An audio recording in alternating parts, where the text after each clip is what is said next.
The BBC presents Jet Morgan in Journey into Space.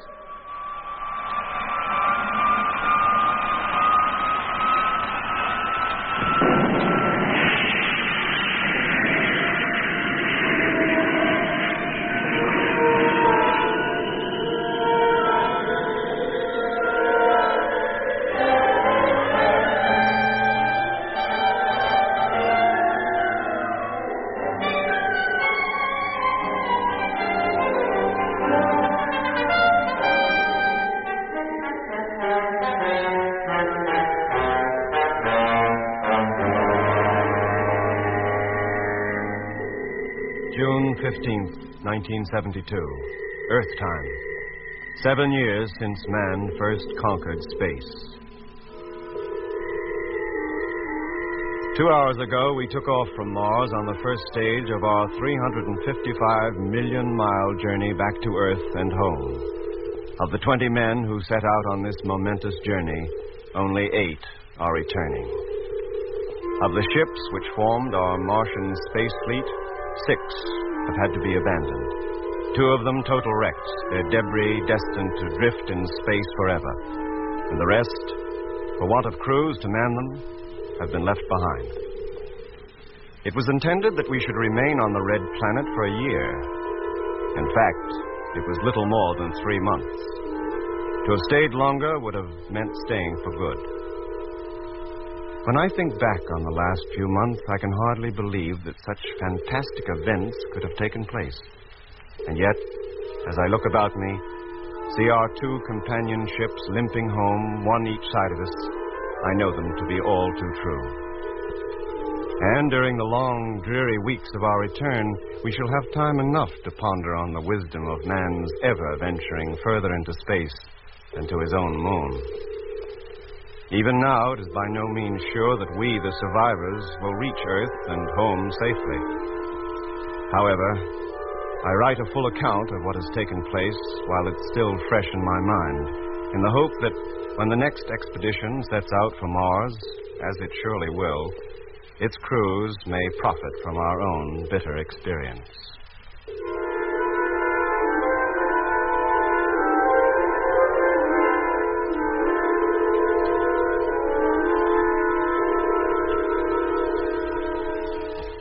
Looking back over the project now, I realize that from the very start it was ill-fated. For even before takeoff, things were against us. Portents, had we then realized it, of what was to come. It all began almost a year ago. Man's first attempt to conquer Mars was to be made in a fleet of 9 ships. 2 years of hard, concentrated work went into assembling them, and by April 1971, they were ready to leave. A few days before scheduled takeoff, Jet Morgan, leader of the Martian expedition, left Earth for the launching ground on the moon.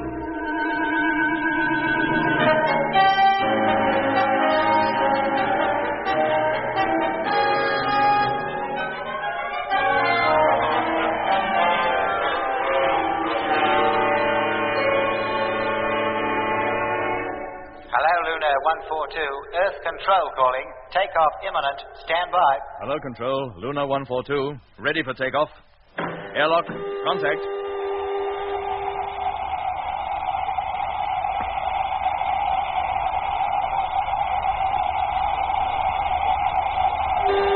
Gyro. Contact. Okay, Mitch? All set. How about the passengers? Well, they look healthy enough now. I hate to think what they'll look like in 50 minutes or so. All right. Stand by for firing. Standing by. Hello, Control. Lunar 142, ready for takeoff. Firing in 15 seconds. 10 seconds. 5, 4, 3, 2, 1. Contact.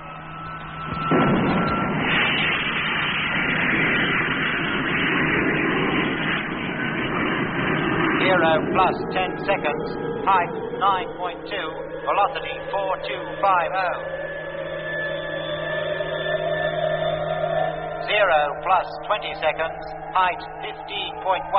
Velocity 5680.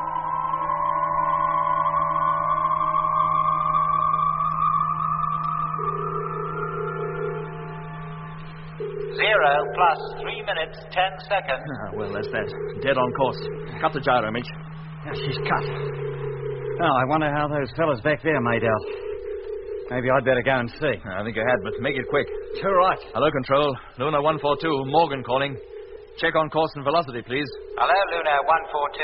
Velocity 26,000. Course correct.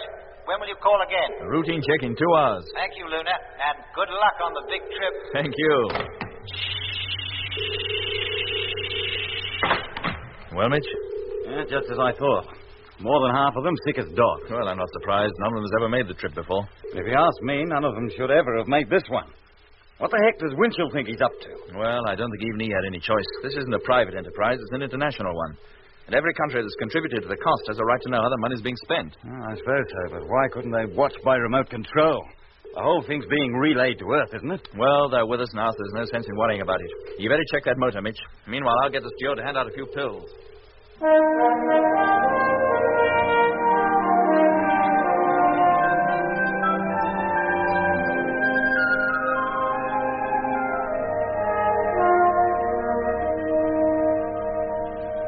Hello, Lunar. Moon Control calling. Receiving you loud and clear. Course X742. Track E. Request height and speed. Over. Message received. Course X742, track E. Height and speed to be ascertained. Call you in 5 minutes. Check and thank you. Daffy. Huh? Landing computation. Course 742, track E. Oh, where are the figures? Right here. Landing within the hour. Oh, they don't give us much time, do they? Get on with it, Taffy. Pilot's waiting. Oh, give me time, man.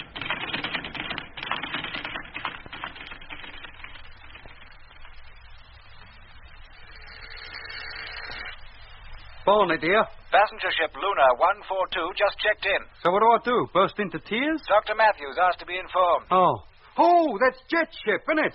Just a minute, I'll inform the doc. Hey, Doc! Yeah? Lunar 142, just coming in to land. Oh, thanks. Let me talk to him, Lemmy. Hello. Yes, sir? What time will she touch down? Computing landing time now, sir. Well, when they're through, would it be possible for me to talk to Captain Morgan? I think so, sir. Where will you take him? We'll come up to the control room. Very good, sir. So they've decided to come back at last. About time and all. Well, you know how it is back at base, Lemmy. Endless meetings, last-minute checks. Come on, let's go. Do we need suits? No, we're not going outside. Oh, right. I'm ready. And open the door. Oh, yes.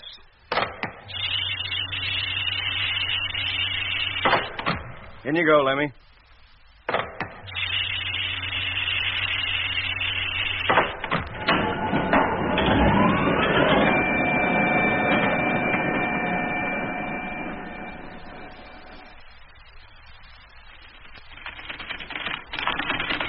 Morning, Taffy boy. How's the gazintas? Good morning, he says. And sunrise still 3 days away. It's morning to me. I've not long been up. Excuse me a minute. The facts and figures. Well, how long before they land, Taffy? 50 minutes, 30 seconds from now. Well, give them their information. Then I want to talk to Captain Morgan. Yes, sir. Hello, Lunar 142. Landing control calling. Come in, please. Hello, Control. Receiving you loud and clear. Here are the final computations. They indicate normal landing procedure. Are you ready to take them? Go ahead. Your height is 4,000 miles. Speed as per schedule.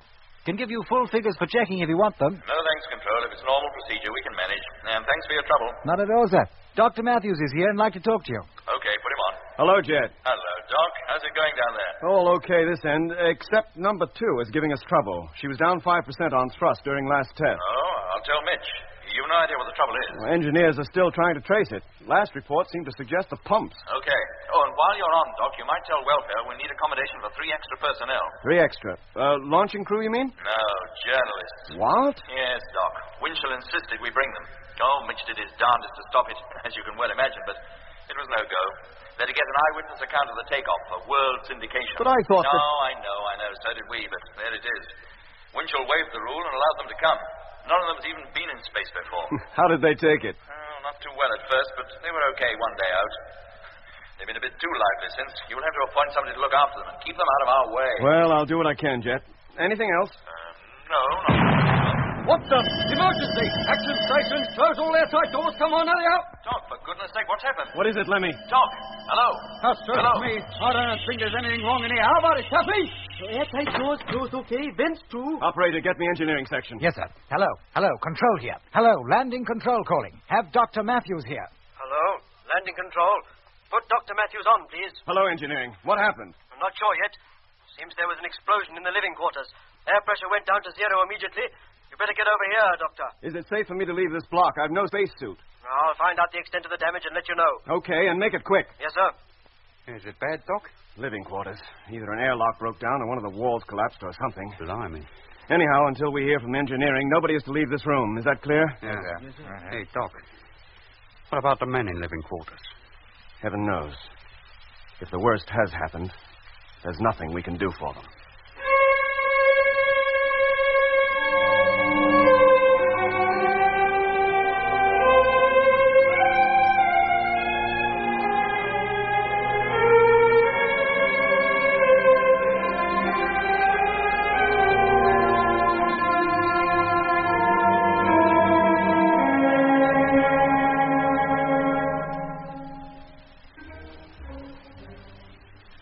That was the first blow. For 2 years, an army of men had worked hard to build the moon colony. Near the great crater, Copernicus, not far from the moon's equator, they had dug into the hills to construct a labyrinth of underground rooms and passages, which were to be the home of the construction personnel for so many months. For 2 years, there had been nothing to suggest that such a tragedy as had now taken place could ever occur. Yet, for some reason, the dome-shaped roof of one of the living quarter blocks had burst. It was the first disaster ever to have occurred on the lunar colony. 4 men had been sleeping in the section. One moment, they were lying peacefully, breathing the specially manufactured air. The next, that precious artificial atmosphere had rushed out of a gaping hole, leaving the men in a vacuum. It was a mercy the men were asleep. Within 2 hours, the damaged section was permanently and hermetically sealed off from the rest of our underground city. Meanwhile, Jet's ship had touched down on the nearby landing ground.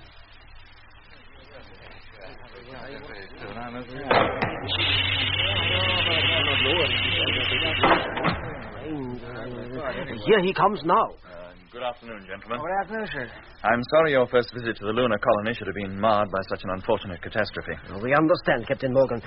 What happened? Well, as far as we can tell, a section of the living quarters was struck by a large meteor. That's a hazard against which up here we have no protection. I'm afraid 4 men lost their lives. Were any of them crew members? Yes, 2, but we will still take off according to schedule. Without them? We have reserve crews standing by. Gentlemen, what you write to Earth is, of course, your own affair, but I should be grateful if you made no mention of this tragedy until the expedition has left. Meanwhile, if there are any specific questions you'd like to ask about the project, now's the time to do it. During the next 3 days, I'm afraid I'm going to be too busy to see much of you. When do we get a look at the ships? Oh, that's already arranged. And you'll be able to watch the takeoff from our observing tower. I will also have you shown around the colony, where I'm sure you'll find much to interest you. How long will the trip to Mars take? 6 months each way and a year on the planet itself. Doesn't that present a great supply problem? Oh, yes. All the ships except one are freighters. They carry equal amounts of water, fuel, food, oxygen, and scientific equipment. We're taking supplies enough for 3 years. We hope to be back within 2. So you're leaving quite a wide safety margin. Well, from our previous experience of traveling into the unknown regions of space, we feel that's essential. The history of our first trip to the moon is well known. We were stuck up here 14 days longer than was intended and got back to Earth only by the skin of our teeth. We were lucky to escape with our lives. Why does the Martian expedition have to start from the moon? Why not the Earth? Surely ferrying the materials to build the ships all this way must have put up the cost beyond imagination. The low gravitational pull of the moon enables us to take larger ships and propel them with far less fuel than be needed to take off from Earth. Taking off from here, in fact, actually lowers the cost. Will all the members of the expedition be landing on Mars? Oh, no. Only 8 of us. The remaining crews will stay within the freighters in orbit about 1,000 miles above the planet's surface. For a whole year? I'm afraid so. But won't those men feel cheated to have gone so far and yet never actually touched down? Believe me, sir, the freight crews are fully aware of their position, but they'd rather do without landing than not go at all. On what part of the planet will you land? On the northern ice cap. Won't you find it rather cold? Oh, probably, but only on the ice caps can we be sure to find a surface smooth enough. Once we've landed safely, we'll unload the tractors and make our way down towards the Martian equator, exploring as we go. How about living accommodation? Oh, we shall live in inflatable pressurized spheres. There'll be ample protection against the Martian weather. From the books I have read, I gather that people who are well up in these things believe that Mars is one planet on which one might find some form of life. Yes? Supposing that life is intelligent and hostile, how do you protect yourselves? Well, the most advanced form of life we expect to meet is a primitive plant life. What about the canals? Well, what about them? Well, aren't they supposed to be irrigation channels dug by the Martians to water their deserts? That was a popular belief of the 19th century. It's not held now? By some, yes. Can you see the canals? Are they really there? What are known as canals certainly exist, but whether they contain water or are merely discolorations on the planet's surface, I cannot say. I'll let you know in 6 months. Will it be possible for us to look at Mars while we're here? Oh, I'm sure the observatory staff will be glad to accommodate you. If any of you have looked at the planet before, from the bottom of the vast sea of air which envelops the Earth, then you have a very pleasant surprise coming. Our telescope is not large, but because of the perfect viewing conditions up here on the Moon, it's possible to see details of the planet's surface which would be invisible down on Earth, even through their largest telescopes. And, well, now, gentlemen, if you have no further questions, I would like to take you to the welfare officer who will show you to your quarters.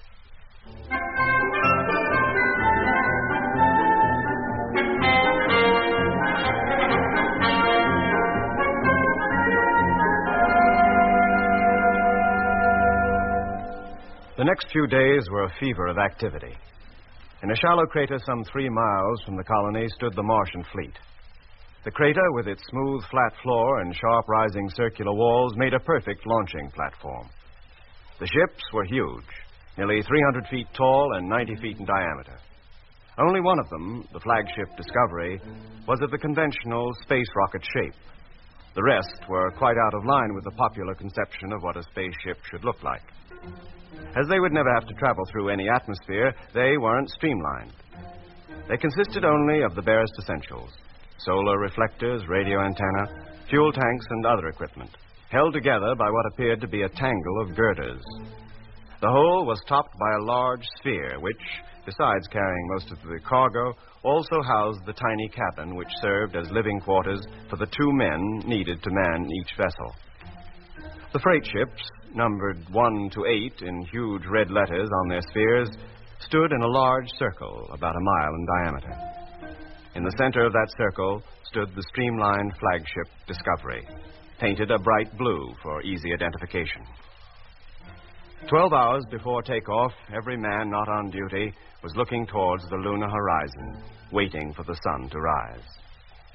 Behind us, hanging motionless in the void, itself like a great moon in first quarter, was the Earth. Then suddenly, there appeared behind the rugged skyline a spear point of red light, one of the sun's prominences, a herald of its approach.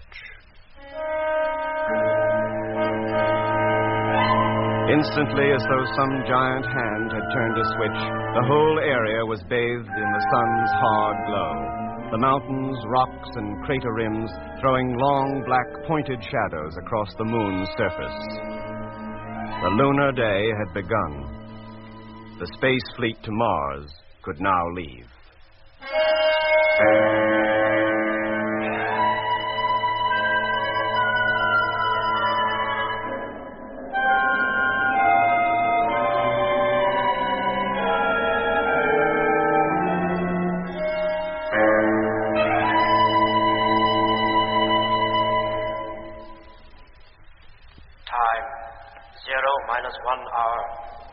Oh, Doc, this is it. All aboard the Skylark, a trip round the sun and back. In time for dinner. All right. Fasten your helmets and regard the ships. Okay, Jeff. Now, keep your radios on and do nothing till ordered. Hello, Control. Morgan calling. Crew assembled, ready to leave in a few moments. Check. Now, remember, gentlemen, when you pass through the airlock, you will board the truck that bears the number of your ship. When the launching ground is reached, you'll climb aboard your craft, close the airlock, carry out pre-takeoff checks, and, in numerical order, ask Control to remove your elevator gantry.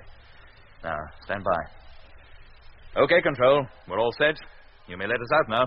Airlock opening.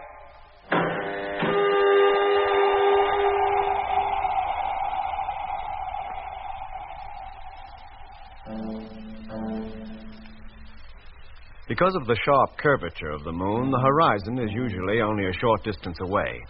So, when we arrived at the launching ground in the personnel trucks, we had completely lost sight of the colony. But once we had boarded the little elevator and it had climbed 300 feet up to the main door of the ship, the 5 great domes topped by the observatory were easily seen. Already, the film unit cameras were turning, and the radar operators preparing to follow the course of our flaming exhausts, which to them would look like comet tails. Soon, Jet, Lemmy, Mitch, and I were safely inside our tight little cabin. All right, gentlemen. You may take off your helmets now and stow your suits. Let me call up control. Have the fleet check in. Yes, Jet. Hello, Control. Flagship calling. All now aboard. You may remove elevator gantry. Thank you, Discovery. Removing gantry. Flagship calling Space Fleet. Pre-takeoff check. Come in, please. Flight number 1, check. Number 2, check. Number 3, 4, number 5, number 6, number 7, number 8. Thank you. Stand by for firing. Okay, Jet. All set. Mitch? Doc? Pre-takeoff check, okay. Okay. Then get onto your bunks and strap yourselves in. Well, there's one thing to be said for these new atomic motors. With their slow acceleration, we're not likely to go through the agony we did when we first took off from Earth. You remember? Will I ever forget? Luna was no more than an old crate compared to this job. Lemmy, televiewer on. Televiewer, contact. Rotator, Lemmy. Rotating. Better take a good look. It's the last we'll see of the moon for 2 years. Seems an awful long time, doesn't it? There goes the first flare. Takeoff imminent. 0 minus 30 minutes. That's it, Jet. Full circle. All right, Lemmy. Now, all of you, lie back and relax. Remember, takeoff is fully automatic. Nothing should go wrong. Well, let's hope not. 35 million miles is a long way from home. Now, we'll be first off. The rest will follow at 2-minute intervals. 30,000 miles above the moon's surface, the motors will be cut and we'll be coasting the rest of the way. Next stop, Mars.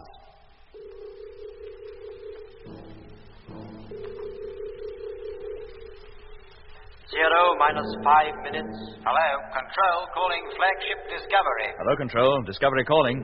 Takeoff time is less than 5 minutes away. Are you ready? All set. Lemmy, televiewer, stern view. Televiewer, stern view, contact.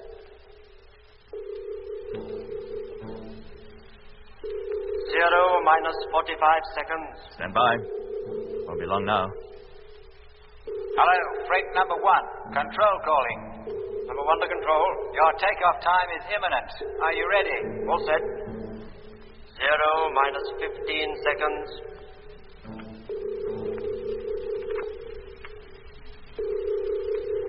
0 minus 10 seconds.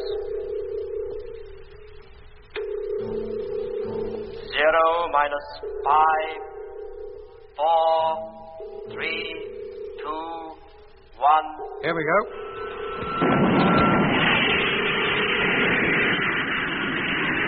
Goodbye, Moon. I'll send you a postcard.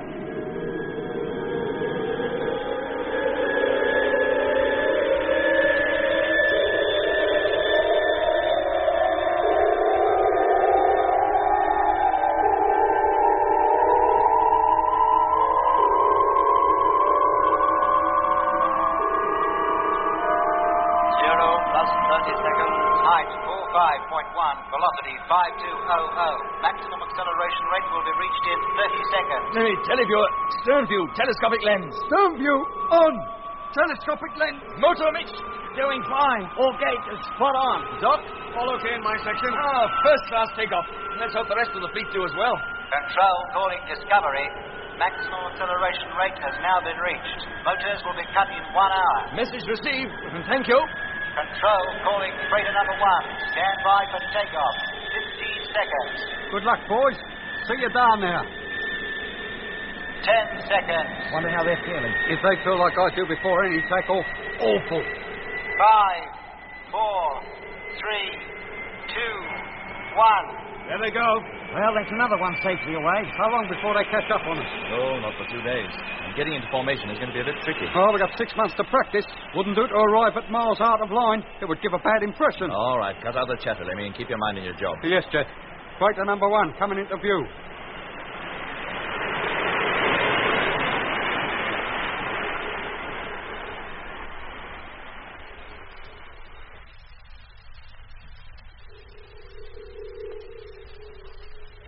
One, 3, 4, 6, 7, and 8 dead in line. 2 and 5 still lagging behind a bit, but moving up slowly.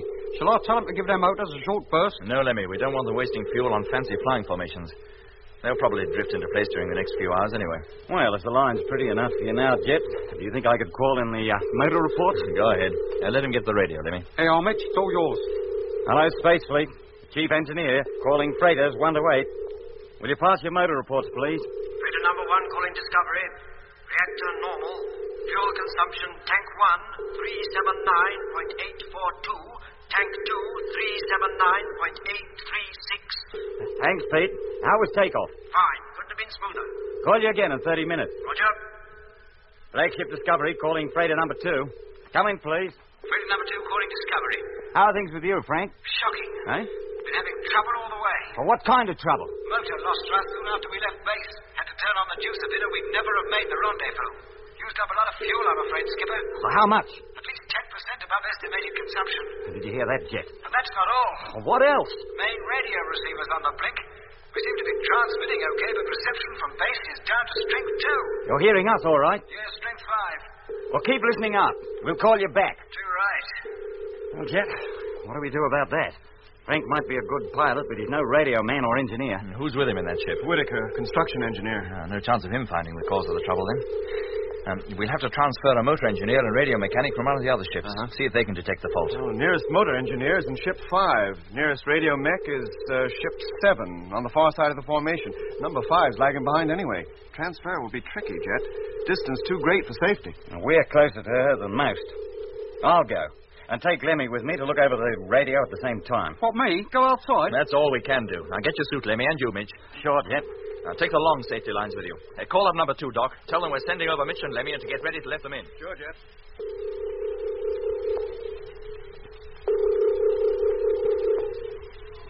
Helmet fastened. Mine too. Exhausting airlock.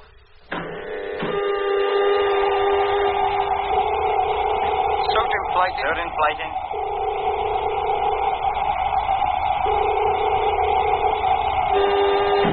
Air pressure 0. Okay, Jet. Open her up. Main door. Contact.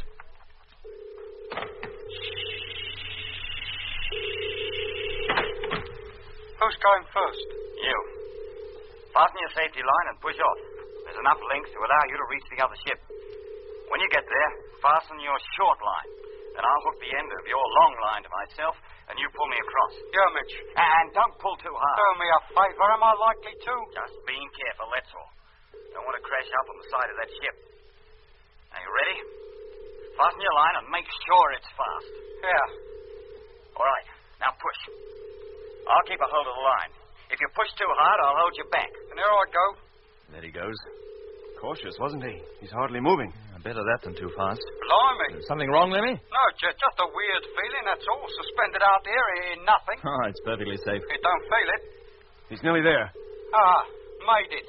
Fasten your short line, Lemmy. Short line fastened. Now attaching long line to belt. Right, Lemmy. You ready? Yes, Mitch. Then haul away. And slowly. Taking up the slack. Line tight. Hey, Mitch, where you going? What are you doing up there? It's just like you was a kite and I was flying you. Don't pull on the line, you fool. Lemmy! Lemmy! Blimey, it's come off. The line's come unfastened. Jet! Hello. Jet! Hello. The line's come loose. Mitch is adrift. He's drifting away.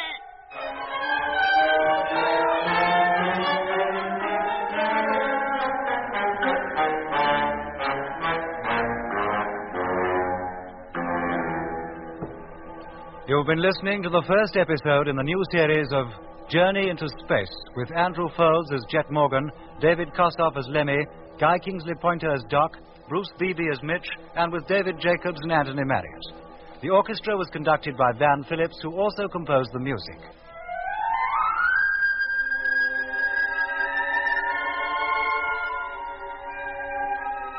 Journey into Space is written by Charles Chilton and produced by him in the London studios of the BBC.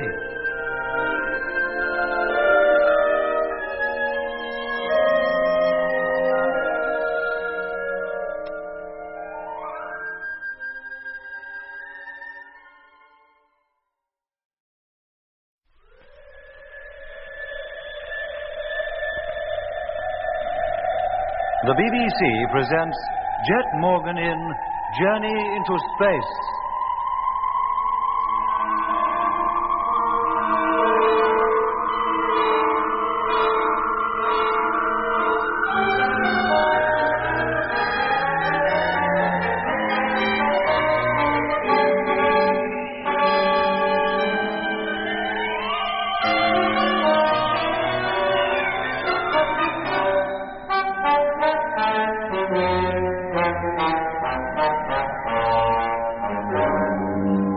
April 3rd, 1971. 2 days ago, spaceship Discovery, accompanied by 8 huge freighter ships, took off from the launching ground on the moon on the first stage of its 6-month-long, 355-million-mile journey to Mars. 51 hours later, the Mars fleet was coasting out from the sun toward the red planet's orbit in a prearranged formation. When cargo ship number 2 reported that her rocket motor had not been working efficiently and that the powerful two-way radio was also faulty, Jet decided to transfer our motor engineer, Mitch, and radio mechanic, Lemmy, to the freighter in the hope that they would trace the faults. 5 minutes later, the 2 men were in the airlock and ready to leave. Who's going first? You. Fasten your safety line and push off. There's enough length to allow you to reach the other ship. When you get there, fasten your short line.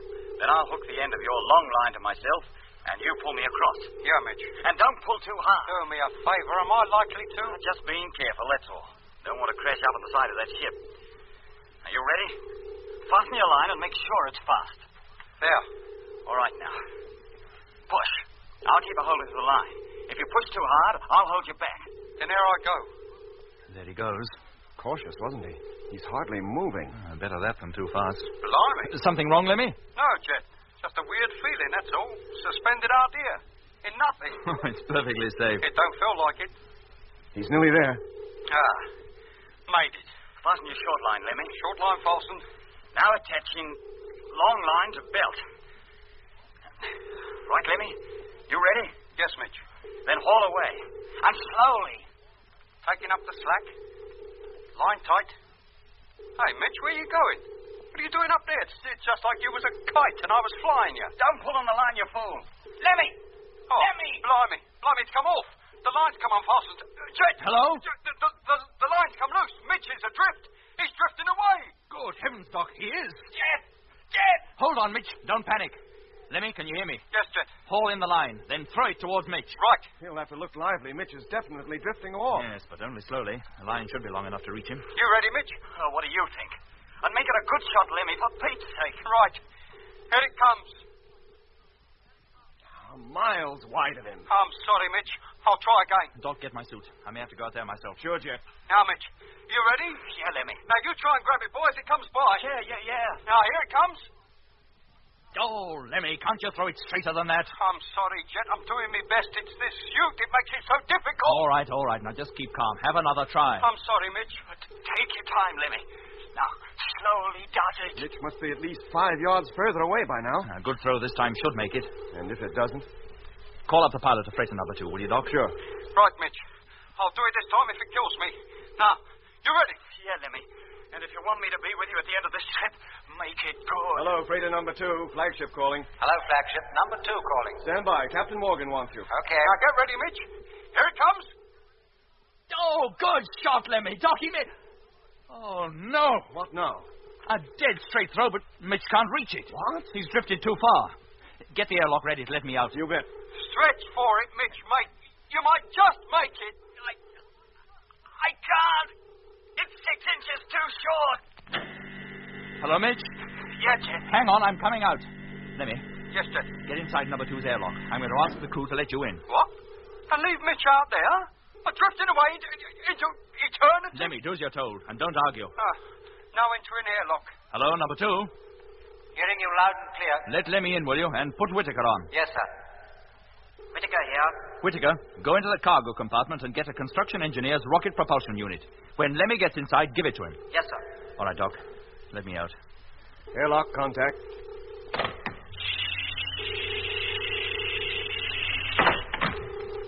Helmet fastened.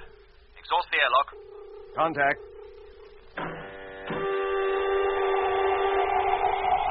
Suit inflating.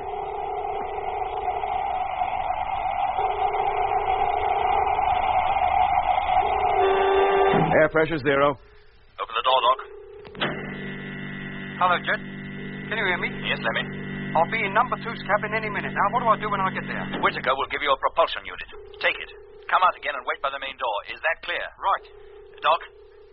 Hey, Doc. Yeah, Jet. Mitch, I can't see him. I'm about 150 yards up, out of your line of vision. Oh. Can you see him on the televiewer, Doc? Yes, Jet, I can. He's directly over the ship, drifting further away all the time. Oh, thanks, Doc, for those comforting words. Fastening long safety line to ship. What are you going to do, Jet? Give myself a push and drift over to number 2. Lemmy, can you hear me? Yes, Jet. I'm in the airlock again now. I'll be out in just a minute. Here I go, Doc. Pushing off. Hello, Mitch. Hello, Jet. I can see you now. Hope to be alongside you in a few minutes. Oh, make it snappy, Jet. I'm way above the ship now. Main door of number 2 opening. And there's Lemmy, Jet. Lemmy, Yes, Doc? Jet's on his way. So I can see. Hey, he's almost here. He's made it. Hello, Lemmy. Help me fix that propulsion unit. You're going up after him? What else? But the line doesn't carry that far. You'll never reach him. Is she secure? Yeah, I think so, but... Now, listen to me carefully. With the help of that rocket unit, I'm going to head towards Mitch. But the line isn't long enough for As you soon as it's paid out, I'm going to let go. I'll pick up Mitch and then come back to the end of the rope, so don't draw it back. But will it stay put? Of course it will. There's so little gravity out here, it'll remain in position for hours. Now, you ready? But Jet, listen, if you let go of that line, you'll be adrift too, and then... Here, mate, let me do it. You're more important to this expedition than me. Fasten the rope, Lemmy. But Jet... Fasten the line. It's in the line. Line secure. Now, give the free end a couple of turns round my wrist. There. Hello, Mitch. Yeah, Jet? Did you hear all that? Too right. Then here I come. Not too fast, Jet. Don't overshoot. Oh, blimey. Careful, Jet. It's only a short way you're going, not back to the Earth. I'll have to take it easy next stage. Now, leaving end of safety line. How are you going to find your way back to Mitch travelling backwards? It's up to you to direct me. All right. You're about halfway there. Now, continue slowly in the same direction. You're drifting towards him now, but a little too low. Now, point the nozzle downwards. Smack on. Grab him, Mitch. Right, Jet. Gotcha. Oh, thank goodness. Now, hang on tight, Mitch. I'll have to maneuver a bit to turn us. Nearly round, Jet. About there. Right. Now, straighten up. Keep going. Slowly. You'll make it. Now, the rope's directly behind you. Easy does it. If you can see it, Mitch, grab that line. Got it! Can you keep hold of it? I think so. All right, Lemmy. Haul us back. Oh, we're safe now, Mitch. The panic's over. Oh, thanks, Jet. I thought I'd seen the last of you discovering everything else. Now, as soon as your boots grip the hull, make your way into the airlock. Too right, I will. There. Oh, that's it, Mitch, boy. Home again. I thought we'd lost you that time. Get into the airlock, both of you. But what about your safety line? Sticking out from Discovery like it was performing the Indian rope trick. Oh, we can stay there for now. We'll need it to help us back anyway. Hello, Doc. Matthew speaking. I'll see Mitch safely inside. If he's okay, I'll leave him to get on with the job and then come back. You all right on your own for a spell? Sure, don't worry about me. Good. And I'll call you again from number 2 in a few minutes. Yes, Jet. And nice work. What do you say, Mitch? Too right.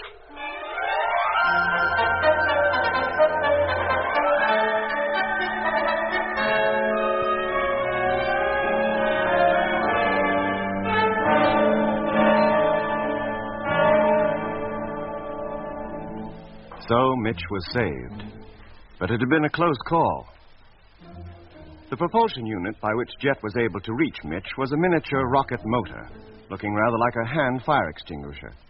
It was designed to be used by the construction engineers when, above the Martian surface, they'd leave their ships to transfer to Discovery the equipment that was to be ferried down to the landing area.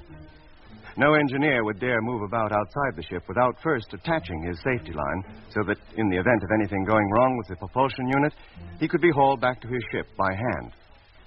And so, for Jet to deliberately propel himself into the void without a safety line had been an extremely risky undertaking. However, once Mitch had been brought back, the incident was quickly put out of mind.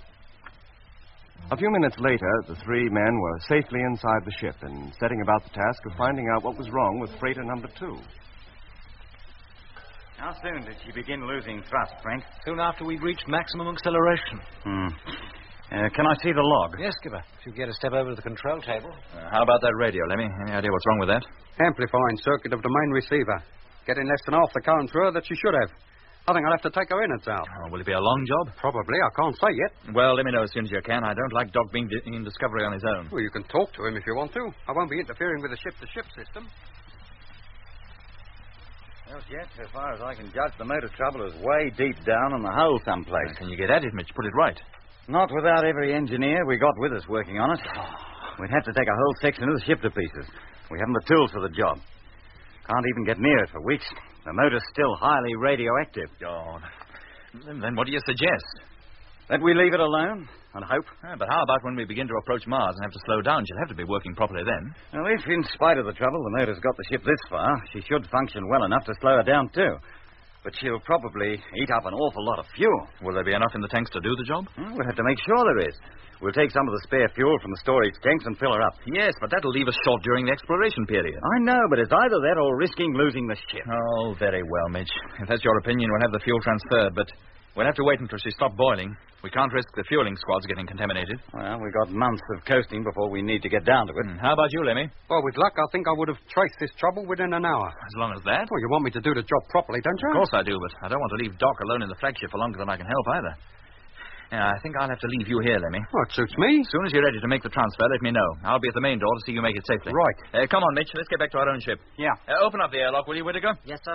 Make sure your line's secure this time, Skipper. You're damn right I will. Airlock, contact. Well, Mitch, nice to know you're still with us. That was a close thing, Doc, and no mistake. Hey, Doc, take this, will you? Huh? Oh, the propulsion unit. We'll keep it in this ship in case we need it again. Well, if we'd had it before, Mitch could have brought himself back. Had we known it was going to be needed before we got to Mars, it would have been here. Lemmy will be bringing over another one when he returns, so from now on, nobody leaves the ship without a propulsion unit. What happened, Mitch? How did you come adrift? I wish I knew, Doc. What? You mean you don't? No, Jet. That line was hooked to me. I swear the safety catch was definitely secure. Then how did it come apart? Search me. Here, look at my belt. There's nothing wrong there, is there? No, not that I can see. Nothing wrong with the catch on the end of the safety line either. No? Look, I tell you, there's something screwy somewhere. I would have staked my life on that line being secure. That's just what you did, isn't it, Mitch? Yeah, I see what you mean. You better be more careful in future, Mitch. Test the catch before you push off. I tell you, I did. Well, you're not likely to be going outside again. Unless number 2 shows more signs of trouble. Well, why should she? Well, why shouldn't she? She's shown plenty up to now. Whoever passed that ship was okay ought to be fired. I'd have a mind to call up control and tell them to do it. Now, hold on, Mitch. It's probably a fault that's developed since we've been underway. You can't blame the inspection engineer for that. Well, it wasn't the first time she'd been faulty. Doc reported me she was down on thrust 3 days before we took off. But that was put right, Mitch. Oh, looks like it, doesn't it? And how about the radio? Doesn't look as though that was properly inspected either. Oh, pure coincidence. Pure incompetence is what I'd call it. If there can be 2 major faults in one ship like that, how many are there in the other ships? Look, Mitch, you're overwrought. Well, after what you've been through, I'm not surprised. Yeah, come on, Mitch. Get your suit off and lie down and take a rest. I tell you, I don't need to rest. While you're on this ship, Mitch, and Doc gives you advice, you'll take it. Now get your suit off. All right, if you say so. I'm not a kid, you know. I know when I feel okay. I don't need you or Doc to tell me different. Can you get him to sleep, Doc? Yeah, sure, Jet. Leave him to me. I'll fix it. Good. Meanwhile, I'll call up Lemmy, see how he's getting on. All right. Hello, freighter number 2. Flagship Discovery calling freighter number 2. Freighter number 2 calling Discovery. Frank Rogers speaking. Put Lemmy on, will you, please? Yes, sir. Hello, Jet. Lemmy speaking. How's it going, Lemmy? Well, I know where the trouble is, but it'll be another couple of hours before I put it right. Oh. Don't you worry, boy. Lemmy Barnett's on the job. As soon as everything's shipshape again, I'll let you know. Tell Doc I'll be eating out, will you? And not to worry about my rations. All right, but be as quick as you can. I want you back in your own ship as soon as possible. Well, the sooner I get on with the job, the sooner I get back. I'll call you later. Okay, Lemmy.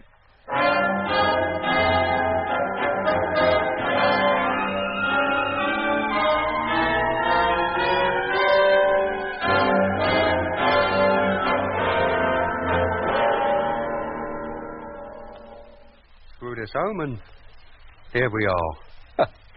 Now, if you don't get a good reception now, Frank, I'll eat my helmet. Switch her on, will you, mate? Right. Hello, Discovery. Freighter number 2 calling Discovery. Hello, Lemmy. Discovery calling. I'll finish that radio job now. I request permission to contact base for reception test. Go ahead. And let me know the result. Right. Main transmitter, Frank. Main transmitter on. Hello, Earth. Space Fleet, Freighter number 2 calling for reception test. Come in, please. Hello, freighter number 2. Receiving you loud and clear. And the same to you. Well, it seems we're okay now, but give us a little more, will you, just to make sure? Twinkle, twinkle, little star, how I wonder what you are. You might well ask. A star is about what the Earth is beginning to look like. Well, thanks a lot, Control. Thank you, number 2. Well, there you are, Frank. That's that little job jobbed. If you don't get control at full possible strength after this, you can return the goods and you get your money back. I suppose you'll be going over to Discovery now. Yep. Just as soon as Whitaker comes back with a propulsion unit for me. Oh. You almost sound disappointed. You sure you wouldn't like a little more to eat before you go? What's the matter, Frank? I don't owe you any money, do I? How do you mean?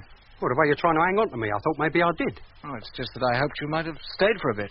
Well, you heard what Jet said. I was to return to Discovery as soon as the job was finished. I better call him up, tell him I'm on my way. Well, if you must, I thought we might have had the pleasure of your social company for a bit. Somebody to talk to for a while. You got Whitaker to talk to. No, Lemmy. I can't talk to him. Hey?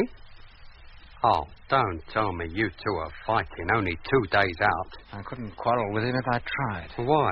Has he been struck dumb or something? No, it's not that. He just doesn't talk. He's about the most unsociable person I've ever met. Then why did you crew up with him? I couldn't help it. I was supposed to crew with Vivis, but he was killed back in Lunar City when the meteor hit living quarters. Oh. So Whitaker's a last-minute replacement? Yeah. I'd hardly time to get acquainted with him before we took off. And after only 2 days out, you decide you can't get along with him? I defy anybody to. But what's the matter with him? Doesn't he pull his weight, or... Well, he works all right about the only thing he does do. Never says a word, unless it's absolutely necessary. Well, he doesn't talk about anything else? His family, or where he comes from, or anything? No. And how does he spend his time? And he's not on duty, mostly lying on his bunk. Reading? No, just lying, waiting for his turn at radio watch. Oh. He can't wait to get to that receiver. And when I'm at it, he just lies there, staring at me. Go on. Sometimes when I sit there, feeling his eyes boring through my back, I feel like throwing the logbook at him. Frank, you sure you haven't upset him in any way? Well, if trying to be nice to a fellow who half the time acts as though you're not here is upsetting, then yes, I have. Well, maybe that's the trouble. Huh? Yeah, you're trying to be too nice to him. He just doesn't like it. That's not the reason, Lemmy. It goes deeper than that. He's a queer customer all round. How do you mean? 24 hours out from Earth, I was on watch, sitting at the radio, and he was asleep on his bunk as usual. I was waiting for a velocity check from control. It was late in coming. And? I thought maybe the receiver had drifted off frequency and began to fiddle with the controls. And I happened to turn round and found Whitaker standing right behind me. Gave me quite a shock. I don't know how long he'd been there. What did you say to him? I asked him what he wanted and if he couldn't sleep. But he didn't reply. Just stood there, listening. And then? Mitch came through on the ship-to-ship system asking for routine checks, and Whitaker went back to his bunk and lay down. He wasn't sleepwalking? With his eyes open? I've heard that's possible. No, Lemmy. I don't think he was sleepwalking. You sure you hadn't hypnotized him or anything? I'm not joking, Lemmy. No, mate. Sometimes I think he must be in a trance. Doesn't even know I'm here. Well, if he were, how could he carry out his work? Oh, he does that all right, as well as the next. In fact, he doesn't miss a thing where work is concerned, only sometimes... Well? You don't think I'm crazy, do you, Lemmy? As if I'd think a thing like that. Well, sometimes it's as though he's not the only one here. Yeah, well... Hey? Well, he is, but... Well, it's not him, if you know what I mean. Yeah, I tell you, Lemmy, if I have 6 months of this all the way to Mars, I'll go crackers. Look, Frank. Why don't you tell Jet about all this? Oh, he's got enough on his mind without having to shoulder my troubles, too. Yeah, but we all know that living for weeks in a confined space with somebody you can't get on with is not too easy. You begin to see something wrong in everything they do, the way they eat, the way they walk, the way they hold their cigarettes if they smoke, the way they watch you smoking yours if they don't.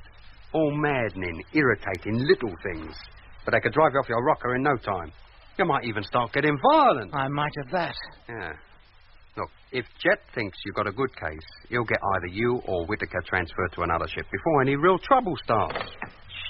Hold it. Here he comes. Oh. Well, you treat her gently, Frank, and she'll treat you kindly. Why, the way she's behaving now, she'll pick up a signal from Jupiter if there's anybody up there to send one, which there ain't. So if you find you're getting nothing, you know just where you're getting from. Your propulsion unit, Mr. Bonnet. Oh, thank you, Mr. Whitaker. Look, the men on this trip usually call me Lemmy.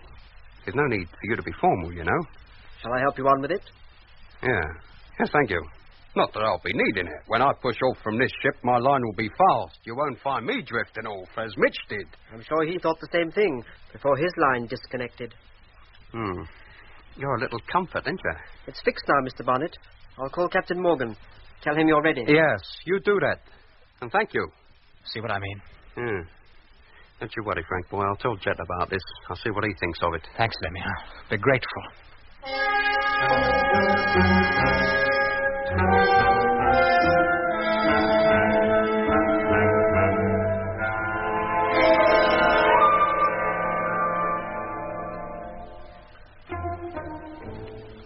When Lemmy returned to the Discovery, he reported the conversation he'd had with Frank Rogers about Whitaker, the construction engineer. Jet, Mitch, and I listened with little concern. Rogers had probably exaggerated the whole business, and Lemmy had been too gullible. Men were bound to be upset by space conditions, particularly during the first day or so after takeoff, before their bodies were fully attuned to the strange sensations brought about by the lack of gravity and the closely confined living quarters. Some men were affected physically, were subjected to violent attacks of nausea. Others became depressed, sullen, even apathetic. But all these space-induced maladies were easily controlled by a little determination and willpower, and after a maximum of 2 days, most crew members felt themselves again. We concluded that Whitaker was suffering from an acute attack of space sickness and was taking more time to get over it than most. Rogers was told of our opinion and rather reluctantly agreed to be patient, see whether Whitaker's attitude would improve. Meanwhile, the huge ships of the Mars Space Fleet were coasting on their way, out from the sun and towards the orbit of the Red Planet.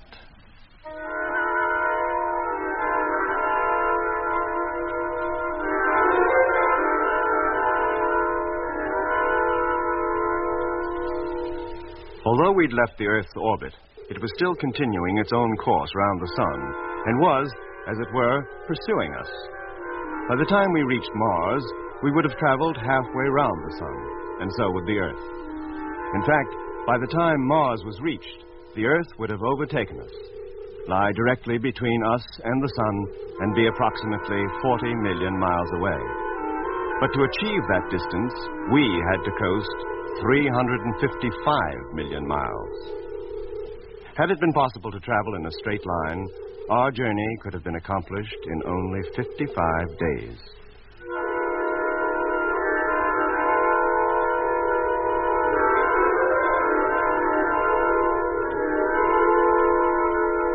The next 2 weeks were uneventful. All was well with the fleet. Personnel in all ships, except number 2, seemed happy enough. Rogers was told that if his relationship with Whitaker did not improve, one or the other of them would be transferred to another ship. That seemed to cheer Frank considerably, and for a few days we forgot the affair. Hello, Control. Flagship Discovery calling Control. Come in, please.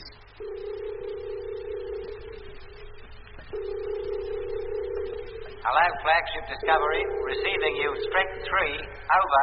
Have full recorded report on last 6 hours ready for transmission. Are you ready to receive it? Yes, Discovery. Stand by.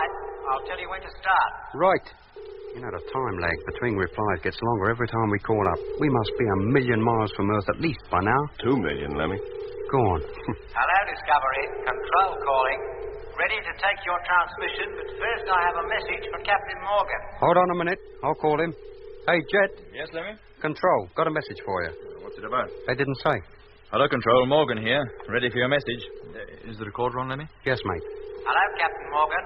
Message for you, urgent, concerning Whitaker, crew member of freighter ship number 2. What? Whitaker, did you say? Yes, James E. Whitaker, construction engineer, freighter ship number 2. Information needed on him by Personnel Records Office. Date of birth, place of birth, nationality. Full personal description, including height, color of hair and eyes, and any special identification marks. Full account of space flight training and experience. Date of entering Astro Engineering College with full details of all engineering qualifications and where obtained. End of message. Hello, Control. Message received. What on earth do you want all that for? Records must have it already. What do they think we are, an information bureau? Sorry, Captain. I don't write these messages. I only pass them on. Then here's one for you to pass on to records from me. That's it, Jet. You tell them. Ready to receive your message. From Captain Morgan aboard Discovery to Personnel Records Office. Cannot understand reason for your request. Is information really necessary?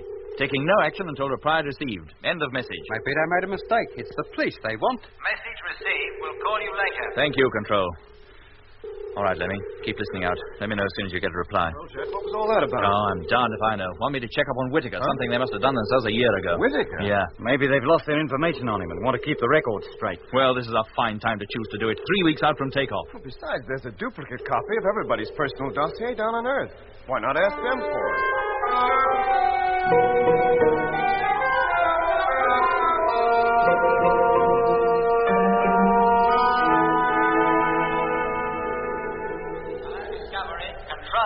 Discovery. Hello, Control. Discovery calling. Hearing you loud and clear.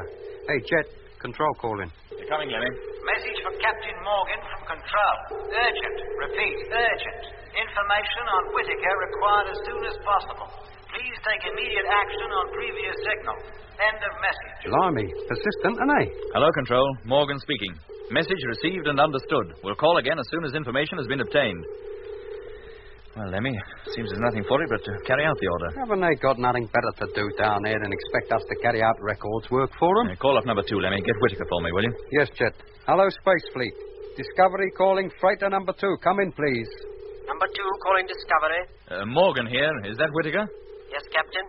Look, Whitaker, I'm sorry about this, but I've had a message from Control about you. Yes? I have to ask you a number of questions about yourself for personnel records. All information about me can be found in my personal dossier. Yes, I realize that, but for some reason Control insists on having it again. Are you ready? Yes. Your name? James Edward Whitaker. Date of birth? 12th September 1940. Nationality? British. Place of birth? 12th September 1940. No, place of birth. British. What's he talking about? Hello, Whitaker. James Edward Whitaker. Blimey. What's happening over there? Hello? Hello? 12th September 1893. 1893? Whitaker! Whitaker! 12th September 1893. He must be crackers. Listen, Whitaker. Put Rogers on. Rogers is asleep. Then wake him up. He cannot be woken. Wake him up, do you hear? Hello, Whitaker, do you... It sounds like he shut his transmitter off. Hello, Whitaker. Hello. Freighter number 2, Discovery calling. Hello. It's no good, Jet. He's not replying. What's he up to? And Frank. What about Frank? Hello.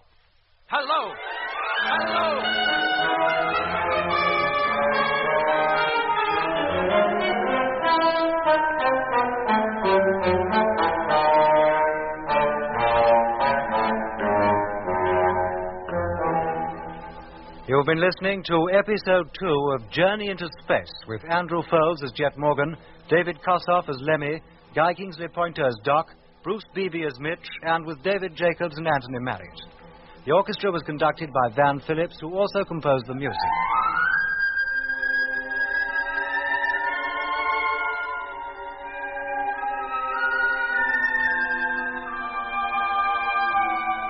Journey into Space is written by Charles Chilton and produced by him in the London studios of the BBC.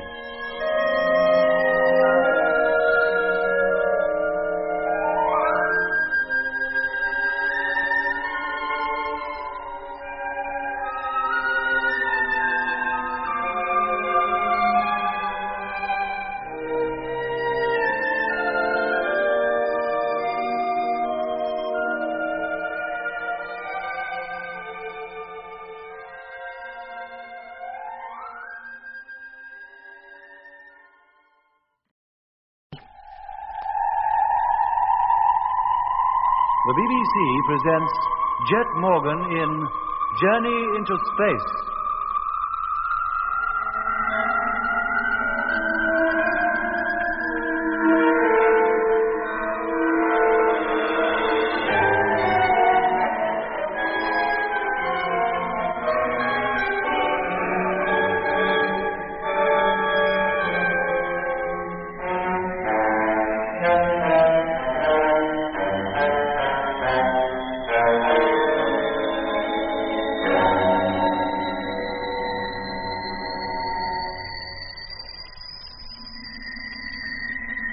April 23rd, 1971. 3 weeks since the Mars fleet of 9 ships left Earth on the first stage of its 355-million-mile journey to the Red Planet. Takeoff had been perfect, but 2 days out, freighter ship number 2 gave us trouble. The motor was behaving badly, and so was the radio.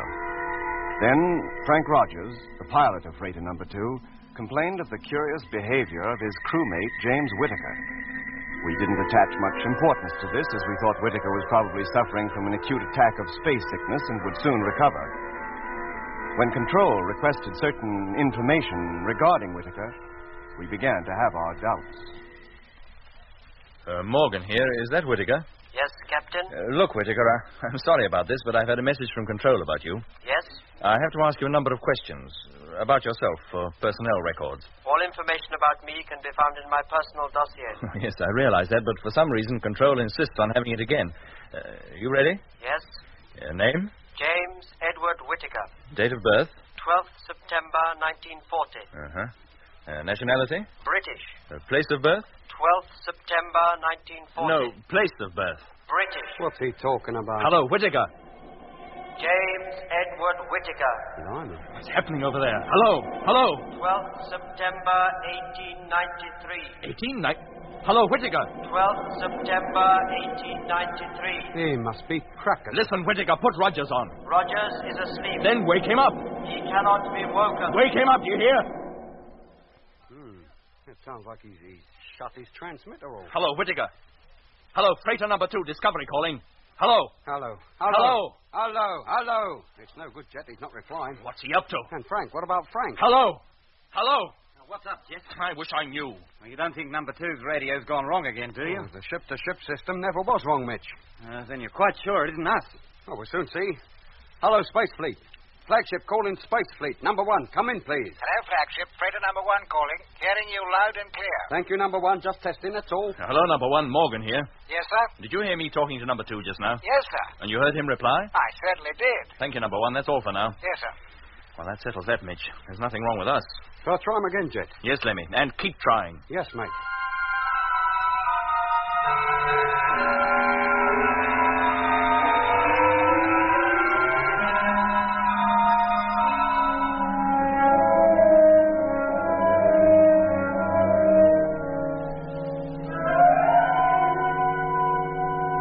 Number 2, flagship calling freighter number 2. Come in, please. Still no luck, Lemmy? No, Jet, I don't believe he's even listening. 15 minutes I've been calling now. No, switch on the teleview, will you, Doc? Let's take a look at her. Sure, Jet.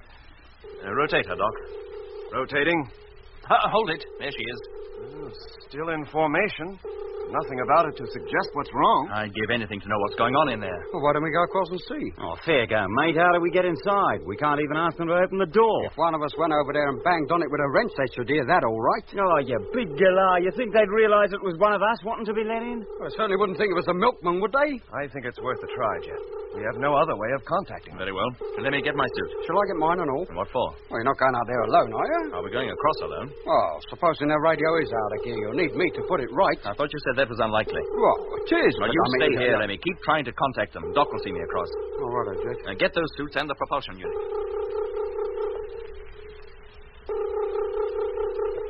Can you see him, Lemmy? Yes. Just come into range of the televiewer. Hello, Mitch. Can you hear me? Yeah, Jet. I'm outside the main door of number 2 now. I can see you. Tell Lemmy to give them one more call. Right. Hello, freighter number 2. Discovery calling freighter number 2. Trying to contact you. If you can hear me, come in, please. Not a sausage. It's no go, Jet. You better start knocking. Okay. Here I go. Hey, Mitch. Did you hear that? Well, of course I heard it. I'm not deaf. Hey, Jet, do that again. Hey, Jet, we can hear you knocking. Very faintly, but we can hear it. Well, of course. What? That's impossible. Oh, Jet, we must be hearing it over their mic from inside the ship. Then if their radio's alive, why haven't they answered us? I don't know. Yeah, I don't think there's any point in your carrying on knocking, Jet. They should be hitting us calling them. Hello, Discovery. Freighter number 2 calling. Urgent. Come in, please. Oh, Mitch, it's Frank. Answer him. Hello, Frank. It's Lemmy here. What's been happening over there, mate? Can I speak to Jet, please? Yeah, he's right outside your ship at the moment trying to get in. Then hook me up. I must talk to him. Yes, mate. Hang on a minute. Hello, Jet. Frank just called up. He wants to talk to you. Frank, then put him on. Hello, Skipper. Have to report that Whitaker is sick. Very ill, I think. What? Yes, sir. Don't feel too good myself. Well, what's the matter? Why didn't you answer when we called? Have you been calling? I was asleep. Asleep? But, yes, sir. When I woke up, I found Whitaker over here by the radio. He's flat out, Skipper. I can't rouse him. Listen to me, Frank. Yes, sir? Are you fit enough to get the main door open and let me in? Yes. Then do that. Main door, contact. Hello, Doc. Hearing you. Come on over, will you? Sure thing. There's the main door opening now. Well, Frank is safe anyway. What on earth happened to Whitaker?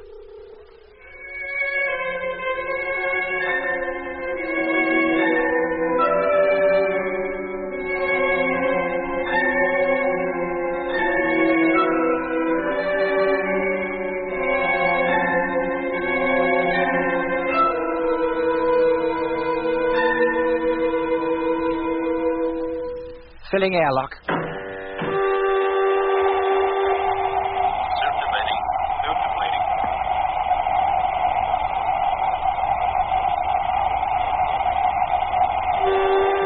Air pressure maximum. Then open the hatch, Rogers, and let us in. Contact.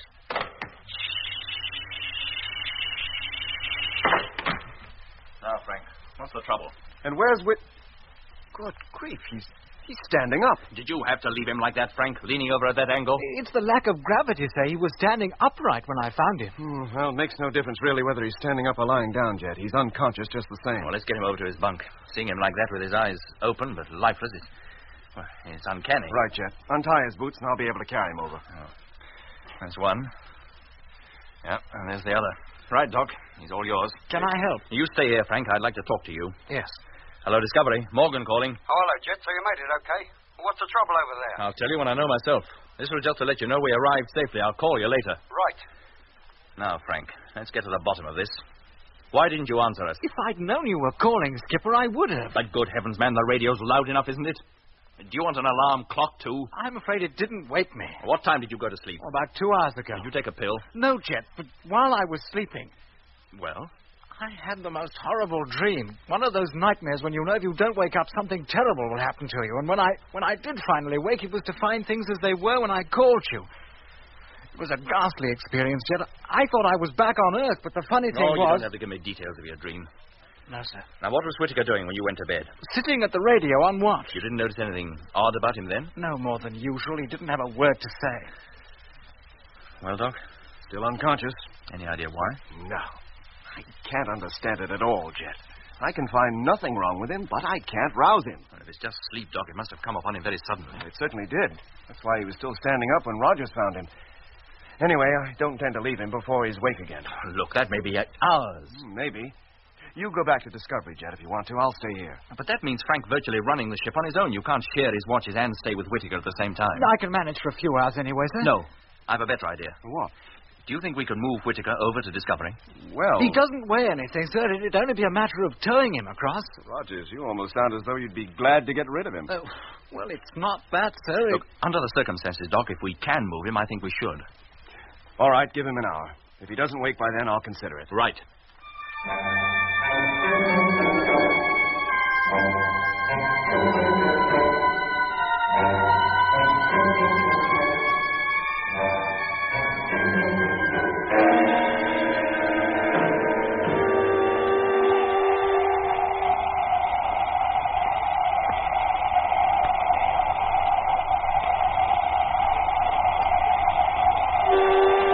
Air pressure maximum. Hatch opening.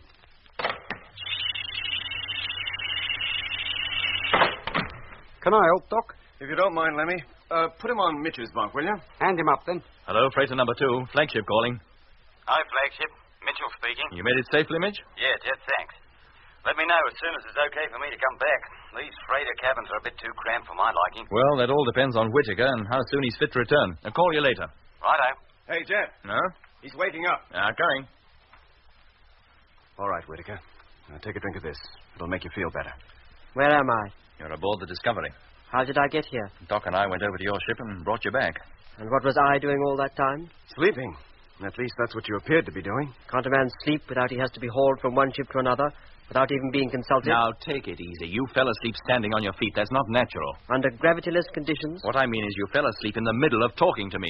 Oh, yes, I remember. Records had lost my dossier. I didn't say so. I merely said they wanted information about you. Do they still want it? Yes. Then get it over with. What do you say, Doc? I think we'd better wait a bit, Jet. At least until I've looked him over. Ask your questions, Captain Morgan. No, you'll stay where you are until Doc considers you're fit to get up. Later, I'll have you transferred to another freighter. I'm not going back to number 2. No. But number 2 is my ship. I must go back to it. I'm sorry, Whitaker, but under the circumstances, that will not be possible. You and Rogers don't get along too well. One of you has to be moved. Then it'll be Rogers. He's the one who complained. Whitaker, if I decide to move you, you'll move. Yes, sir. Meanwhile, you'll stay here. But if I am to move anyway, why can't it be now? Because I want you to stay here. Now, is that clear? Yes, sir. All right, Doc. He's all yours. I'll question him later. Sure, Jet.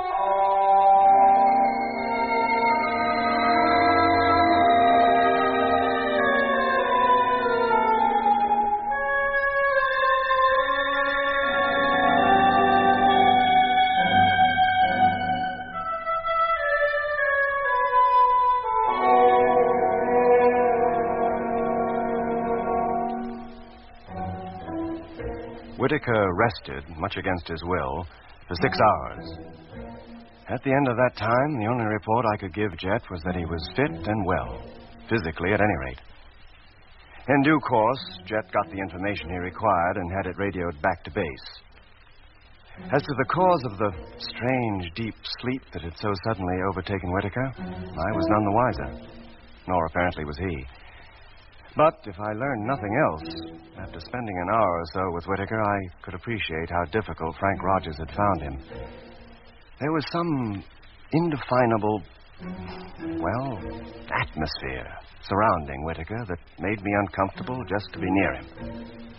I said nothing of this to Jet, not at first. And then I didn't need to. When Whitaker was fit enough to take up his duties again and began moving about the cabin, Jet and Lemmy noticed it too. The tension in the ship began to mount. And then, less than 24 hours after Whitaker had joined us, something happened that drove all thoughts of his behavior from our minds. Hello, flagship. Freighter number 5 calling Discovery. Come in, please. Hello, number 5. Discovery calling. Over. Can I speak to Captain Morgan, please? Have special report. Hold on a minute, Bill. I'll get him. Hey, Jet. Yes, Lemmy? Number 5 says he has a special report. Oh, what about? He didn't say. Hello, Jet. It's the radar. What about it? Well, unless the thing's gone crazy, there's something pretty solid in front of us, and it lies right across our course. What? Are you sure? We're getting echoes back from something, and it's pretty big, too. Well, how big? Well, difficult to tell at this stage. How strong are the signals? Very faint, but they're there. All right, number 5, keep constant watch, will you? I'll get the other ships to see if they can pick up anything. Yes, sir. Let me call up the fleet. Tell them to sweep the area directly before us, see if they can confirm number 5's report. Yes, Jet. Hello, Space Fleet. Flagship calling Space Fleet. Have special message for all ships. Come in, please. Doc. Number 1 calling. Yes, Jet. Open up the radar, will you? We might as well join in the search ourselves. Right. Number 5. What do you think it can be, Jet? Well, I think it's number 5's radar going haywire, that's what, but we'd better check to make sure.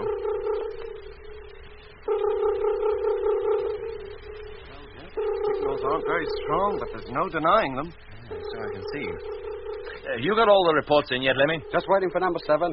Hello, flagship. Number 7 calling. Talk of the devil. Hello, number 7. Receiving you. Have full report of first hour's radar watch on specified area. Can you take it? Go ahead. Echoes definitely received. Estimated distance of object 1,300,000 miles. Position dead ahead. Whitaker, Limited take over lunar here, will you? response, Keep watch until further orders. 0.47 Yes, sir. degrees. Come on, Doc. Let's take a look at the report, see what they can tell us. Right.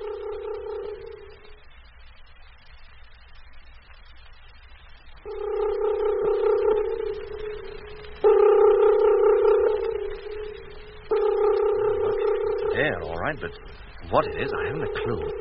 It seems to be about 1,000,000 miles away, some 6,000 or 7,000 miles in width and the same in height. And depth?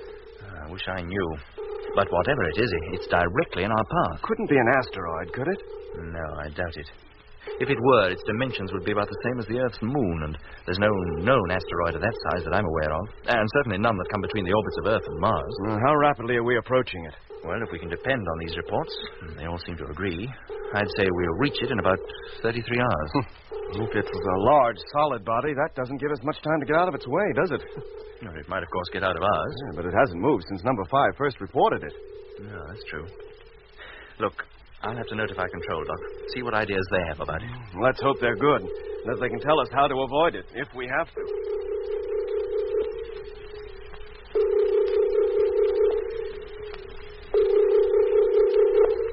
Any reply yet, Lemmy? No, Jet. Well, how much longer are they going to be? It's 4 hours since we told them. Here we are, getting closer to it all the time.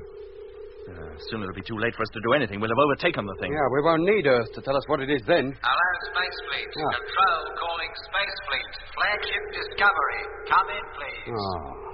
Hello, Control. Discovery here, receiving you. Go ahead. Now we wait 10 seconds while the radio wave travels down to Earth and back again. Oh.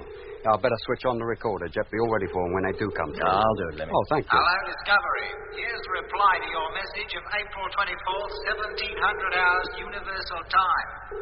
Unable to say with certainty what the object might be. Oh, that's a great help. Possibility that it may be one of these things. Meteor swarm, comet dust, or cloud of ionized gas. If either of the first two, suggest evasive action be taken as soon as practicable. If ionized gas, you can expect to pass through it safely with no adverse results, other than a temporary upsetting of electronic equipment. And they'll all come running to me. A more accurate estimation of the object's identification may be deduced from radar data received when you're closer to it. Keep us fully informed. Suggest howdy. End of message. Thank you, Control. Message received. Keep listening out, please. Well, Jet, what is it? Meteors, comet dust, or what do you call it? Ionized gas? I wish I knew. As to the first two, they're much the same thing and equally dangerous. Look, tell Control I'll call them again in 30 minutes. Then get Mitch on the intercom for me, will you? So your guess is meteors, is it, Mitch? For safety's sake, I think we should treat it as though it were. Take evasive action. Yes, but that'll mean changing course. Well, that's better than being battered to pieces, isn't it? Oh, well, we're safe enough for a bit. We're not likely to meet the outer layers of the swarm for some hours yet. That gives us plenty of time to get you back into this ship. If we're changing course, you will have to be here. I shan't be sorry. Being a member of a freighter crew can get darn dull. Well, think yourself lucky you don't have to do it all the time. I most certainly do. Very well, Mitch. I'll call you again. I'll wait for one more report from Earth. If they still can't tell us for certain what that thing is, we'll act on our own. Wacko. Oh, how's Frank, by the way? Well, fine. Couldn't be better. Having the right man to crew with can make a lot of difference, you know. I'm not sure what you mean by that. I mean, if you've got any sense, you won't send Whitaker back to this ship. Oh, I don't intend to. Okay, hear from you later, then. Okay. Well, Doc, how far from it are we now? About 500,000 miles. 17 hours to go. Less. We'll be well into the outskirts of the thing before that, no matter what it is. Meteors or gas. Well, the most urgent thing is to pick a ship for Whitaker. Get him shifted and get Mitch back here where he belongs. Where do you intend sending him? I don't know. If he has the same effect on other crews as he had on Frank, wherever we send him could well be disastrous. Well, there's Johnson in number 7. He's about the toughest freighter pilot we have. I don't think anything would upset him. Oh, isn't he the chess fiend? Yeah, he's used to silence. Well, I don't know if that'll count for much, but I do know there's very little Johnson can't take. Yeah, I'll send Whitaker to number 7. Look, wouldn't it be fair to call up Johnson and ask if he minds? Well, call him, yes, Doc, but I'm afraid he'll be taking him whether he likes it or not. Well, you better do it now, then, Jet, while Whitaker's still asleep. All right, but we better wake him and Lemmy in a minute. Their sleeping period's about over. Maybe what's that? No. Lemmy? Help! What on earth's the matter with him? Come on, Doc. Lemmy, what's the matter? Lemmy! Good grief. What is it, Doc? I don't know. Lemmy! Lemmy! Answer me! Lemmy! That's quietened him. Here, Lemmy. Lemmy, wake up. Do you hear? Shut up!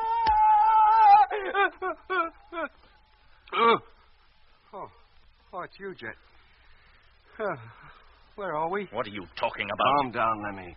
You're in the Discovery. Discovery? But Jet and I, we're... On the way to Mars. Mars? Mars. Oh, yeah. That's right. Oh, it's you, Doc, isn't it? Who else? Yeah, it all comes back to me now. What happened? Did you have a bad dream? Yeah, that was it. A dream. That's what it was, wasn't it, Doc? It didn't really happen, did it? I couldn't have left this ship, could I? I mean... No, Lemmy, no. You've been lying on that bunk for the last 5 hours, sleeping. Oh, thank goodness. That was about the most horrible dream I ever had. But it was only a dream. Now pull yourself together and get down out of that bunk. I've got work for you to do. Yes, Jet. Here, let me undo your straps. Thank you, Doc. There you are. Now, go on, get down. Oh, is Mitch still asleep? Oh, no. No, it's him! Jet! It's the same fellow! Oh. What's he doing here? Where's Mitch? Lemmy, shut up. Mitch is in freighter too. You know down well he is. What are you carrying on like this for? Then who's this? Whitaker, of course. Whitaker? What's the matter with you? Have you lost your mind or something? I had him transferred to this ship 2 days ago. Oh, yeah. Yes. So you did, but Jet, He was in your dream, Lemmy? Yes, Doc, he was. Gave you quite a shock to see him lying there, huh? Yes, it did. Me too. How do you mean, Doc? In spite of all the commotion, Jet, Whitaker hasn't even stirred. No, that's true. He hasn't. I'll tell you, Jet. There's something about that bloke. He's a jinx. He's putting the mockers on the old fleet. Hey, Whitaker. Whitaker!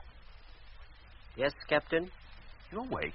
Yes, sir. Oh, didn't you hear all that row just now? No, sir. Then you must be deaf. No, sir. Just waiting for you to wake me. I have to transfer to freighter number 7. No, that's right. Hey, wait a minute. How do you know? Isn't it true, then? Yes, it is, but you were asleep when I decided which ship you'd go to. Now, how did you know that? It was a foregone conclusion. Johnson's the only person in this whole fleet who will put up with my company, unlike Mr. Barnett here. I don't want to be rude, mate, but you're right. The sooner you leave this ship, the better I'll like it. Now, Lemmy. And if they transferred you to number 9, you'd still be too close for me. Lemmy, shut up, do you hear? And listen to me, both of you. Yes, sir. As soon as you've eaten, you'll put on your suits, attach your propulsion units, and get ready to go outside. Yes, Jet. You'll make your way from ship to ship until you reach number 7. Johnson will let you in. Whitaker will stay there. Lemmy, you'll escort Simmons, second crew member of number 7, to number 2. Leave him there, and then escort Mitch to this ship. Now, is that all clear? Yes, Jet. Right. Now, when you're ready, Doc will open up the airlock for you.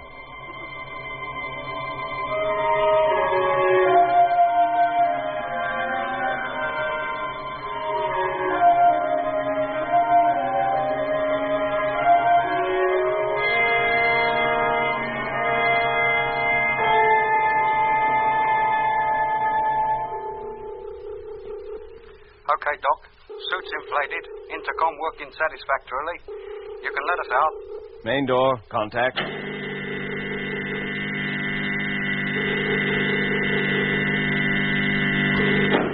Thanks, Doc. And here we go. You first, Whitaker. And make sure your safety line is fast before you push off. Safety line fast. And away you go. As soon as you reach number 1, hitch up. And wait for me to come over before you push off for number 2. Pushing on. Now. Can you see them, Jet? Yes, Whitaker just drifting into view now. Control calling Space Fleet. Calling Flagship Discovery. Have a message for you. Come in, please. I'll get it, Jet. Oh, let's hope there's something definite for us at last. Hello, Control. Flagship calling. Receiving you. Ready for your message. Over. Whitaker's made it, Doc. Lemmy's just following him across to number 1. Good. They have a long way to go yet, though. Number 7 is on the far side of the formation. Hello, Discovery. Barnett here. We've made number 1 safely. Now preparing to cross to number 2. Okay, Lemmy. I have you in full view. Watch your step. Hello, Discovery. Receiving you loud and clear. Message is for Captain Morgan. Can he take it, please? They want you, Jet. No, I can't leave the televiewer. If it's not urgent, take it down on the recorder, and I'll play it back later. Right. There goes Whitaker, heading for the next ship. Hello, Discovery. Control calling. Message concerns James E. Whitaker. Oh, Whitaker. Haven't records given us enough trouble over him already? Shall I take it, Jet? No, either put it on the tape or ask them to let me call in a few minutes. Hello, Control. Captain Morgan can accept the message in a few minutes. Hello, Jet. Now hitch to number 2. Preparing to take off for number 3. Have you in full view? Go ahead, Lemmy. Hello, Discovery. We'll wait for Captain Morgan. Thank you. We'll call you. What's up with Whitaker now? Control certainly started something when they began to get interested in him. Well, whatever it is, Doc, it can wait. Well, I must say the atmosphere in the ship is a lot easier now he's gone. He's begun to get on my nerves. Did he, Doc? Well, I hate to admit it, but I'm afraid he did. There's something peculiar about him, Jet. The way he walks, the way he looks at you. I know. I felt it myself. But why should he affect us like that? Everybody he comes into contact with seems to find something they don't like about him. It goes deeper than that, Doc. What? Lemmy's dream. What about it? Well, one of the things Rogers complained of was that all the time Whitaker was in his ship, he hardly dared sleep for fear of the frightening dreams he'd have. And then, when Whitaker comes over to our ship, almost the first day he's here, exactly the same thing happens to Lemmy. He wakes up hysterical, sweating all over and yelling his head off. And Whitaker calmly sleeps through it all. Frank had nightmares, too. So he said. But since Whitaker left number 2 and Mitch took his place, he hasn't had one. Why didn't you mention this before? I didn't think it was necessary. Hello, Jet. Now hitched to freighter number 3. Ready to cross over to number 4. Go ahead, Lemmy. Still have you in view. But how can a man's mere presence cause people to have nightmares? Well, search me, Doc, but I can't help feeling that Lemmy's hysterics were no coincidence.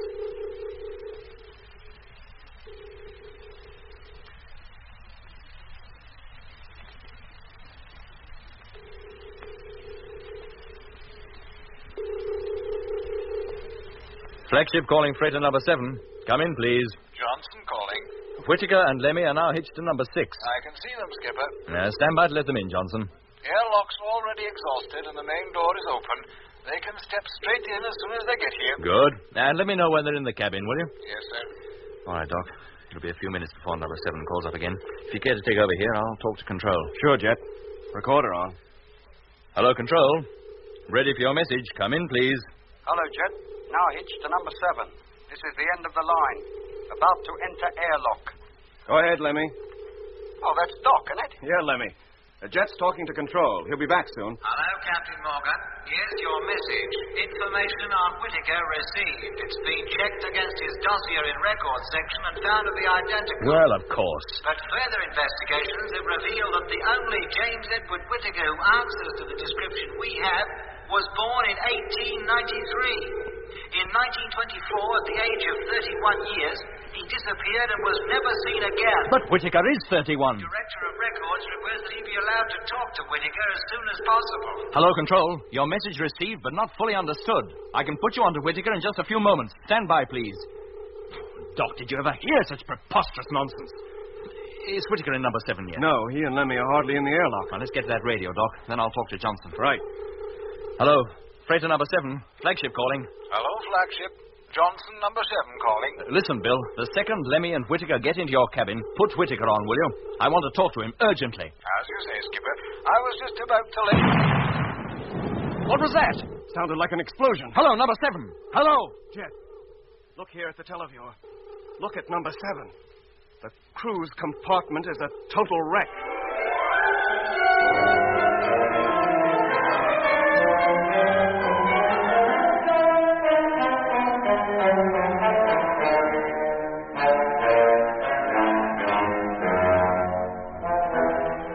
You've been listening to Episode 3 of Journey into Space with Andrew Foles as Jet Morgan, David Kossoff as Lemmy, Guy Kingsley Pointer as Doc, Bruce Beebe as Mitch, and with David Jacobs and Anthony Marriott.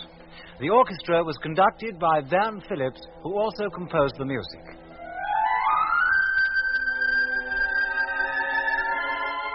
Journey into Space is written by Charles Chilton and produced by him in the London studios of the BBC.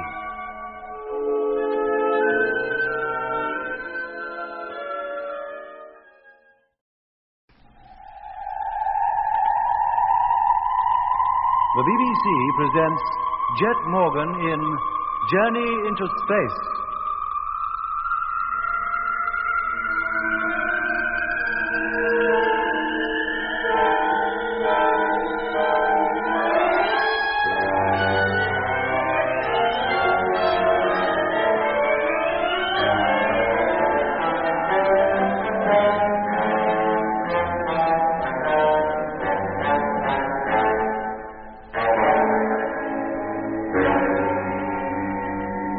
April 25th, 1971. For 22 days, the Mars Space Fleet of 9 ships, in line formation and led by the flagship Discovery, has been coasting towards the Red Planet. And although correct speed and course had been maintained, the flight so far has not been without incident. There was the mystery surrounding James Whitaker, construction engineer of freighter ship number 2. Frank Rogers found his company so objectionable that Jet decided to transfer Whitaker to the Discovery. Then came a strange message from Control on Earth asking for specific information regarding Whitaker.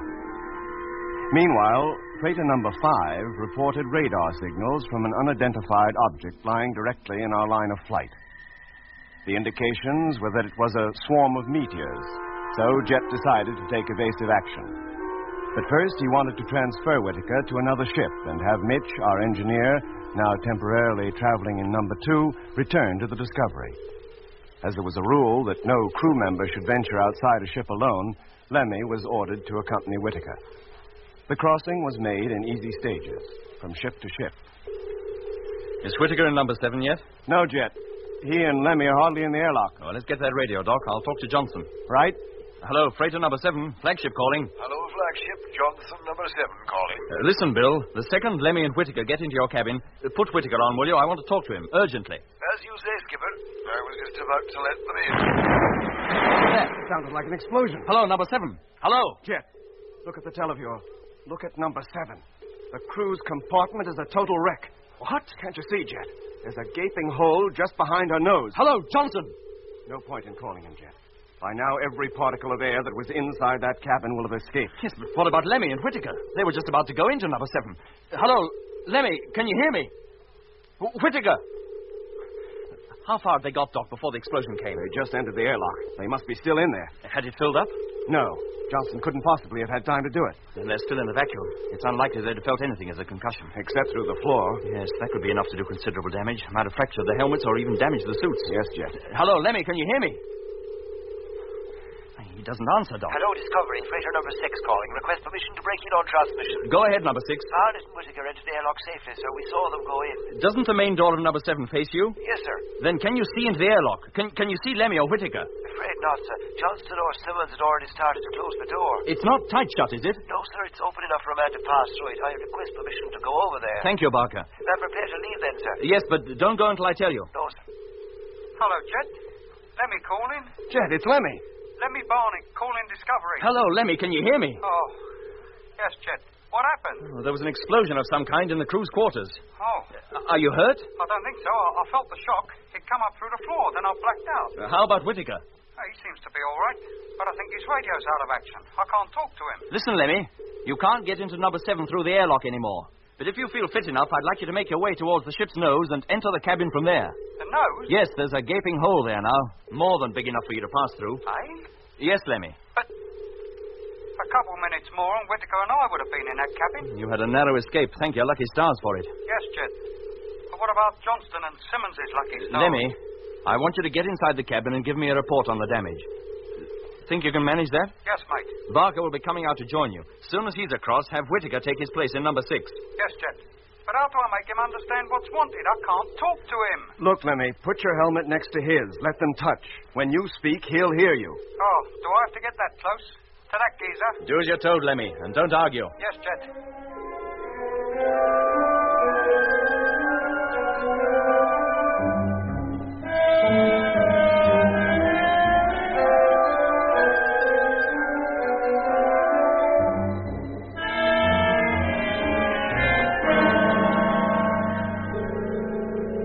Discovery, Barker calling. Have reached number 7 and now hitching safety line. Have you in full view?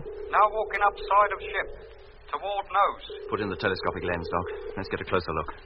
Telescopic lens in. That's better. Nearing ship's nose. Blimey. What is it, Lemmy? There's a hole here. Big enough to drive a bus through. Which way was the force of impact? Inwards. Any vaporization? I'll say. I thought as much, Doc. A meteor. Lemmy? Yes, Jet? I'd like you to go down into the cabin. Can you do that? Through the hole, you mean? Yes, Lemmy. You'd better take the flashlight, Lemmy. You'll need it. Yes, mate. Are you all set? Yes. Then here I go. Touching bottom. Now. I want to know if there's any chance of our saving the ship. Yes, Jet. Oh, Lime. What is it? There's another great hole on the opposite side of the cabin. That meteor must have been a colossal size. It swept right through the cabin clean as a whistle and took most of the main control panel with it. That puts Page of any chance of using the motor. Yeah. Apart from that, Jet, everything else seems to be intact. Can you reach the cargo hatch, Lemmy? I'll try. Go carefully. Yeah. Oh. Jet, let me get out of here. What is it? Barker, you pull me up. Quick, mate, pull me up, please. Stand by, Lemmy. Haul it now. Oh, thanks, mate. Oh, I wouldn't go back in there again for all the rice in China. Oh, what was it? What did you see? Johnston. Or Simmons. I don't know which. Lemmy, Yes, Jet? get back to the Discovery, quick as you can.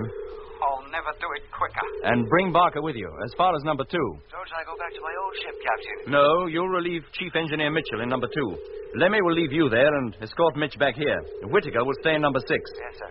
Is that clear, Lemmy? Yes, Jet. Then pull yourself together and come on.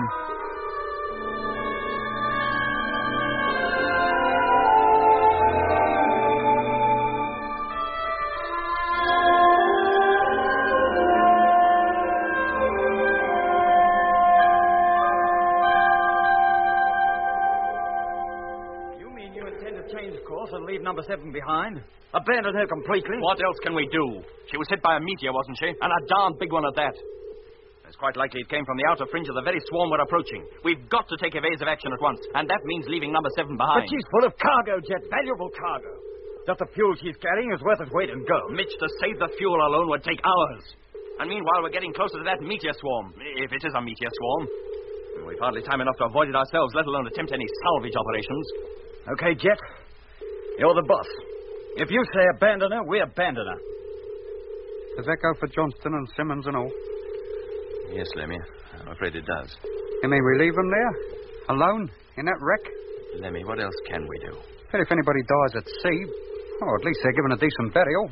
We're not at sea. If we gave them a decent burial, as you call it, all they'd do would be keep going with the ship. They'd merely be outside it instead of inside. That's all. Oh. Jet, if we're going to take evasive action, we better take it. According to my latest calculations, that object is less than 15 hours away. Right, Doc. Onto your safety couches and strap yourselves in. All right, Jet. As soon as you're set, Lemmy, call up the fleet. Have them all listening out. Yes, Jet. Okay, I'm all set. Me too. Positioning control panels. Hello, Space Fleet. Flagship Discovery calling. Stand by for Captain Morgan. Thanks, Lemmy. Hello, Space Fleet. We're going to change course. When I give the word, all ships will tilt their noses 25 degrees upwards from line of flight. When we turn on the motors, the ships will take the new course and be carried high above the meteor swarm. In that way, we may avoid it. Stand by. Okay, Doc. Switch in the main gyro. Gyro, contact. Number 1, standing by. Number 2, standing by. Number 3. Number 4. Number 5. Number 6. Number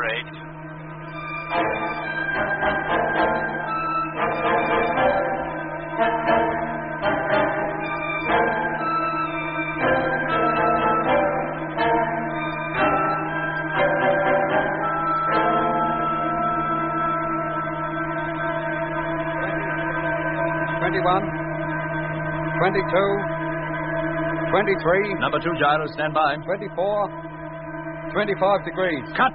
Number 2, cut. Bang on. Steady as she goes. Televiewer, Mitch. Televiewer on. 25 degrees. Steady. Cut the main gyro, Doc. Main gyro cut. How's the rest of the fleet, Mitch? All okay. Except number 7. She seems to be the only one that has moved. Nose pointing downwards. It looks that way, but it's actually the rest of us pointing up. Call in the checks, Lemmy. Right. Discovery calling Space Fleet. Stand by now for firing. Check, please. Number 1, okay. Ready for firing. Number 2, All right, check. Mitch. As soon as they've checked in, Number take 3. over, will you? Sure, Jet. Number 4. 5. 6. Number 8. Check's okay. Fleet ready for firing. Hello, Space Fleet. Flagship calling. Firing will be controlled from here. All motors will fire simultaneously. If there's any reason why firing should not take place in 70 seconds, speak up now. Then I assume it's okay. Stand by. Firing in 1 minute. Doc. What'll happen to number 7 when we leave her? She'll just go coasting on, Lemmy. Just as we'd do if we weren't changing course. On to Mars? Yeah. But being out of action and with no crew to control her, she won't be slowing down as we will. 45 seconds. Well, she just goes shooting past then? Oh, no. No, she's not traveling fast enough for that. She's bound to be affected by Mars' gravitational pull. Oh. She'll almost certainly go into an orbit round her until finally she crashes on the Martian surface. We might see her again then. Possibly. It all depends on how passing through that swarm affects her. Oh, yes. I forgot about that. She'll still be heading straight forward, won't she? With Johnston and Simmons inside her. Yes, Lemmy. What was that, Lemmy? Nothing, Jet. 10 seconds. Firing imminent. 5, 4, 3, 2, 1. Contact!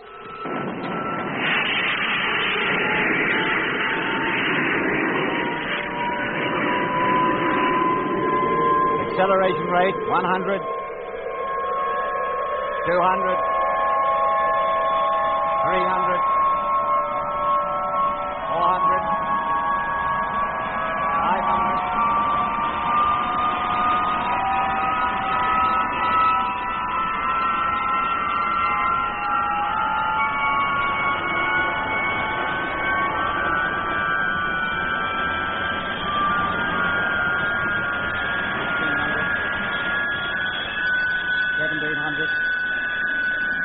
$1,800,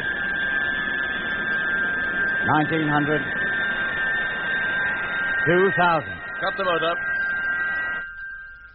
Televiewer, Lemmy. Televiewer on. They're all there, Jet. Number 5 lagging behind a bit, but the rest still in formation. Right. Get the radar, Doc. That object should be beginning to drop below us. Right. Lemmy, call up the fleet. See if all crews are okay. And then have them get to work with their radar, too. Yes, mate. And when you finish, give me control. I'll give them a full report on number 7 and tell them we've changed course.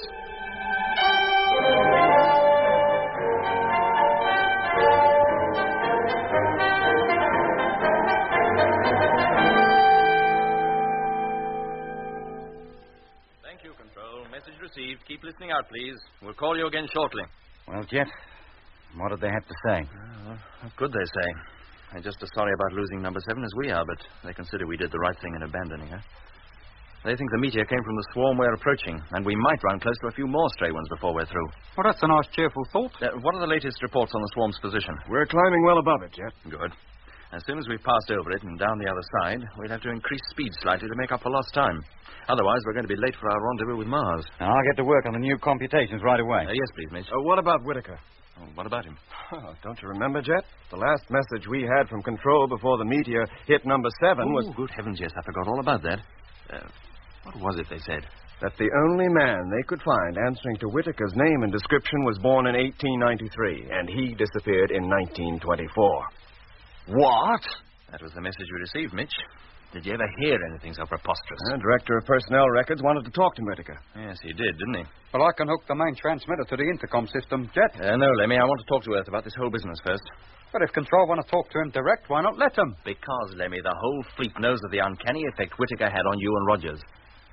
If there's anything else about him that's unexplainable, I don't want any of the crews listening in on it. Particularly the pilot of number 6. He may have to spend the rest of the voyage with him. Oh.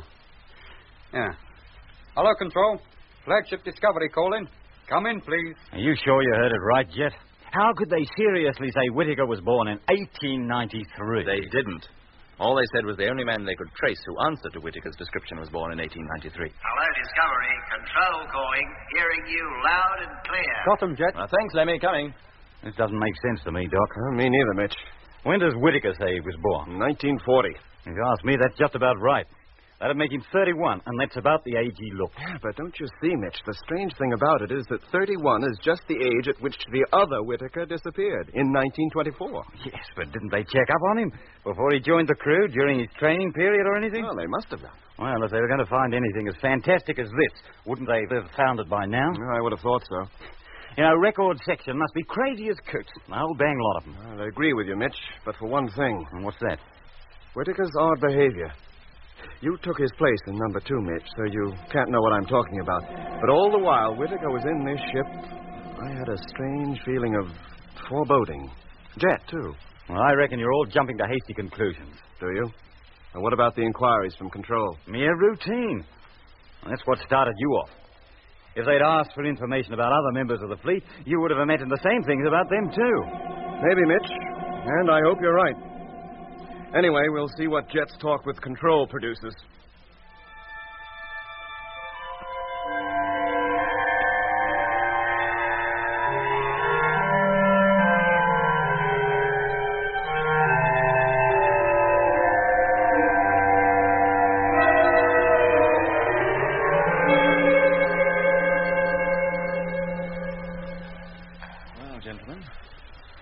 Some rather startling news for you. About Whitaker? Yes. What is it, Jet? You remember the journalists who came up to the moon to watch the takeoff? Uh-huh. Well, it seems when they returned to Earth, one of them hit on the idea of a personal angle for a series of articles for one of the national papers. Oh? For what? Well, he thought he'd visit the relatives, wives, mothers, so on, and collect first-hand material on what it's like to be the wife of a spaceman. You know the sort of thing. He'd have a job with me. I'm a bachelor. He'd thought of all that, too. Any of the men who didn't have wives had their parents supply the story. How their sons had always been crazy on space travel since they were kids, always dreamed of going to Mars. Well, he ran 4 separate articles on us, giving our whole life histories. And apparently he left nothing out. Go on. When I get back, I'll sue him for defamation of character. Oh, come to the point, Jet. Where does Whitaker fit into all this? That is the point. He doesn't seem to fit in at all. How do you mean? Well, very little information about anybody appears to escape this journalist. Until he started on Whitaker, and there he came unstuck. How? Well, the first odd thing he struck was that although Whitaker was supposed to hold degrees in astronautical engineering, he'd never been on the roll of the Astronautical College. But he must have been. Wait a minute, Doc. He might have faked his diplomas. Quite easily, but that wouldn't have given him the knowledge he's got. He's a first-class engineer, one of the best we have. Then where did he learn? It beats me. And that's not all the story. This journalist, drawing a blank at the Astro College, decided to seek out his relatives. And? Well, in due course, he found his way to his home in Kensington and asked to see his parents, but he hadn't any. Well, that's possible. Orphans ain't uncommon. No, Lemmy, they're not. But even the parents of orphans don't die before their children are born. Oh, no, I grant you. What was that? The parents of James E. Whitaker died before the Second World War. Oh, but that's impossible. Whitaker wasn't born until 1940. Mitch, let Jet finish. Oh, go on, but if this is a joke, it's a pretty poor one. A joke, he says. I can't keep from laughing here. But living at the same address as Whitaker had given was a family of the same name, headed by a man of 48 who declared his father's name was James. Born in 1893? Yes, Doc. And this James Whitaker left his home one morning in 1924 and was never seen again. All efforts by the police to find him were a complete failure. Well, it could be a coincidence. Could have been, Mitch, quite easily. Only Edward Whitaker produced a photograph of his father. Control says it bears a striking resemblance to the one records have of the Whitaker flying with us. What did the Whitaker who disappeared do for a living, Jet? Oh, chief cashier in a large London store. Ah, now, Jet, when this geezer disappeared, did any of the takings disappear and all? Not that I'm aware of, Lemmy. Oh, well, that knocks that little theory on the head, doesn't it? Of course, as soon as he realized there was something odd about all this, the journalist took the whole matter up with Control, who then took it up with the police. Police records show that the James E. Whitaker who disappeared was identical in every way, physically, with the Whitaker now in number 6, even to the color of his eyes. Green. How do you know? If he'd looked at you the way he looked at me sometimes when he was in this ship, you'd know they were green. I'll swear they used to flash in the dark and all, like a cat.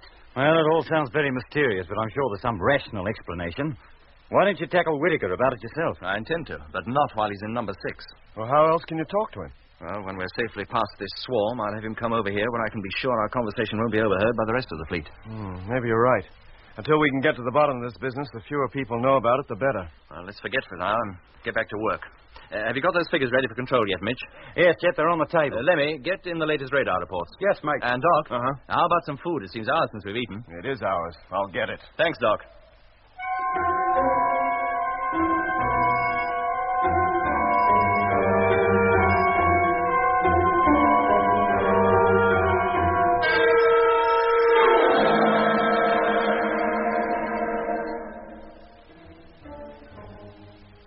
So, on the surface at any rate, the affair of James Edward Whitaker was forgotten. Jet and Mitch were fully occupied for the next few hours, checking our position and rate of climb and calculating the amount of fuel we'd used in maneuvering over the supposed meteor swarm. It was quite considerable, and what with the loss of the supplies carried in number 7, more than we could afford. For my part, although I did my best to concentrate on my work, my mind kept returning to Whitaker. Time and again, I found myself relaxing from the job in hand and thinking of him and the mystery that surrounded him. On one or two occasions, I even thought I heard his flat, dull voice, and once even looked up, expecting him to be standing at my elbow. No matter how hard I tried, I could not get him out of my thoughts. And so it was for 4 or 5 hours more until a call from freighter number 5 brought normal routine to a standstill and all of us running to where Lemmy was working at the radio. Hello, number 5, Morgan here. What's so urgent? Have you checked your radar lately? No, there's no need. 4 ships are already keeping track of the swarm. Then you better check it quick. Those meteors we're supposed to be climbing over have moved. They're directly in our path again. What? But that's impossible. No, Skipper. I've already checked with number 4. His report's the same. All right, number 5, I'll check here. Call you later. Sure, Skipper. Mitch, Doc, did you hear that? I heard it all right. Put on the radar, Doc. Let's take a look for ourselves. Radar on? No object that size could change its position so quickly. It's ridiculous. Maybe, Jet. But there is something in front of us just the same. And the signals are much stronger now. Whatever it is, we're closer to it. But we should be thousands of miles above it by now. Well, we're not. It's less than 10 hours away and directly in front of us. Are you sure you figured out the right course, Mitch? Well, of course I did. Last navigational check showed we were coasting exactly along the line we intended. Well, maybe it's an entirely new object now. Perhaps this is a second swarm, one we just didn't know about. Look, Jet, we swept the area before we changed course. There was no reaction then. That's true. But how do you account for it? Doc, sweep the area below, where the swarm should be. Right.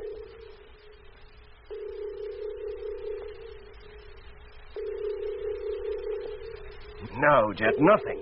Either we've changed our course or that thing's moved. I tell you, we haven't changed course. Then we'd better, and quick. If that thing's solid and we hit If it were solid, we'd see it. It would be at least as large as the moon and be reflecting the sunlight. Well, it could have its dark side towards us. In that case, the sun being where it is, it couldn't be directly in front of us. Oh, no, it couldn't, could it? Well, what do we do? Alter course again? Unless it proves to be moving out of our path as quickly as it moved in, yes. But if we go on at that rate, we'll have no fuel left. We'll reach Mars all right, but we won't be able to make a landing. Keep an eye on that thing, Doc. Right. And Lemmy, call up the rest of the fleet. Tell all ships to watch it. Get a report from each ship in turn every 10 minutes. Right.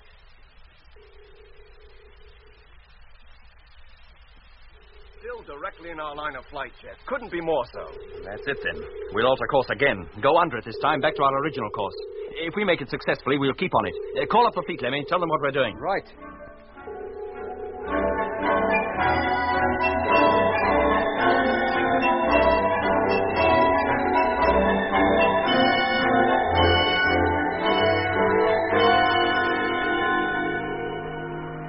That. Rotate the televiewer, Lemmy. Rotating. Oh, there, Jet. In close formation. Except for that gap between 6 and 8. Look, Jet, under the circumstances, don't you think we should close up that gap? It can only be a constant reminder to the crews of 6 and 8 of what happened to number 7. It'd be a tricky maneuver, Doc. Too risky to be safe. The ships are too big to handle that way. They weren't made to move sideways. But couldn't we try? I'm afraid they'll stay as they are. Very well, Jet. Now, get an okay from all ships, Lemmy, will you? Have them open up radar watches immediately. Yes, mate. And, Doc, open up our radar as soon as you're out of your bunk and get to work yourself. Sure. Well, if we haven't cleared it this time, I'm a Martian. Then maybe it's you that's causing all the trouble. Hey, what do you mean by that, Lemmy? Now, come on, you two. Come on. Get down out of that bunk, Lemmy, and stop arguing. We've got work to do.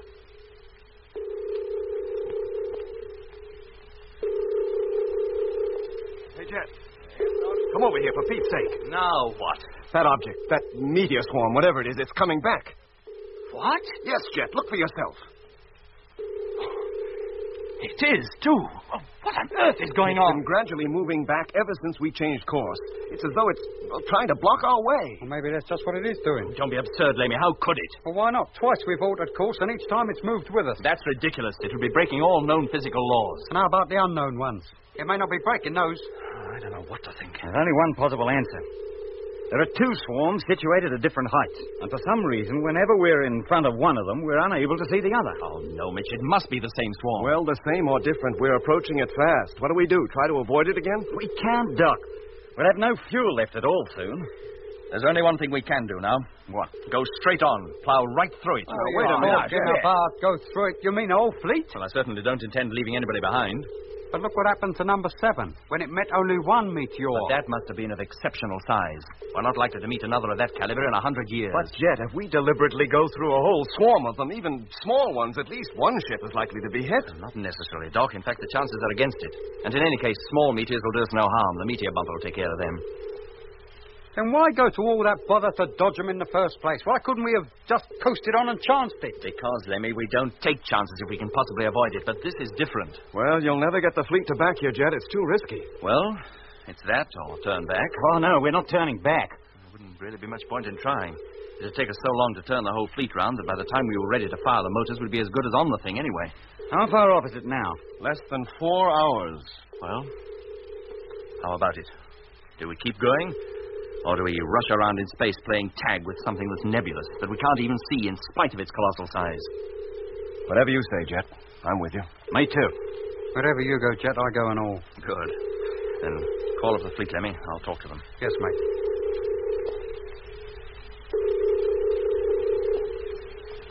Well, neither I nor Grimshore like it, Skipper, but if you think it's best, well, we're with you. Good for you, number 5. Number 6? Freighter number 6 calling. That's Whitaker. Is the pilot there, Whitaker? Yes, sir. I'm listening, Skipper. Well, how do you feel about it? Not too happy. I'd prefer to try further evasive action. Isn't that possible? I've just told you we can't spare the fuel. The only course left open to us is to keep on. There can be no turning back. Whatever action you suggest, Captain Morgan, I'm sure it will be right. I wish I could think so too, Whitaker, but thanks all the same. Orders must be obeyed without question at all times. Well, I don't think this is the time to discuss discipline. Now, Peterson, you going to be happy about this? I wouldn't call it happy, Jet, but I'm with you. Whatever you say goes, so far as I'm concerned. Good. Number 8, how about you? Well, as I'm the last to be consulted and everybody else has been already agreed to plow on, well, all I can say is, okay. I don't like it, Jet. I think the risk is greater than you care to admit. Well, that's settled. Now, listen carefully, all of you. As a safeguard, suits will be worn from now until further notice. In the unlikely event of your ship being holed, you'll be safe until you can be transferred to another ship. If the Discovery is hit and put out of action, command will be taken by number 1. Now, that's all for now, but keep listening out. Keep your radios on at all times. How far are we off now, Doc? Less than an hour. No solid object visible on the televiewer? No, Jet. Well, gentlemen, we'd better put on our suits. If it is a meteor swarm, anything might happen once we enter it. But it's a risk I'm convinced we have to take. If a large meteor hits us, we'll never know a thing about it. Now, stay at your post from now until further orders, and good luck. A nice, cheerful prospect, isn't it?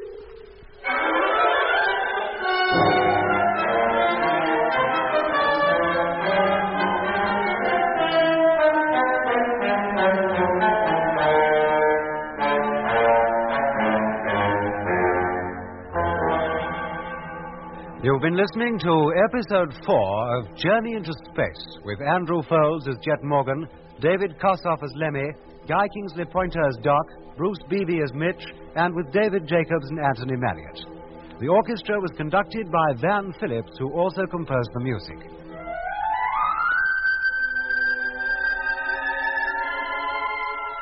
Journey into Space is written by Charles Chilton and produced by him in the London studios of the BBC.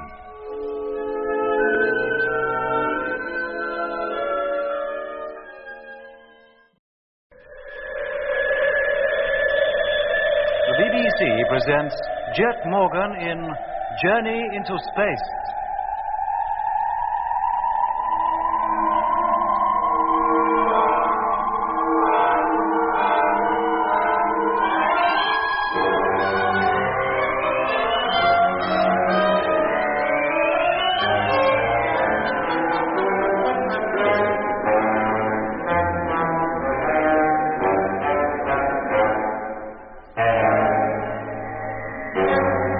For more than 3 weeks since it left the moon, the Mars Space Fleet, led by Jet Morgan, has been coasting towards the Red Planet. When the great journey began, the fleet numbered 9 ships, our flagship, Discovery, and 8 freighters. Now there are only 8 ships in all, for freighter number 7, after being holed by a meteor and its crew killed, had to be abandoned, together with its precious cargo. Then there was the mystery of James Whitaker, construction engineer, who, according to reports received from Earth, answered to the description of a man born 78 years ago who had mysteriously disappeared in 1924. And now, a new hazard faced Jet Morgan and his crews.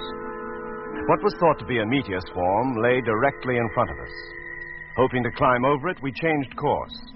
But shortly afterwards, the radar showed that once more the object lay directly in the Space Fleet's path. The tricky maneuver was carried out again, but with the same startling result. Jet then decided there was nothing for us to do but plow straight through the swarm. After some discussion, we in Discovery agreed, and Jet called up the freighters to tell them of his intention. Well, how do you feel about it, number 6? I prefer to try further evasive action. Isn't that possible? Look, I've just told you we can't spare the fuel. The only course left open to us is to keep on. There can be no turning back. Whatever action you suggest, Captain Morgan, I'm sure it will be right.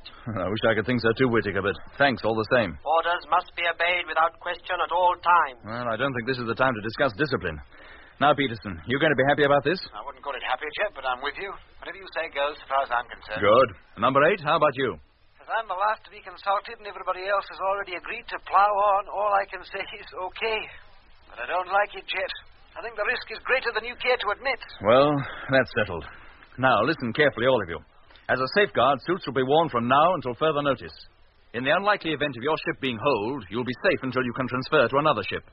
If the Discovery is hit and put out of action, command will be taken by number 1. Well, that's all for now, but keep listening out. Keep your radios on at all times. How far are we off now, Doc? Less than an hour. No solid object visible on the televiewer? No, Jet. Well, gentlemen, we'd better put on our suits. If it is a meteor swarm, anything might happen once we enter it. But it's a risk I'm convinced we have to take. If a large meteor hits us, well, we'll never know a thing about it. Now, stay at your post from now until further orders, and good luck. A nice, cheerful prospect, isn't it? Never mind about that, Lemmy. Get over to the radio and open her up. Yes, Jet. Mitch? Yeah? Keep watch on the televiewer. Right. Doc, I'll keep radar watch with you. Okay. Signals are coming in good and strong now. Still right smack in our path. Yes. It's uncanny. Anything to see yet, Mitch? No, not a thing. If it wasn't for the radar signals, I'd swear there's nothing between us and the distant stars. Absolutely nothing. Well, keep looking. Too right. Hello, flagship. Number 8 calling. Come in, please. Hello, number 8. Discovery call in. Hearing you.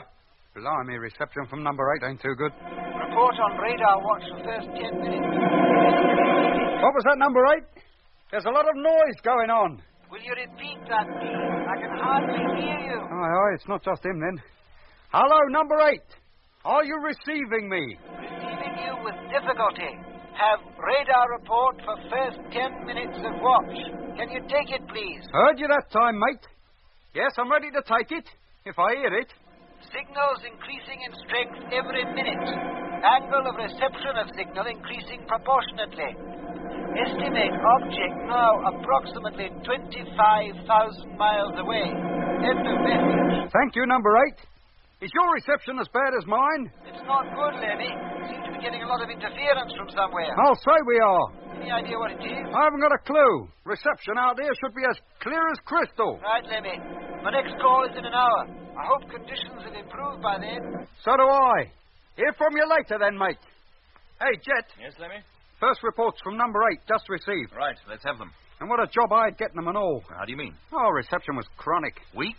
Oh, Jet, but there was such a lot of extraneous noise with it. Oh, is it the same with the rest of the ship? I don't know, but number 6 is due to call in about 5 minutes. I'll let you know then. All right, Lemmy, I'll get back to Doc. Yes, mate. There's something haywire here, Jet. Eh? Screen keeps distorting, as though there were a lot of static around. There, see? Yeah. Now, I wonder if that has anything to do with Lemmy's interference. Oh, he's noticed something, too? Oh, almost certainly the same thing. There. Yeah. Look at that. What hope have we of getting true readings under these conditions? Do what you can, Doc. It may be only temporary. Well, let's hope so.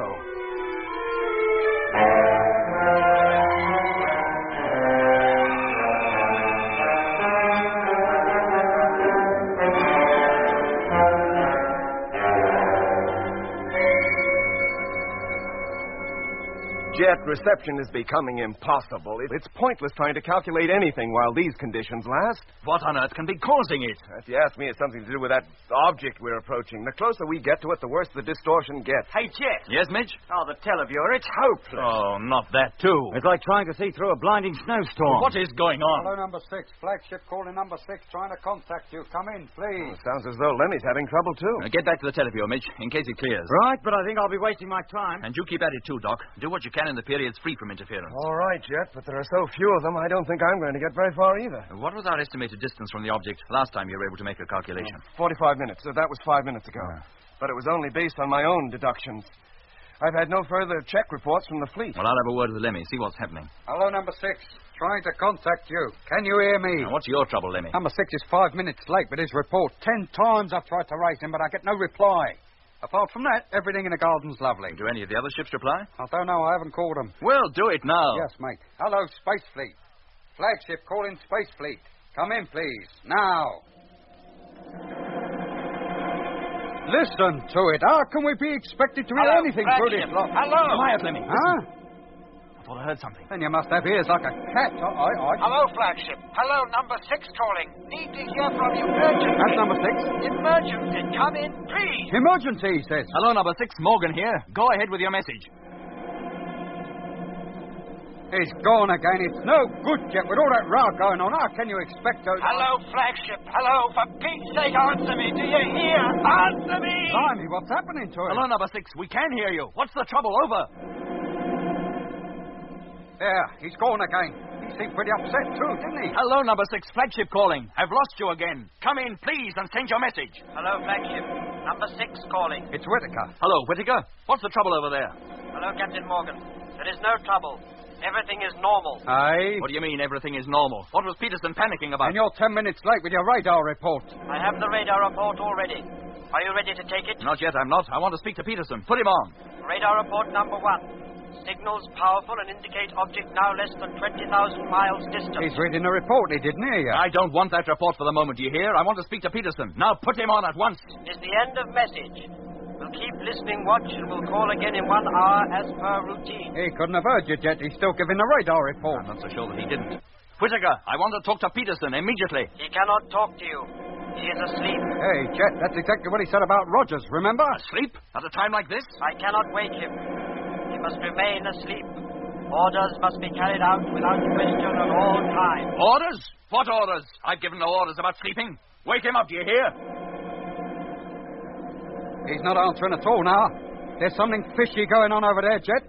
Wherever that geezer is, there's trouble. And even if he was answering, we'd never hear him with all that row going on. Hey, Jet, come over here, quick. Coming, Mitch. Now, keep trying, Lemmy. If you can't get number 6 yourself, ask one of the other ships to try and contact you. Yes, Jet, but with things as they are, I'll be lucky to get anybody.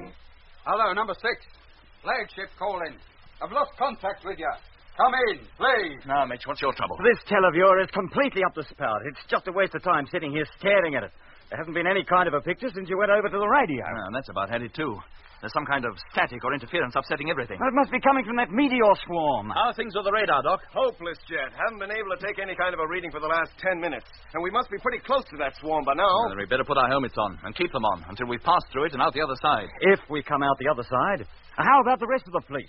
If we can't see them, how do we know they're still with us? Any luck yet, Lemmy? No, Jet, I can't race anybody. Well, put your helmet on. You can hitch your personal radio to the main transmitter and still keep calling. Yes, Jet. Now, what makes you think the personal sets will work any better than the main radio? Nothing. I'm just hoping they will.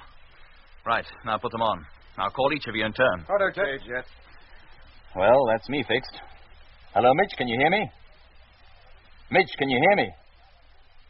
Hello, Lemmy, how about you? Doc, you there? Mitch, can you hear me now? Yeah, Jeff. But only now your helmet's touching mine. I'll beckon Doc and Lemmy over. If we all put our heads together, we can talk. All touching now? Yes, Jet. I can hear you. Now listen carefully. With the radios not functioning, we can't talk to one another except by this method. And for safety's sake, we'll have to keep our helmets on until we pass through that swarm. Doc, Mitch, you'll go back to the radar and televiewer and keep watch. And Lemmy, you keep calling the fleet every 10 minutes. Now, is that all clear? Yes, Jet. If any of you have anything to say, raise your hand and I'll come over. Right, Jet. Okay, Right, back to your posts, all of you. Okay, Jet.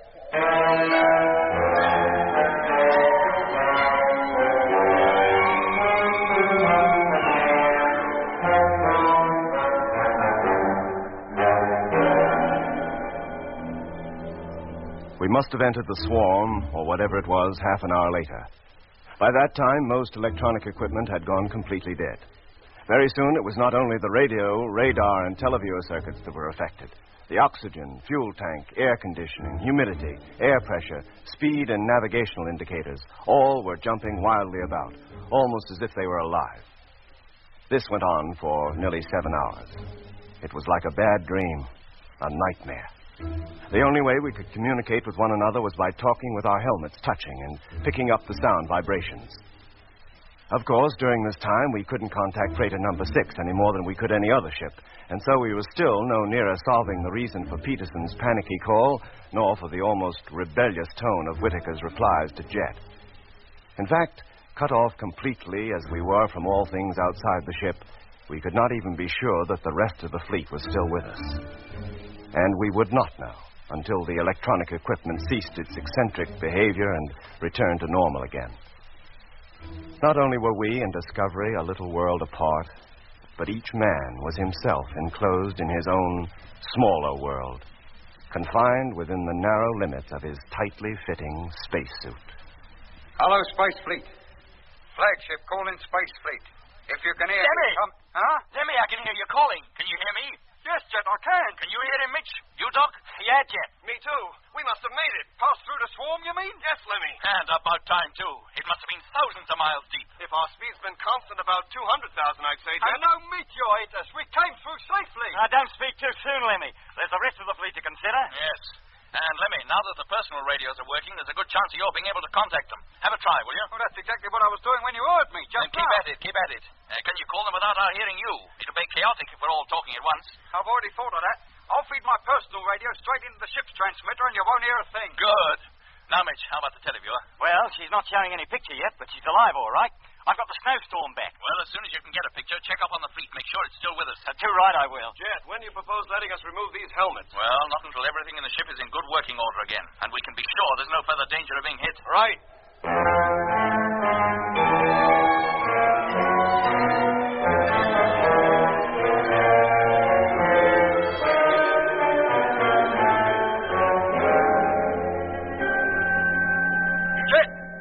Yes, Lemmy? Make contact with number 1. Do you want to talk to him? I certainly do. Hook me up, will you? Right. Now, go ahead. He should hear you. Hello, number 1. Morgan here. Are you receiving me? Hello, Captain. Hearing you quite clearly. Are you and your ship okay? Yes, sir. Televiewer and radar still a bit haywire, but coming back to normal rapidly. All electronic equipment's been completely out of action the last few hours. Yeah, ours has too. Have you been able to make contact with any of the other ships? No, sir. Let me go through before I have a chance. Very well, number 1. As soon as your radar's working again, see if you can calculate our distance from that swarm, and the rate at which it's dropping behind, if it is. Very good, sir. How soon will we take our suits off? Not until I tell you. As soon as you've anything to report, give us a call. That's all. Thank you, Discovery. All right, Lemmy. Now see if you can contact the rest of the fleet. Yes, mate. Mitch, is that televiewer working yet? Yeah, it's getting better, but I still can't get a picture. Then keep at it. You will before long, I'm sure. How about you, Doc? Well, if there's anything in front of us, Jet, I believe I could detect it. You mean the radar's working now? Yes, enough for me to get some sort of a signal. Good. Well, sweep the area astern. See if you find anything there. Sure. Yes, Jet, there you are. As strong as you like. That thing is behind us. We must have passed through it. Good, Doc. Do you think it was meteors, Jet? I wouldn't like to say for sure, but I doubt it. So do I. No ordinary meteor swarm would have upset the equipment like that. And the chances are that at least one of the ships would have been struck. Well, we can't be sure that they haven't yet, Doc. No, I don't think you need worry, Jet. I've got a hunch that everything is going to be all right. I hope so, Doc. I sincerely hope so.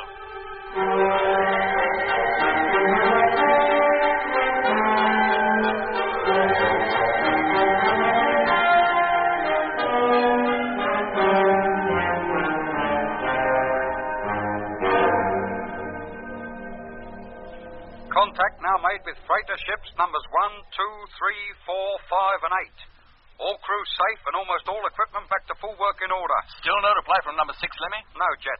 None of the other ships can raise him either. Well, that swarm is nearly 40,000 miles behind us now, Jet. It can't be that that's affecting number 6 radio this time. He should reply. How about the televiewer, Mitch? Any picture yet? Coming up gradually. Clearing slowly. Can you get a clear image of the fleet yet? No, Jet, but it won't be long, I'm sure. All right, gentlemen. I think it's safe to remove the helmets now. You can take them off. Oh, thank goodness. I was beginning to feel like a goldfish. As soon as you can, Lemmy, get back to that radio. Keep trying number 6. Yes, Jet. Hello, number 6. Flagship calling number 6. Been trying to contact you. Come in, please. Hey, Jet, come over here. The televiewer's clear. And about time, too. There. Fleet's still in perfect formation. We must have stuck together the whole time. In fact, going through that swarm seems to have had no ill effects on us at all. And... Say, Hal, wait a minute. Eh? Where's number 6? What? She's not there. But she must be. No, Jet, she isn't. Every other ship is, but there's no sign of number 6. Here, let me see. Well? Good grief, you're right, Mitch. It's gone. Number 6 has completely disappeared.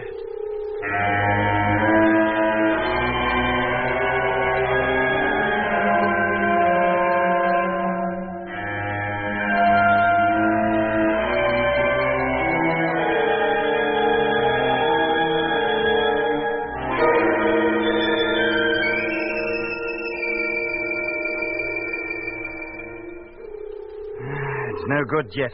There's no sign of it.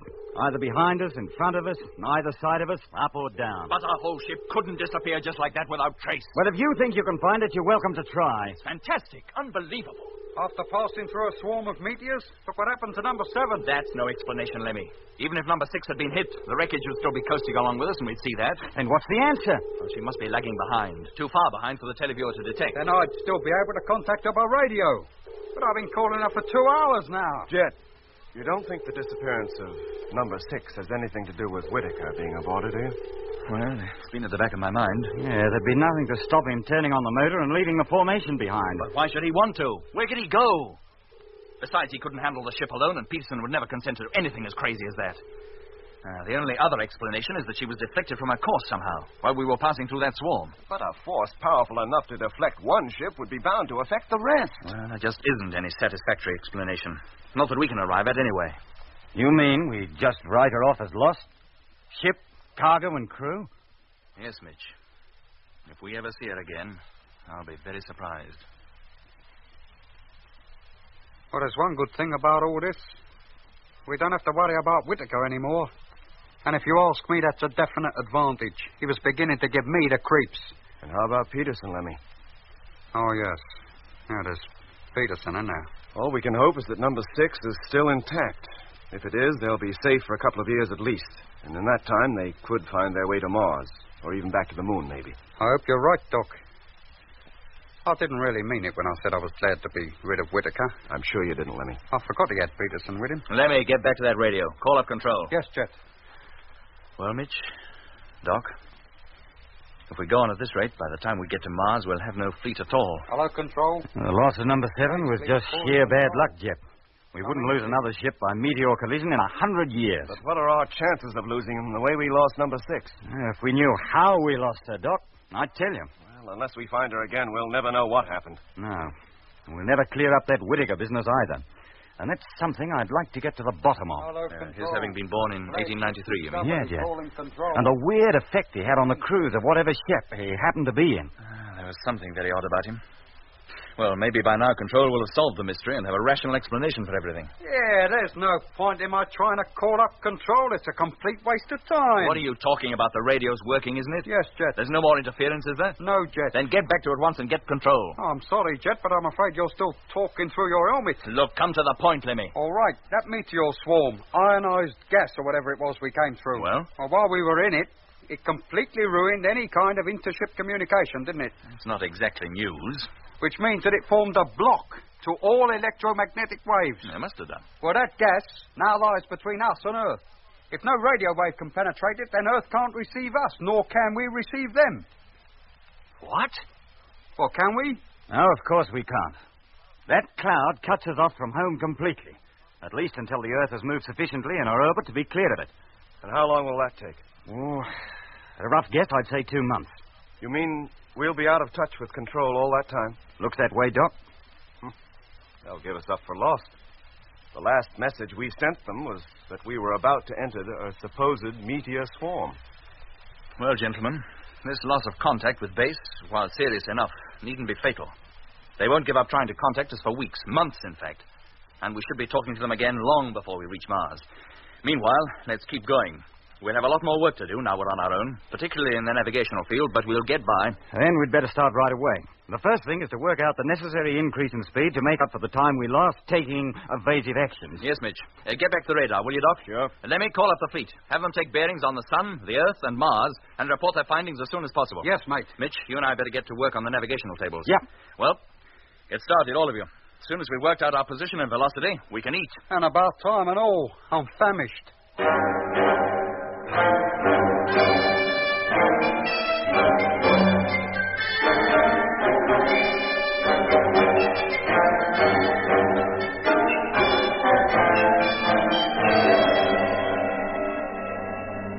though now 2 ships had gone, together with their crews and cargo. Meanwhile, the rest of the fleet sped on its way. By now, Mitch and Jet had checked our course and position and found it to be correct. We could expect to arrive above the surface of the red planet at the appointed time, always supposing, of course, that some other mishap didn't delay us. By now, the sun was only about 4/5 of the size it appears from Earth, but because of the clear viewing conditions out in space, was a much more beautiful object. It hung in the sky, a great, gleaming, blue-white disk, surrounded by its corona. As for the Earth, which lay to one side of the sun, it appeared bluish in color, with reddish-green patches indicating the land masses, and the whole being covered with irregular white cloud formations. And at both poles were the incredibly bright ice caps. To the naked eye, the Earth-Moon system looked like a huge double star which grew and shrank as the moon encircled its parent Earth. But the most interesting and remarkable object in the whole heavens was Mars. As we observed through the small navigational telescope, it already appeared much larger than we'd ever seen it. Deep pink in color, the darker portions of its surface showing up sharply in olive green. Even at this distance, we could detect a few cloud masses floating in its atmosphere. And the dark, thin lines of the canali were certainly no optical illusion.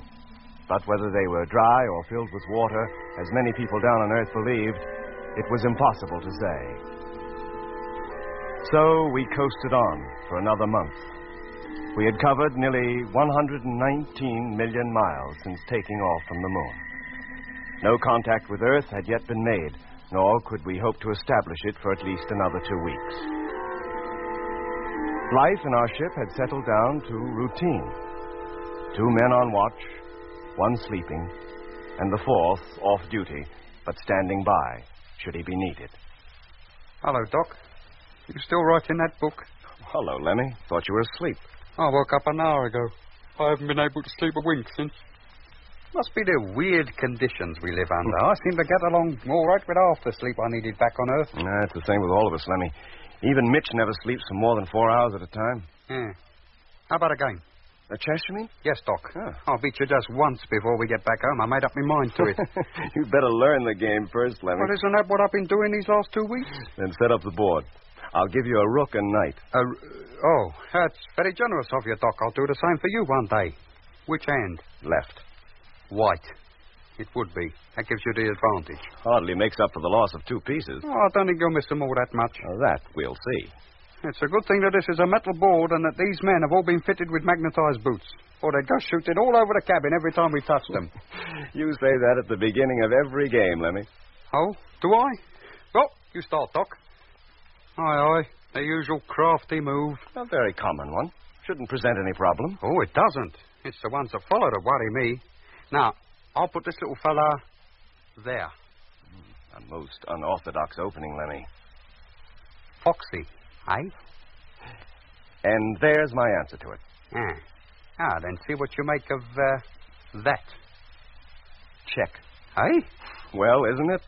Wait a minute, Doc.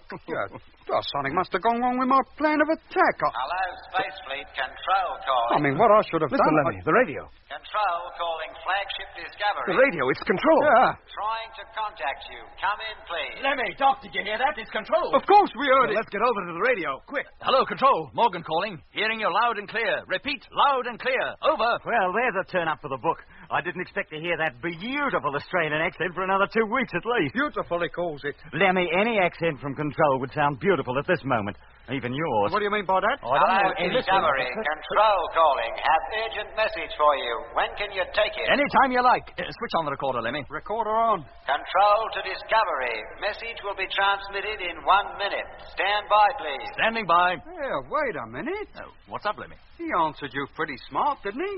How do you mean? Well, the last time we had a message from Earth was a month ago. The time lag between calls then was 10 seconds. Well? Oh, by now the lag should be at least 20 seconds. But that answer come back this time in 5. Are you sure? Of course I'm sure. The times I've spoken to Earth, I reckon I should notice a thing like that, shouldn't I? But if you're right, Lemmy, If the delay was that short, that would put the Earth about a quarter of the distance from us that it should be. Oh, that's impossible. Lemmy must have made a mistake. Well, we can soon see. Get them to call you again, Jet. Hello, flagship. Are you ready to take the message? Sorry, Control. Didn't hear you. Will you repeat that? 1 second. 2, 3, 4. Control to flagship. Repeat. Are you ready to take the message? Lemmy's right. It was 5 seconds. Sorry, Control. Cannot take message at this moment. We'll call you again in a few minutes. What on earth is going on? The ship must have turned itself round.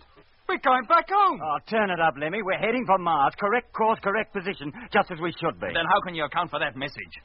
There's only one explanation. That can't be Control. What? Then who is it? Search me. I'm no clairvoyant. I'm just a radio operator. If it's not Control... It sounds like them. They must be fairly close to us, somewhere within the region of 500,000 miles. And that's why they sound so strong and clear. We never receive Earth at that strength. Then who can it be? Oh, look, it must be Control. The short delay must be due to some freakish way the wave travels, or something like that. Oh, use your loaf, Mitch. Do me a favor there. How could that be? Lots of things can block a radio wave, but nothing can change its speed. Call them up, Jet. Let's take the message, at least. Yes, Doc. We can argue about it afterwards. Switch her on, Lemmy. Transmitter on. Hello, Control. Morgan calling. Now ready to receive your message. Go ahead, please. 1, 2, 3, 4. Control to flagship. There. You see? 5 seconds again. Here is your message. Urgent. Control to flagship Discovery.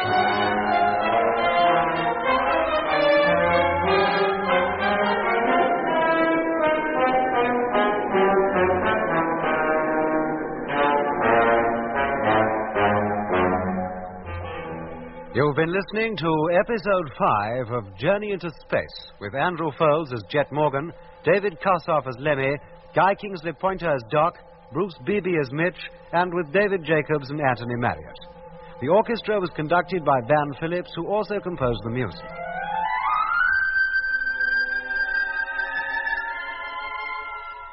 Journey into Space is written by Charles Chilton and produced by him in the London studios of the BBC.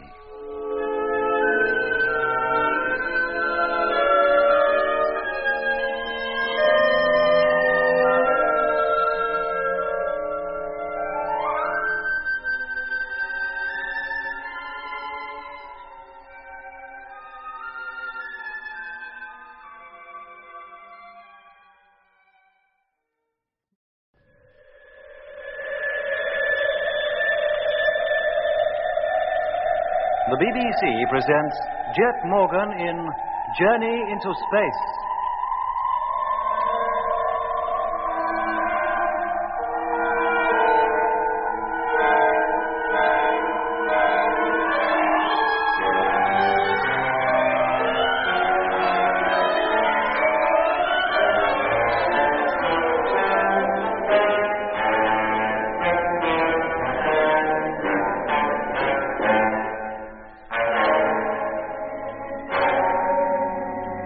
We have now covered nearly 120 million miles of our 6-month-long journey through space to the red planet Mars.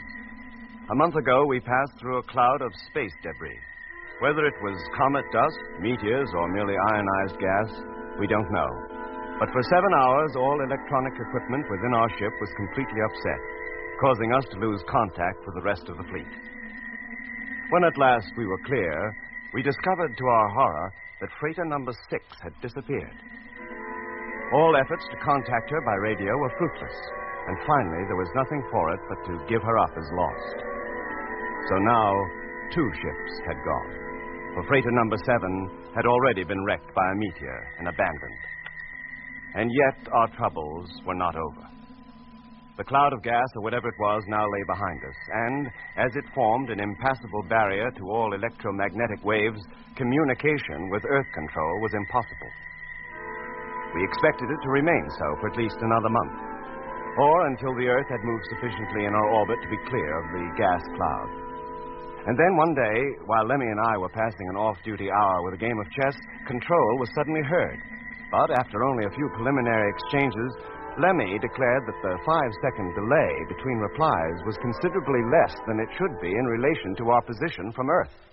Are you sure? Of course I'm sure. The times I've spoken to Earth, I reckon I should notice a thing like that, shouldn't I? If you're right, Lemmy, if the delay was that short, that would put the Earth about a quarter of the distance from us that it should be. That's impossible. Lemmy must have made a mistake. We can soon see. Get them to call you again, Jet. Hello, flagship. Are you ready to take the message? Sorry, Control. Didn't hear you. Will you repeat that? 1 second. 2, 3, 4. Control to flagship. Repeat. Are you ready to take the message? Lemmy's right. It was 5 seconds. Sorry, Control. Cannot take message at this moment. We'll call you again in a few minutes. What on earth is going on? The ship must have turned itself round. We're going back home. Oh, turn it up, Lemmy. We're heading for Mars. Correct course, correct position. Just as we should be. Then how can you account for that message? There's only one explanation. That can't be Control. What? Then who is it? Search me. I'm no clairvoyant. I'm just a radio operator. If it's not Control, It Lemmy, sounds like them. they must be fairly close to us. Somewhere within the region of 500,000 miles. And that's why they sound so strong and clear. We never receive Earth at that strength. Then who can it be? It must be Control. A short delay must be due to some freakish way the wave travels, or something like that. Use your loaf, Mitch. Do me a favour. How could that be? Lots of things can block a radio wave, but nothing can change its speed. Call them up, Jet. Let's take the message at least. Yes, Doc. We can argue about it afterwards. Switch her on, Lemmy. Transmitter on. Hello, Control. Morgan calling. Now ready to receive your message. Go ahead, please. 1, 2, 3, 4. Control to flagship. There, you see. 5 seconds again. Here is your message. Urgent. From Control to Space Fleet for immediate action, by order of Supreme Council, flagship Discovery and remaining 6 freighters are to abandon all attempts to reach Mars and return to Moon Base immediately. Repeat. Return to Moon Base immediately. End of message. Hello. Hello, Control. Morgan speaking. Are you crazy? We're nearly halfway there. What are the reasons for turning back? There can't possibly be any. Emergency operation. Plan B to be put into effect immediately. Plan B? Yeah, complete turnaround. Return to base, regardless of what we think our chances are. Plan A would give us some choice in the matter. If I thought it safe to go on, we'd go on. But if Control order Plan B, I have no choice. Even if we were about to touch down on Mars, we'd have to turn back. They can't expect us to abandon the whole project without giving us some valid reason for doing so. You know the golden rule on this trip, Mitch. Carry out the order first and ask questions afterwards. Yeah, Jet, an emergency, but what emergency is there now? This is where I intend to break the golden rule and ask them. Hello, Control. Morgan calling. Have received your message, but am at a loss to understand it. Expedition is going well. Can you give us your reasons for ordering Plan B? If Winch will give that order, he'll be hopping mad at you questioning it. No madder than I am at his giving it. Your message received. Emergency operation Plan B to be carried out at once. There, what did I tell you? Orders must be carried out without question at all times. Yes, but... Here. What did he say? Orders must be carried out without question at all times. Control has never used that expression before. And it's not the first time we've heard it. Whitaker often used that phrase. Yes, Whitaker. But that's the voice of Control. I'd know it anywhere. Well, it certainly sounded like Control. Lemmy, turn back that tape. How far? To the part when Control first called us. Right. What do you intend doing, Jet? Listen to it all again. She's set, Jet. You ready? Yes, Lemmy, go ahead. Hello, Space Fleet. Control calling. Control calling Flagship Discovery. Trying to contact you. Come in, please. Well, what do you think, gentlemen? Control. No doubt about it. I'd stake my life on it. Keep going, Lemmy. Hello, Discovery. Control calling. Have urgent message for you. When can you take it? That's Control, too. Control to Discovery. Message will be transmitted in 1 minute. Stand by, please. I tell you, I'd know that accent anywhere. Hello, Flagship. Are you ready to take the message? Repeat. Are you ready to take the message? It sounds like Control all right, but it still doesn't explain why the time lag between replies is so short. Quiet, Lemmy. The emergency message is coming up next. Control to Flagship. Here is your message. Urgent. Here. Oh, blimey, why didn't I think of it before? Quiet, Lemmy. For immediate action, by order of Supreme Council, Flagship Discovery and remaining 6 freighters are to abandon all attempts to reach Mars and return to Moon Base immediately. That's not the same voice. Return to Moon Almost, Base but not quite. immediately. When the actual message came, a new voice took over. Yeah, and what I was about to Play say... it again, Lemmy. Yes, Jet. Here it comes. Control to Flagship. Here is your message. Urgent. Now listen, From Control to Space Fleet for immediate action, by order of Supreme Council... It is a different voice. In all the excitement of being told to turn back, we didn't notice it. And if you'll just let me get one word in edgeways, there's another thing. What's that, Lemmy? The freighters. He said the flagship and the remaining 6 freighters was to turn back. Well, there are only 6. But Earth doesn't know that. So far as I know, we've lost only one, number 7. Yes, you're right. We lost number 6 while we was passing through that cloud of ionized gas or whatever it was. And we lost all contact with Earth at the same time, and we haven't re-established it since. Yeah. Lemmy, can you get a bearing on that signal? Yes, if you keep him talking long enough. All right, get ready to do it. I'll call him up. Yes, mate. Hello, Control. Flagship calling. Have message for you. Can you take it, please? You all set, Lemmy? All set. Hello, Flagship. Receiving you loud and clear. Ready to take your message. That's Control's voice again. Did you get the bearing, Lemmy? Not quite. Hello, Control. Sorry, didn't get that. Would you repeat your call, please? Should line up on him this time. Hello, Flagship. Receiving you loud and clear. Ready to take your message. Right. Got it. Hello, Control. Here is my message. Have received your signal regarding the operation of Plan B. Will now consider it and call you back in a few minutes. What is the bearing, Lemmy? 1 degree to starboard. Azimuth reading. Altitude nil, depth nil. He's almost right slap in front of us, whoever it is. That's it, then. It can't be Control. If it were, he'd be behind us. Hello, Discovery. Your message received. Aye, there's the mystery voice again. There's no time for consideration. Action must be taken at once, or we cannot be held responsible for consequences. No, he's trying to scare us. Hello, Control. Your message received. Action will be taken on it if and when I think fit. That is all. And you can pick the bones out of that. Well, gentlemen, I think that about settles that. It's not Control. It's someone using the voice of Control in the hope of fooling us into turning back. But who? Whitaker. Who else? He must have gotten ahead of us. But what could he gain from that? He's got one of our ships, hasn't he? But he can't go anywhere in it. Even if he went onto Mars, he couldn't land us. She's not built for it. And if he just keeps going, he'll eventually cover a full orbit, and in a couple of years be back where we all started, on the moon. And we'd be there waiting for him. There'd be no point in that either. And why try to get us to turn back? If I knew, I'd gladly tell you. Oh, what's he trying to do? Wreck the expedition? He must be raving mad. If he were, he'd never have gotten through the psychiatry test. No, there must be some other reason behind it. Something much deeper and stranger than we can comprehend. Something to do with his being born in 1893, maybe. Oh, you don't really believe that, do you? I'm beginning to believe almost anything so far as Whitaker's concerned. The way he behaved the whole time he was with the expedition. The uncanny effect he had on the crew members of the ships he was in.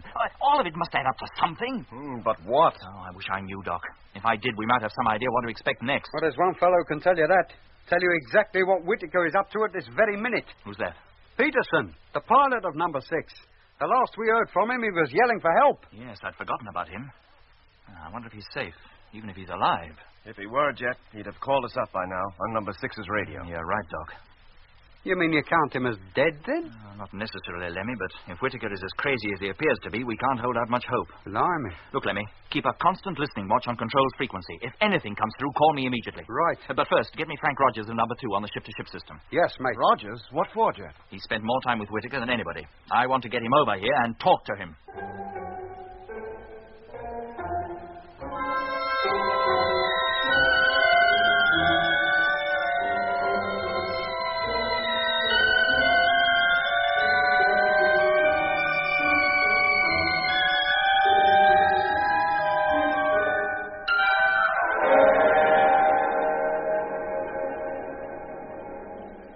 Airlock, contact.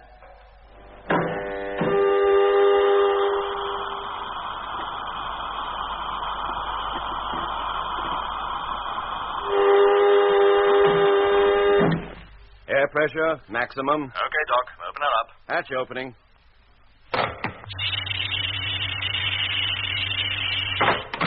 All right, Jet, give me your helmet. Thanks, Doc. How are you, Frank? Fine, Doc, and thanks for the invitation over. First time I've been out of my ship since we took off 8 weeks ago. I'm afraid it's no party you've been invited to, Frank. Huh? You better get your suit off. Then come on over to the control table. We'll talk over there. Yes, sir. Lemmy heard anything more? No, Jet, not a sound. Well, they must realize they've seen through that little game and have given up trying to fool us. With the radio, maybe, but what will they try next? Here, give me a suit, Jet. I'll put it away for you. Oh, thanks, Doc. Well, Captain, here I am. What's the trouble? It's about Whitaker. Oh? You know everything that's happened regarding him. Well, nearly everything. Oh, more than most, I think, sir. But there's plenty you don't know, Frank. That nobody in the whole fleet knows except the crew of this ship. Really, sir? You remember Personnel Section wanted information on Whitaker? Well, you asked him for it while he was still in my ship over the intercom. Mm-hmm. And then I had him transferred to here. That's right, sir. He was sick. Well, so it appeared. Wasn't he sick then, sir? Not in the way you mean. Oh. Then, as you know, I finally had him placed with Peterson in number 6, and number 6 has since been lost. Yes, sir. But less than an hour ago, we believe we had a radio message from number 6. Oh, thank goodness, sir. Are they all right? No, they're not all right. Far from it. What? I said we believed we heard from number 6. Fact is, when we first picked up their signal, we thought we were in contact with Control. Well, how could that be, sir? Well, it was Control's voice we were hearing, at first anyway. But after taking a bearing on the source of the transmissions, we decided the signals were being radiated from a point some 500,000 miles in front of us. Well, then it couldn't be Control, could it, sir? Not in 1,000 years. We believe it to be number 6. And we also believe Whitaker to be behind the messages we were receiving from her. Well, may I ask what they were, sir? Orders to turn back. This isn't a joke, is it? It's no joke. Far from it. Listen, Frank. We've no way of discovering the reason for Whitaker's odd behavior, except by finding out all we possibly can about him. Now, you spent a month alone with him. Well, about the most uncomfortable 4 weeks I've ever spent with anybody, sir. I complained to Lemmy about him. Yes, he told us, but we thought Whitaker merely had a bad dose of space sickness and would soon get over it. The little time he spent in this ship proved it was something more serious than that. How did you stick it as long as you did? It was the case of having to.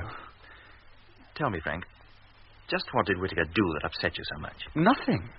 Nothing? I mean, it was his doing nothing that upset me. He wouldn't talk unless it was necessary. But what did he do in his spare time? Oh, just lay on his bunk. That all? Well, unless anything came through on the radio, then he'd be up on his feet in a flash, listening, as though the message were for him personally. Oh, that doesn't give us much to go on, Frank.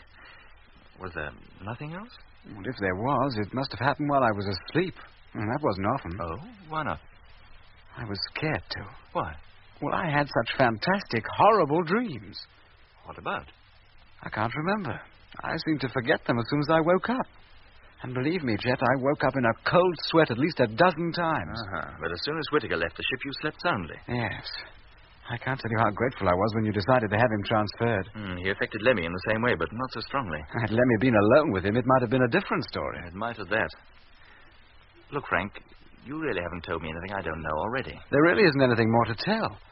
Oh, except one thing. Yes? He was always asking if he could take my radio watch. Oh, and did you let him? No, it's against regulations, except for emergency. Quite right. It was rather an odd request from a fellow who was always telling me that orders should be obeyed without question at all times. This used to be his favorite phrase. And when he did get to the radio, was there anything odd about the way he carried on then?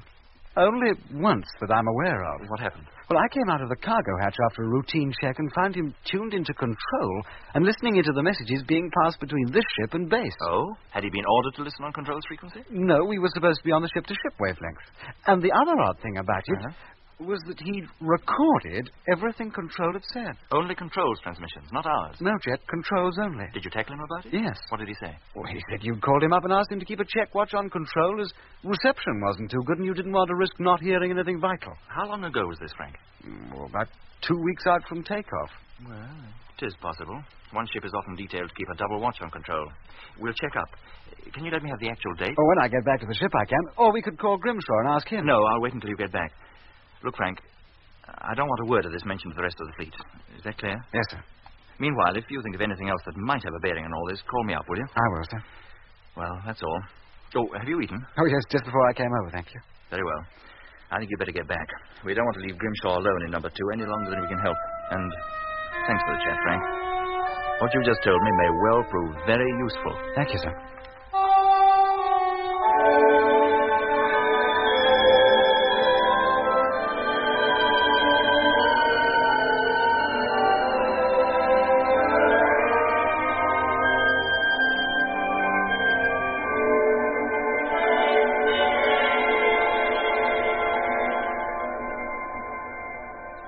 Flagship, freighter number 2, calling Discovery. Hello, number 2, receiving you loud and clear. What's cooking, Frank? I'd like to speak to Jet, please, Lenny. Hold on a minute, mate. I'll call him. Hey, Jet, number 2 wants you. Coming. Hello, number 2, Morgan here. Oh, Rogers here, sir. I've checked back in the log to the date in question. It was April 22nd, 13 hours, Universal Time. Oh, good. Hold on a minute. Lemmy, look up the handwritten log, will you? April the 22nd, 1300 hours. Right. April. 6, 8. Here we are, April 22nd. Were we in contact with base then? Yes, Jet, for 20 minutes. Who was keeping check watch? Freighter number 4. Thanks, Lemmy, that's all. Hello, Frank. Can you hear me? Yes, sir. We've just checked with the log. Check watch was kept by number 4. I thought that might be the case, and I took the matter a little further. Oh, how? I checked back on the recorder to that date, too. Well? The recordings of Control's messages during that transmission are missing. You mean he didn't record them after all? Oh, yes, he did, sir. But the tape has been cut, and that particular section removed. Has it? Well, that proves a lot. Nice work, Frank, and thanks. Thank you, sir. Hey, Doc, Mitch. What's up? Just as we thought. That was the voice of Control we heard at first. Whitaker was relaying it from number 6. He did take the tapes with him then. Yeah. He must have kept them in the pocket of his crew suit. He probably had a good deal more stuff open in number 2 as well, that he had to leave behind, and that's why he was so upset when I told him he wouldn't be going back there. If he had, it'd have been number 2 that we'd be missing now. Yes. When I transferred him, he had to change his plans. Still, one ship serves as well as another. He was in number 6, so he took number 6. And when he got far enough ahead of us, he played the tapes over the transmitter, trying to kid us into thinking it was Control, and then gave us that phony message about our having to turn back. Well, it didn't come off, did it? No, it did not. Yeah. I wonder what other crafty schemes he's got up his sleeve. Goodness knows. But we'd better be on the lookout. Anything might happen. I'm going to tell the entire fleet the whole story of Whitaker as we know it, from start to finish. Warn them to be ready for anything. Are you sure that's wise, Jet? Yes, Doc, I am. We've kept back most of the information we have on Whitaker because it seemed too fantastic to be true, but... Well, now I'm not so sure. You don't mean you believe that stuff Earth told us about him? The way he's carrying on, Mitch, I'd believe anything. I wouldn't even be surprised if he had something to do with that meteor swarm or whatever it was we passed through. Oh, now, Jet, that's carrying things a bit too far. Well, he certainly seemed keen enough to plow through it, remember? He was the only one who was. Of course he was keen. It was only when we got into the thick of it and lost all contact with him that he was able to make off with number 6. Only then could he put his scheme into action. And what scheme? The scheme to get us to turn back, Mitch. Jet, I think you're letting 1 or 2 freak radio transmissions and a couple of coincidences make you lose your sense of proportion. The arm of coincidence isn't that long, Mitch. Not where Whitaker's concerned. If you ask me, the reason why that meteor swarm, or whatever it was, always remained in our path no matter what evasive action we took, was because that's what it was supposed to do. It was put up as a barrier, a means of scaring us into turning back. Oh, come on. And when we didn't, when we decided to plow straight through it, then other plans were put into action. Who by? How should I know?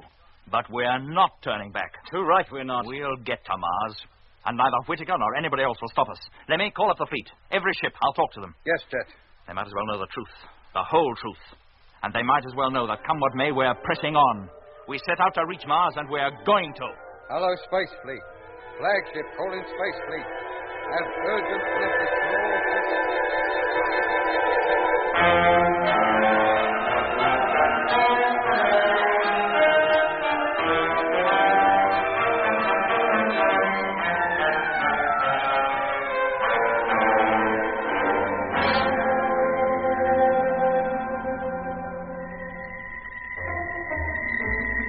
Not one man protested when told that, in spite of everything, we would continue our journey towards the Red Planet according to schedule. In fact, I'm pretty sure the protests would have come had Jet told them otherwise.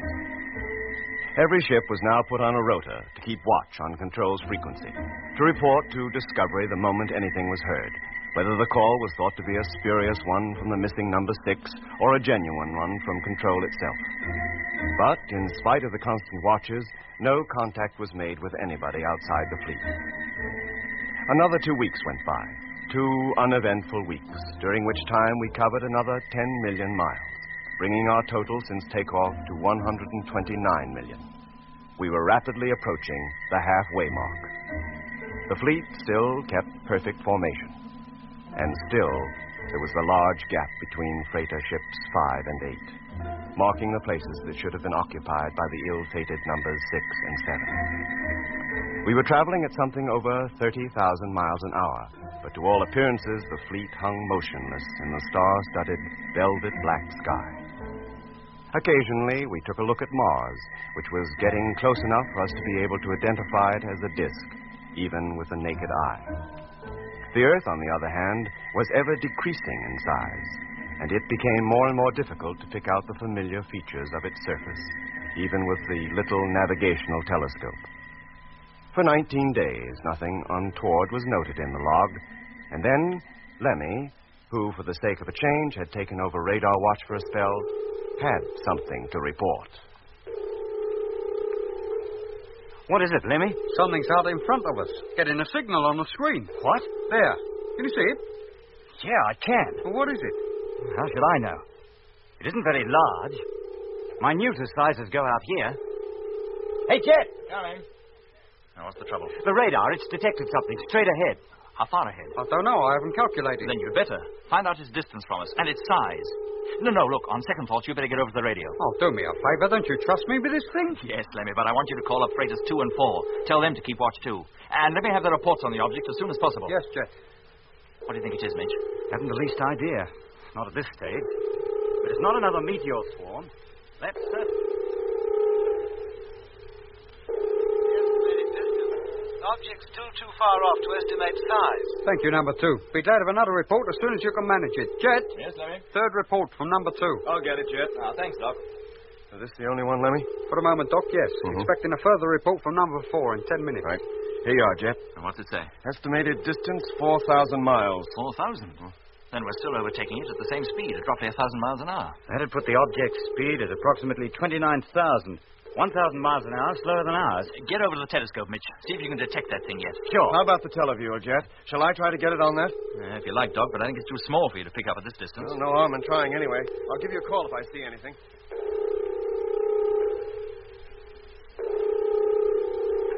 Any luck, Mitch? Not yet.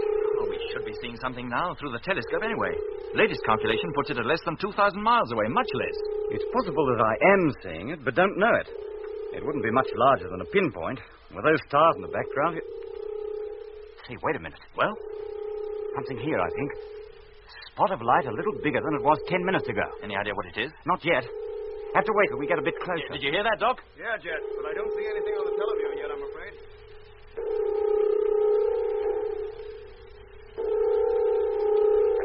No doubt about it now, Jet. It's there, all right. And getting larger every minute. Yeah, let me take a look.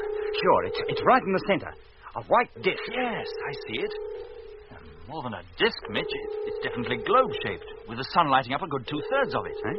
I didn't notice that. Well, look again. I think you'll find it so. Yeah. And meanwhile, I'll get over to Doc, see if he's picked it up yet. Okay. Have you got it, Doc? Yes, I think so, Jet. Look, isn't that it? I've been watching it closely the last quarter of an hour or so. It's certainly increasing in size. Yes. Through the telescope, it's globe-shaped. Huh? Well, then, what on earth can it be? I wish I knew. I could then decide whether it would be necessary to take evasive action.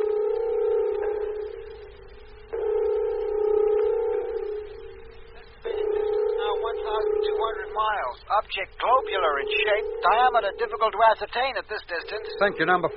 I wouldn't let its diameter worry you. Another hour and you'll be able to put a tape measure around it. Here you are, Jet. 5th report from number 4. Thanks, Lemmy. Truth, I know what this is. Eh? It's a ship. What? Yeah, Jet. A spaceship. Eh? One of ours. Are you sure? Well, of course I'm sure. The reason it looks globular in shape is that its cabin is facing us, so that the rest of the structure is blocked out. Here, let me get at that telescope. It's all yours. Yes, Mitch, you're right. She's still very small, but no other object in the heavens could look like that. Yeah, and we're overtaking it rapidly. In an hour or so, we'll be passing her. I'll say we will at 1,000 miles an hour. Yeah, not if we slow down. We could drop down to her speed and coast alongside her. What, the whole fleet? Oh, think of the fuel consumption, Jet. No, Mitch, not the whole fleet, just us, Discovery. But if it's number 7, she's just a wreck. It can't be number 7. We couldn't possibly have overtaken that yet. You mean it's number 6? With Whitaker aboard? Unless there's another fleet of ships out this way, who else could it be? But 2 weeks ago, she was nearly 500,000 miles ahead of us. Well, something must have slowed her down, and we've been gradually catching up on her. Well, to get alongside her, we'll have to slow down too. We'll have to turn the ship over to do that. Oh, that's not difficult. You mean you intend to let the rest of the fleet go coasting off on its own? Oh, we can catch up on it later. Look, Mitch, if that is number 6, Whitaker must be aboard her. And I want to know why he went speeding off on his own. Why he sent us that stupid message that was supposed to be from control. And I want to know what happened to Peterson, too. All right. If that's what you say we do, we do it. Lemmy. Yes, Jet. Get me the pilot of freighter number 1. Right. I'll put him in charge of the fleet until we overtake it again. You sure he can handle it? Well, why not? He's been trained for it, and there's nothing for him to do but keep going. We'll be in constant radio communication. Well, time's getting short. You better get hold of Doc and get ready to turn the ship over.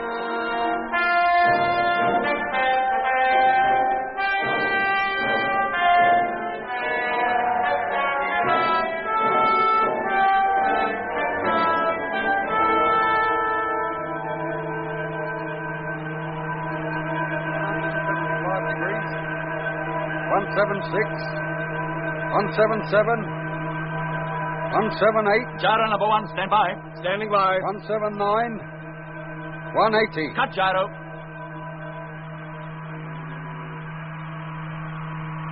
Gyro cut. 180 degrees. Steady as she goes. Stand by to fire motor. All set. Televiewer stern view on. Ship in full view. And it is number 6. Ready, Mitch? Now, fire! Contact! So long, boys. See you later.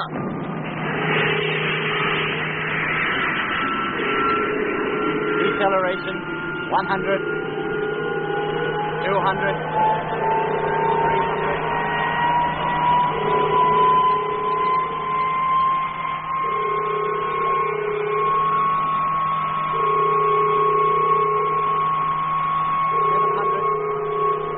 800, 900, 1,000. Cut the motor. Motor cut. Oh, nice work, Mitch. Right alongside her. Cut the gyro, Doc. Gyro cut. Unfasten your safety straps. Right. Now, Lemmy, as soon as you're ready, open up the radio. Tell number 1, maneuver successfully carried out. Then call up number 6. See if you can raise them. Yes, sir. Hello, number 6. Hello. For the last time, this is flagship Discovery calling. Come in, please. It's no good, Jet.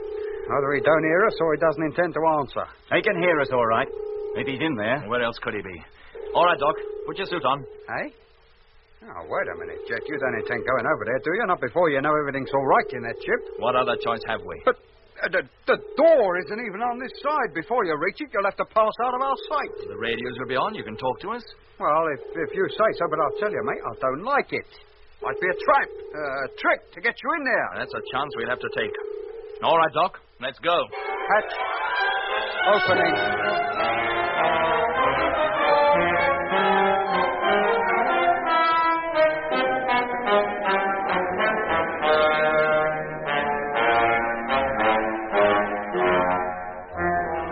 You've been listening to Episode 6 of Journey into Space, with Andrew Folds as Jet Morgan, David Kossoff as Lemmy, Guy Kingsley Pointer as Doc, Bruce Beebe as Mitch, and with David Jacobs and Anthony Marriott.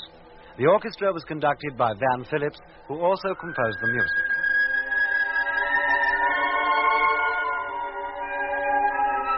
Journey into Space is written by Charles Chilton and produced by him in the London studios of the BBC.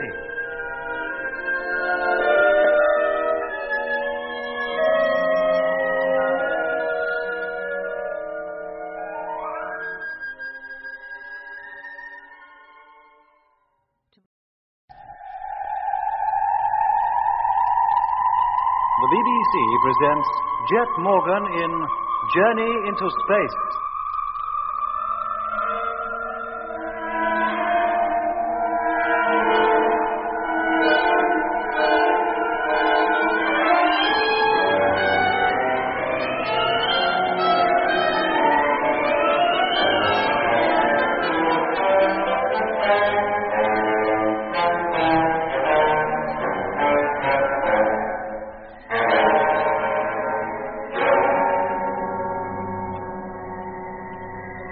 Months since takeoff.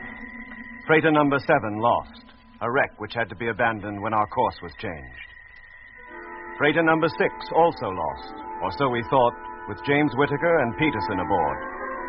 Then came the mysterious radio call which identified itself as control, ordering us to abandon our project and return to the advanced base on the moon. And finally, the detection of an object on the radar and televiewer screens which proved to be the missing freighter number 6. Still dead on course for Mars, but traveling 1,000 miles an hour slower than the rest of the fleet, which was rapidly overtaking it. Jet had the Discovery slowed down until we were coasting alongside the wayward ship. And then, when only 100 yards separated us, had Lemmy call her on the ship-to-ship radio. Hello, number 6. Hello. For the last time, this is flagship Discovery calling. Come in, please. It's no good, Jet. Either he doesn't hear us or he doesn't intend to answer. He can hear us all right, if he's in there. Where else could he be? All right, Doc, put your suit on. Hey? Yeah, now, wait a minute, Chet. You don't intend going over there, do you? Not before you know everything's all right in that ship. What other choice have we? But the door isn't even on this side. Before you reach it, you'll have to pass out of our sight. The radios will be on. You can talk to us. Oh, if you say so. But I tell you, mate, I don't like it. It might be a trap, a trick to get you in there. That's a chance we'll have to take. All right, Doc, let's go. Hatch opening. Can you see him yet, Mitch? Yeah, Lemmy. Jet's drifting across across now. Hello, Discovery. I've now reached number 6. Have you in full view? I'm going round to the other side of the ship, to the main door. Right. You wait here, Doc. Sure. Here I go. Now walking upside of ship. Still in full view. Let me know when I'm about to pass out of your range, Mitch. Any minute now. That's it. All right, Doc. Come up alongside, will you? Coming. I can see the main door from here. It's just below me. And it's open. What? Okay, Jet. Now alongside you. You stay here, Doc, where Mitch can see you. I'll carry on as far as the door. Watch your step, Jet. Here I go. I've lost him now, Doc. Can you still see him? Yes, Mitch. He's almost there. Everything looks quite normal. I'm going in. Alone? No, Jet. I'm going with you. Okay, Doc. Come on, then. Doc, now out of sight. Now alongside Jet, Mitch. That main door. Can you find the remote control switches? Yeah, I got them. Hello, Mitch. Did you hear that? We're in the airlock and closing main door. Yeah, I heard. Let's hope it opens again just as easy. Thank you, Lemmy. Door now closed. Well, at least the power packs of the ship are still in good order. Then why do we stand here in the dark, Jet? Shouldn't the lights be working, too? Of course they should. Hang on a minute, Doc. There, that's better. Now, let's see. Airlock, contact. As she begins to fill up, we should hear it. I think I can, Jet. Yes, and the gauge is rising, too. Air pressure maximum. Now for it. Open the hatch, will you? Contact. Cabin lights are on. If that means anything. Hello, Mitch. Hearing it, Jet? We're still in the airlock, but we've opened the hatch. The lights in the crew's quarters are burning, but nobody's come to greet us. Eh? The place is as quiet as the grave. If there is anybody in here, they must have heard us coming in. As soon as we've taken our helmets off, we'll be climbing the ladder. Keep listening out, will you? I'm all ears. Watch your step, Cobber. All right, Doc. Remove your helmet. Removing helmet.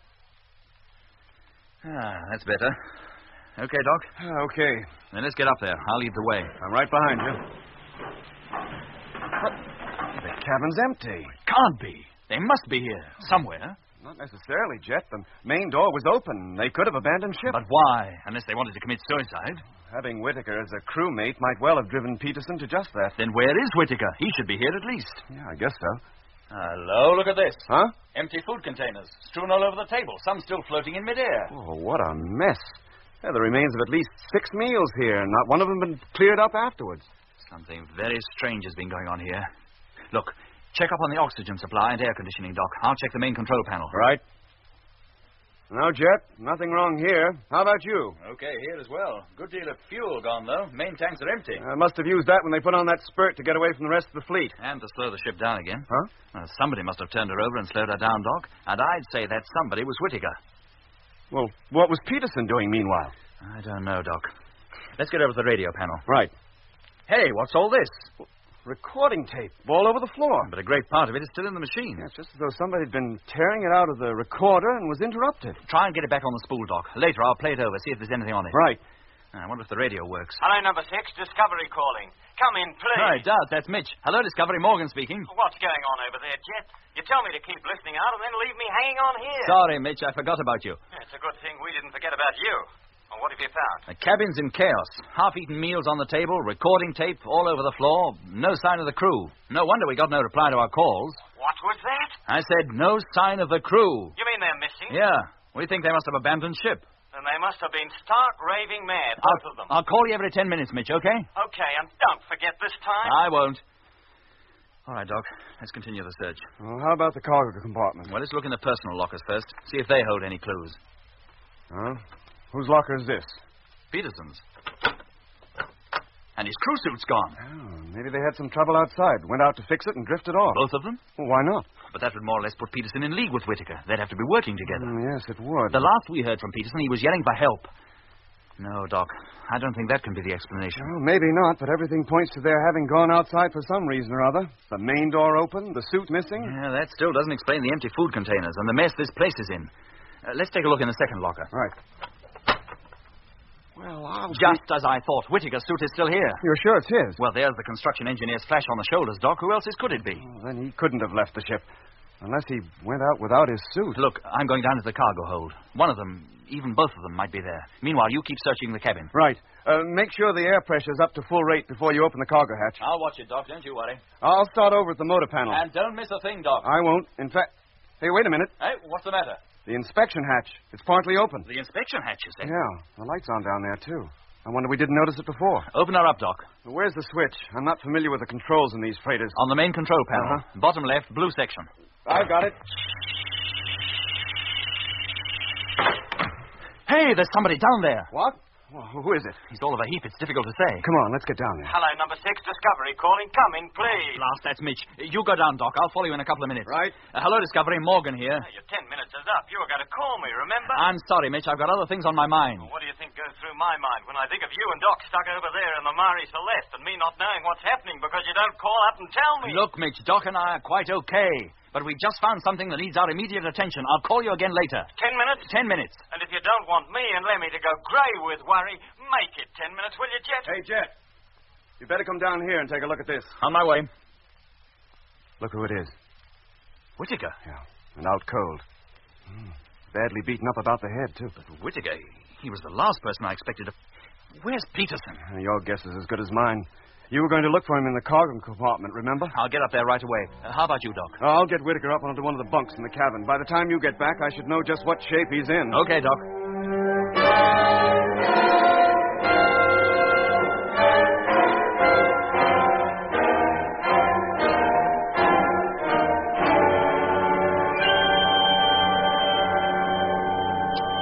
Well, I've searched the ship from top to bottom, cargo hold everywhere. I've even been down into the tank inspection hold. There's no sign of Peterson anywhere. Then he must have left the ship, Jet. That's why the main door was open. But why? He must have known he'd never be picked up, not in a million years. He must have known he was stepping out of the ship to certain death. Well, there are an awful lot of things which need explaining, Jet. Why the cabin is in such chaos. How Whitaker came to be lying down in the inspection hatch with multiple head injuries. How is he, Doc? In a bad way, a very bad way. How did it happen? It looks to me as though he were attacked, and pretty brutally. By Peterson? I can't see who else. The base of the skull is badly fractured, and there's considerable amount of hemorrhage. Is he still unconscious? Yes, and if he ever regains it, I'll be very surprised. As bad as that? He'll need constant watching, Jet. Shouldn't be left for a moment. And if I'm to give him the treatment he needs, I need supplies. Well, how about the medical locker, Doc? Oh, it doesn't amount to much more than a first aid outfit. I'll have to have one of my kits brought over from the Discovery. Or take Whitaker over there. No, Jet. No, he's too ill. To move him that far might well prove fatal. I see. Well, in that case, Doc, I'll have Mitch bring across all you need. I was going to ask him to come over anyway. Oh, what for? Well, so far as I can tell, the ship's in full working order. But only Mitch can tell us if the motor's still usable. And if it is, we can salvage the ship. And with number 7 gone, we ought to. Well, when you finish talking to Mitch, maybe I could have a word with him. Sure, Doc. And incidentally, he's getting a little agitated. He called up twice while you were gone. Oh, did you tell him about Whitaker? Yeah. Thank our lucky stars the radio still works. Hello, Discovery, number 6 calling. Come in, please. Hello, number 6. Barney, dear. Hello, Lemmy. Put Mitch on, will you? Yes, mate. Hang on a minute. Hey, Mitch. Jet wants you. Oh, so you decided to call up at last, Jet. Don't you realize the fleet is now 7,000 miles ahead of us? If we don't catch them up soon, they'll get to Mars without us. That's just what I'm calling you about. Listen, the crew's quarters over here are in a shocking state, but the power packs are working, and so's the air supply and radio. The motor's okay so far as I can tell, but I need you to give it a thorough inspection to make sure. So you want me to come over there? Yes, please, Mitch. All right. Who'll be coming back, you or Doc? Neither. I've got to tidy the place. Well, couldn't Doc do that? He's too busy with Whitaker. Well, bring Whitaker over here, then. Doc says he's too sick to be moved. You mean you intend leaving Lemmy here alone? Maybe for hours? Hey? Oh, it won't hurt him. No, wait a minute. Well, Jet, if you say so, Jet. Oh, don't I get a say-so in this conversation? Lemmy, stop interrupting. Yeah, but Jet, wait a Lemmy, minute. if you've anything to say it and get it over with. Well, you said you wanted me to stay here alone. That's right. Have you any objection? Yes. Why can't you bring Whitaker over here like we did before? Because to move him might kill him, Lemmy. Oh. Well, how do I keep watching the radio, the radar, and the television all at the same time? You don't. You spend 10 minutes on each in turn. Oh, see, you got it all figured out, ain't you? As soon as Mitch has finished the inspection of number 6, he'll be coming back to the flagship. Now, is that all clear? Yes, Jet. And you're quite prepared to stay over there alone for a while? I don't see I've got much choice. Good boy. I'll call up the fleet periodically and make sure everything's okay. And tell them we'll begin to catch up as soon as number 6 proves to be okay. Yes, Jet. Put Mitch on again. Doc wants a word with him. Yes. And don't worry, boy. I mean, with Lemmy Barnett in charge of Discovery, can't come to any harm. Here, old Mitch. It's all yours. Hello. Mitch, look, when you come over, would you bring a couple of medical packs with you? Sure, Doc. Which ones do you want? First is pack number 1 from medical locker B. Yep. Pack number 3 from medical locker A. Hang on a minute. I'll have to write this down.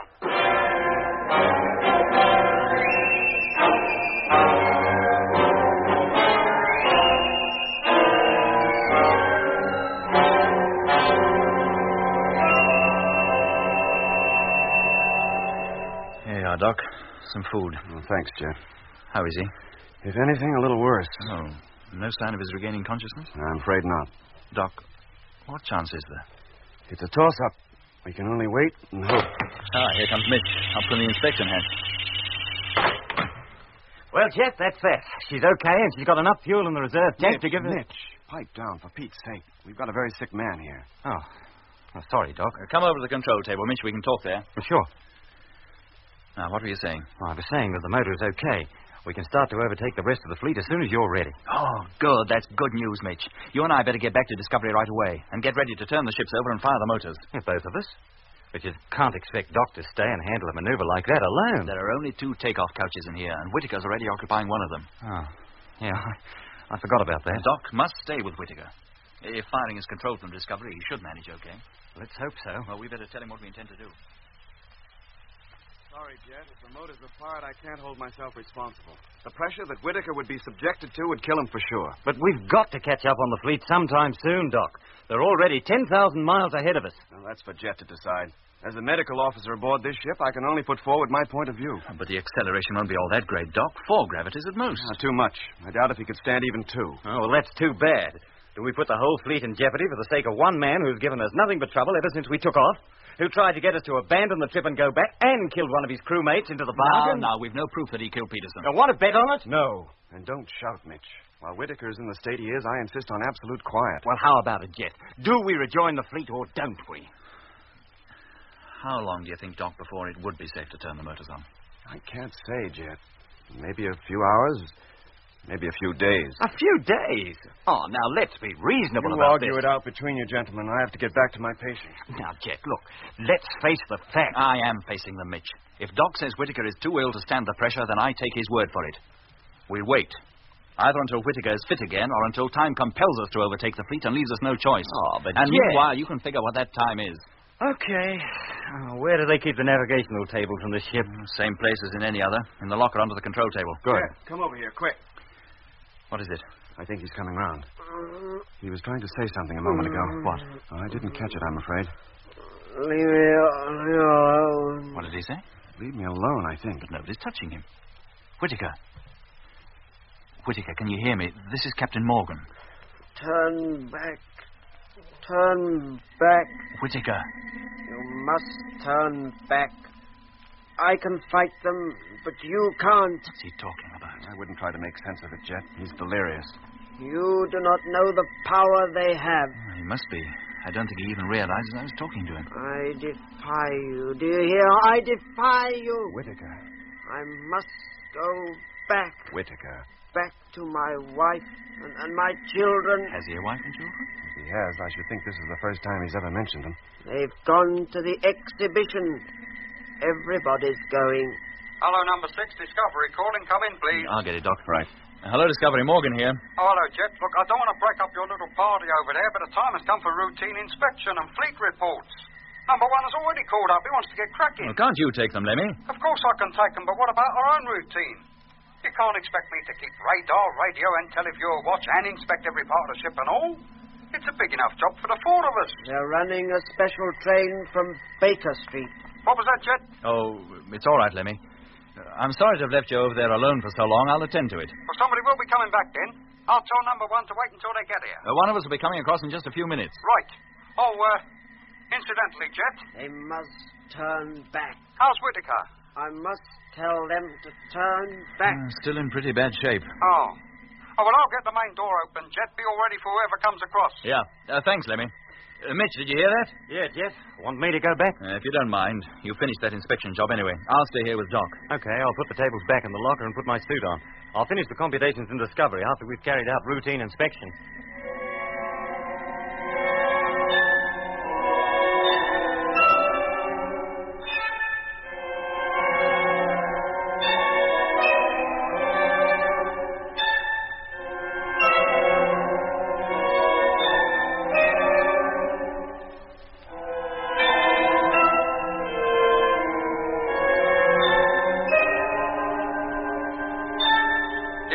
Checked in and everything's normal, except for number 2, who still needs to replace the extra fuel she used up during takeoff.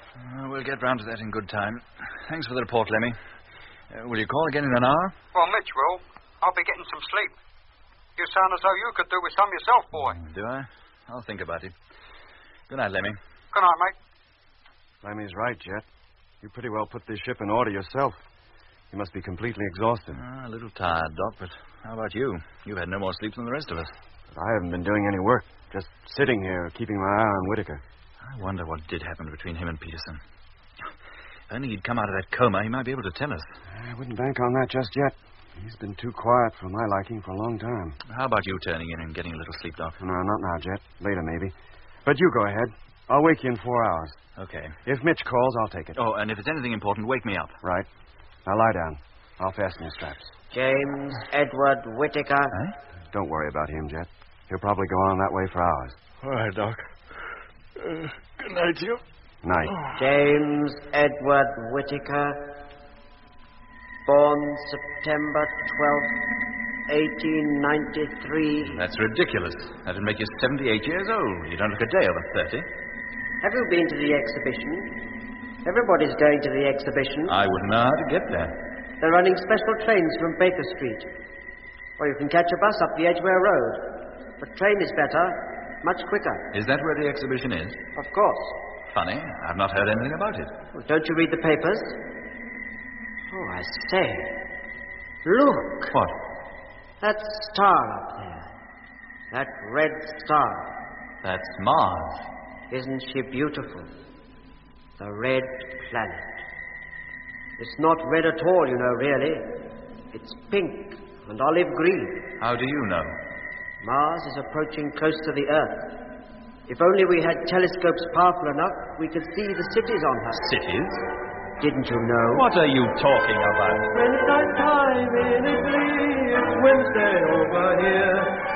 Amazing how that song has caught on. Utter nonsense, really. But you can't help singing it, can you? I've never heard it before. You seem to be completely out of touch with the time. Are we going to this exhibition, or aren't we? We were, but we have other things far more important to do. That's why we've come to the park. The park is closed at this time of night. There is a way in. There. See all those people? They're all going. They'll be very happy to have you join them.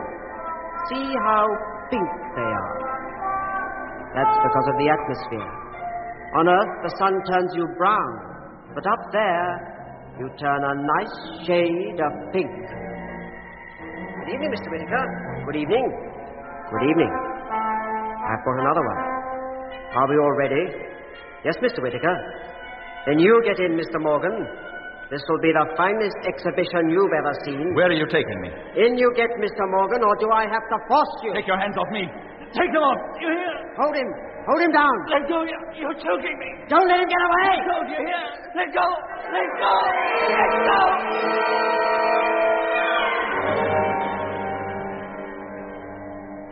Jet, wake up. Let go. Let go. Jet, wake up. What are you doing? Let go. Oh, it's you, Doc. You were raving like a lunatic. What's the matter? Oh, a dream, Doc. I had such a fantastic dream. A dream? Yeah. I dreamt I was back in London. Not a London I knew, a London of the past. The buses were open-decked at the top, and everybody was going to an exhibition somewhere. Some buildings I knew. In other places were older buildings where new ones now stand. And Whitaker was there. He was taking me to catch a train at Baker Street, but he took me to Regent's Park instead. And there were about a dozen other men, all with faces and voices exactly like Whitaker. And then they began to attack me, and... Well, then you woke me. You were yelling your head off. I'm sorry, Doc. I didn't mean to... Did I disturb him? Whitaker, you mean? Yeah. Nothing will ever disturb him anymore. What? You mean he's dead? Yes, Jet. And that's not all. How do you mean? What's up, Doc? You look pale. Do I? I'm not surprised. Jet, get out of that bunk and take a look at him. And be prepared for a shock. Yes, Doc. Well? Good heavens. That's not him? It is, Jet. Can't you see the likeness? Yes, but... That's an old man. Exactly. Control was right. Whitaker was 78 years old. But it took his death to prove it. The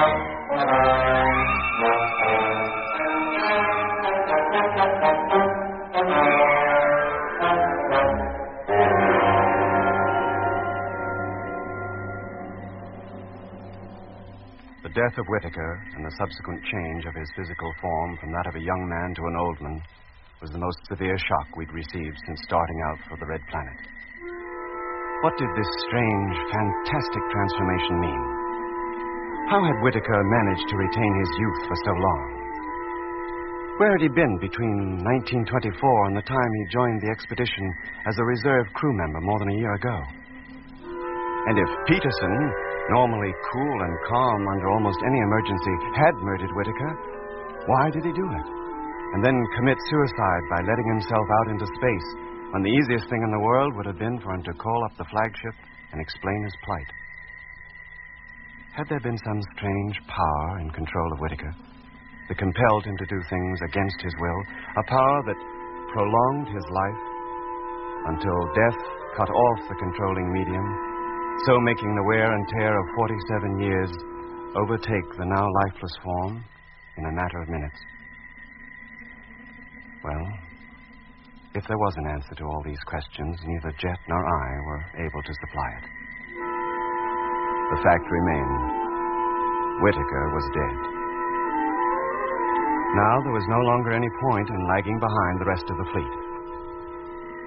12 hours later, the ships had been turned over, their speeds increased, and we had taken our place along with the rest of the fleet of ships to continue our journey towards the Red Planet. With Mitch and I now running freighter number 6, extra work was placed on Jet and Lemmy, who now constituted the crew of the Discovery. In addition, Jet had also set himself the task of sorting through Whitaker's effects, which he had transferred to the Discovery. From control to flagship, have a message for you. Can you take it, please? From control to flagship, here is your message. Urgent. And that's the finish of that reel. That's merely the recorded voice of control. Would these be the same tapes that Whitaker used to try and bluff us he was control? No, they must be. Why else would he have had them in the ship with him? Well, there's only this reel now, Jet. This is the one that Doc found under the control table. But it doesn't look to me as though it's been used. I might as well put this straight back into store. No, play it, Lemmy, just in case there's something on it. We don't want to miss it if there is. All right, mate, if you say so. There. She's all set. You can switch her on. Right. On. Not a sausage. That is the new tape. Yeah, but what was it doing under the control table? What was anything doing anywhere in that ship? It's just another of those unsolved mysteries, like what happened to Peterson? Why did Whitaker try and get us to turn back? Or why had number 6 already been turned round when we overtook her? I'd give anything to know the answer to just one of those questions. Oh, well, we can forget these tapes, Lemmy. They obviously can't tell us anything we don't know already. Give me a hand with the minor inspection, will you? Then it'll be time to get the reports in from the rest of the fleet. Yes, mate. Then grab hold of the logbook and we'll begin. Logbook grabbed. Air pressure, 10.5. Air pressure, 10.5. Say, Jet. Yes, Lemmy? I was thinking about Whitaker. What about him? Well, he was originally second crewman of number 2, wasn't he? Oxygen, tank 1, 18.760.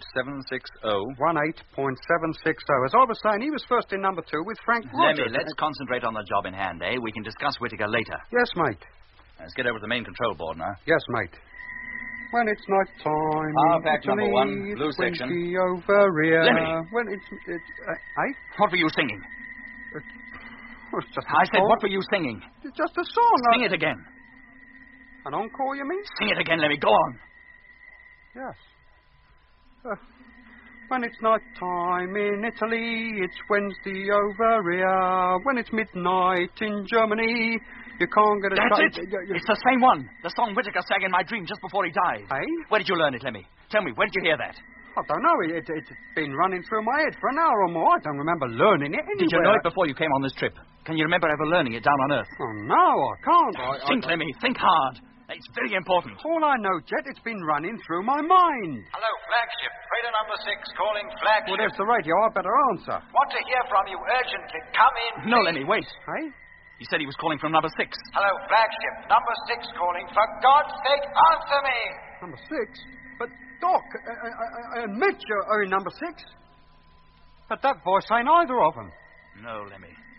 That's the voice of Peterson.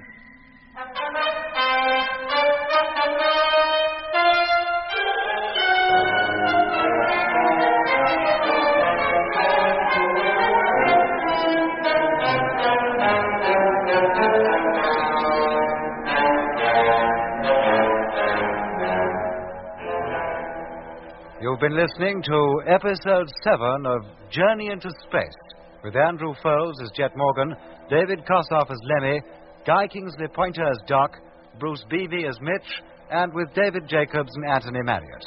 The orchestra was conducted by Van Phillips, who also composed the music.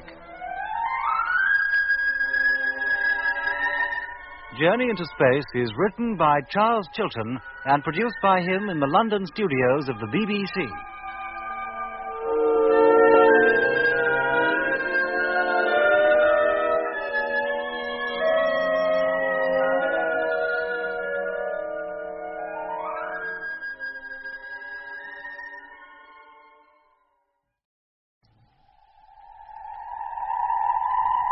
The BBC presents Jet Morgan in Journey into Space.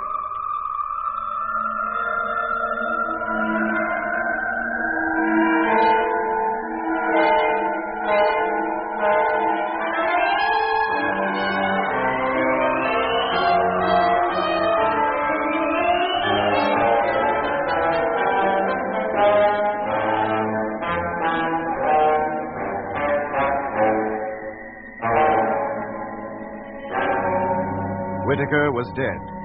Jet, asleep in the bunk above Whitaker's, awoke from a frightening dream to find that death had transformed Whitaker from a young man to an old one. There was no longer any need to lag behind the rest of the fleet, and a few hours later we had once again taken our place in the formation. Both Mitch and I were needed to handle freighter number 6, so Jet and Lemmy had their work cut out running the Discovery between them. However, in between watch and inspection, Jet had Lemmy play back the recording tapes we had found strewn over the floor when Jet and I had first entered number 6. But the tapes gave no clue to what had happened to Peterson, nor why he had so brutally attacked Whitaker.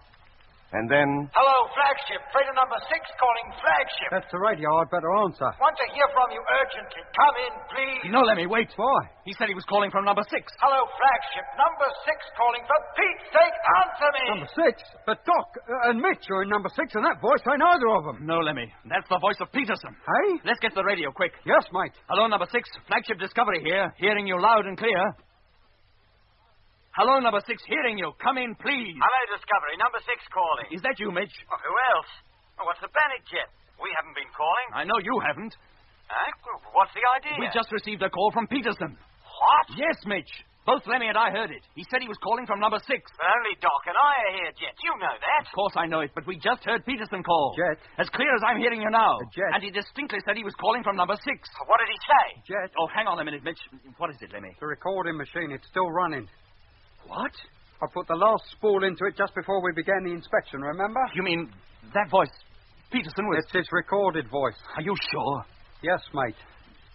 Hello, Mitch? Yeah? Look, I'm very sorry. It was all a mistake. How do you mean? The recorder was playing. We thought it was the radio. We didn't realize we'd left the thing running. Oh, so there's nothing to panic about after all, then? No, Mitch. I'm sorry to have disturbed you. Oh, that's all right, Cobber. I wasn't doing anything in particular. But take it easy, Jet. You'll give us all the jitters.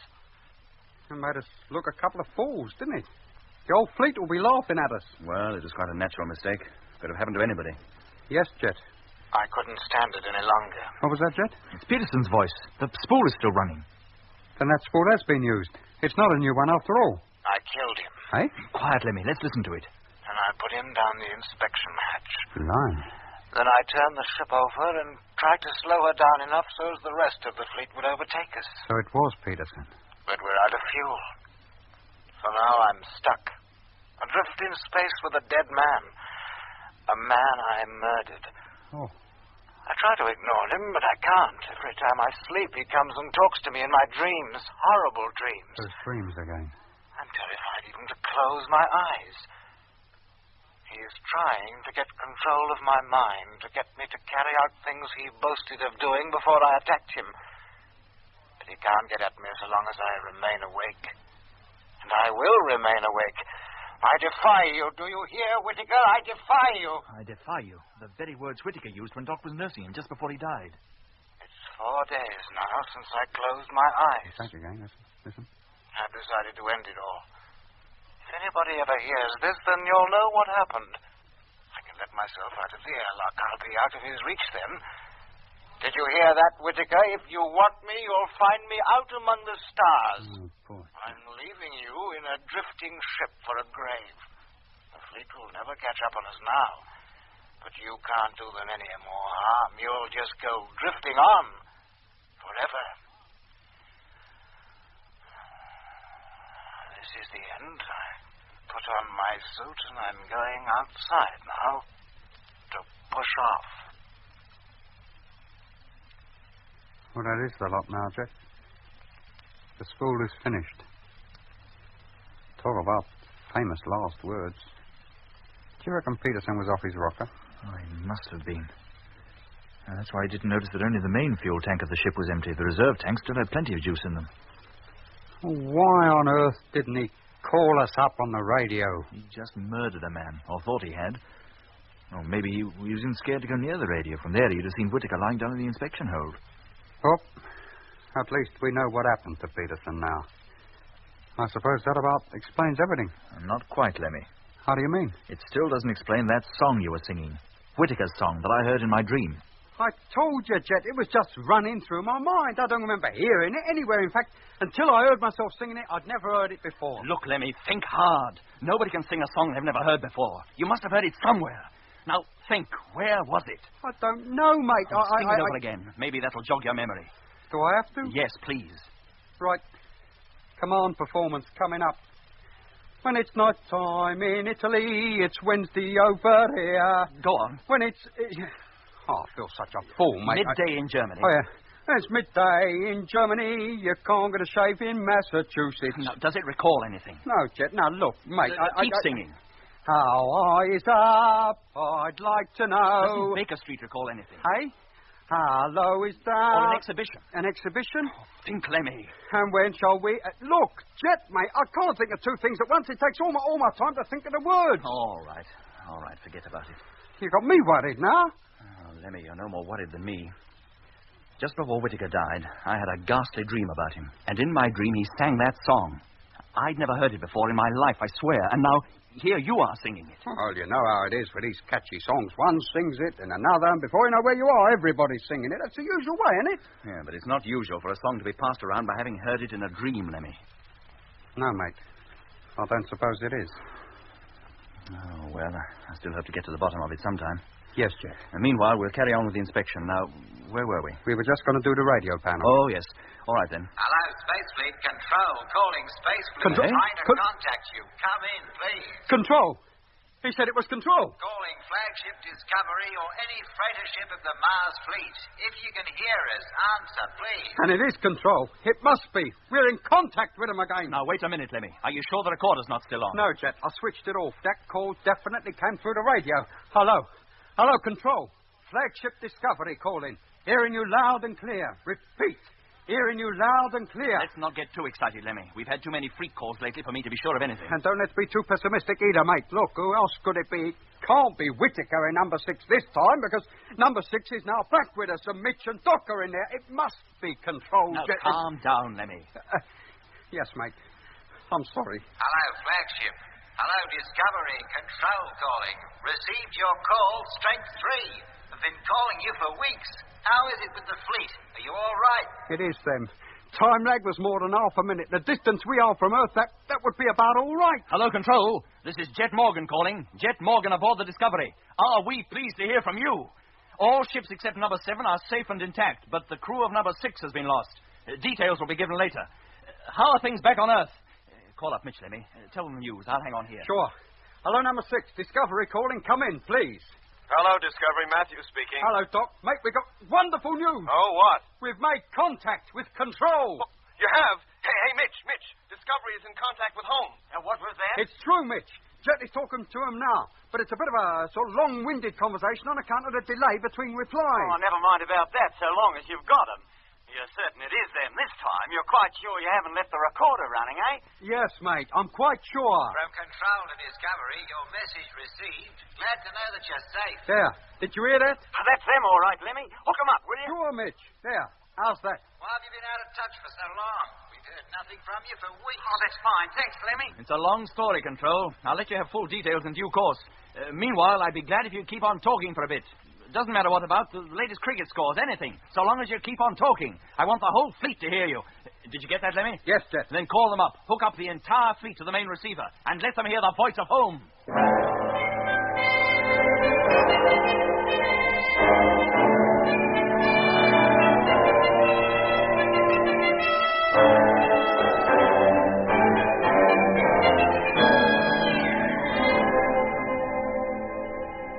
Well, Mitch, what do you think? It's indisputable, Jet. They're there, as clear as anything. And the closer we approach, the clearer they get. It almost seems as if the theory that the polar caps are ice that turns to water in the summer is the correct one after all. And that the dark lines are canals. Maybe, Mitch, but it could still be a natural phenomenon. The canals, as you call them, aren't necessarily artificial. Oh, I'm not saying they are, any more than the rivers down on Earth are artificial. See how the colours of the dark surface are changing? 2 weeks ago, they were an olive green. Now they're near a reddish purple.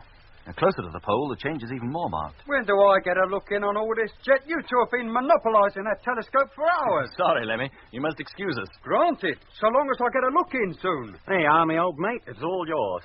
I'm going to look at the maps for a while anyway. Oh, thank you, Mitch. I've been longing to take a deco. Well, Lemmy, now you're taking your deco, as you call it. What's your impression? You give me a couple of minutes and I'll tell you. Can you make out the ice cap? Yes. Looks just like a blister. Like it's much higher than the rest of the surface. Well, that's an optical illusion. If we're to believe what they told us down on Earth, that ice is no more than 2 inches thick. Oh? Can you make out the canals, Lemmy? There's no mistake in them, is there? And what are those dark, round blobs where the canals cross each other? Moisture of some kind, but whether it's water or something quite different, we shan't know until we actually get down there. And how soon before we touch down? Well, that depends. On what? On what we see while we're travelling round her in free orbit. If only we had a telescope powerful enough, we could see the cities on her. Cities? Didn't you know? What are you talking about? When it's night time in Italy, it's Wednesday over... Lemmy! Oh, sorry, Jet. It just slipped out. I didn't mean to sing it again, mate. It wasn't just the song, Lemmy. It's what you said about there being cities on Mars. Cities on Mars? What are you talking about? I didn't say that... You said if only we had a telescope powerful enough, we could see the cities on her. No, mate. I'm afraid you made a mistake there. Look, Lemmy, I distinctly heard you. Well, no. I must have said it unconsciously. I didn't mean to. It just crossed my mind that if there were any cities on Mars, which there can't be, we'd need a much more powerful telescope than we have here to see them. I didn't say it. You not only said it, Lemmy, you phrased it in the identical words used by Whitaker in the dream. Go on. Now, how can you account for that? I can't account for it. I tell you, Jet, I didn't realise I'd said anything. And why did you start singing at that moment, just as he did? Now, do me a favour, Jet. I don't know nothing about your dream. You're giving me the creeps, mate. Oh, I'm sorry, Lemmy. I'm sorry I shouted at you. Well, that's all right, boy. Look, if there's anything else you'd like to see or ask about, go ahead. Well, not at the moment, Jet, thanks. I'll wait until Doc gets over here. It's about time he came, isn't it? Will you escort Mitch back and bring Doc now? Of course I will. I'll put my suit on and be ready to start. Thanks, Lemmy.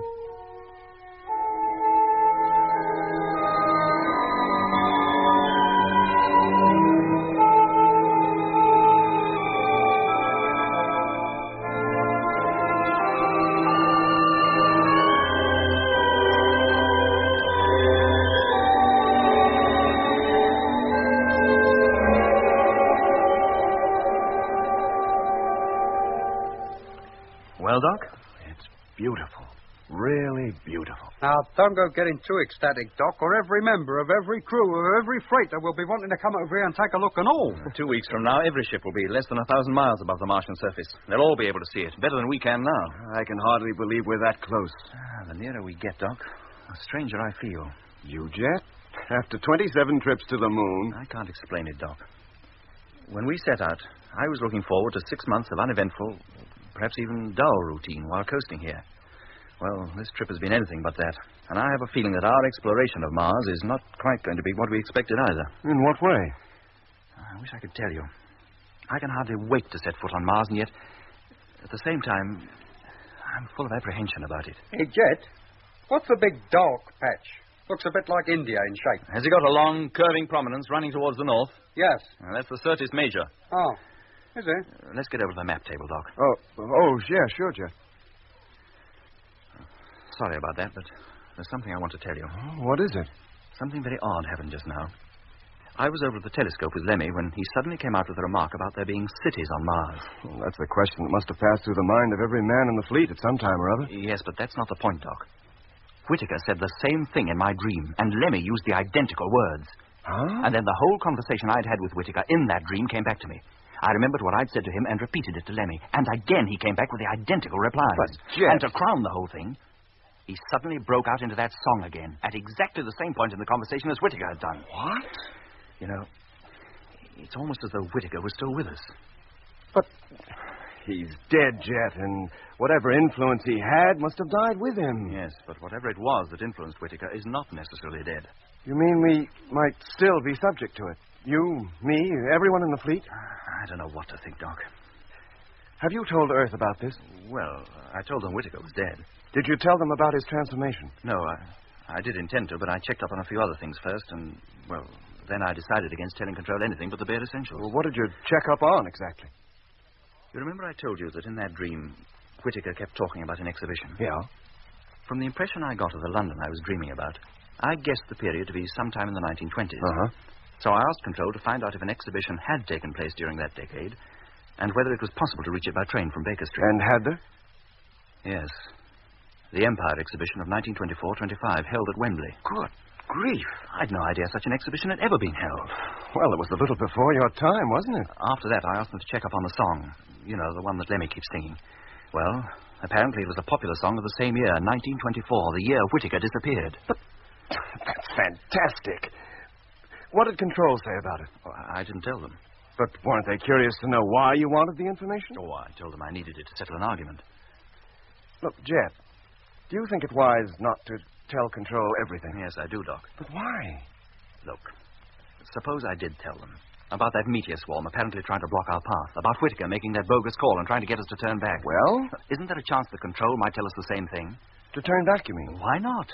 On the face of it, somebody, or something, using Whitaker as a go-between maybe, seems to have been trying to get us to do just that. Yes, it would seem that way, but... Well, somebody down on Earth might consider that the risk of carrying on is too great and order us to return. Well, they're more likely to scoff at the whole thing and put it down to imagination. That, Doc, is a polite way of saying I'm unstable, mentally unbalanced. Oh, I wouldn't go that far. I'm not so sure that Control wouldn't, nor the rest of the fleet. Now, surely, Jet, you don't think the crews imagine that you... Why shouldn't they? Only three of us have been really seriously affected by Whitaker. Frank Rogers in number 2, Lemmy, and myself. And both Lemmy and Rogers seem to have got over it long since. And you haven't? Well, I'd have thought no more about it, Doc, but for the information I got from Earth and the conversation I had with Lemmy not 2 hours ago. What are you going to do, Jet? Press on. And what if there is something in it after all? And then we'll fight it. And risk the lives of maybe the whole fleet? Do you think they'd want to turn back after coming this far? No, Jet, I don't. What are you thinking, Doc? Of Whitaker, in his delirium. What about him? Pity I didn't record everything he said. Why? Well, it might have been very useful. He talked of an exhibition then, just as he did in your dream. Did he? Yeah. There were a few other things he said, too. You don't know the power they have was one of them. Now, as his exhibition references certainly had some foundation, those words could have, too. But who was he referring to? And what is the power they have? Who are they? You tell me. I don't care if we find that Mars is inhabited by a whole race of Whitakers. We can't turn back now. All right, Jet, calm down. Nobody's suggesting we turn back. You almost talked yourself into it. Nobody else did. I'm sorry, Doc. I didn't mean to get so excited. Look, Jet, may I suggest that I stay here in the Discovery and that Lemmy goes over to number 6 with Mitch? No, thank you, Doc, but no, I'll be all right. Okay. Well, it won't be long now, and I won't be sorry. Well, what won't be long, Lemmy? Well, the landing on Mars. I can't wait to get my feet on terra firma again. It's a pity about the atmosphere down there, Doc. I'd give anything to have a good, deep breath of fresh air. You'll have to do without that, Lemmy. The oxygen content of the Martian atmosphere is far too low. One breath would probably kill you. Is it too low to support life of any kind, Doc? Almost certainly. Yeah. Well, I'll lay you 6 to 4. There's a couple of Martians sitting down here looking at the Earth, and one is telling the other that there couldn't possibly be any life on our planet because the oxygen content of its atmosphere is too high. Lemmy. Yes, Jet. Would you mind seeing Doc safely across to his ship? In a couple of hours, we'll be turning the whole fleet over. Yes, mate. Well, if you'd like to get your suit on, Doc, I'll see you to your own front door. Thanks, Lemmy. And thanks for a pleasant evening. Not at all, Doc. Glad to have you. You must come again sometime.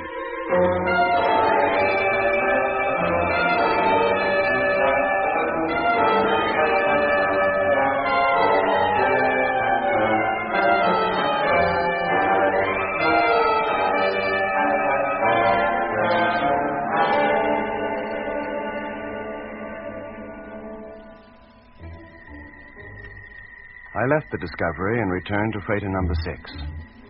I was, I must admit, quite disturbed by what Jet had told me. I racked my brains to see how it could possibly all tie together, but eventually had to give up. First, because try as I might, I could find no answer to the enigma, and second, because less than half an hour after reaching my freighter, the order came from Jet to turn the fleet over.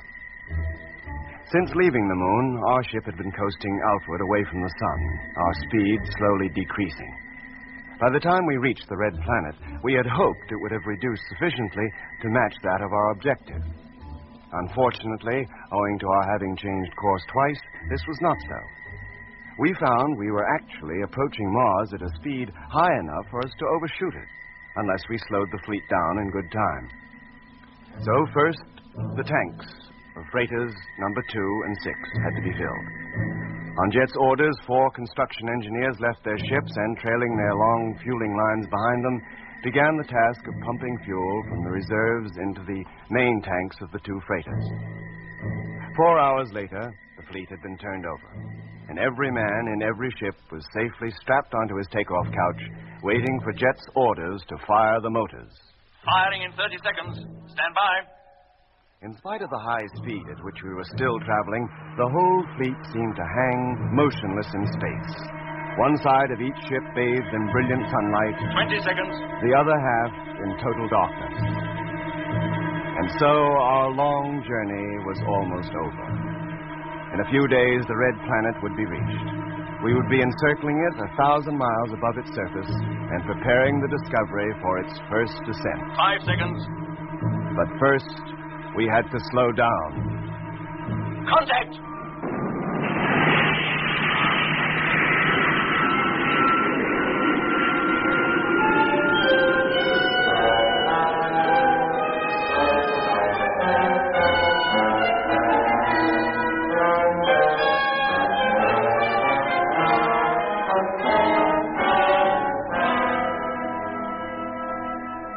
Well, Lemmy, you can open her up. Hatch opening. Contact.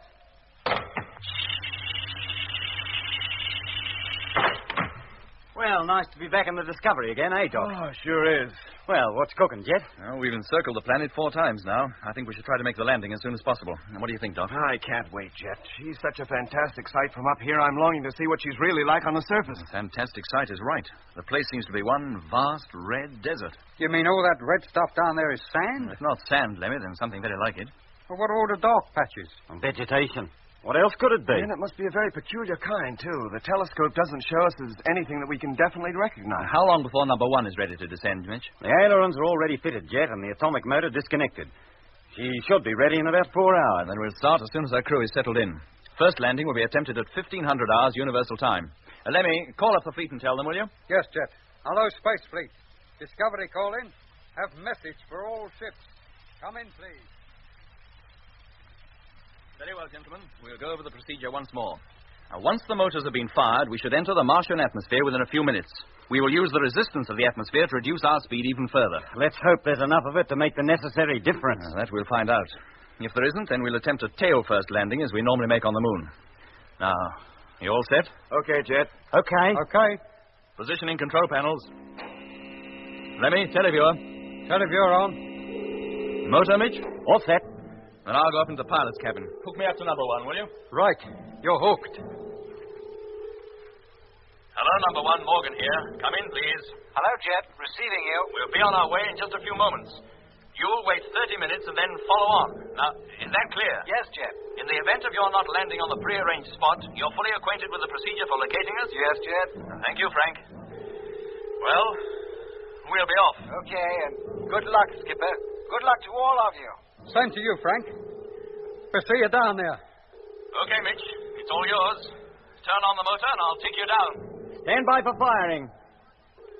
Contact! So long, boys. I'll bring you back a stick of rock. Deceleration rate 10, 20, 30.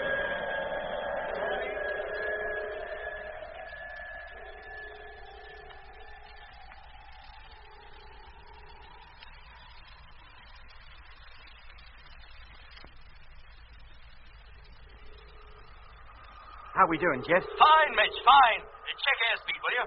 350. Right. Now on the last lap and approaching the pole fast. I can see the snow shining in the sun, if it is snow. Aren't we going a bit fast? Yeah, just a little. I'll put out another parachute brake. That should about put things right. Hello, flagship. Number 1 calling. Hello, Frank. Flagship here. Receiving you. Landing procedure still going according to plan. How is it with you? We're doing all right, mate. Where are you now? We're just about to pass over the northern hemisphere. Still out of your sight. Well, we expect to make a landing soon. Approaching the ice cap now. We'll keep a lookout for you. Seen any Martians yet? No, Frank. Jack keeps me so busy with the radio I don't get time to even get near the televiewer. For all I'm seeing of what's outside, I might as well be in a submarine. It's a wonderful sight, Lemmy. Everything's pink, like it was perpetually bathed in the light of a beautiful sunset. Is that right, Doc? Yes, Lemmy. That's as good a description as any. Yeah, I wish you'd take over the radio for a spell. Let's have a look. Okay, Lemmy. Come on, then. Televiewers pointed directly below us, but don't take too long over it, huh? We'll be landing soon, and every man will have to be at his own post. Just one quick look, Doc, to satisfy my curiosity. Speed check, please, Mitch. 330. Check. Height? 70,000. Check. Oh, blimey.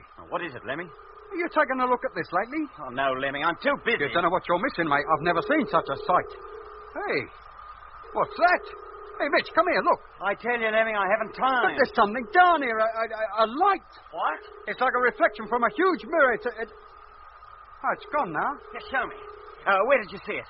Well, look, you see where those 2 dark green lines cross? Mm-hmm. Where the big purple patch is? Yeah? Well, there. Maybe water, reflecting the sunlight. Is that what it was? Well, that's all I can think of. But it was so sudden, bright. Well, what did you think it was then? A Martian? Signaling landing instructions? But there's no need to be sarky, mate. It might be important. I think it's more important that you get back to the radio and let Doc carry on with the observing as he's supposed to do. Yes, mate. Where are we now, Doc? Just about over the ice cap, Lemmy. Should be landing soon. Is it ice? Oh, don't see what else it can be. I knew I should have packed my skis. Hello back there. Yes, Jet. Landing is imminent. You better convert your couches to chair position and strap yourselves in. Right. Okay, Jet. You hear that, Mitch? Not only did I hear it, I'm doing it. Let me know when you're all set. I'm fixed. Me too. Okay. Height, 5,000 feet. Speed, 220. Think you can get her to stay upright, Jet? Well, I think so, Mitch. She's behaved herself up to now. Then put her down gently, chum. I'd hate to pile up after coming all this way. Well, do me a favour, Mitch. Can't you think of anything more cheerful to say than that? Hey, what's that noise? What noise? Well, it's like well, can't describe it. But it's plain enough. Can't you hear it, Doc? Yes, Lemmy, I can. Starting the run-in now. Putting her nose down. Ground looks flat and firm. Must be frozen solid. Well, let's hope so. If we sink into it, we'll tip up for certain. Mitch, do you hear anything? A peculiar noise. Lemmy just asked me that. Well, can't you, Mitch? I can, and so can Doc.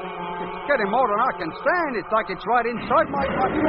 Oh, Lord! Yeah, what's it, Jet? What are you trying to do? We bounced. Sorry, I'll try again. What's the matter with him? What's the matter with the ship? He's all over the place. Jet, what's happening up front there? I don't know. The ship doesn't seem to respond. No, Mitch, don't get out of your seat. Stay where you are. But there's something wrong up front. Jet's in trouble. Unless I land her now, we'll never make it. Take her up again, Jet. Switch on the motor. I daren't. I haven't the time. Stand by for crash landing. Oh, blimey. Jet, for Pete's sake, give her power. Take her up. I can't, I tell you. Hold on. Here it comes.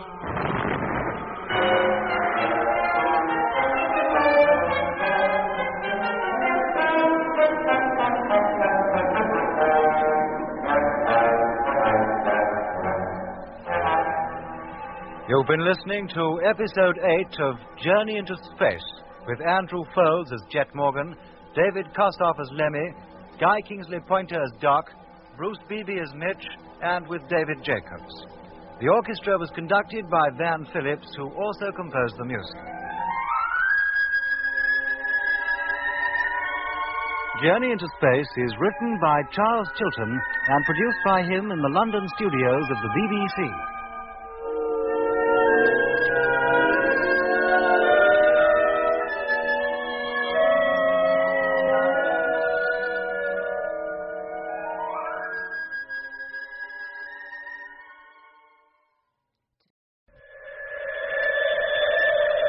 The BBC presents Jet Morgan in Journey into Space.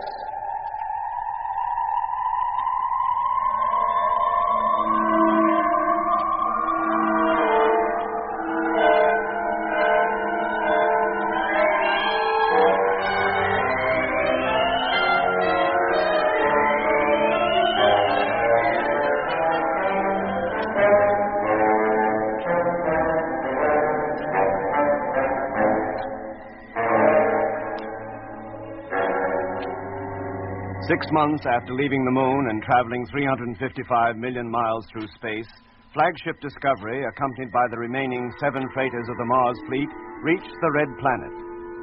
After a preliminary survey from 1,000 miles above its surface, Jet Morgan decided that the Discovery and one other ship should attempt a landing, the remainder of the fleet to continue encircling Mars in free orbit. So, leaving freighter number 1, now completely transformed into a landing craft by the construction engineers, to follow 30 minutes behind the flagship, the Discovery began its spiral descent towards the southern pole cap. Hey, what's that noise? What noise? Well, it's like... Well, I can't describe it, but it's plain enough. Can't you hear it, Doc? Yes, Lemmy, I can. Starting the run-in now. Putting her nose down. The ground looks flat and firm. Must be frozen solid. Let's hope so. If not, we'll sink into it and tip up for certain. Mitch, do you hear anything? A peculiar noise. Lemmy just asked me that. Well, can't you, Mitch? I can, and so can Doc. It's getting more than I can stand. It's like it's right inside my body. Blimey. Hey, watch it, Jet. What are you trying to do? We bounced. Sorry, I'll try again. But what's the matter with him? And what's the matter with the ship? She's all over the place. Jet, what's happening up front there? I don't know. The ship doesn't seem to respond. No, Mitch, no. Don't get out of your seat. Stay where you are. But there's something wrong up front. Jet's in trouble. Unless I land her now, we'll never make it. Take her up again, Jet. Switch on the motor. I daren't. I haven't the time. Stand by for crash landing. Oh, blimey. Jet, for Pete's sake, give her power. Take her up. I can't, I tell you. Hold on. Here it comes.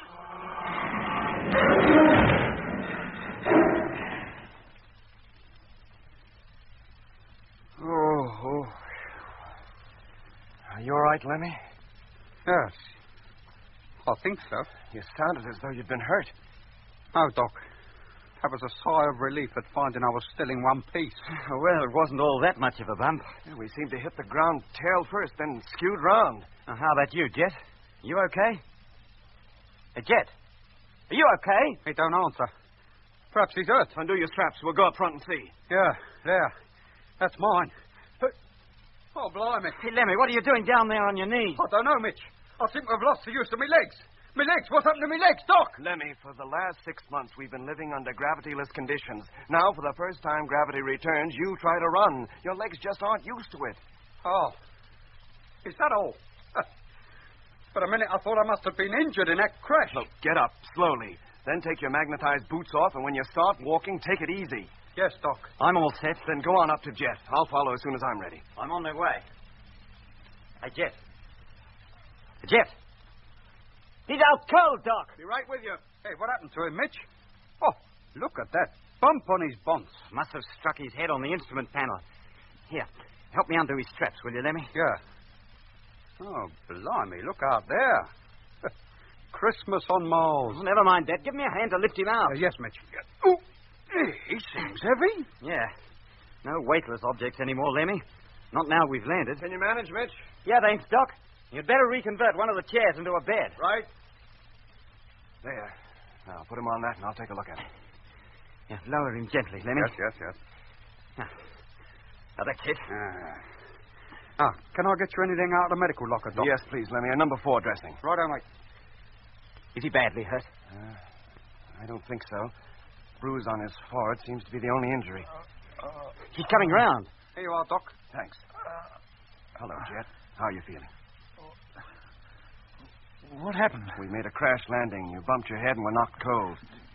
Did we get down safely? What do you think? We're all here, aren't we?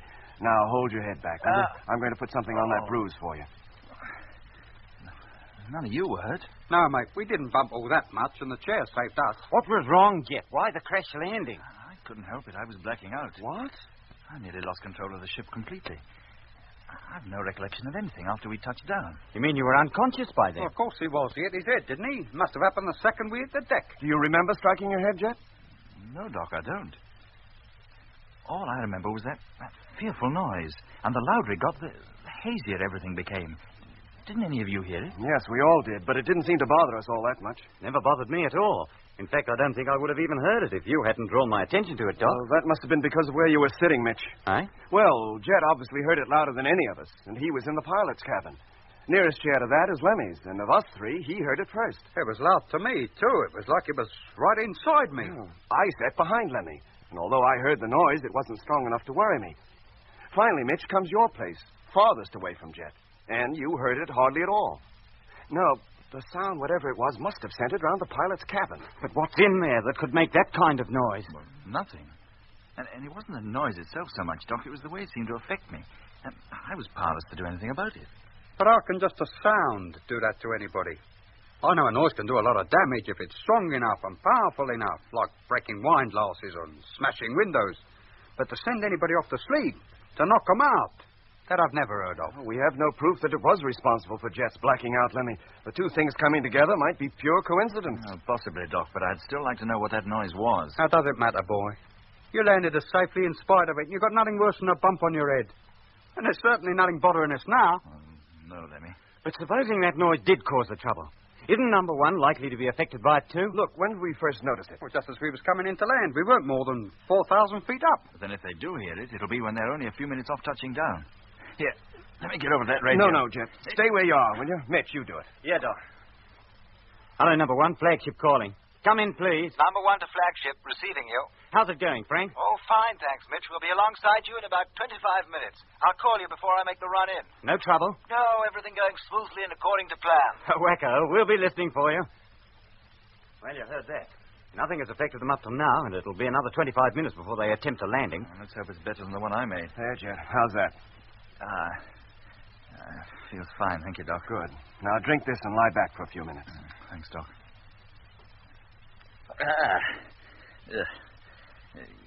Is the ship damaged? Not as far as we know. We've hardly had time to find out. But Lemmy and I will carry out an inspection right away. No, wait, I'll Jet, stay where you are. They can manage it between them. I'd have liked them to have taken a look outside first. We've just landed on Mars, the first man ever to do so. They have a right to see what it's like. They'll get this inspection over mighty quick, Jet, and you can depend on it.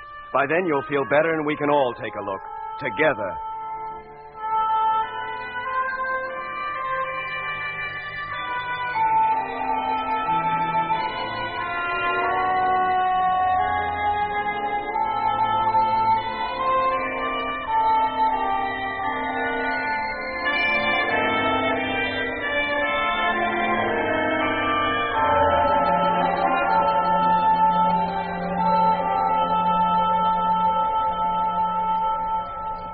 Get up, Jet. It's not easy to walk at first. That's it. The pilot's cabin's too small for us all to look from there. I suggest you and Lemmy go into the navigation hatch, and Mitch and I look through the pilot's blister. Between us, we'll get a rear and forward view. Right. Okay, Lemmy, come on. Let's get our first glimpse of Mars at close quarters. Yes, Doc. Navigation hatch. Contact.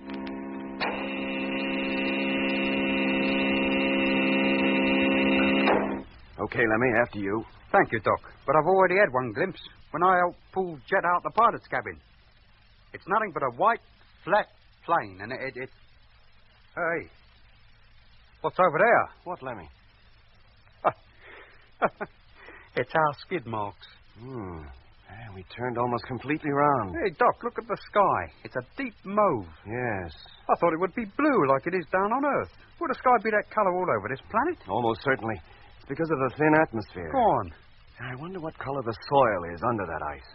Oh, the part the skid marks have revealed looks black to me. It may look black in contrast to the whiteness, but it could be almost any color. Well, we'll find out soon enough when we go outside. Yeah, but that won't be for some hours. We've got to be sure it's safe to go out first.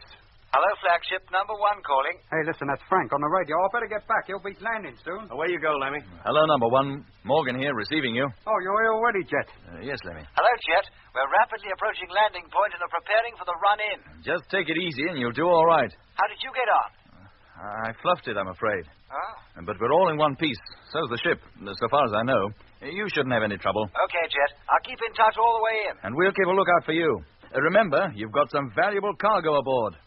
Good luck, Frank. Thanks, Skipper. Hey, Jet, what did you tell him you fluffed the landing for? Well, didn't I, Lemmy? Well, it wasn't your fault, mate. If you felt all peculiar, it's a miracle you brought us down as well as you did. Thanks, boy. Keep radio watch, will you, Lemmy? I'll go back into the pilot's cabin and see if there's any sign of number 1 yet. Yeah. It's bad form for the captain of the fleet to admit he made a duff landing unless he tells them why. Put me up the intercom, will you, please, Lemmy? Oh, yes, Jet. Hey, Jet, come on. I can see him. Coming, Mitch. There, look. Glistening in the sunlight. Yes. Hello, Frank. If you're busy, don't answer, but we can see you. I can see the Discovery too, Skipper. I'm putting the nose down now.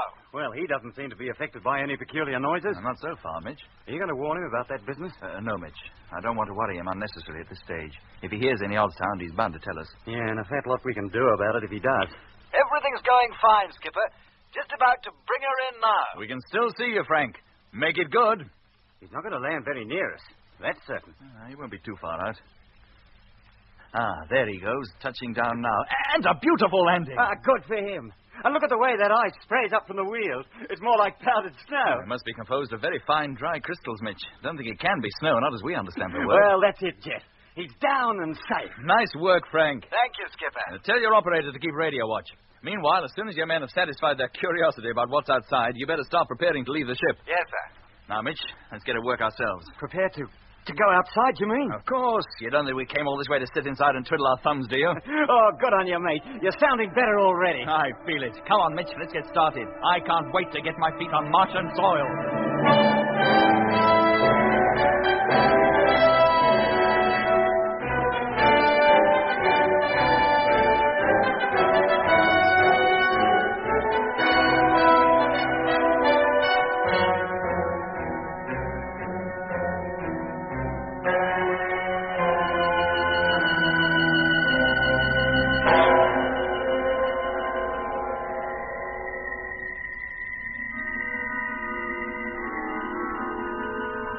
So, 6 months after leaving the moon, the landing on Mars was made. The moment Control knew we'd touched down safely, the news that men had set foot on Martian soil was broadcast over the whole Earth. Within half an hour of touching down, the Discovery was hooked up to dozens of radio transmitters on Earth, while Jet described how the landing had been made, and what Mars, or what little we could see of it, looked like. After hearing his description, the thought that most likely passed through the minds of the folks up there on the old world must have been, well, now that you've made it, was the trouble and the colossal expense really worth it? On the face of it, they might well have had good reason to ask. Years of preparation and our hazardous journey had brought us, at long last, to a glaring, white, ice-bound wilderness, stretching as far as the eye could see. The landscape was as flat as a pancake. A mirror-smooth sheet of white, broken only by the dark tracks left by the landing wheels of our craft. The two great ships, separated by no more than a mile, stood motionless in the eerie silence, their undersurfaces reflecting the glare from the ice, and enclosing all, a huge hemisphere of deep mauve that was the Martian sky. As Lemmy remarked, but for that sky, we might just as well have landed on a flat, frozen plain near either of the poles of the Earth. And the effort, up to now at any rate, had been just about as rewarding. But we had no intention of remaining in our white wilderness for longer than we could help. It had been chosen as a landing place because it was the one spot where we could be sure of finding a smooth surface. But now that we had landed, it was our intention to leave the ships, begin the exploration of the pre-selected regions down towards the equator. The prospect excited us all. But first, we had to be sure that it was safe to step outside. Hello, number one. Discovery calling. Can you hear us? Hello, Discovery. Rogers here. Okay, Lemmy. Exhauster. Airlock. Contact. Hello, Frank. Jet and Mitch are about to go outside. They're in the airlock now. Keep a lookout for them, will you? Yes, Doc. How soon before we can begin to unload the cargo? The boys are all keyed up and ready to go. Air pressure maximum. Open the main door, Lemmy, and let down the ladder. Right, mate. One ladder. Coming up. Well, Frank, that depends on Jet. Shouldn't be long now, though. Okay, Doc. We'll be listening. Now about to descend. After you, Mitch. No, Jet. After you. I was the first man to set foot on the moon. You'll be the first to step out onto Mars, eh? Thanks, Mitch. Well, here I go. I'm going into the pilot's cabin, Lemmy. Watch them from there. Right, Doc. I'll just hook up the radio and I'll be right with you. Hello, Doc. Yes, Jet. I'm now down on the deck. Actually walking on the surface. Well, on the ice anyway. And I'm just descending the ladder and touching down. Now. Oh, truth, ice is all crunchy. It's like walking on a carpet of cornflakes. I just scooped up a handful of it, Doc. It's like holding a pile of little diamonds. Yeah. Look at the way they drop through my fingers, like grains of silver sand. It is ice, then. Well, yes, so far as I can judge just by looking at it. We're about to walk from under the ship, Doc, and Round towards the nose so you can see us. Okay. Come on, Mitch. Right with you, cobber. Hey, Doc. Have they come into sight yet? No, not yet, Lemmy. Give them time. There they are. Hello, Jet. We can see you. Hello, Doc. We can see you too now. How's it feel out there, boy? Ain't it cold? Well, if it is, it doesn't penetrate the suits. Not yet, anyway. No knowing what it'll be like after an hour or more out here, though. It's my guess we'll have to put the heaters on. Thermometer's already down below freezing point. We'll move out into the open now, Doc. Over towards number 1. We'll set up the instruments midway between the ships. Right, Jet. Can you hear us, number 1? Yes, Skipper, and I can see you, too. I wish I was out there with you. Don't be too impatient, Frank. Tomorrow, if this survey shows all is well, you can start unloading. Hello, Doc. Morgan calling. Oh, hello, Jet. Here are the first reports of our findings up to now. You ready to take them? Yep. Switch on the recorder, will you, Lemmy? Recorder on. Okay, Jet. All set. Right. First temperature and atmospheric readings coming up. Surface temperature is 22 degrees Fahrenheit. Atmospheric pressure at ground level, 3.5 inches. Just about what was expected. We've had to put the suit heaters on now, Doc, but we're warm and comfortable and have no difficulty in moving around. Uh-huh. We're going to send the balloon up. As soon as we have some readings on the upper atmosphere, I'll give you a call. Right. How long will that be, Doc? Oh, not for an hour at least, Lemmy. It'll take them some time to get that balloon launched and back on the ground again. Then how about some tea? Good idea. I'll ask Frank if he'll keep watch. Hello, Frank. Doc calling. Yes, Doc. Would you keep an eye on Jet and Mitch for a spell while Lemmy and I take a bite to eat? Of course, Doc. Thanks. Okay, Lemmy. We'd better get Jet and Mitch's ready, too. Right. By the time they've got the balloon soundings over, night will be approaching and they'll have to be coming in.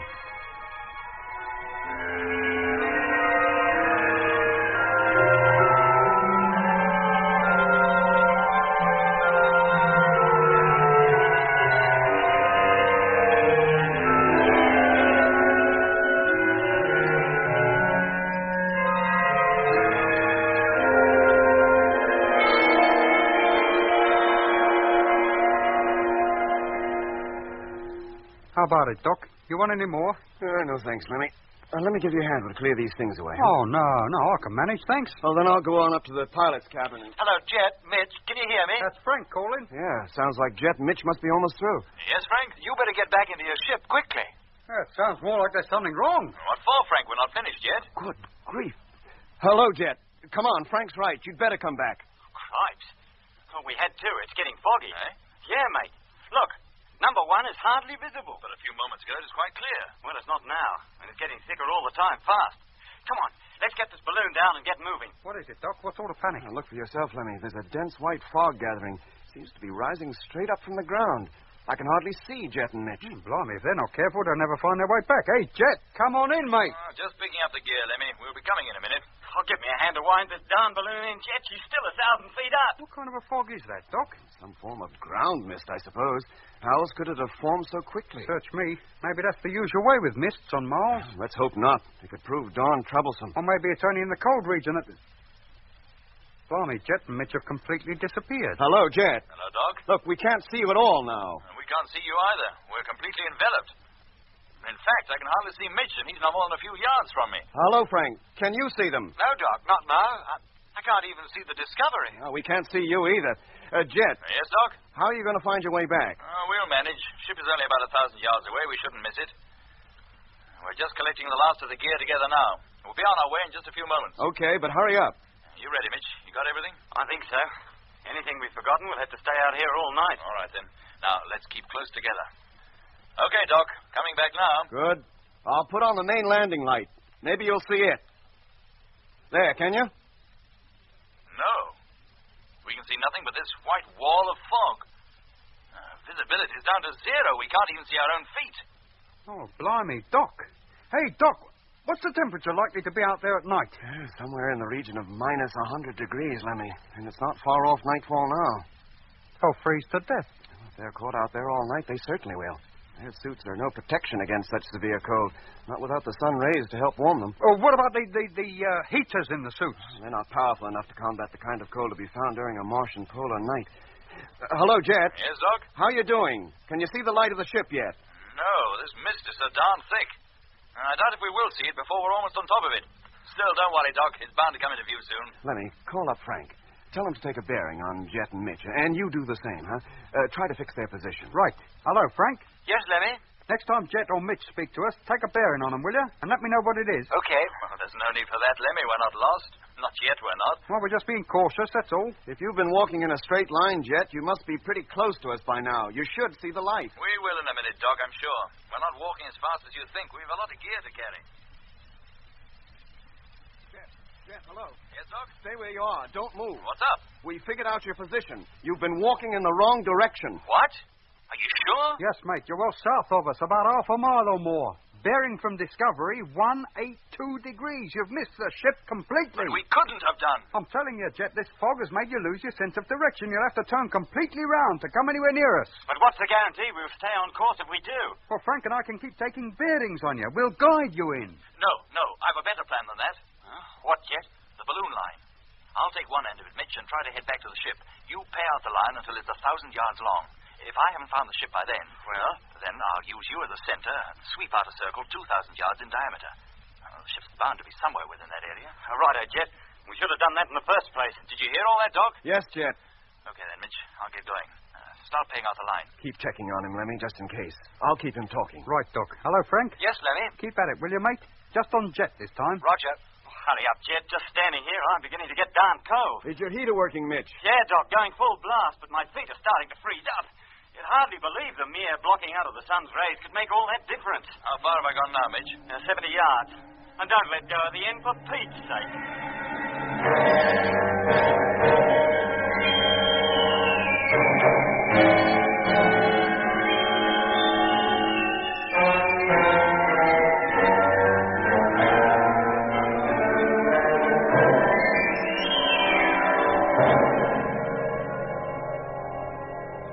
480 yards. What's the matter with Jet? He doesn't seem to have any sense of direction. This new fix puts him southwest of us now. 500. His sense of direction can't be that wrong, Lemmy, even in a fog. You're sure you figured it out, right? Are you casting aspersions on my prowess as an operator? 510. No, Lemmy. Merely asking if you're sure you figured it out correctly. I checked it twice. I tell you, Doc, he's walking away from it. 520. Hello, Jet. Yes, Doc? Look, according to Lemmy's latest fix, you're still walking in the wrong direction. Am I, Doc? And maybe you can explain why I can see the ship's headlight. Hey? Can you see it, Jet? Yes, Mitch, just shining through the fog. Well, thank goodness. Are you sure, Jet? Are you telling me, Lemmy, I can't believe my own eyes? Oh, no, mate. But according to the last fix that we took... You'd better check it again, Lemmy. Yes, Doc. But I could have Keep a sworn... tight hold on the line, Mitch, and I'll tug you to where I am. From here on, it's plain sailing. Haul away. You'd better get ready to let him in, Lemmy. They'll be wanting to enter the airlock in just a few minutes. Yes, Doc. And while I'm doing that, maybe you'd like to check this fix yourself. Look, Okay. here's Frank's bearing, and that's mine. According to them, Jet can't be where he says he is. Then how can you account for his seeing the landing lights? Oh, the fog must be lifting, and he's seeing it from a distance. Take a look out of the pilot's cabin, Lemmy. The fog's as thick as pea soup.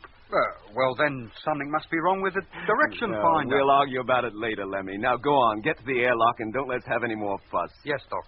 Hello, Discovery. Hearing you, Jet. Mitch is now alongside me, and we're walking towards the light. Good for you. This fog seems to have a most peculiar effect on it. It looks a deep orange, not a white light. Yeah, it'll probably get whiter as you get closer to us. How are your feet, Mitch? Well, still darn cold, Doc. I'll be glad to get back in the warm again. Temperature out here must be down to 0 at least. It's very strange that with the atmosphere so thin, this fog can be so thick. I'd have thought the densest fog we'd see here would be a thin haze. Well, it's far from that. And there must be some reason for it, some peculiarity of the atmosphere that we don't know about. And why should it come up so suddenly? It seemed to envelop us almost before we realized it was here. Thick fogs of this kind are quite common in high latitudes. What was that, Jet? Thick fogs of this kind are quite common in high latitudes. Oh, that's what I thought you said. What a beautiful orange light the ship has. It sends a warm glow right through you. It's like a miniature sun. Mitch, is it still orange? But you must be getting quite close to us. Yes, it's almost directly above us. We're completely bathed and it's lighted. It's so warm, comforting. It's like a great sunland. Hey, what's the matter with you two? Why don't you come out here, Doc, and bring Lemmy with you? We can strip down to our skins and bathe in its rays. Jet, what's wrong? Have you gone crazy? If the light's above you, you must be right under the ship's nose, not 20 yards from the airlock. Come on inside. Lemmy's waiting to let you in. And you too, Mitch. Oh, I don't want to come in. But you must. Night will soon be falling. You'll freeze to death.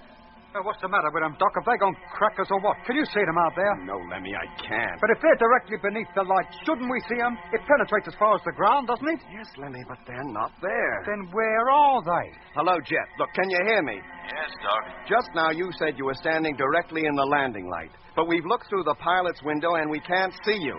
Look, this is no time for practical jokes. Hello, flagship. Number 1 calling. Come in, please. Answer that, will you please, Lemmy? Yes, Doc. Hello, Frank. Lemmy here. I've been listening to you talking to Jet and Mitch. Well? And I've been lining up on them with the radio. They can't be anywhere near your ship. At the moment, they're west of us and getting further west all the time. Hey? Yes, Lemmy, our last fix must have been the right one.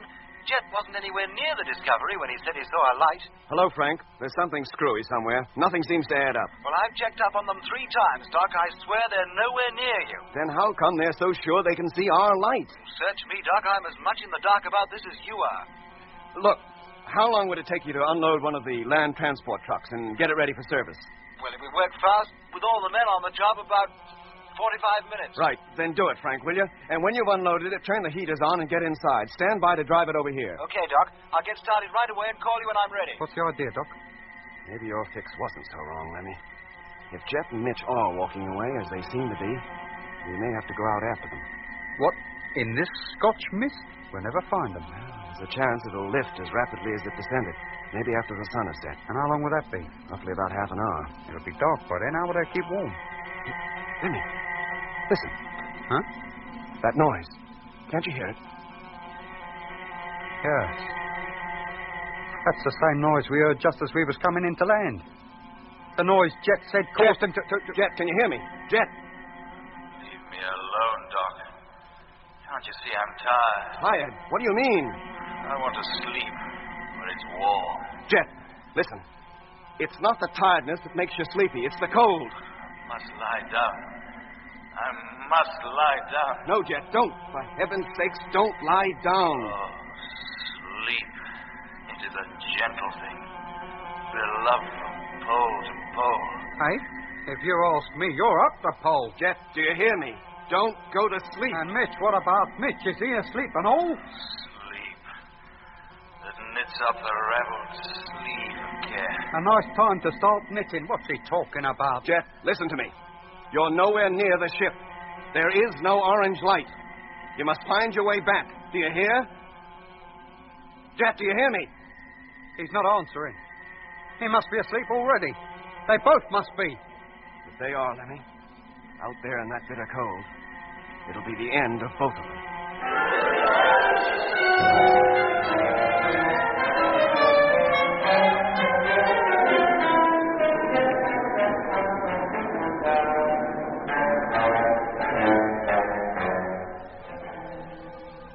You've been listening to Episode 9 of Journey into Space with Andrew Foulds as Jet Morgan, David Kossoff as Lemmy, Guy Kingsley Pointer as Doc, Bruce Beebe as Mitch, and with David Jacobs.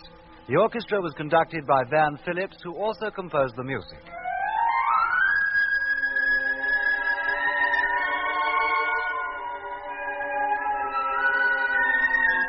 Journey into Space is written by Charles Chilton and produced by him in the London studios of the BBC.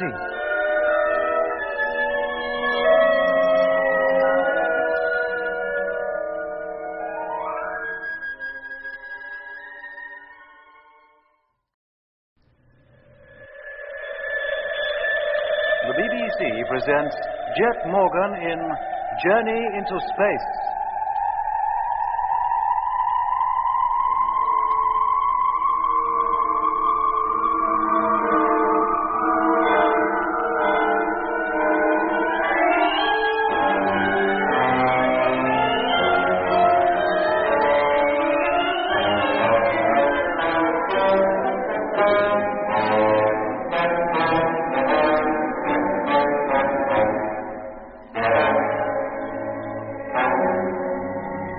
In October 1971, 6 months after they had left the launching base on the moon, 2 ships of the Mars Space Fleet landed on the southern ice cap of the Red Planet, leaving the remaining freighters to continue encircling it in free orbit. That same afternoon, Jet, our captain, and Mitch, chief engineer, stepped onto the surface of Mars for the first time. Then, without warning, when the 2 men were more than 1,000 yards from the Discovery, a thick fog enveloped them. The ship's landing light was switched on in the hope that it would serve as a beacon. And in spite of Lemmy's protests as to their position as checked by radio fixes, Jet and Mitch declared they could see the light. But a few seconds later, it was clear that whatever light they were following, it was not that of the flagship. Lemmy, listen. Huh? That noise. Can't you hear it? Yes. That's the same noise we heard just as we was coming into land. The noise Jet said caused him to... Jet, can you hear me? Jet! Leave me alone, Doc. Can't you see I'm tired? Tired? What do you mean? I want to sleep, but it's war. Jet, it's not tiredness that makes you feel sleepy. It's the cold. I must lie down. I must lie down. No, Jet, don't. For heaven's sakes, don't lie down. Oh, sleep. It is a gentle thing, beloved from pole to pole. Aye? If you ask me, you're up the pole. Jet, do you hear me? Don't go to sleep. And Mitch, what about Mitch? Is he asleep and all? Sleep that knits up the raveled sleeve of care. A nice time to start knitting. What's he talking about? Jet, listen to me. You're nowhere near the ship. There is no orange light. You must find your way back. Do you hear? Jet, do you hear me? He's not answering. He must be asleep already. They both must be. If they are, Lemmy, out there in that bitter cold, it'll be the end of both of them. Then we'd better go out and look for him. That's what I intend doing. Frank should have one of the transport trucks over here within 45 minutes. Keep calling Jet on the radio, will you? Yeah. Meanwhile, I'll get my suit on and be all ready for Frank when he comes. Hello, flagship number 1 calling. Hello, Frank. Lemmy here. Truck's all ready. Will you send me a direction signal, Lemmy? Fog's still as thick as pea soup over here. Yes, mate. DF transmitter on. You better check your own set before you start moving. We don't want to lose you and all. Any reply from Jet yet? No, Frank. All right, Lemmy. I'll call you just as soon as I'm in the truck. Right. Did you hear all that, Doc? Yes, Lemmy. Let's hope Jet and Mitch are still where they were when we last heard from them. If they've wandered further away, our chances of finding them are pretty slim. Okay, Doc, I'll let you out now. Thanks, Lemmy. Main door. Contact.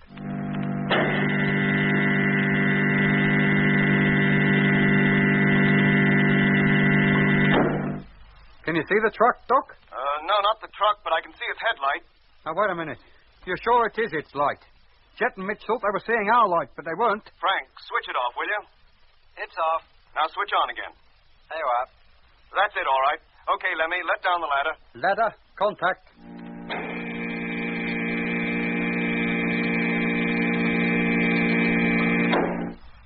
About to descend to ground.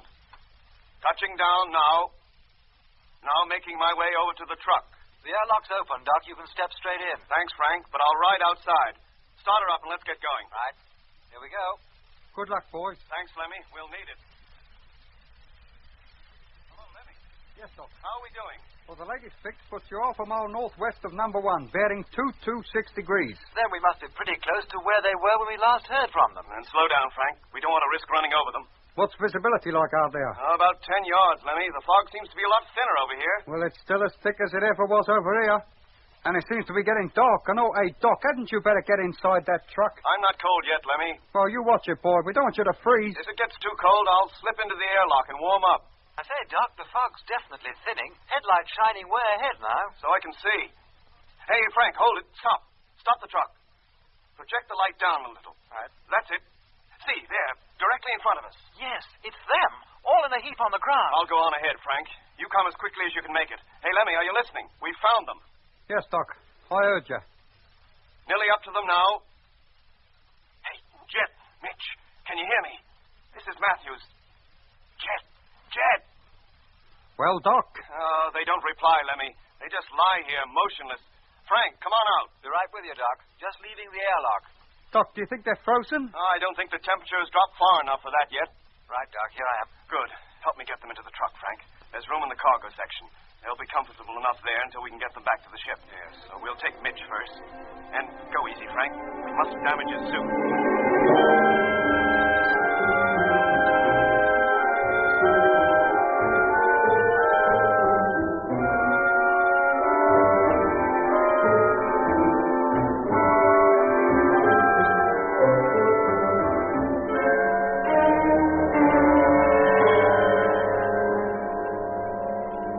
Airlock.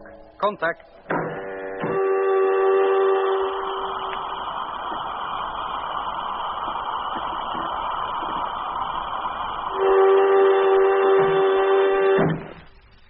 Thanks, Lemmy. Now give me a hand with Jet, will you? Help me get him over to his bunk. Sure, Doc. That's it. Now, lay him down gently. Yeah. Fine. I'll get his suit off while you give Frank a hand with Mitch. Yes, Doc. All right, Frank, boy. Over here. Blimey, these suits feel chilly, don't they? And look at the condensation on them. It's cold out there, Lemmy. Darn cold, and it'll stay that way until the sun rises again. Easy does it. That's it. Now, will you take his suit off, or will I? You got those hot drinks Doc told you to have ready? Of course I have. Oh, then you better get them, Lemmy. I'll deal with Jet's suit. Right. I expect you could do with a drink yourself, couldn't you? I certainly could, but let's tend to Jet and Mitch first. Here you are, Doc. Thanks, Lemmy. Just put them down, will you? And leave them in the vacuum flask. Don't pour them yet. How are they, Doc? To me, they just seem to be asleep. Can't you wake them up? No, Lemmy, I can't. And until their temperature gets back to normal, I'm not even going to attempt to. Is it that low, then? Yes. Lower than I could possibly have imagined. Go on. Then, aren't they likely to have frostbite or something? Strangely enough, except for the drop in body temperature and the deep sleep that's overtaken them, there seems to be nothing wrong. It's the case of Whitaker all over again. How do you mean? Oh, Frank here will know what I mean. Me, Doc? Yes, Frank. Remember less than a week after we took off on this trip how you woke to find Whitaker apparently asleep on his feet? Oh, will I ever forget it? He was impossible to wake, too. It was hours before he came round. When he did, it was in his own good time and not because of anything I'd been able to do for him. I remember now, his temperature was abnormally low. As low as Jet's and Mitch's? Oh, no, Lemmy, not quite. But it might well have been. It was a couple of hours before I got to him. And by then, his temperature could have well started to arise again. And it continued to do so until it reached normal, and he woke up. Just as though he'd had nothing more than a good night's sleep. Yeah. And Jet and Mitch seem to be behaving in just the same way. Doc, they've been out in the cold. People's temperatures do drop, and they do get sleepy when they've been exposed to severe cold. Yes, Lemmy, but it wasn't that severe. Then why did they go into that stupor? Why did they collapse out there on the ice? If I knew the answers to those questions, Lemmy, I'd be glad to give them to you. But only Jet and Mitch know exactly what happened out there, and until they wake up, we can only guess at the truth.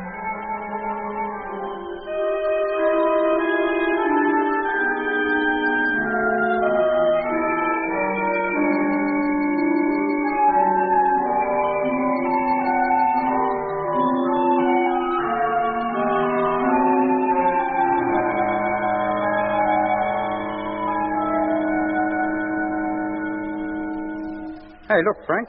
The fog's gone. It's as clear as crystal outside now. I wonder what caused it to come up so quick. And it didn't stay long, did it? There must be something to do with the sudden drop in temperature that comes with the approach of nightfall. You think so? Seems more like a low cloud to me. Drifting by at ground level. Maybe, Lemmy. Hey, look at that star, almost on the horizon. That's the Earth, isn't it? Yes, Lemmy. The Earth. The evening star of Mars. I wonder if anybody up there is looking at us right now. I expect so. But this part of the planet will soon be in total darkness and no longer visible to the people up there. It'll be the other side they'll be concentrating on. Yeah, it don't seem possible that little disk of light could be covered with cities. And in every city, thousands of houses. And in all them houses, millions of people. It makes you feel all peculiar inside, doesn't it? Yes. Shall we go over to the navigational telescope and take a closer look at home before she dips below the horizon? Hey, Frank, Lemmy. Not now, mate. Doc's calling. Come in. Hey, Doc, the fog's completely cleared out there now. Never mind that, Lemmy. I think Jet's about to wake up. His temperature's almost back to normal, and he was stirring a few moments ago. How about Mitch? Still sound asleep. Hello, Jet. Oh. Hello, Doc. Where am I? In the Discovery, lying on your own bunk.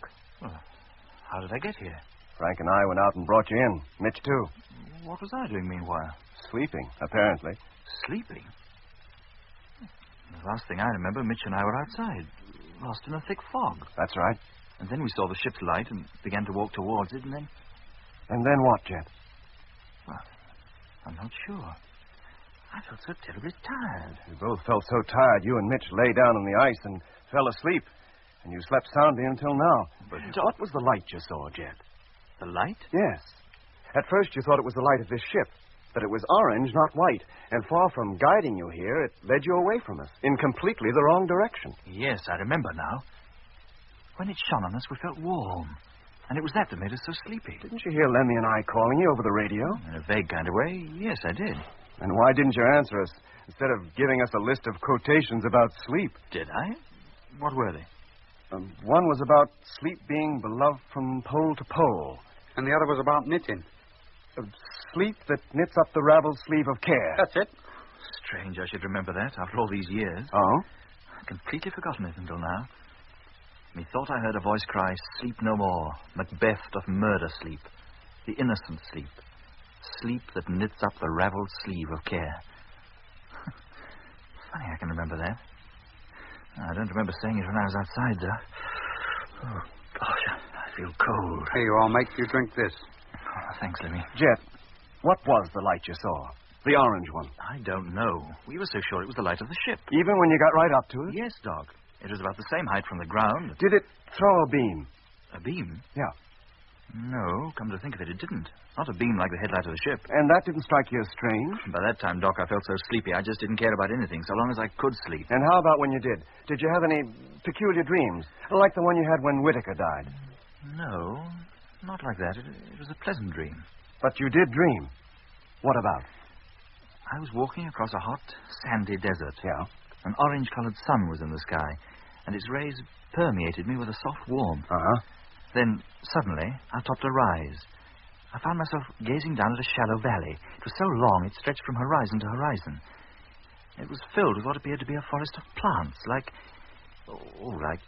sticks of rhubarb, with blue-green leaves and reddish-purple stalks. But they were about 6 feet high. They grew so thick there couldn't have been more than a few inches between them.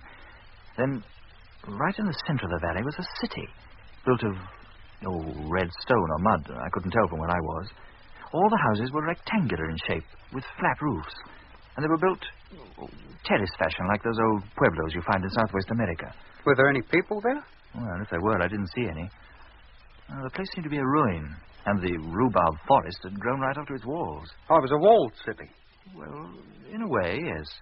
How do you mean in a way? Either it was walled or it wasn't. Well, what I took to be walls at first turned out to be the sides of a colossal artificial plateau on which the city was built. Oh.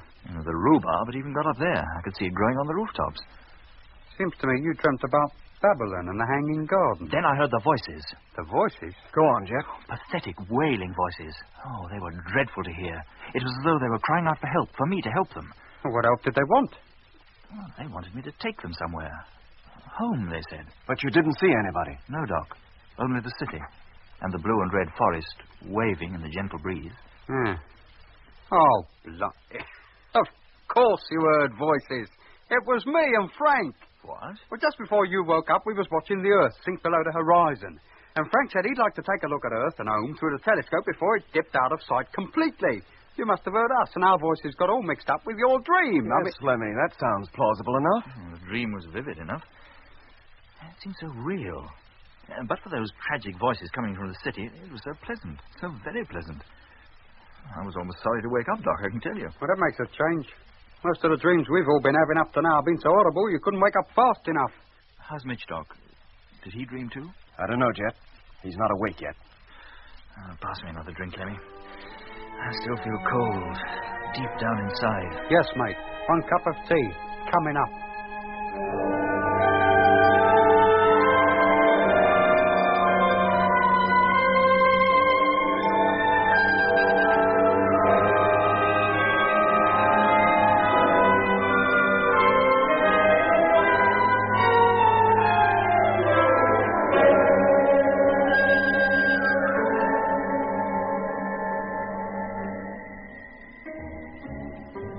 Awoke from a dreamless sleep half an hour later, and as with Jet, seemed none the worse from his experience, except to complain of how cold his legs and feet were. But an hour after waking, he ceased to complain and was more his normal self. Frank, rather than risk venturing into the bitter cold of the Martian polar night, even to go the short distance between the airlock and the transport truck parked outside, spent the night with us.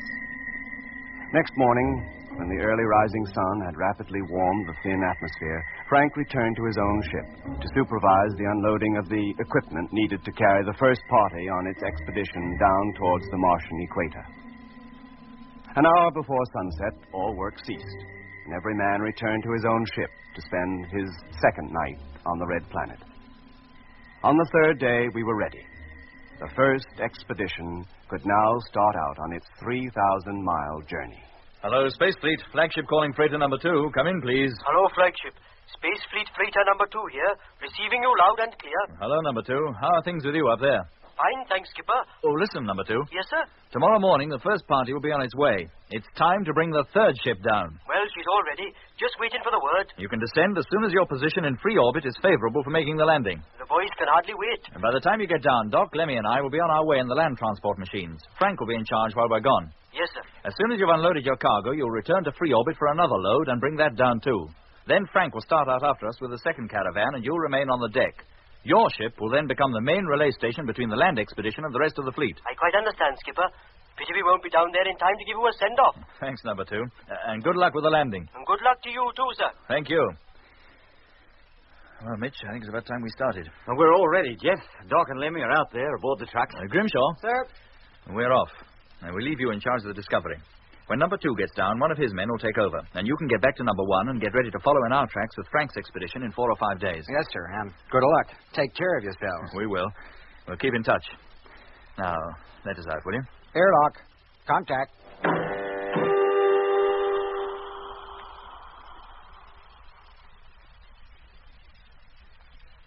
Hello, Lemmy. Let me in, will you? Right.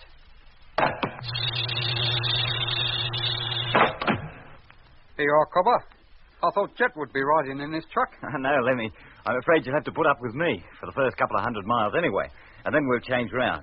Now, shove over, mate, and let me get into the driving seat. Yeah, sure. I'll call up Jet, will you? See if he's ready to move off. Hello, Jet. You settled in yet? Hello, Lemmy. Ready to go whenever you are. You lead the way. Okay, Mitch. Start her up. Now, let's take it slowly. It's a long time since I handled one of these things. Let's see. Now, that's it. Now, power. Well, all okay in the motor department. Indicators all working. Brake off. Away we go. And Jet's on his way, too. Look, he's falling in behind us. Wacko. Well, Lemmy, this is it. Man's first exploration of Mars is about to begin. And take your last look at the Discovery. You won't be seeing her for some months. How many miles are we going to cover on this trip? Oh, roughly about 7,000. Well, let's hope the truck's staying up to it. What do we do if we get a breakdown? We can't ring up a garage and ask them to tow us in, can we? Oh, Frank and his mechanics will only be a couple of days behind us. We just sit tight until he rolls up. And how far do we go before we leave this ice behind and get down to where the climate is warmer? Oh, about 400 miles. Maybe a little less. Oh, the weight we're travelling, that would take us about 3.5 days, including the stops at night. Well, that's about it, Lemmy. I don't think you can expect any change in the scenery for at least that time. And what will it change to? Well, that's what we'd like to know. That's what we're going to find out.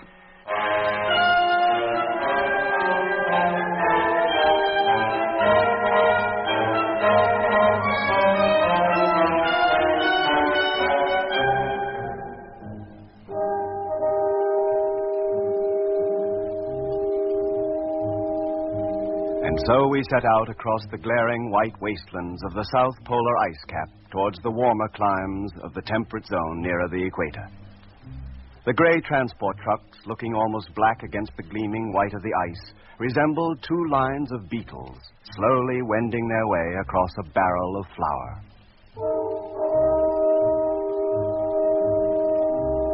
There were 3 trucks in each caravan.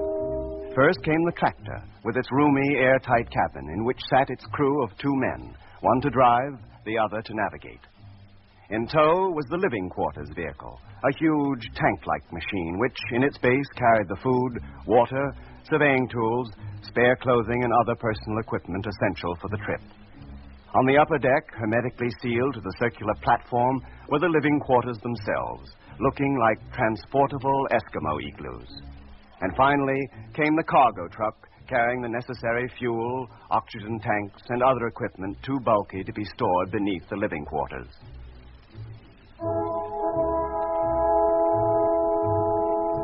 Soon the 2 great spaceships had been left far behind, until finally they disappeared from view over the horizon, and all contact with them, except by radio, was gone. We were alone, just the 4 of us. two in each caravan, slowly plowing our way across the great white desert. That first day, we covered 160 miles. At sunset, we stopped the trucks and prepared to bed down for the night.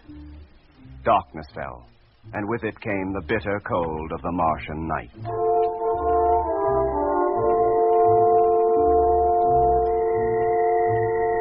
It was so cold outside that the heaters had to be turned on to full pressure to keep us from freezing, even within our double-skinned living quarters.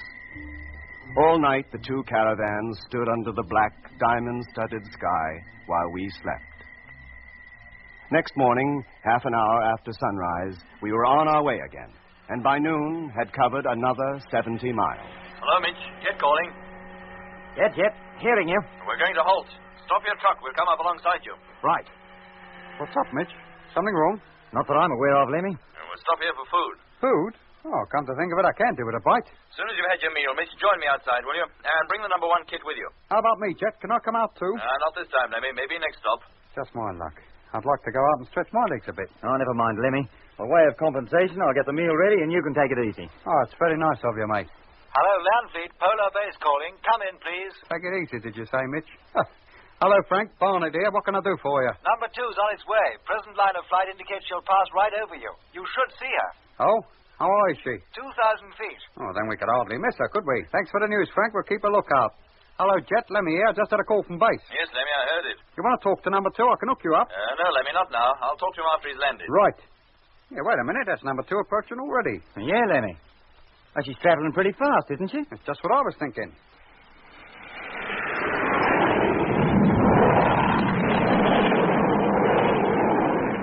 Blimey. Passed over us like a streak of lightning. Happy landings, boys, and keep your noses in at night. It's perishing cold down here. Hello, Jet. Number 2 was pretty low and traveling fast, too. Yes, Mitch. I suppose she's all right. Oh, they got plenty of time to slow down to landing speed before they get to base. Tell Lemmy to keep in contact and let me know when number 2 touches down. Right. Okay, Lemmy, let me in, will you? Yes, mate.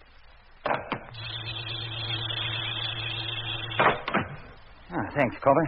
Well, what'd you find out there? Oh, we weren't looking for much, Lemmy. Just dug up a couple of samples of the soil, that's all. Oh. Well, when do we move off? Whenever you're ready. You drive, will you?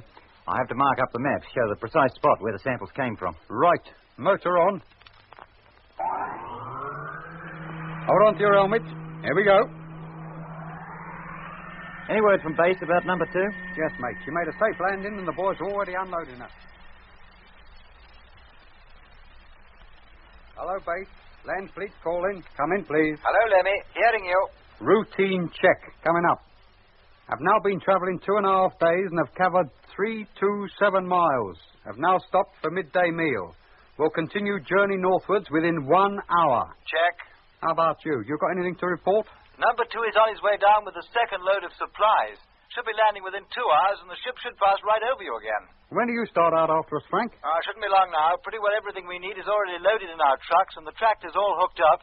As soon as number 2 gets down again, we'll transfer the final load, and with luck, we'll start out at dawn tomorrow. Good show, mate. We'll keep a lookout for number 2. And let you know as soon as we sight her. Thanks, Lemmy. Hear from you later, then. Yes, mate. Put Mitch on, will you, please? Hello, Jet. Mitch, have you looked towards the north recently? No, why? A few minutes ago, Doc noticed what we think to be a cloud bank on the horizon. Would you take a look out of the cabin window, see if you can see it? Yeah, sure. Hold on, will you? Where did he say it was? To the north. Oh, it looks pretty clear to me. The ice stretches clear to the horizon, as flat as a pancake, and... Hey, wait a minute. I think I do see it. There's a lighter tinge of mauve, like a thin, wavy line. Can you see it? Yeah. Hello, Jet. Yes, we can see it. Is it a cloud bank? How should I know? That's why we wanted your opinion. Or maybe it's another of them fogs coming up. That's what we thought, and it's lying directly in our path. You mean we'll have to pass through it? Well, not necessarily. It may disperse as rapidly as the other did, and be gone long before we reach it. Have you finished your meal? Yes, Jet. Just before I called up Frank. Then switch on your motor and let's get going. I want to get as close to that, whatever it is, as we can before nightfall. Should reach it by then, Jet. It can't be more than 40 miles away. If we do, all the better. Then at least we'll know exactly what we may have to face tomorrow. Now, let's get going, Mitch. Cruising speed will be 50 miles an hour. Hello, Landry. Polar base calling. Come in, please. Hello, Frank. What's the panic? Hook me up to Jet, Lemmy. There's trouble. Hang on a minute, boy. Hello, Jet. Frank's calling. There's something wrong up at base. Hello, Frank. Jet here. What's up? It's number 2, Skipper. She's in difficulties. We were thinking it was about time she passed over us. What's wrong? I wish I knew. I was in radio contact with her on the ship-to-ship system until 5 minutes ago, but now I can't get any reply to my calls. What was her position when you last heard from her? 50 miles directly north of you. Well, keep calling her, Frank. Meanwhile, I'll get Lemmy to tune into the ship-to-ship frequency. See if we can pick her up. Okay, Skipper. Switching over now. Did you hear all that, Lemmy? Yes, Jet. Just hooking you up. Hello, number 2. Polar base calling. I've lost contact with you. Come in, please. And there's Frank calling now. Can you hear him? Yes, Lemmy. Thank you. Hello, base. Number 2 calling. Trying to contact you. And there's number 2. He is answering. But he's very faint, Lemmy. Too faint for Frank to pick up. Hello, number 2. Base calling. I've not heard from you for 7 minutes. Come in, please. He's not hearing him either. Lemmy. Yes, Jet? Hook me up to the transmitter. Let's see if he can hear us. Right. Transmitter on. Hello, number 2. Land fleet calling. We are receiving your strength 2. Can you hear us? Hello, Landry. The ship, I can't control it. I'll have to make a forced landing. What's the matter with the ship? What's wrong? I don't know. I was circling to investigate a mysterious orange light. An orange light? And there's a noise. A noise? Like we heard when we made the first landing. I'll have to put it down. I'll never make base. It's the only way I can hope to save the ship. I'm so sleepy. Sleepy? Oh, blimey. Hello, number 2. You must not go to sleep. You must stay awake. Do you hear? We're almost on the deck now. About to land. She's difficult to control. Oh, my God. Hello, number 2. Hello. He must have crashed. How far north of us did Frank say she was? 50 miles. If we increase speed to 20 miles an hour, we could cover that distance before sunset. That doesn't mean we'll find her. Not before dark, anyway. But there's a chance. Yeah, and there's a chance of burning up the motors, too, with the load we're dragging behind us. That's a risk we'll have to take. If that ship is wrecked, her crew will be in dire need of help. Okay, Jeff. All right, Lemmy. Turn on the juice. It's a race against time.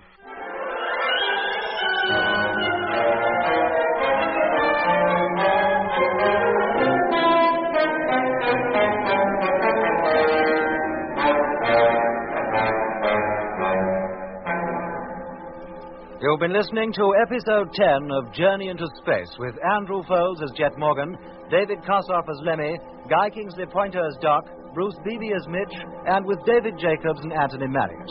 The orchestra was conducted by Van Phillips, who also composed the music.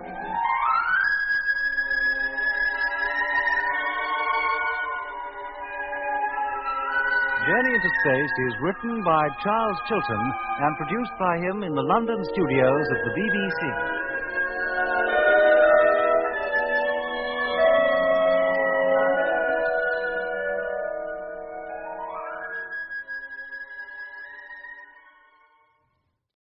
The BBC presents Jet Morgan in Journey into Space.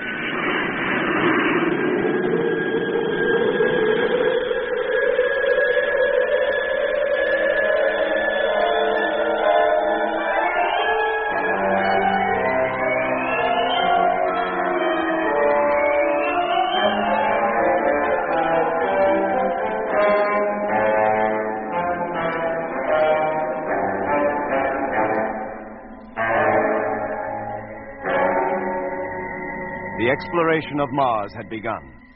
After the landing of the Discovery and the converted freighter ship number 1, the first land fleet, led by Jet Morgan, headed northwards for the more temperate climate near the equator. For 3 days, the 2 caravans slowly made their way across the great polar ice cap. Meanwhile, further supplies were being ferried down from the rest of the fleet, still revolving in free orbit 1,000 miles above the Martian surface, by freighter number 2, the only other freighter capable of making a landing. We had covered nearly 400 miles and were hoping to sight the northern limit of the ice cap when news came through from the polar base that freighter number 2, coming down from space for the second time, was in trouble. Hello, land fleet. The ship, I can't control it. I'll have to make a forced landing. What's the matter with the ship? What's wrong? I don't know. I was circling to investigate a mysterious orange light. An orange light? And there's a noise. A noise? Like we heard when we made the first landing. I'll have to put her down. I'll never make peace. It's the only way I can hope to save the ship. I'm so sleepy. Sleepy? Oh, blimey. Hello, number 2. You must not go to sleep. You must stay awake. Do you hear? We're almost on the deck now. About to land. She's difficult to control. Oh, my God. Hello, number 2. Hello. She must have crashed. How far north of us did Frank say she was? 50 miles. If we increase speed to 20 miles an hour, we could cover that distance before sunset. Well, that doesn't mean we'll find her. Not before dark, anyway. But there's a chance. Yes, and there's a chance of burning up the motors, too, with the load we're dragging behind. That's a risk we'll have to take. If that ship is wrecked, her crew will be in dire need of help. Okay, Jet. All right, Lemmy. Turn on the juice. It's a race against time. Right. Hello, Frank. Morgan calling. Can you hear me? Yes, Jet. We picked up number 2's calls, but they were very faint. I heard you talking to them. Are they all right, sir? I'm afraid not, Frank. We think they must have crashed. Oh, no. We're heading in the direction you gave us as fast as we can, hoping to find the ship before sunset. If only there was something we could do up here. We feel so helpless. I understand from Lemmy that your caravan is almost ready to leave. Almost. There were a few things we needed to unload from number 2 before we were complete. But you could start out at a pinch? Yes, we could. We've got enough supplies to last us at least a month. Good. Then I want you to start out right away. If we find the ship and she's badly damaged, we'll need all the help we can get to salvage her and the cargo she's carrying. But it'll take us 3 days to reach you. No, Frank. Head straight here. Don't bother with any surveys or tests. Come here direct. And don't stop. Keep going night and day. While one drives, the other can sleep. Now, follow our tracks. How soon can you start? Within the hour, sir. Good. Then we hope to see you sometime tomorrow. Keep in radio contact all the way, and good luck. And to you, sir, in finding the ship. Thank you, Frank.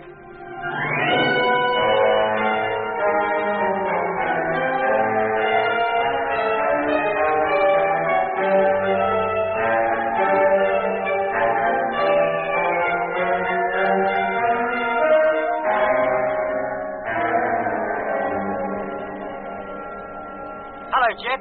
Mitch calling. Yes, Mitch? Do my eyes deceive me, or do I see hills ahead? Hills?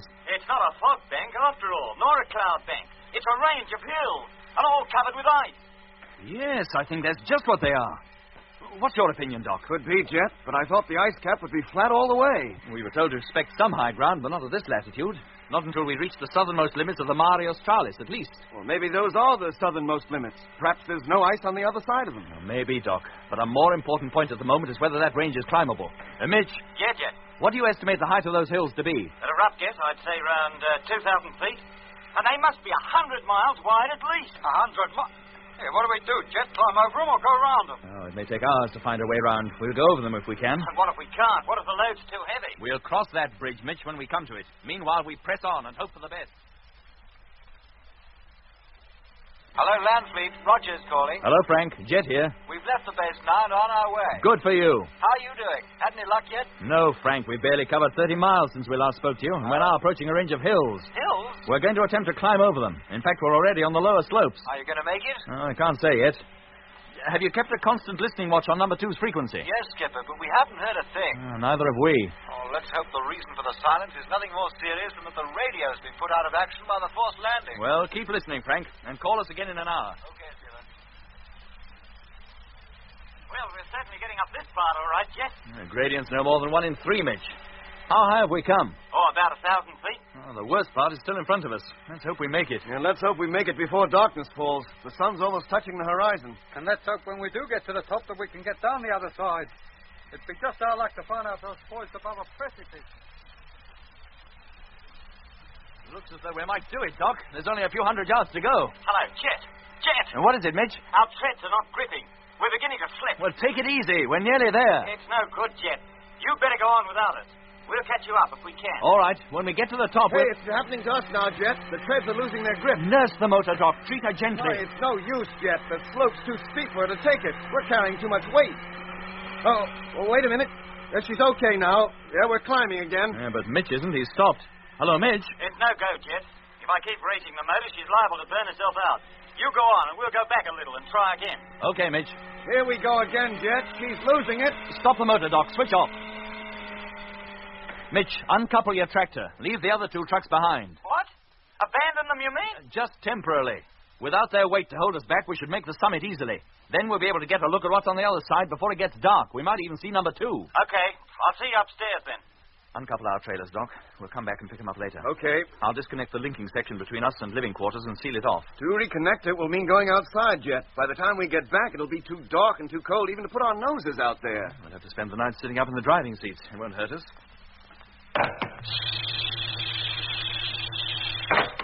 Well, that's the air pumped out. Now to break the vacuum. That's it. Okay, Doc, is she uncoupled? Yeah, Jet. Well, let's get started. Motor on. Ah, that's better. She's almost flying up now. How are you doing, Mitch? We'll be on your tail in just a minute. You go ahead. Okay. We'll wait for you when we reach the top. Okay, Doc, we've made it. Stop her and we'll take a look around. Right. Ah, here comes Mitch, almost alongside us. All right, Mitch, stop here. Right. Now, can you see any sign of number 2? Blimey, talk about the Ides of Abraham. Hey, look down there. The ground changes color from white to sort of deep purple. Yeah, it's the end of the ice. It ends down there on that plain. Oh, never mind the scenery. Look for the ship. Well, there's hardly enough light for that, Jet. And it's getting darker every minute. Well, Mitch? Lemmy? There's no sign of a jet that I can see. I'm afraid we're too late, Jet. Had we arrived half an hour earlier, we might have stood a chance. But the light hadn't completely gone until just now. Well, maybe she's not down there. But she must be, Doc. According to Frank, she was 50 miles directly north of us before she crashed. But that was 7 minutes before she crashed, Jet. She could have drifted miles off course in that time. All we can do is go down there and search for her. In the dark, with absolutely no clue in which direction she lies? But what about the ship and her crew, Doc? Look, Jeff, there's no point in throwing your life away. If we could see her, I'd agree to make an attempt to reach her, but to wander around down there in the dark might be suicide. You mean we made all that effort to get here to no purpose? Oh, we can start out again in the morning as soon as it's light. There's nothing we can do now anyway. We can't even see the plane anymore. Nothing but pitch darkness and the stars in the sky. Oh, you're right, Doc. Hey, Jet, a light. What? Yes, mate, you see it? Directly below us. You can just make it out. Where, Lemmy? Here, there, you see? Yeah, I can. It's hardly more than a pinpoint. Yes, I can see it now. It must be them. Huh? Of course it is, Doc. At least one of the men must be all right. And he's put the headlight on in the hope that we'll see it and that it'll guide us to where the ship is. We must let him know we've seen him. How, when his radio's out of action? With our headlight in Morse. Then we can learn exactly how bad their position is. If they're okay and merely stranded, we can spend the night here and go down to them in the morning. Here, let me get to the switchboard. No, wait a minute. Eh? That light, it's moving. What? Well, isn't it? It's quite distinctly traveling towards the west. Good grief, it is. And it can't be the ship. No, Jet. It can't. And who is it? And what is it?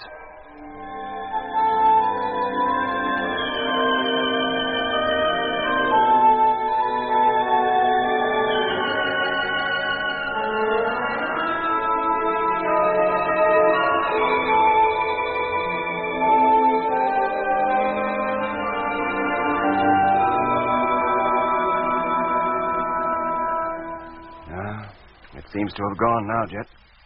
What could it have been? Oh, goodness knows, Doc. If only we knew how far away it was, we could have calculated its speed. That might have given us some clue to its identity. Do you think it saw us? Assuming it's capable of seeing. I wish I knew, Doc. I think we'd better play safe, Jet, and not put the cabin lights on. You mean sit here in the dark all night? Well, it's the only way we can be certain of avoiding detection, visually at any rate. Well, we could go back down the hill a little way. The rise would block us from the view of anything down there on the plain. And what if it can fly and passes overhead? Oh, well, it'll have to be a night without lights as well as beds. I'll call up Lemmy and Mitch and tell them not to put their lights on. And we'll draw up a rota to keep one of us watching the plane while the rest sleep, in case that light appears again. Hello, Lemmy. Doc calling. Can you hear me? Hello, Lemmy. Wake up, you hear? Hello, Doc. It's Mitch here. Oh, my 2 hours are up, Mitch. It's Lemmy's turn for watch. Okay, Doc. Leave him to me. I'll wake him. Right. Meanwhile, I'll try to get some sleep myself. What time is it? It needs 3 hours to sunrise. Did you or Jet see any sign of the light again during your watches? No, Mitch, not a flicker. But don't relax. Keep a sharp lookout and call us immediately if you see it. The intercom speaker is right near my ear. I'm bound to wake. Okay, Doc. And good night. What's left of it, anyway? Night, Mitch. Oh, so stiff. Hey, Lemmy. Lemmy, wake up. Now, wake up, do you hear? And take your foot out of my stomach. No wonder I can't sleep. What's up, Mitch? What's up? What's up? Time to wake up. That's what's up. It's your turn for a watch. Oh, I've never been so uncomfortable. These driving seats were never made to sleep in. And it's stupid. What? Oh, down the hill, not 100 yards behind us are the sleeping quarters with 2 comfortable, warm beds going begging. And there we are, trying to stretch out on 1 square foot of sitting space. I wonder I'm stepping all over. Cold and all. What are heaters on, Mitch? Yeah, they're going full blast. Any coffee left? Maybe. You put your mind on that plane. I'll feel in the locker for the flask. Wouldn't mind a hot drink myself. Yes, Mitch. Oh, it's black as ink out there, isn't it? Except for the stars in the sky. I got it. And the mugs, too. Good show, mate. What was that? It's a stopper. I dropped it. Will you be able to find it again? Oh, I can wait till morning. There won't be any drink left after this anyway. We won't need it till then. Here, Lemmy, can you take it? Yes, mate. Tar. Oh, this will put new life into me. Oh, blimey, there's only a mouthful here. Is that all there is? You're lucky. There's even less for me. Well, it looks like we've had coffee until we get into living quarters in the morning. Oh. Any grub left? We finished that up yesterday during the noonday halt. Oh. Well, I'll just have to sit and suffer. Reckon you will, Lemmy. I'll sit and suffer with you. You mean you're going to stay awake and all? Well, hardly seems worthwhile trying to sleep again. Oh, well, in that case, you can take the watch and I'll go back to sleep. Oh, no, it's your watch. You take it. Besides, I might get sleepy again after all. Mitch, boy, there's no sense in two of us sitting up. Look, Lemmy, I've already had one bash, remember? I took first watch before Jeff and Doc took theirs, and you slept like a log all through it. Oh. Do you think that light will come back? Well, how should I know? I'm a stranger here. What is it, I wonder? Here, you don't think it has got something to do with number 2 after all, do you? How could it? If number 2 has been wrecked, it couldn't move. Oh, but maybe one of the boys left the wreck and came out onto the surface with a flashlight. Well, he'd have more sense than to come outside at night in this latitude. Besides, that light was moving far too quickly and smoothly for a man to have been carrying it. Yeah, I suppose it was. Yeah. Perhaps it was some animal or an insect, like a firefly or something. Maybe, but unlikely. Well, maybe unlikely, but not impossible. Well, I wouldn't say that an insect was completely out of the question, but an animal, no. Or maybe nocturnal animals down here on Mars carry lights at night, like some insects do up on Earth. Why not? No reason at all, Lemmy. If animals could exist up here, but they can't. Not what we mean by animals. Oh, do me a favour, Mitch. I'm not talking about Earth animals. Martian animals could be quite different. Would have to be, or how could they exist? So far as we know, Lemmy, they don't. No form of animal life could survive the kind of cold you meet up here at night.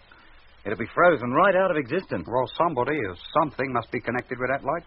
It couldn't get up and walk, could it? And Oh, blimey. Well, what's the matter? It's here. It's come back. What? Oh, where do you see it? There, look. Directly in front of us. Down there. Cripes, yes, it is, too. Traveling across from the west, back from where it went. Hello, Doc. Mitch calling. Wake up. Hello? It's come back. It's there, moving across from the west. Here, yes, I can see it. I'll wake Jet. Call you again later. Right. There it goes. And now it's stopped. And at the place we first saw it. It's not an orange light, is it? No, Lemmy. That's definitely white. It looks as though it's made up its mind to stop there for a bit. Where are you going? Into the observation hatch. To take a bearing on it. With the astro compass. Can you read it in the dark? Now, don't go putting any lights on, Mitch. No, Lemmy. I'll just set it and read it off in the morning. There must be some reason why it came back to the same spot. And an examination of that place tomorrow might tell us what. He's off again. Making off towards the west again. I wonder if it'll be back for a third time. Not if it only travels at night, it won't. Sun will be up in any minute. Yeah. There. It's gone. And he didn't travel so far that time before he disappeared. It was though the light was switched off. Hello, Mitch. Jet calling. Yeah, Jet. Can you still see it? It's completely disappeared so far as we're concerned. We've lost it too, Jet. Oh, well, it'll be getting light soon. As soon as it's light enough, get up into the astro hatch and see if you can see anything through the navigational telescope. I'll do the same here. Meanwhile, Lemmy and Doc can search the plane with binoculars. Jet, I've located it. Down there on the plane. Eh? What, the light? No, Lemmy, the ship, number 2. Jet, do you hear me? Yes, Mitch. Where is she? Bearing 325 degrees. Declination -5. Where is she, Mitch? I can't see her. Look, you see where the plane lightens towards the horizon? Yeah. And see that dark streak running towards the east? Yes. A little to the north of where the streak begins. I've got her now, Mitch. I can see her, too. And so can I. Oh, it's all right. She's tilted on her nose and one wing is touching the deck. We'll get down there as soon as possible, but we'll have to take the trailers with us. We may well need some of the supplies in them. And how do we drag them up to the top of this hill? We'll couple both tractors together and pull each caravan up separately. With a double pulling power, we should manage it easily. Now, move over to me and hook up. We've no time to waste. Now, wait a minute, Jeff. Is that wise? How do you mean, Mitch? Well, that light we saw. What about it? It's gone, hasn't it? Yes, it has. But the place where we first saw it, and where it's headed for in the night... Well? I figure it to be exactly where number 2 is now.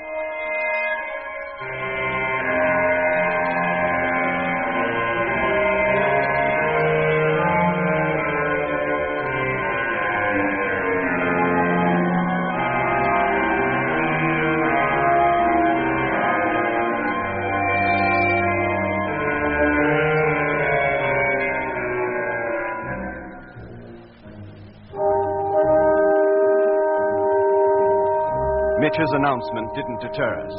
As quickly as was humanly possible, we hooked the 2 tractors together and dragged up first one caravan from the hillside and then the other. Once the trailers had been hauled up to the summit, the tractors were reconnected, each to its appropriate train, and the long descent down towards the purple plain began. We reached the bottom in about 30 minutes, and when we were once again on level ground, increased our speed to maximum. Now the ice began to thin out, and patches of the purple soil showed through the frozen sheet. An hour later, we had left the ice behind altogether and were traveling across a moist, almost marshy expanse of country stretching as far as the eye could see.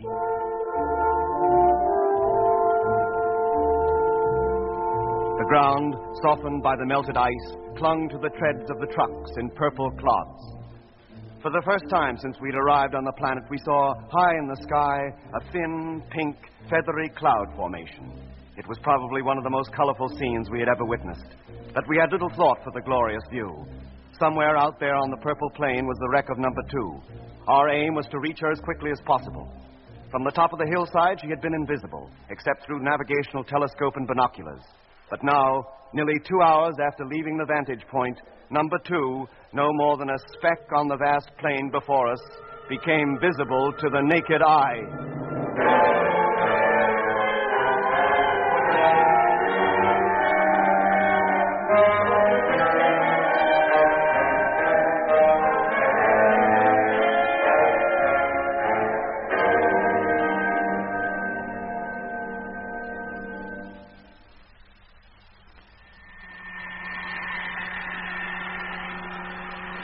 How about it, Doc? Can you make out any details? Not really, Jet. Binoculars aren't quite powerful enough.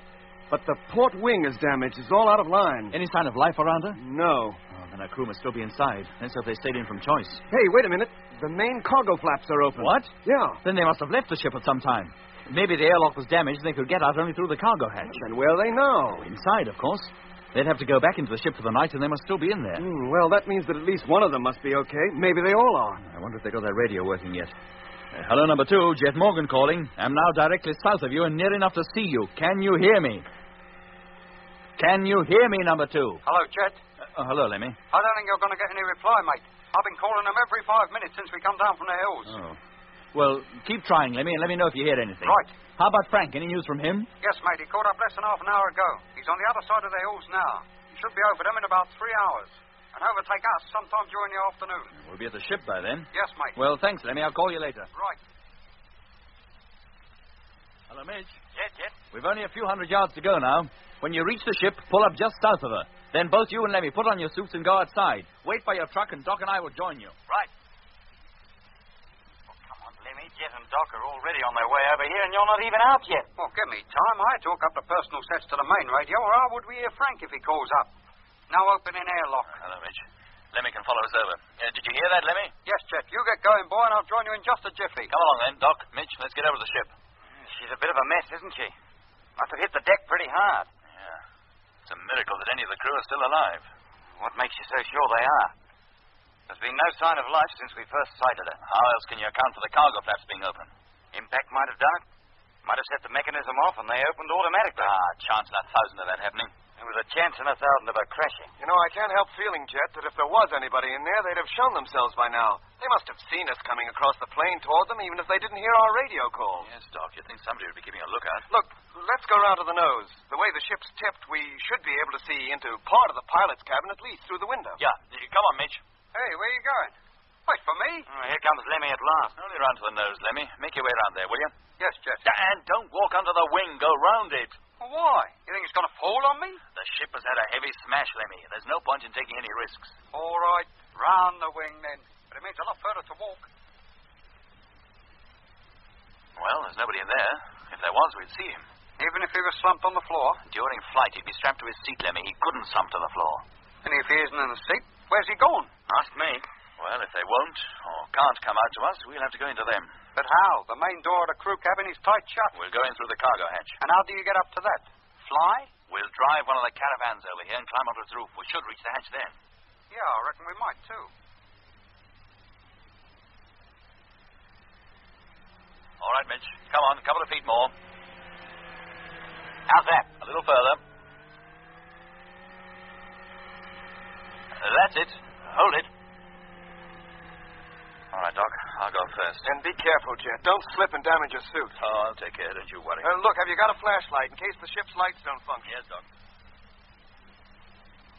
Hello, Doc. Mitch. Yeah, Jet? Come on up, all of you. Any sign of the crew, Jet? No, but the airlock between the cargo hold and the cabin is open. What? That means that there can be no air in there. That's right. Oh, blimey. No wonder there's nobody keeping watch. And no wonder they don't answer our radio calls. Up you go, Lemmy, and take it easy. Righto, Doc. I'll go next, Mitch. Okay. Hey, Jet, give me a hand, will you, mate? I can't quite make it. Hang on a minute, Lemmy. Now, come on. Ready? Yeah. Up. That's it. Ah, tall. Well, look, I'd better stay and give Doc a pull up. He's no taller than me. This is unbelievable. There's not a sign of anybody. The whole crew's missing. They must have abandoned ship. When they found the main airlock was out of action, they got out through the cargo hatch. Then why wasn't the ladder down? And where did they go? And why? There was no need.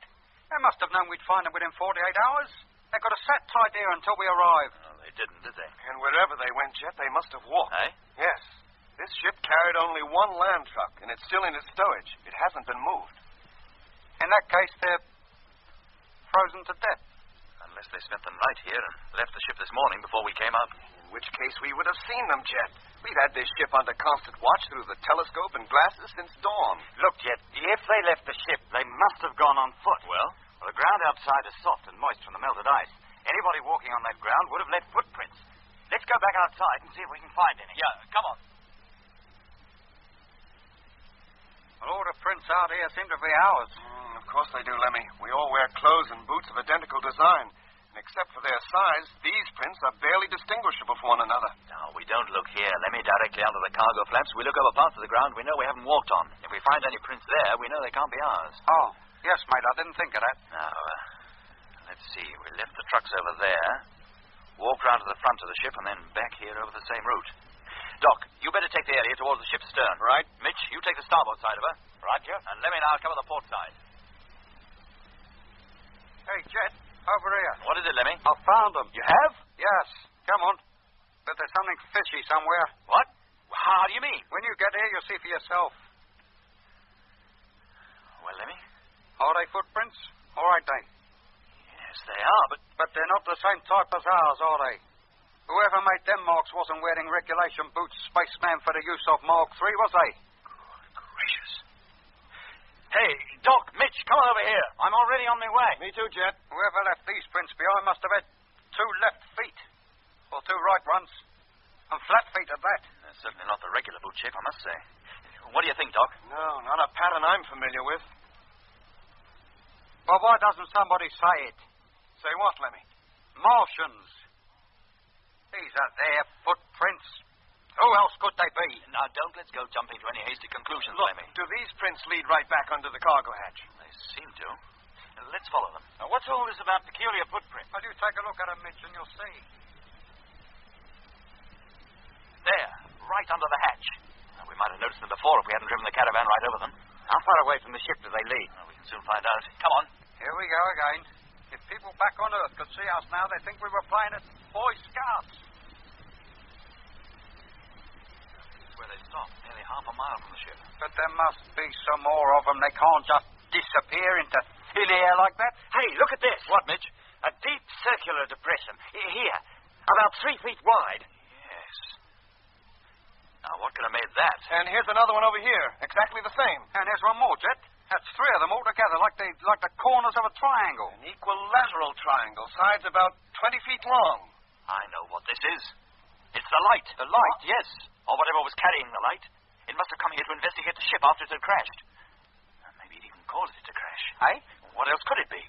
You mean some machine or other's been here, been messing around with our ship? Possibly. Then those footprints must have been made by somebody or something coming out of it. Exactly. And what about our crew? What's happened to our crew? Well, it's pretty certain that they, or their bodies, if they were dead, had been taken from our ship and transferred into something else. But where have they been taken to, and who took them? That's what I intend to find out. That light. The last time we saw it, it was moving directly west from here. Yes, and pretty fast, too. Very well, gentlemen. The exploration route has been changed. From now on, we travel westwards. You mean you're going after that thing? Yes, Lemmy. We'll leave Frank to look over this ship and check up on the salvage possibilities. Now, what if we don't find anything? Then we'll come back and continue our journey towards the equator as originally planned. Now, wait a minute, Jet. We haven't time to wait even a second. Now, come on. Let's get back to the trucks, call up Frank, and get on our way. Yes, Jet.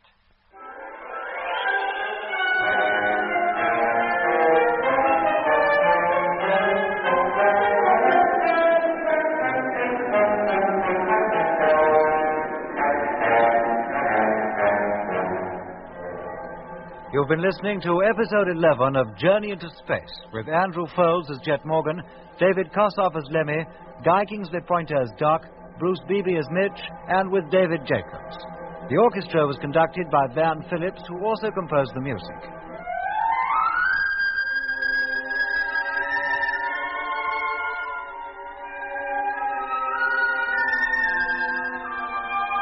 Journey into Space is written by Charles Chilton and produced by him in the London studios of the BBC.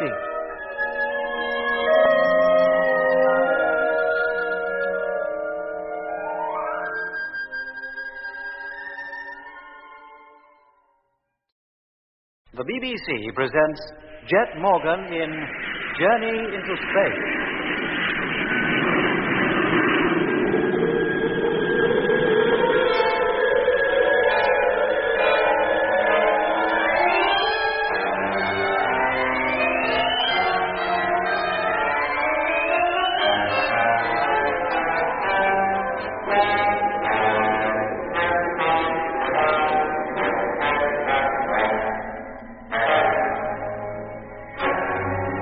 The landing on Mars had been accomplished. 2 ships had touched down safely, and the South Polar Base from which the exploration of the Red Planet was to be made had been established. Jet, together with Mitch, Lemmy, and myself, had already reached the northern limits of the great ice cap when freighter number 2, coming down from free orbit with a second load of supplies, crashed some 60 miles north of where the land fleet was camped. Jet at once set out to find the ship. When it was reached, it was discovered that its crew was missing. Impressions in the soft, damp ground indicated that an as yet unidentified machine had visited the ship. I know what this is. It's the light. The light? Yes, or whatever was carrying the light. It must have come here to investigate the ship after it had crashed. Maybe it even caused it to crash. Hey? What else could it be? You mean some machine or other's been here, been messing around with our ship? Possibly. Then those footprints must have been made by somebody or something coming out of it. Exactly. And what about our crew? What's happened to our crew? Well, it's pretty certain that they, or their bodies if they were dead, have been taken from our ship and transferred into something else. But where have they been taken to? Who took them? Well, that's what I intend to find out. That light, the last time we saw it, it was moving directly west from here. Yes, and pretty fast, too. Very well, gentlemen. The exploration route has been changed. From now on, we travel westwards. You mean you're going after that thing? Yes, Lemmy. We'll leave Frank to look over this ship and check up on the salvage possibilities. And what if we don't find anything? Then we'll come back and continue our journey towards the equator as originally planned. Now, wait a minute. We haven't time to wait even a second. Now, come on. Let's get back to the trucks, call up Frank, and get on our way. Yes, Jet. Well, how far have we come now? 25 miles. Yeah, except for the fact that number 2 is now behind us, you wouldn't know we'd moved at all. Did you ever see such a dull, monotonous landscape?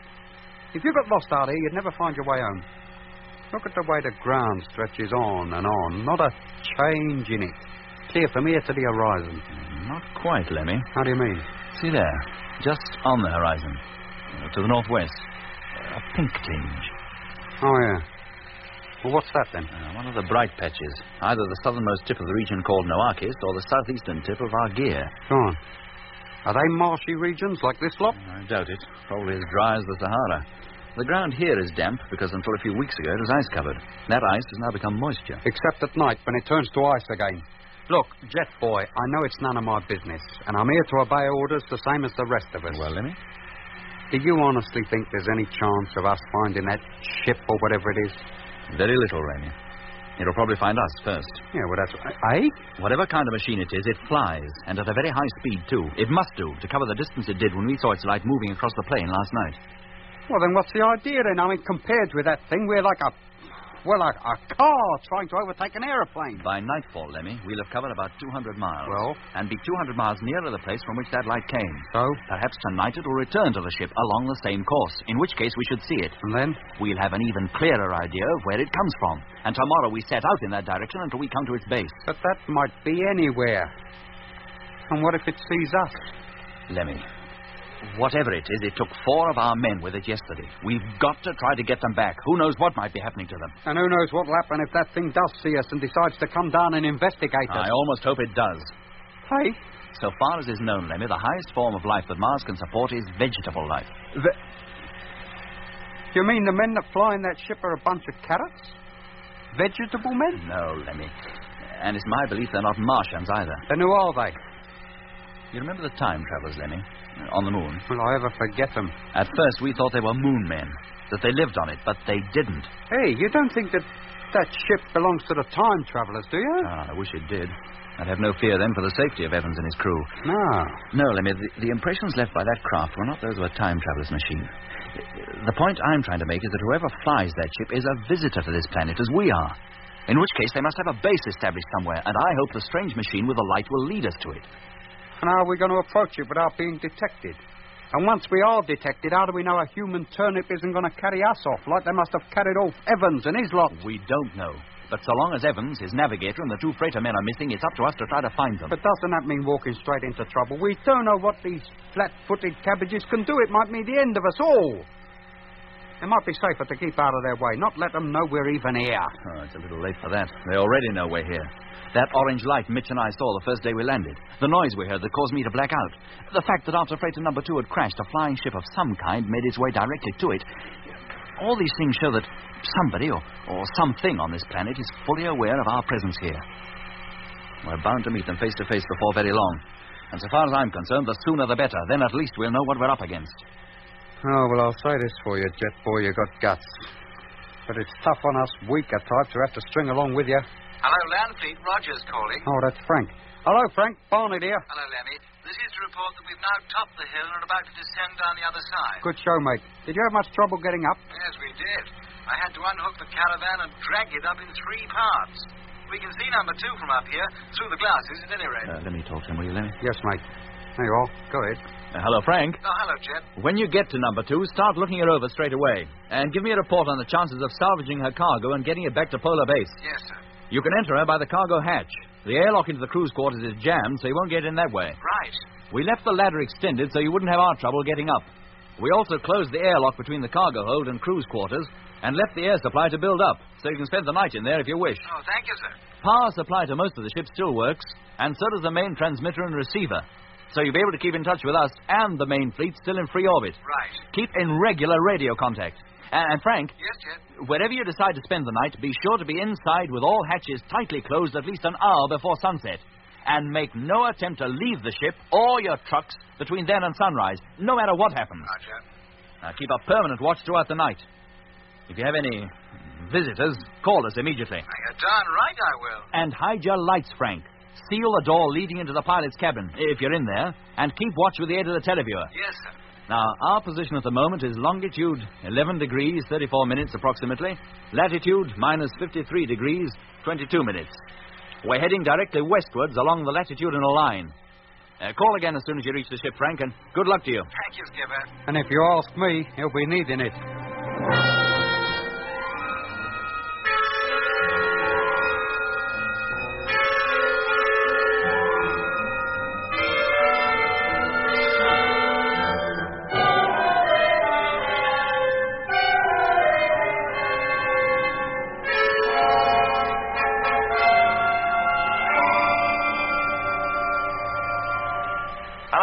Yes, Mitch, Jet here. It's getting dark. How much longer before we stop? Well, I was hoping to make the edge of the desert before we called it a day. You'll never do it. Not before sunset, anyway. No, all right, Mitch, I'll halt.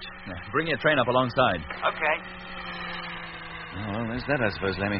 We'll stop here for the night. Oh, don't let it upset you, mate. We've done more than 200 miles. That's not bad going. Oh, I'd have liked to have made the desert before nightfall. The desert. And what have we been travelling across all day then? Amsterdam? Apparently the only difference between this desert and the pink one ahead is that one is damp and the other is dry. To have got at least as far as the edge of it would have made me feel some progress had been made. Towards what? We can't even be sure anymore that that ship even came from that direction. He might have changed course long before he come this far. I doubt it, Lemmy. I feel sure that wherever he came from, it was somewhere either in the desert or the far side of it. And how wide is that desert? Always assuming we can cross it. Oh, 400 to 500 miles. Then it's not likely we'll even cross it tomorrow, is it? Now, why don't you stop worrying, Jet? We can't do more than we're doing already. I'll tell you what, boy, I'll go back into living quarters and make you a nice cup of tea. Oh, thanks, Lemmy. And while you're doing it, I'll call up Frank, see how he's getting on. And that's more like it, mate. Here. How about something to eat and all? Not a bite has passed your lips all day. Oh, lovely, Lemmy. Whatever you say. Hello, Jet. Doc calling. Hello, Doc. Look, if you care to get some sleep, I'll take over the watch. Oh, thanks, Doc, but my 2 hours is hardly up, is it? Oh, there's only a few minutes to go. Oh, how about it? Did you see anything? No, not a thing. But it's less than 4 hours since sunset. There's still plenty of the night left for something to happen. That's as still and lonely as a tomb out there. Any word from Frank? He decided to spend the night in the ship, as I suggested. And he and Grimshaw have kept a constant watch, but have seen nothing either. Well, get some sleep, Jet. I'll give you a call if I see anything.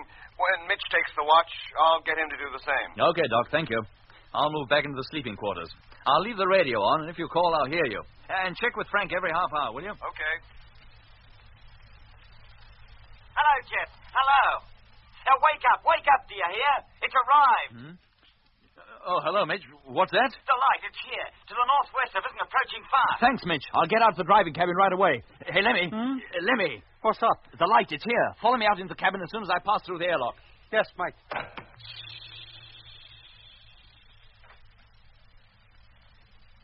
Hello, Mitch. I'm in the driving cabin now. Where's the light? Where is it? To the northwest, coming across the Argier Desert.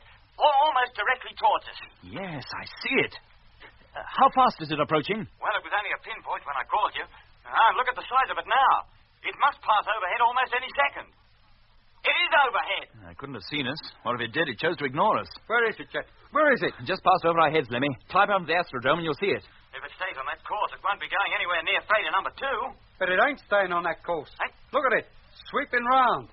It's either changing its line of flight or it's coming back. Take your head out that dome, Lemmy. Let me have a look. Yes, Jet. No, it's not coming back. It's definitely heading for the ship. Call up Frank, Lemmy. Warn him. Right. Hello, Frank. Lemmy here. Hello, Lemmy. Roger speaking. Look, we don't want to put the wind up, you chum, but that light we told you about, well, it's just passed over us, and it looks as if it's heading for number 2 again. Oh, it is? Yes, mate. You keep a lookout for it, and if you hear anybody knocking on the door, you pretend you're out. Oh, don't worry, Lemmy. We're sealed up tighter than sardines in a tin, and there's no way of opening the cargo hatch from outside. We've broken the remote control circuit. Good for you, mate. Did they see you? Oh, we don't see how they could have missed us. They passed right over us, but it didn't even hesitate. How high was it flying? Oh, we couldn't say for sure. About 10,000 feet, maybe. It's completely gone now. It must be traveling at a cracking pace. Apparently, Frank, it's passed out of sight now. In your direction. Okay, if it comes this way, I'll let you know the minute I sight it. Thanks, mate. And don't go doing nothing hasty.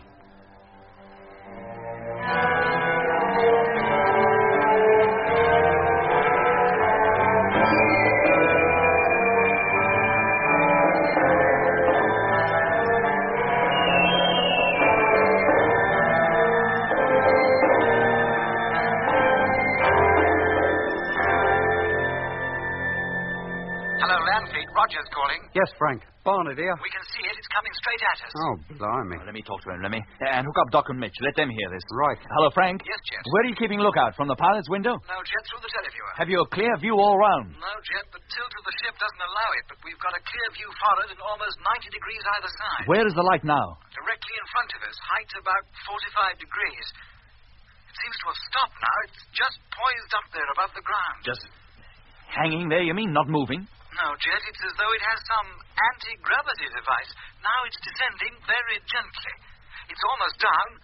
Now it's touched the deck and the light's gone out. Can you see a ship of any kind? Not really, Jet. It's so dark out there. There's hardly enough light to activate the camera. All we can see is a dark, almost shapeless patch where the light was. The image might become clearer as your eyes get used to the dark. Have you got the lights on in the cabin? Yes, Jim. Then put them out, Frank. But they can't be seen from outside, sir? I realize that, Frank, but the darker the cabin, the better your chance of seeing things on the televiewer. Oh, yes, sir. We'll put them out. Will you hold on a minute? Yeah. Right, Jet. We're blacked out. Televiewer any better? Stars are visible and the black patch is still there. You can't make out any details. No, sir, but maybe it'll get clearer later when our eyes are adapted to the darkness. All right, Frank. We'll keep listening. Give me a call the moment you've anything to report. Yes, sir. I wouldn't like to be in Frank's shoes right now. Not with that thing sitting on his doorstep. No, Lemmy. I wish it was sitting outside here instead. Hello, Mitch, Doc? Yes, Mitch here. Did you hear all that? Too right. Well, what's that thing up to? Do you think it realizes Frank and Grimshaw are in there? I don't know. But why did it put its light out? Well, that's a point. Hello, Jet. Frank calling. Yes, Frank? Things are happening. The patch is definitely circular. That thing out there must be globular in shape like a ball. And that's not all. Oh? A pale green, oval-shaped light has appeared in the underpart of it. Some kind of door? Well, possibly. It's probably a circular door, too, but looks oval because of the position from which we see it. It's foreshortened. Anything else? Not at present, Jet. Then keep calm, Frank, and give me a full commentary on everything you see. Yes, sir. Oh, Jet, something is coming out. Oh, blimey. What do they look like? Oh, it's difficult to tell. All we can see are faint shadows. The green light is so pale, like luminous paint. It's only because parts of it are being obscured occasionally that I know anything is moving there at all.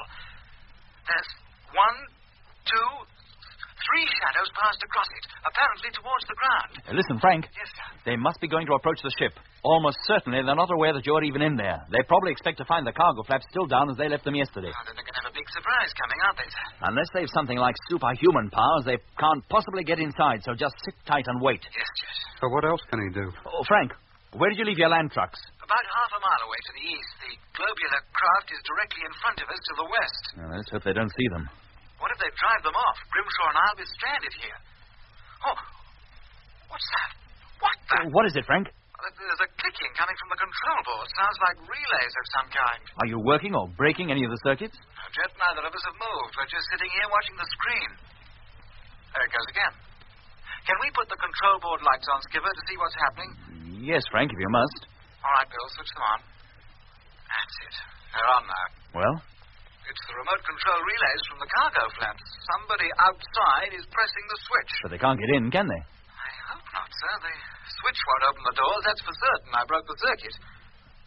Well, they stopped now. They must have given it up. Oh, now what will they do? That remains to be seen. Poor old Frank. I bet right now he wishes he'd stayed at home. Or at least up in free orbit with the rest of the fleet. He must be scared stiff. If he is, he's not the one to show it. Hello, chaps. Yes, Frank? Look, sir, it's so dark outside, it's impossible for the televiewer to show a bright picture. Well? But if I went into the pilot's cabin and looked through the window with my own eyes, I might see much more. May I have permission, sir? Very well, Frank, but be careful.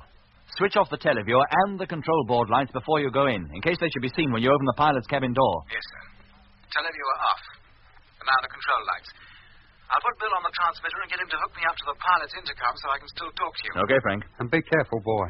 Don't let them see you. Oh, I'm too much in love with myself not to be, Lemmy. Don't you worry. I'm about to enter the pilot's cabin. Okay, Bill, open her up. Contact! Well, let's hope them Martians or whatever they are don't hear that door opening. Well, if they do, they must have ears like a cat. Maybe cat's ears is just what they have got. I'm in the pilot's cabin now, Skipper. Can you see any better? Yes, a little. The green light is an opening into that sphere. How big is it? Can you tell? Oh, not without exactly knowing how far away she is. At a rough guess, I'd say between 20 and 30 feet in diameter. But I can't make out any details. It's too dark for that. Does the opening allow you to see inside the thing? Hardly, Jet. It's too low and What is it? It's crew. I can just see them. Vague shapes. They just passed under the port wing and are heading back to the sphere. Frank, what do they look like? How big are they? Well, it's difficult to tell. They're all bunched up together and their silhouettes seem to mingle. If only there was a little more light. Keep watching them, Frank. When they reach the door, they should show up clearly against it. Yes, I'll keep watching that. And they can't be too far from it now. And for goodness sake, don't let them see you. Hello, Skipper. Grimshaw calling. Yes, Bill? I've shaded the televiewer from the door. It couldn't possibly be seen through it now. Can I switch it on? Maybe with two of us watching that thing, we'll have a better... Yeah, switch it on. If they're heading for their ship, Jet, they haven't reached it yet. It must be a lot further away than I thought. And you still see them? No, Skipper. They've been completely swallowed up by the darkness. Oh, wait a minute. They've reached it now. I can see them. They stand out as clearly as... One's about to climb back in. Oh, Frank. Frank, what's happened? It's all right, Skipper. The light. The big one. It came on again. I threw myself to the floor. Did they see you? I don't know. How about you, Bill? Can you see them? No, Skipper. The light's far too bright, shining straight into the camera. It's completely ruined the picture. Oh, blimey, now we'll never know what they look like. But I saw them, Skipper. For a split second, I saw them. What were they like, Frank? What did they look like? Are they vegetable men? No, Lemmy. Then how did they look? Like you and me, Jet. Just normal human beings.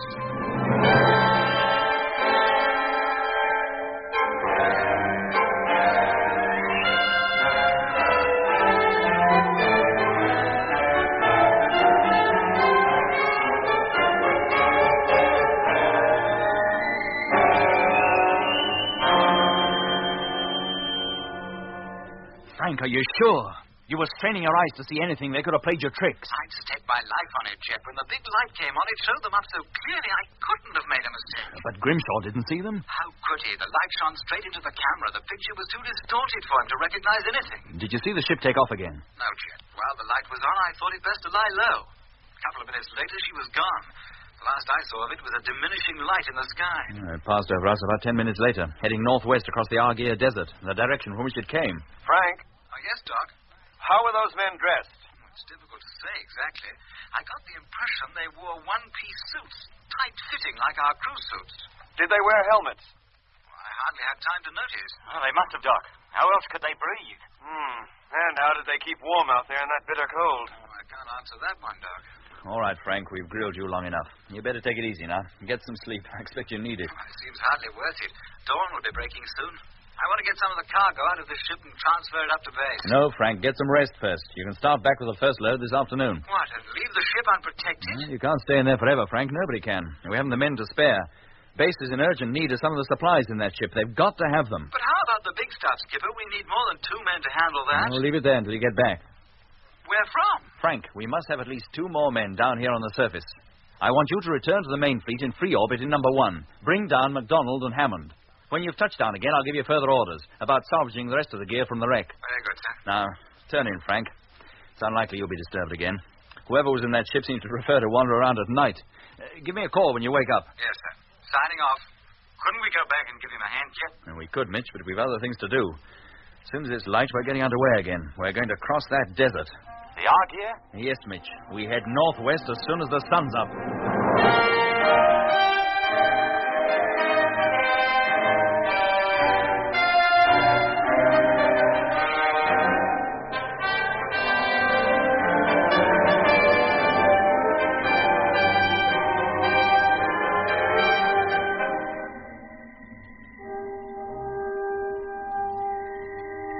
The first rays of the morning sun had hardly lightened the sky when our 2 caravans once more set out on their journey. We traveled steadily in a straight line towards where the light of the strange ship had disappeared over the horizon the night before.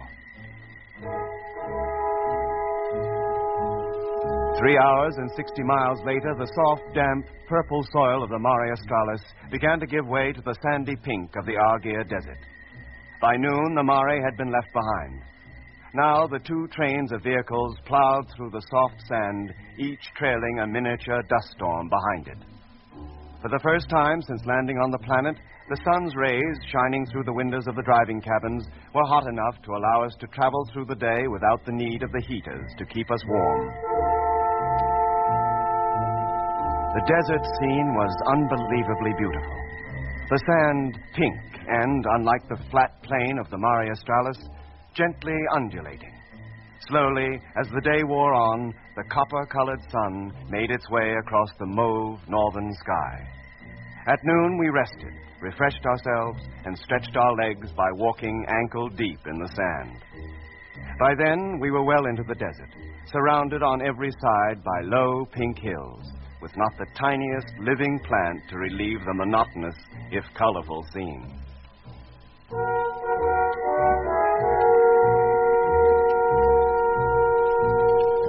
In our first day across the great desert, we covered nearly 250 miles. Then, under canopy of the blackest sky, studded by the brightest of multicolored stars, we settled down to sleep. We kept a constant watch, but no sign of the mysterious ship was seen. Hello, Landfleet. Freighter number 1 calling. Hi, Frank. Mitch here. Sorry to disturb you. Well, that's all right, Frank. I wasn't asleep. It's my turn for watch. I'm up with the Space Fleet now. We made the journey out here without incident. Wacko. When do you return to Polar Base again? Oh, in 24 hours or so, as soon as the ship's loaded. Well, don't leave anything behind, Frank. I doubt if we can spare any fuel for any other trips upstairs. Not until we leave here for good, anyway. I could just about make one more trip if we had to, Mitch. But we'll make it only if we have to. And bring her down safely, Frank.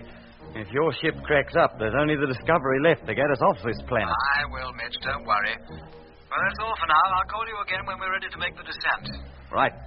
Why, then I hope we've crossed this desert, and I won't be sorry. No sign of that ship again? No, Frank. Not a flicker.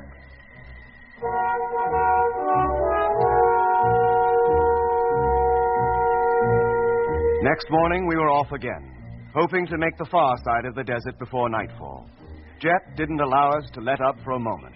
While one man drove the truck, his companion navigated, and in between times scanned the horizon with powerful binoculars in the hope of sighting the strange sphere or some sign that would lead us to its base. But there was none. Nothing but the pink sand stretching endlessly. Then, less than 2 hours before sunset... Hey, Doc.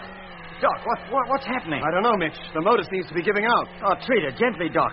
You're pushing her too hard. Well, how else do we keep up with Jet and Lemmy? They're already at least a mile or more ahead of us. Oh, we've been traveling too fast for too long. Hasn't Jet got any feeling for the insides of these tractors? Hello, Jet. Yes, Mitch? Oh, can you slow the pace down a bit? Our motor's heating up. Oh? Ours isn't giving any trouble? Oh, well, this is. We ought to stop. Let her cool off. All right, then. We'll halt here for a while. Come up alongside, will you? Right. Hey, Mitch, the output meter, it's dropped to half of what it should be. Are you giving her a full power? Yes. Now, stop her, Doc. Stop her right here. Okay.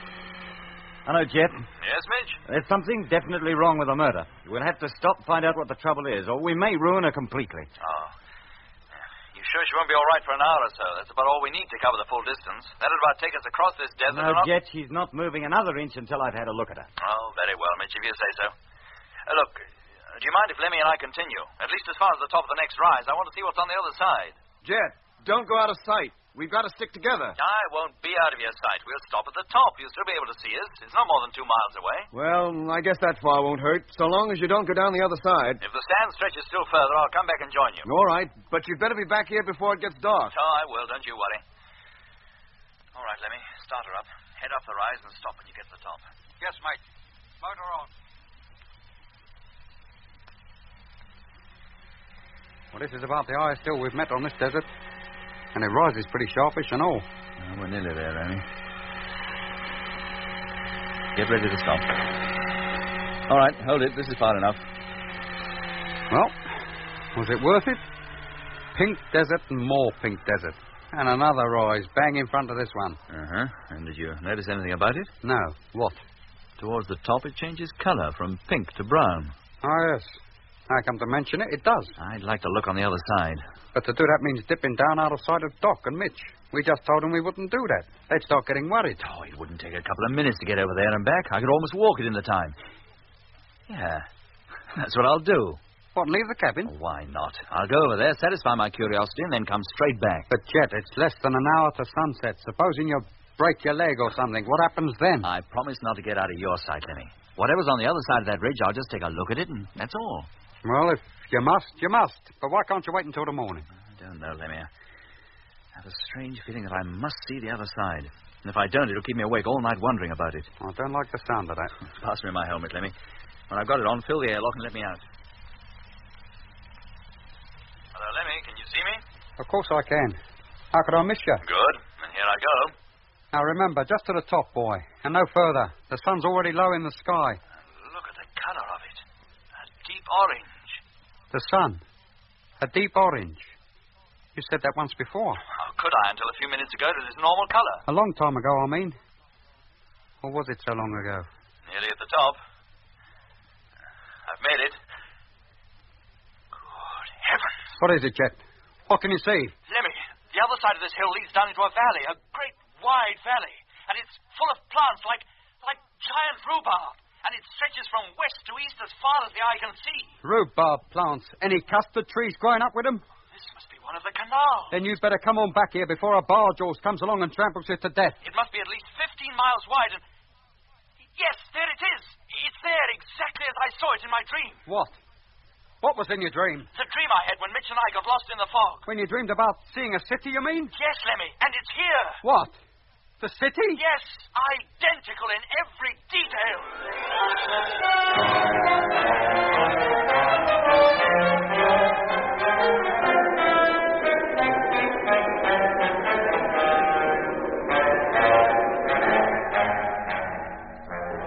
You've been listening to episode 12 of Journey into Space with Andrew Foles as Jet Morgan, David Kossoff as Lemmy, Guy Kingsley Pointer as Doc, Bruce Beebe as Mitch, and David Jacobs as Frank.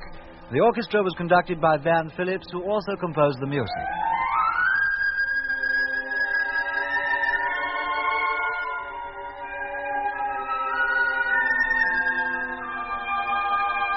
Journey into Space is written by Charles Chilton and produced by him in the London studios of the BBC.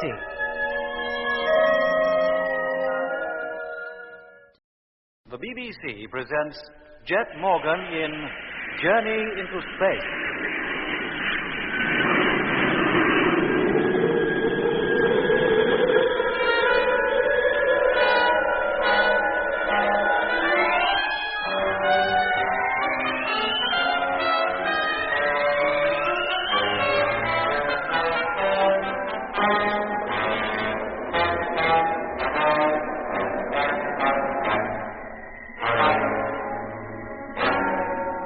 Landing for the second time, freighter number 2, carrying a load of supplies transferred from the rest of the fleet, crashed some 400 miles from the polar base.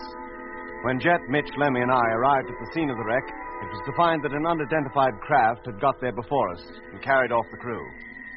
Then Frank Rogers, who'd been inside the disabled ship when the strange craft visited her for the second time, said that a fleeting glimpse he'd had of the crew showed that they were human in shape. The ship then made off across the great Argier Desert with our land fleet in pursuit. 2 days later, when the desert waste had been almost crossed, the motor of the tractor in which Mitch and I were traveling showed signs of trouble, and we had to stop. But Jet, eager to know what lay beyond the rise 2 miles in front of us, decided to continue at least that far. Hello, Lemmy. Can you see me? Of course I can. How could I miss you? Good. Then here I go. Now remember, just to the top and no further. The sun's already low in the sky. And look at the color of it. A deep orange. The sun, a deep orange. You said that once before. How could I until a few minutes ago to this normal color? A long time ago, I mean. Or was it so long ago? Nearly at the top.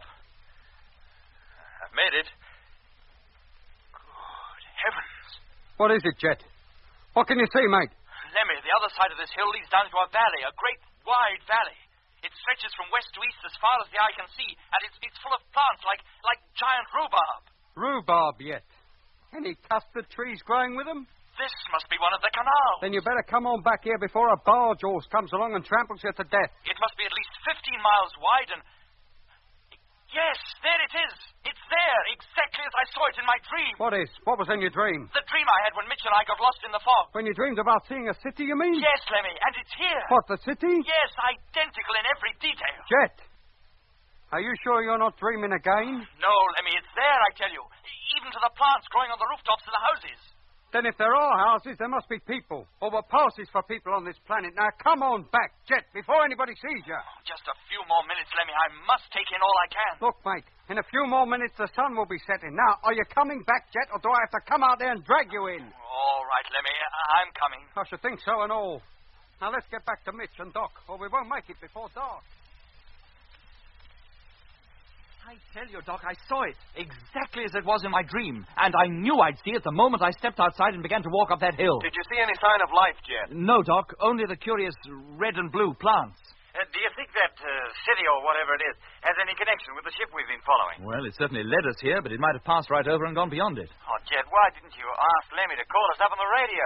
We could have come up there and seen the canal, too. With your motor out of action? Well, we could have walked. It wouldn't have been more than 3 miles. You'd never have made it, Mitch. Not there and back by sunset. Now, how soon before your motor will be in full working order again, Mitch? Oh, a couple of hours, I should think.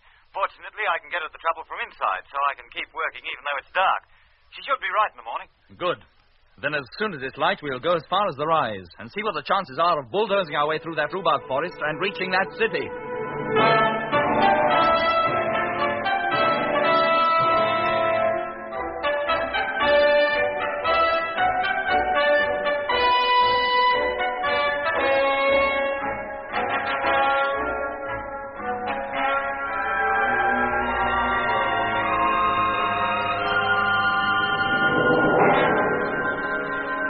How far now, Chet? We'll stop at the summit and take a look round before we go on. Right. Stand by to stop the motor, Lemmy. Yes, mate. Any moment now. Yeah? Blimey. Is that it? Well, that valley must be all of 20 miles wide and at least 1,000 feet deep. Can you see the city, Mitch? Oh, how could I miss it? It is like one of those old Indian pueblos. Yes. Just as you said. Except that it seems to be constructed like a great step pyramid, only it doesn't rise to a sharp point. The top is flat, about half the area of the base. Yes, Doc. I should think the base, the platform of the whole thing rests on, is about a mile square and 50 feet high. The terrace wall's about 20 feet high. Yeah, if there is a way into that place, it must be through that bottom platform. But we can't see any opening because the rhubarb jungle gets in the way. And how tough do you think those plants are, Doc? If we drove the trucks at them, do you think we could plow our way through? Oh, I don't see why not, Jet. We could try anyway. Now, how about the soil? Is it firm, boggy, or what? Oh, plants are so thick I can't even see it. But I should think it'd be okay. Okay, Doc. Then we'll go down there. Take it easy, Jet, and go slowly. Of course, Doc. Now, Lemmy. Yes, Jet. You drive. Maximum speed 5 miles an hour. Yes, mate. Motor on. And here we go. All right, Mitch. Keep close behind us. Righto. Hello, land fleet, space fleet calling. Oh, hello, Frank. Let me hear. Will you hook me up to Jet, please, Lemmy? Yes, mate. Hold on a minute. Hello, Frank. Morgan speaking. Hello, Skipper. Number 1 is fully loaded, and I've got MacDonald and Hammond aboard. We're ready to make the descent. Very well, Frank. You can come on down as soon as you think fit. How is it with the fleet? All right, sir. But when I leave, there'll be only 2 men left up here. We can't expect them to handle all the work. They'll have to do the best they can. The photographing of the planet's surface must be carried out whenever possible. And constant radio watch on polar base and Earth control must be maintained. They understand that, sir. Now, which ship are the 2 remaining crew manning? Number 4, sir. The rest are empty. Men, anyway. How many more trips can you safely make back into free orbit, Frank? Only 1, sir. That's all we can spare the fuel for. And that is if we intend to take the rest of the fleet back with us to Moon Base. That's the intention. Yes, sir.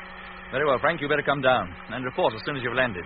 Oh, and listen. Yes, Skipper? We have now crossed the Argier Desert, and our position is 40 degrees, 14 minutes longitude, and minus 30 degrees, 27 minutes latitude. At present, we're about to cross a canal. What? Yes, Frank. It runs almost directly west to east, and it's full of peculiar plants, some 6 feet high.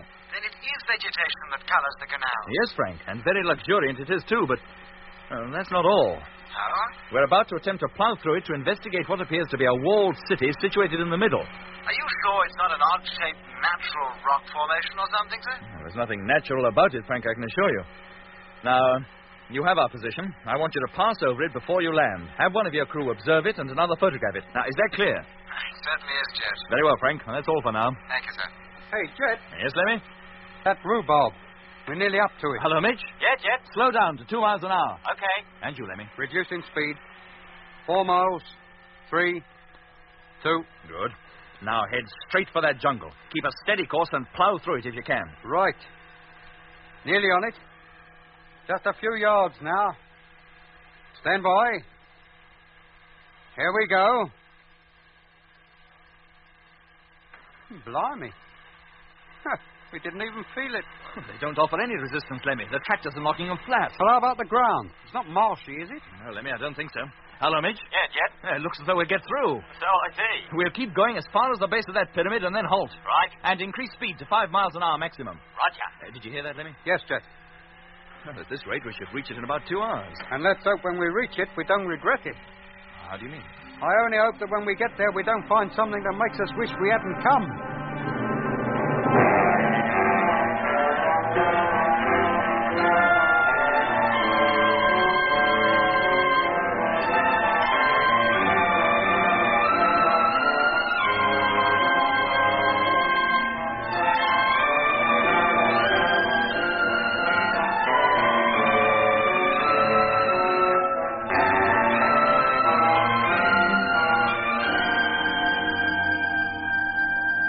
Hi, Jet. I'm outside now, standing beside my tractor, but I can't see a thing for these darned rhubarb plants.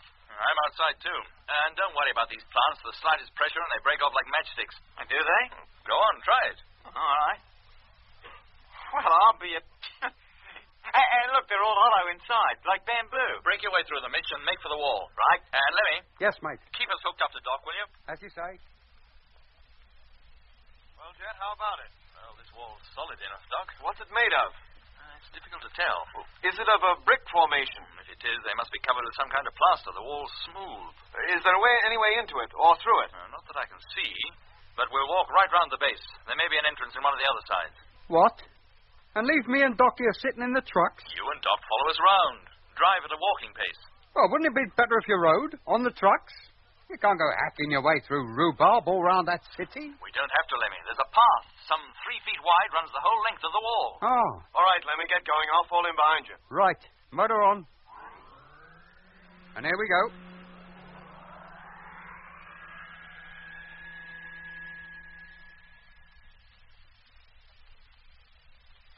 Hello, Jet. Yes, Lemmy? A thought has just occurred to me. Oh? What? I think we're wasting our time expecting to find a way in from down here. Why? Well, it stands to reason. Anybody approaching this city from the valley would have to fight their way through this jungle, and there would be paths leading through it. But there ain't a sign of a path. They must fly in. Hey, Jet, look what I found on the ground. Good heavens. You sure it's not yours? Mine's still attached to my belt. Jet, what is it? What have you found? A safety line, Doc, exactly the same pattern as we wear. Yeah, it's uncoiled, too. It must have been dropped by one of the crew of number 2, either accidentally or as a sign to us. They must be here, then. And why don't they show themselves? I don't know, Lemmy. Perhaps they can't. We've got to find a way into this place. This wall is pretty high, Jet, and solid. There are 3 others to examine yet. Let's keep going. If there's no kind of opening to be found when we've walked right round the place, then we'll think up some way of scaling that wall. Did you hear that, Lemmy? Doc? Yes, mate. Yeah, Jet. Then recall that line, Mitch, and let's keep walking. Too right.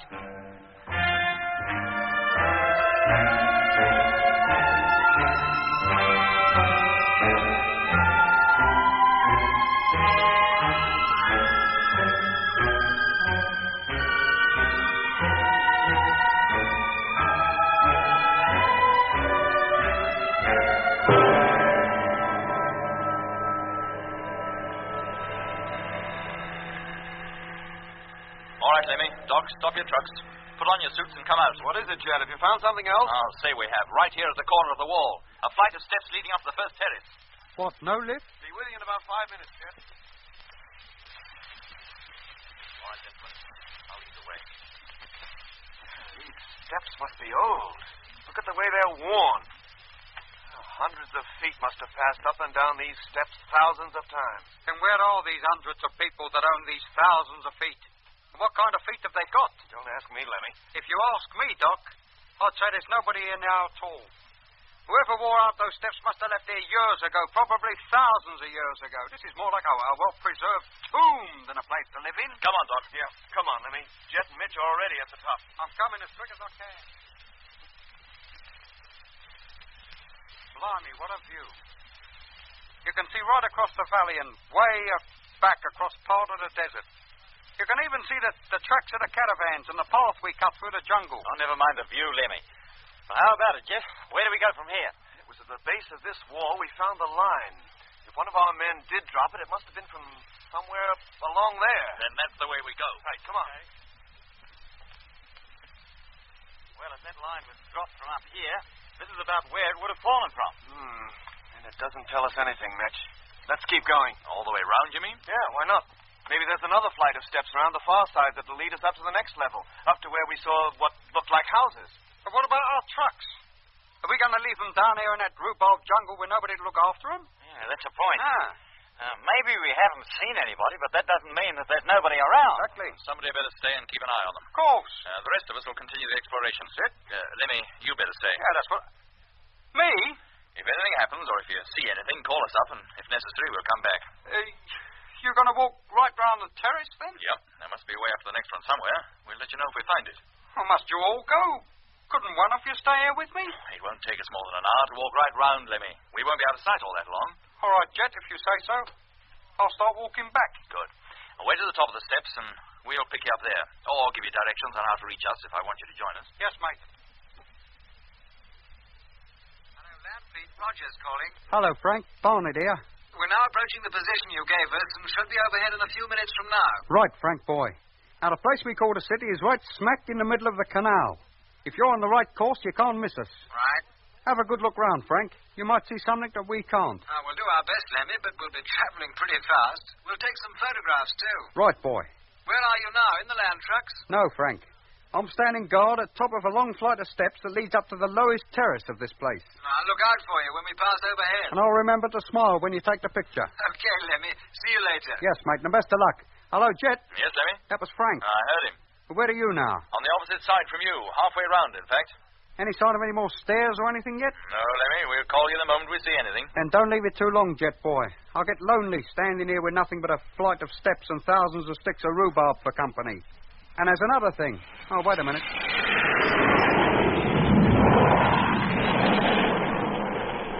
That was Frank going over. And what a racket he kicked up and all. Well, let's hope he got some good pictures. Hey.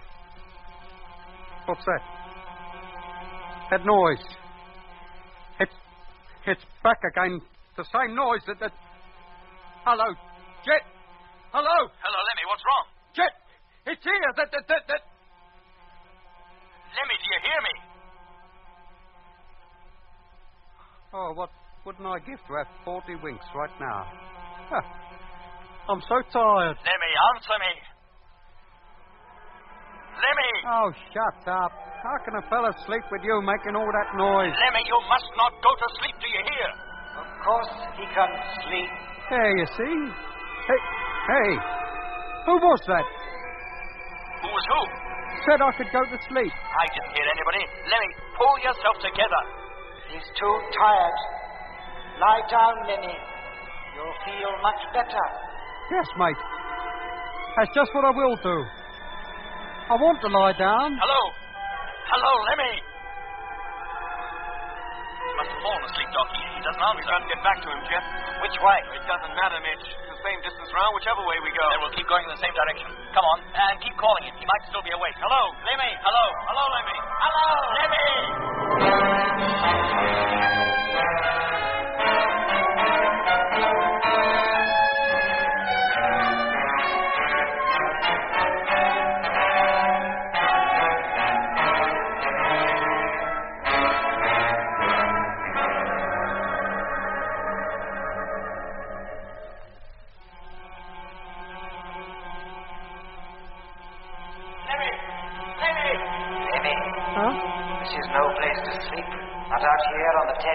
But I feel so tired. And you just said I could lie down. Of course you can. But you can lie down in your own comfortable bed. Hey? Jeff, didn't I hear Lemmy then? Oh, I did too, Doc. Hello, Lemmy. Hello. Where is this bed? That's him again. There's something about a bed. Walk along the terrace, along the inner wall. No, not that way, the other way. Lemmy. Along here? Lemmy, what's the matter with you? That's right. Oh, I'm so tired. And it seems to be getting so cold. You'll feel warmer soon. Now he says he feels cold. This is that business out on the ice all over again. I don't think there's much point in our constantly calling him. Best thing we can do is to get back where we left him, and quick. All right, Doc. It sounded as though he was talking to somebody. So far, actually. Now, let's hurry. It'll take at least 10 minutes to get back. That's far enough, Lemmy. Now, go down those steps. Where do they lead to? A place you know well. I don't know any place on this planet. Look, all I want is to get warm and to get some sleep. Then go down the steps. All right. And it's only because I'm tired.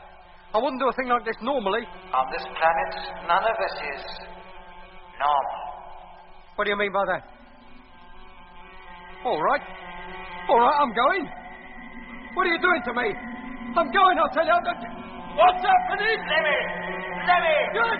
Help! Lemmy, where are you?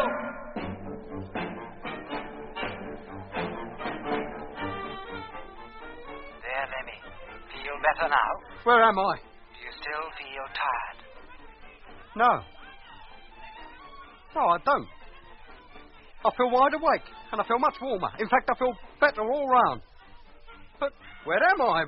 Where did all them people come from? Walk around a bit. Go on. But I'd never get through that mob. Yes, you will, Lemmy. Go on. They'll make a way for you. Head straight up the street. Turn left at the next corner. There's a shop where you can get Lokshan soup and bagels and schmaltz. Bernstein's. I thought you didn't know this place. Of course I know it. I was brought up here. This is the Sunday morning market. Further down is Sam's, where you can get the finest pickled herrings in London. Straight out of the barrel. Oh, it seems years since I tasted a nice pickled herring. Just keep walking, Levy. They'll make way for you. They don't even seem to notice me. Why should they? Just one in a big crowd. Did you expect them to put the flags out? Oh, there's no need to be sulky. Hey, look. Well, I'll be... Here, over there by the cosmetic stall. Somebody you know? Noah? I'll say I do. Hey, Becky! Becky, it's me, Lemmy. Becky... Oh, pardon me, I thought you were somebody else. Well, there's no need to be like that about it. I mean, anybody can make a mistake. Not the person you thought. Did you see that? Well, she acted I might as well not have been there. She completely ignored me. Yes. Come to think of it, everybody seems to ignore me. That's right. Well, what do you mean, that's right? What sort of a welcome home is this? Me, just back from the other side of the sun. But for all this lot, Care, I might have just got back from the pictures. Have you forgotten the soup? You were on your way to Bernstein's or to Sam's for a herring. I'll settle for the soup and bagels. Lemmy, where are you? Hey? Who's that? Somebody's calling my name. The Lokshan, Lemmy, the best in town. Never mind the Lokshan. I distinctly heard somebody call my name and it wasn't any of the crowd here because for all they notice they take me, I might as well be invisible. Invisible. Is that why that girl ignored me? Looked straight through me as though I wasn't here at all. Yeah. There's something fishy going on around here. Sam stocks the best fish in the market. His herrings can't be beaten. And who are you? Just one of the crowd. Then why don't you show yourself? You've already looked at me twice. Hey? Where? Which one? Which one is you? Hey, wait a minute. There's that noise. What's happening? Everything's getting blurred again. What are you doing? No! No! No!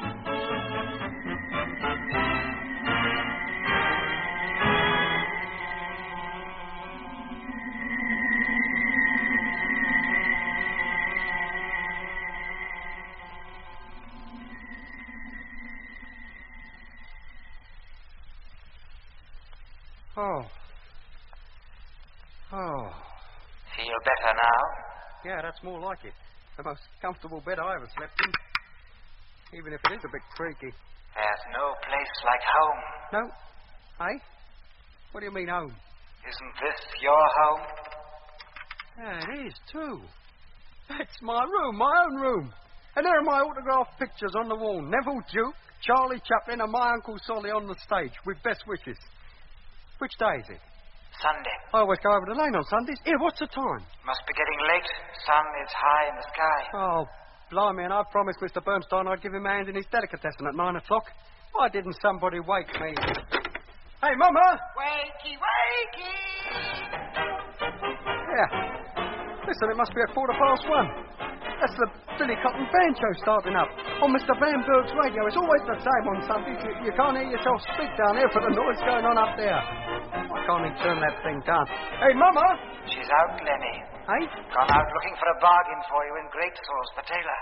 Oh, not that suit in the window, the one with the pinstripes. She was saying it was a wonderful piece of material. At a wonderful price and all. I've told her before. Great suit charges too much. I'll have to go down there and stop her wasting her money. Hadn't you better dress first? Hey? Well, what's this I got on there? Then my birthday suit? Take off your helmet. How can you talk to her, or to Sam, or Solly, or anyone else? Well, I'm talking to you and I. Even though I can't see you. And you can see everybody else, but not talk to them, nor they to you, unless... Unless what? Take off your helmet. But I can't take it off. The atmosphere down here on Earth contains too much oxygen. One whiff of it would kill me. The people in the marketplace seem lively enough. Of course they are. They're used to it. You can get used to it. Just lift your helmet for a second. Try it. No. Orders are that helmets are to remain fixed at all times, except when within the pressurized cabins. Orders are that you remove your helmet. And orders must be obeyed without question at all times. What was that? Yeah. Who do you think you're giving orders to? And who gave you permission to come in here, in my room, and give orders to anybody? Take off your helmet. I won't take it off. Take it off when I tell you. My life, did you ever see such a boy talking back to his mama yet? But I don't want to take it off, Mama. This room isn't pressurized. Pressurized. I'll pressurize you if you don't do as you're told. Your papa's waiting down at Grateful's for you to try that suit on. Now, do me a favor. Are you coming, or do I go and get him? What is going on in here, Orion? How can I hear the program with all that shouting going on? Now you're disturbing the upstairs tenants, Mama. Mr. Vanberg can't hear his radio. With a radio like he's got, who would want to hear it? But it's a good radio, Ma. It's so good he couldn't even get it wholesale. Then more fool him for buying it. Now, do you take that helmet off and come on down to Grateful's, or do I take it off for you? No, Mama, I can't come yet. I've had no breakfast. And you think to eat it with a fishbowl over your head? No, don't. No, Mama, if you take it over, I'll suffocate. A Martian can't breathe the Earth's atmosphere. Let go. Take your hand away. No. Don't take it off. You don't know what you're doing. What are you trying to do? Murder the boy? You get back upstairs and mind your own business. Don't let her take it off, Mr. Vanberg. She doesn't know what she's doing. Take your hand away, do you hear? Let me be a good boy and do what your mama asks. No, I can't. You don't understand. Oh, she's undone the hook. Mama, please. I always said a spacesuit was not a good thing for a boy. Such ideas it gives them. You should have bought him a good book. Well, don't stand there. Help me get it off. Yes, Mrs. Barnett. I'll hold his arms and you unfix the head. Let go of me. Please, Mama, let go. Now, Lemmy, that's no way to talk to your elders. There, he's coming. Hold him a little longer. No. I shall die. Quiet, Lemmy.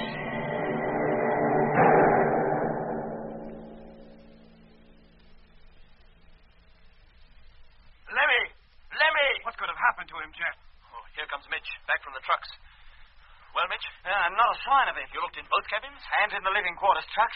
He's not there. Then he either walked round the top of this wall in the opposite direction from us, or he's wandering about somewhere in that valley. In among all those plants, Jet, he'd be bound to leave a trail. Well, the only trails through that forest are those the caravans made. Then he must still be up here somewhere. Or up even higher, on the next terrace. How could he get up there? Well, there was a way up this far from the ground level. I think we can reasonably expect a way up even higher. We searched two sides of this terrace thoroughly. There was no sign of stairs or an opening of any kind. Then we'd better search the other two, hadn't we? Just came around those two, Mitch. Almost at the run. If there had been an opening along those two walls, we could easily have missed it. And what if Lemmy has wandered round in the other direction? Well, if he keeps going, we should meet him halfway, on the opposite corner to this. But we'll split up, Doc. Then if he's anywhere on this terrace, we're bound to meet him. Okay. Mitch, you go that way. Maybe you'll overtake him in the next corner. Right. Doc and I will retrace our steps and search along the way we came. If you find Lemmy, give us a call. If we find anything, we'll call you. That's right. I'm off. Keep talking so I won't get too lonely. All right. And good luck, Mitch.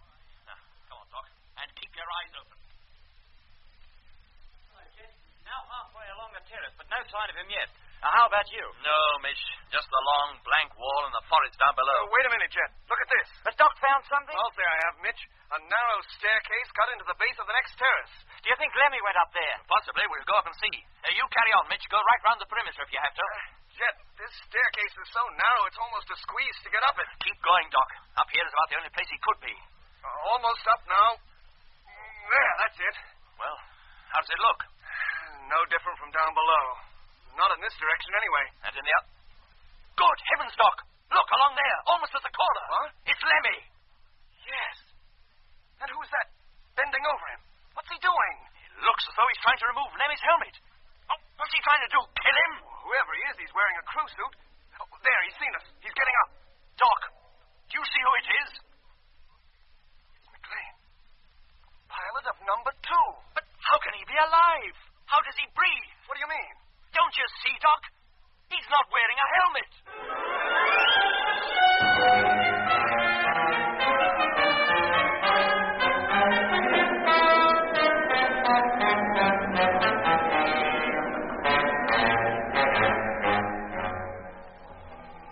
In episode 13 of Journey into Space, you heard Andrew Foles as Jet Morgan, David Kossoff as Lemmy, Guy Kingsley Pointer as Doc, Bruce Beebe as Mitch, and with David Jacobs and Miriam Carlin.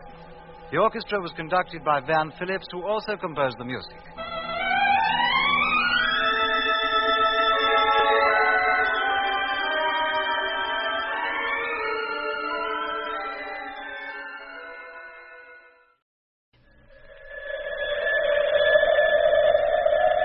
The BBC presents Jet Morgan in Journey into Space.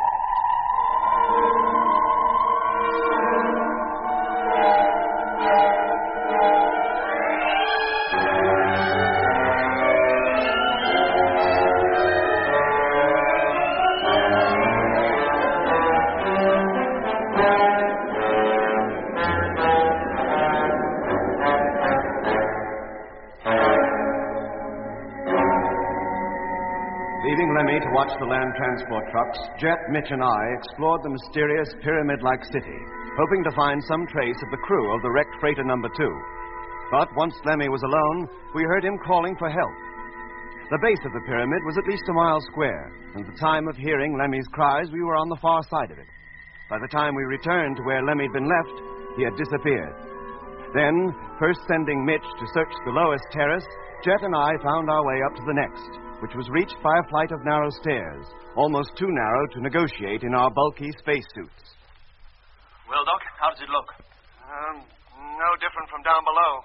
Not in this direction, anyway. Good heavens, Doc, look! Along there, almost at the corner. Huh? It's Lemmy. Yes. And who's that? Bending over him. What's he doing? It looks as though he's trying to remove Lemmy's helmet. Oh, what's he trying to do? Kill him? Whoever he is, he's wearing a crew suit. There, he's seen us. He's getting up. Doc, do you see who it is? It's McLean. The pilot of number 2. But how can he be alive? How does he breathe? What do you mean? What, don't you see, Doc? He's not wearing a helmet. Come on. Jet, don't run. You'll damage your suit. Slow down. But McLean, he's running away. How else can I catch him? Slow down, Jet. Take it easy, for goodness sake. But if he gets away, we may never find him again. What does it matter? Lemmy is more important. Let's see to him first. All right, Doc. Lemmy, it's Jet. What happened to you? Well, he seems to be out cold. How about his helmet? Is it still in place? Yes, Doc. The catch has been opened, but the helmet's still airtight. Seems we came up here just in time. Hello, Jet. Hello. Hello, Mitch. What's all the commotion? Have you found him? Yes, Mitch. Call off your search and go back to the trucks. How is he? Where did he get to? He was on the upper terrace, and he's out cold. You must be closer to the trucks than we are, Mitch. Open up the living quarters of number 2, will you? We'll take him in there. Right.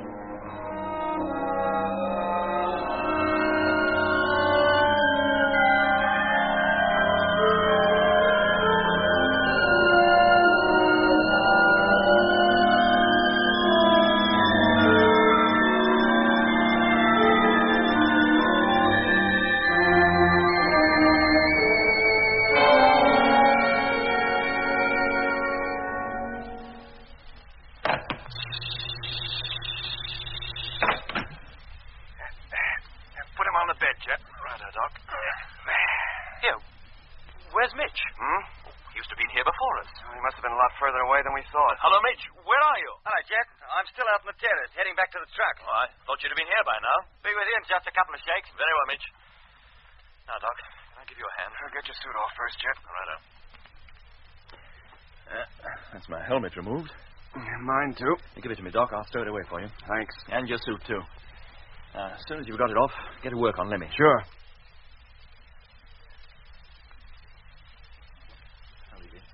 Still unconscious, Jet. Breathing very shallow and temperature subnormal. What does that mean? I wish I knew. It was the same with you and Mitch when Frank and I brought you in from the ice. The same with Whitaker when we found him unconscious in number 6. What is happening, Doc? Lemmy didn't see any orange lights or anything like that, did he? No. He didn't mention any lights anyway, but just before we lost contact with him, he did say he'd heard that peculiar noise. Just as you did before you blacked out during the first landing at the pole. And as McLean did before number 2 packed up. He also saw the light. Yes, McLean. What is he doing up there on the terrace? Look, you sure it was him, Jet? I'd stake my life on it, Doc. But how on earth did he manage to breathe when he wasn't wearing a helmet? And why was he trying to remove Lemmy's? Jet, do you remember Dr. Samuel? Uh-huh. Why? Do you remember, quite early in the training period, he once gave us a lecture on the possibility of life existing on this planet? Yes, Doc, of course. He told us to expect fairly advanced forms of plant life up here, particularly near the equator. That was about all he did tell us to expect. There was something else. Eh? He said that if any form of animal life did exist here on this planet, body temperature couldn't exceed 68 degrees Fahrenheit. Yes, Doc, I remember him saying that. But he also said not to pay too much attention to it, as there could be no animal life up here anyway. I'm beginning to think that's one thing we'd better start paying a lot of attention to. How do you mean? Because, Jet, look, whenever you, Mitch, Lemmy, or anybody else has been affected by either a mysterious light or sound, you've all lapsed into unconsciousness and your body temperatures have dropped to abnormally low figures. Fortunately, somebody has always been close at hand to drag you back to warmth and safety. You mean somebody or something might be able to condition our bodies so that we could live quite normally in the Martian atmosphere? That's too fantastic for words, Doc. Yes. It's becoming clearer to me now. Whitaker was a man already under the control of some powerful influence that used him as a tool, that somehow contrived to get him into one of our ships in the hope that he would wreck the whole project. That's why there was no record of his ever being to the astronautical college. But Whitaker was a normal human being, Doc. No, not normal, Jet. Far from it. For 47 years, he was just a name in the Bureau of Missing Persons, and then in 1971, he suddenly turns up as a member of our space fleet. Then where had he been during those 47 years? Up here, on Mars. What? Yes, Jet. Walking around, breathing the Martian atmosphere just as McLean is doing now. You mean McLean has already been conditioned? Has become another Whitaker? And that Lemmy, if we hadn't found him in time, would... Yes. Or at least that's how it seems to me. Well, let us assume that's true. In the case of McLean, at any rate. Well? He was already here, on Mars, but... How did Whitaker get up here? He was kidnapped and brought here. In 1924, when space travel was no more than a wild dream. That ship that visited number 2 and carried off the crew was no wild dream, Jeff. You mean you think it's capable of reaching Earth? I don't know. Oh, Doc. All I do know is that Mars is a planet at least as old as the Earth, maybe millions of years older. If it has no animal life now, it did once, Jet. How else can you account for that city out there? Now, if you ask me, that place is thousands of years old, built when life on Earth was in its early stages of evolution, when Mars was probably a planet teeming with all kinds of life, just as Earth is now. You mean there were advanced civilizations up here? Probably still are. Don't you see, Jet? Mars is a dying planet. It can't support life in abundance anymore. But if there ever were creatures up here, even remotely like human beings who can think and reason and build, they must have long since died out, or most of them. But any that are left have the advantage of millions of years of civilization behind them, plus all the knowledge those civilizations must have produced. And who knows what that knowledge could enable them to do. It could enable them to release the oxygen now trapped in the soil and the rocks, revitalize the atmosphere, and keep themselves alive. Yes, always assuming they need oxygen to live. Maybe they don't. But we do, and so does McLean or any human being. There's a small amount of oxygen in the atmosphere still. It would be possible to live in it, I suppose. Plants in the valley certainly manage it. Yes, I suppose it's possible for animal life to do so, if it were adapted to its surroundings. We haven't seen any animal life. Except McLean. Oh, Lemmy's coming round. He'll feel very cold when he does, Jet. You'd better get him something hot to drink. Righto, Doc. Meanwhile, I'll check him over again. Long before he wakes up now, Jet. His temperature's almost back to normal. Didn't take long either. Less than an hour. An hour? Yeah. Quite encouraging, isn't it? Is it? And what about Mitch? Nearly an hour ago, he said he'd be with us in just a few minutes. Good night. I was talking so much I completely forgot him. Call him up, Jet, for Pete's sake. Hello, Mitch. This is Jet calling. Hello, Mitch. Where are you? Hello? It's no good, Doc. He doesn't answer.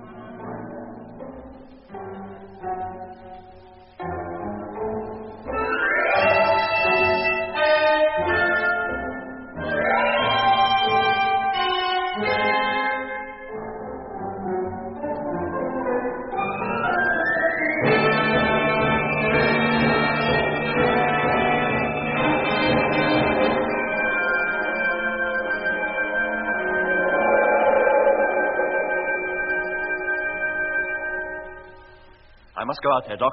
Go out and look for him. No, Jet, wait. I haven't time to wait, Doc. Anything might have happened to Mitch. He might already be in a far worse position than Lemmy was. Luncheon soup. And bagels. What did he say? Must be waking up, Jet. Then look after him, Doc. I'll put my suit on and get ready to go. No, Jet, wait. I want to come with you. Hey, but what about Lemmy? Well, give him just a few minutes. I'm sure he'll be okay once he wakes up. Then we can leave him here while you and I go out and look for Mitch. I can't wait that long, Doc. Mitch has got to be found, and quick. But what if you go out there and get lost? Supposing whatever's happened to Mitch happens to you, I'll keep in radio contact. You'll know if I'm okay. Lemmy was in radio contact with us, but he wasn't okay. And Mitch was supposed to be in contact, too, but we haven't heard a peep out of him for an hour. Then go into the driving cabin and watch me through the window. I promise not to get out of your sight. Now, if there's no sign of Mitch, I'll wait for you to come out or come back myself. Let go. I won't take it off. I shall die. You let go of my arm, do you hear? Jet, help me. Hold him. Crying out loud. He thinks he's in a fight or something. Yes, Doc. Lemmy. Lemmy. Let go of me. Let go. Lemmy. He's awake. His eyes are open. Lemmy. Listen, it's me, Doc. My helmet. Where's my helmet? You give me back my helmet. I shall suffocate! You don't want your helmet, Lemmy. You're in the truck, in the living quarters. You don't need your helmet. Oh, Jet. And Doc. Oh, mate. I thought you was Mr. Vanberg. Who? Vanberg. The fella from upstairs. Look, Lemmy, drink this and take it easy. Hey? Go on. It's nice and hot. Oh, thanks. I'm all cold inside. I need something to warm me. Oh, what wouldn't I give for a nice bowl of Lokshan soup? Tea is always got that's hot, Lemmy. Now, you drink it. It'll do you good. Yeah. Tar. Where am I, did you say? In one of the trucks, Lemmy. In the caravan. Well, the last thing I remember, I was back on Earth, at home, in my own room, just off the commercial road. You had a bad dream. No, Doc. It was no dream. It was real. So clear in every detail, even to the pictures hanging over my bed. And the radio program, it came on at exactly 1:15. Just as it always did in those days. What days? When I was a kid, before we moved out to Hampstead. And my mother was there.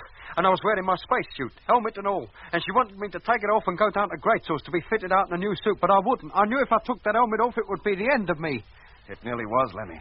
When we found you, you were out cold. No, Doc. Leave it there for the moment, anyway. Lemmy, did you dream anything else? Yes, Jet. It was a Sunday morning, and I was back home in London, in the market. It was crowded with people, as it always is on Sundays, but I couldn't talk to them. They couldn't hear me. I don't think they could even see me. But a voice from nowhere kept talking to me, telling me to go on to Bernstein's, where I could get some soup and some bagels and schmaltz, which I'm very fond of. But, Lemmy, if you were dressed in your spacesuit, how could you have eaten it? He told me to take my helmet off, but I wouldn't.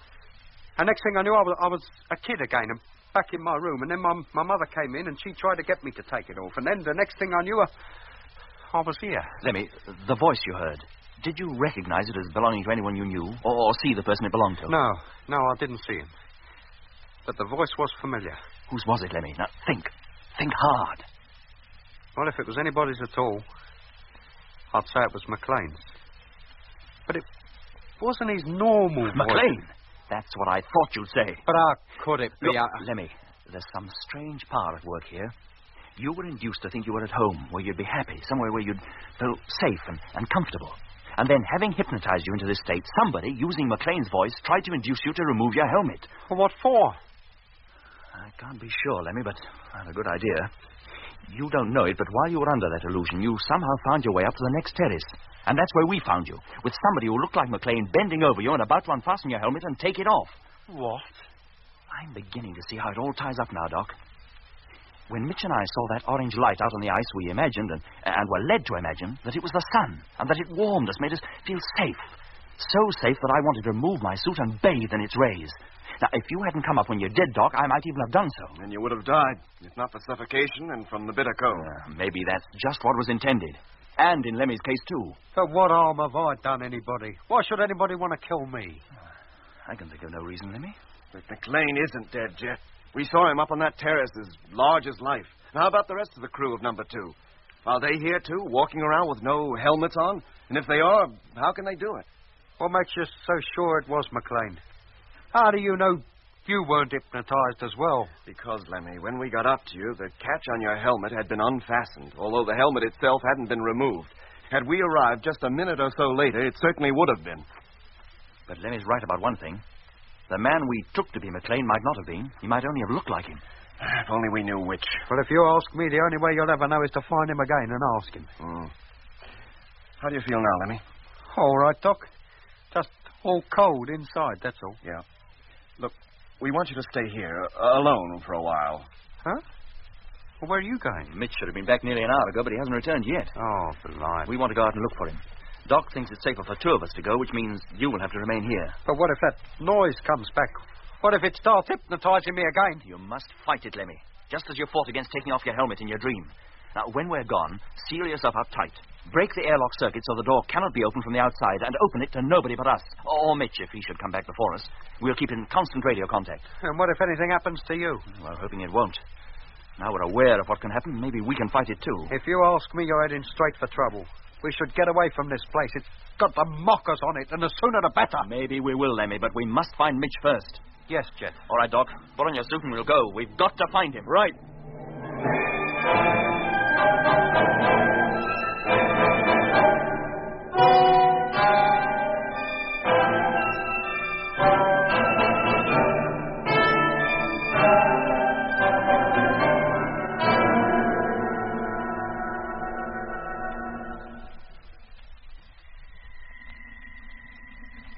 What had happened to Mitch? By the time Jet and I had carried Lemmy into the living quarters of one of the land trucks, Mitch should have been there, too.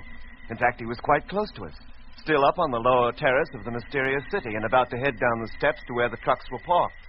But he never got there. As you will remember, when Jet and I had reached the trucks and found that Mitch was not there, Jet had called him on the personal intercom system. Hello, Mitch. Where are you? Hello, Jet. I'm still out on the terrace, heading back to the trucks. Oh, I thought you'd have been with us by now. I'll be with you in a couple of shakes. Very well, Mitch. I'll let myself in. I've just reached the top of the steps now. Oh, and Jet. Jet. Hello, Mitch. Oh, there you are. Hey, wait a minute. That wasn't Jet. Hello. Hello. No, Mitch. It's not Jet. Is that you, Doc? It's not Doc either. Well, who is that? Hello, I said, who is that? Why don't you answer? Where are you going? Well, down the steps, of course. I've got to get back to the trucks. That's not the way. Yes, of course it is. No, Mitch. The stairs you want are on the next terrace. Where? Along here? That's right. Keep walking. Now, wait a minute. I'm sure it was this way I came. These are the steps. Here, what are you doing? They cut it out. Oh, for Pete's sake, what's happening?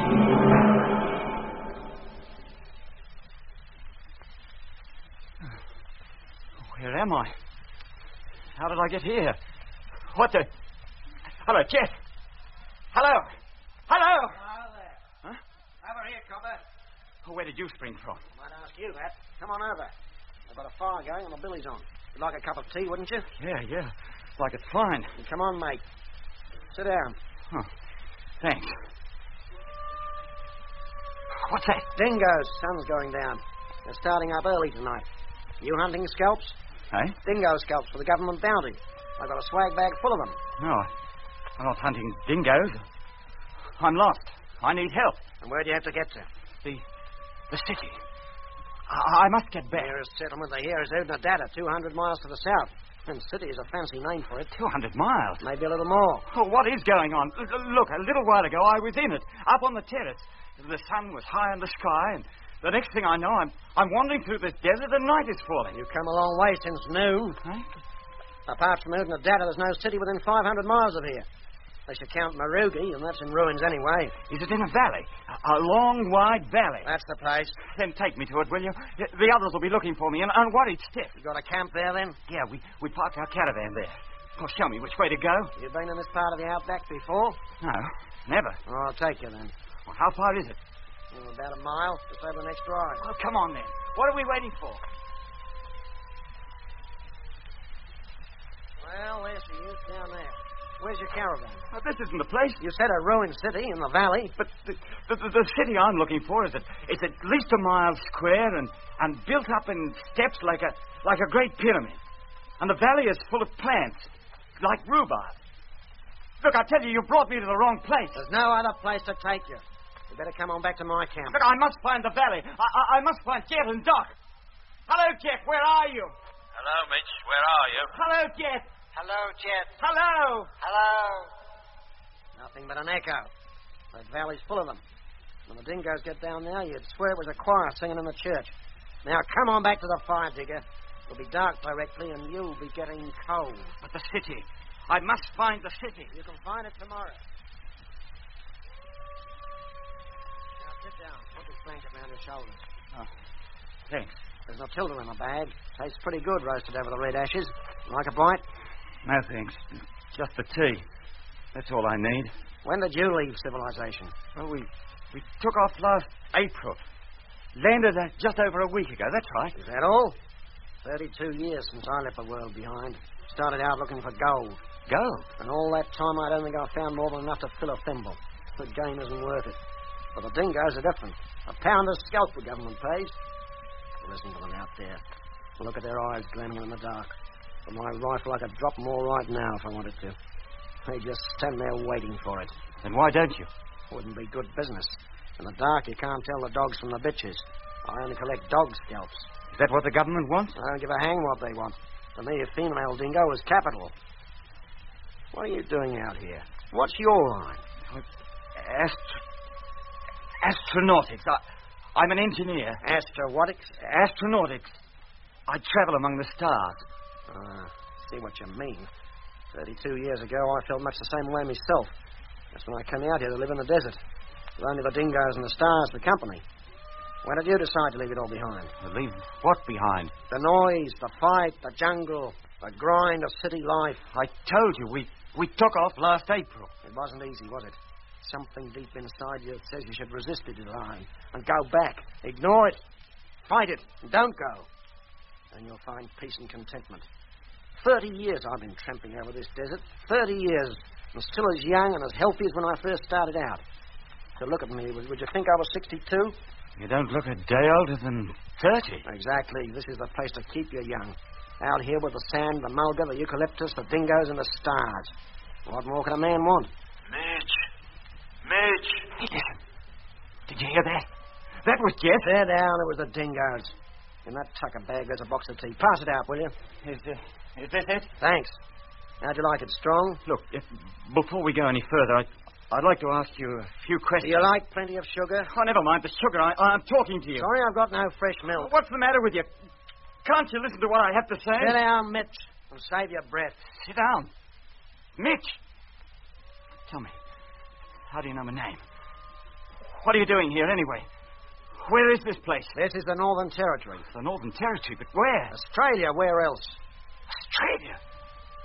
On Earth? Where the heck did you think it was? On Mars? But this is Mars. It is, isn't it? Isn't this the red planet? Yes. And I'm a kangaroo. What are you trying to do? Drive me crazy? Me drive you crazy? You walk into my camp 200 miles from the nearest town without so much as a billy to brew your tea in. Tell me you're lost. You live in a pyramid and can't find your way home. Who do you think you are? Cleopatra? My name is Stephen Mitchell.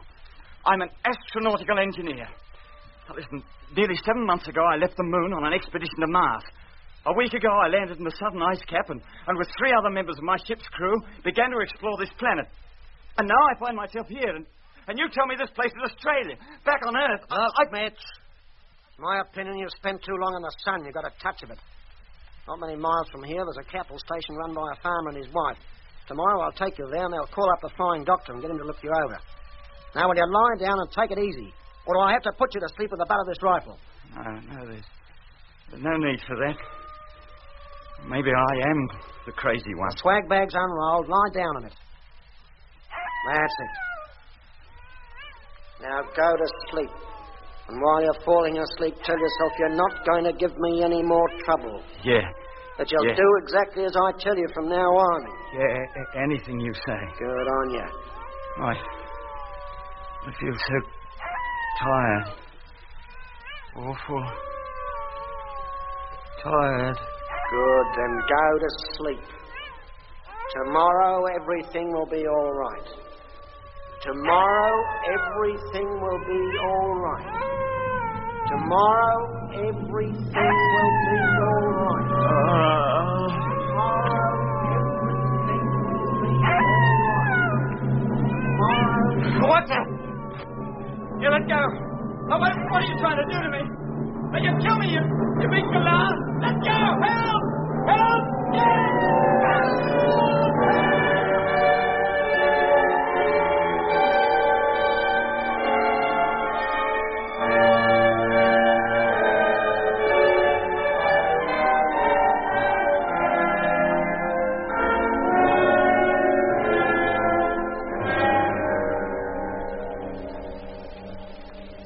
Hello, Jet.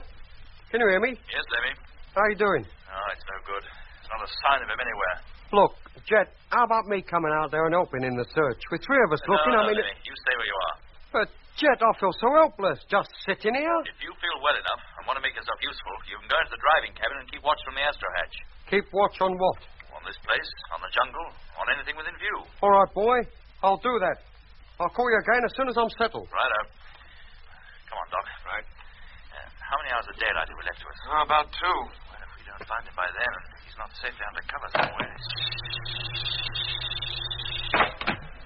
Hello, Jet.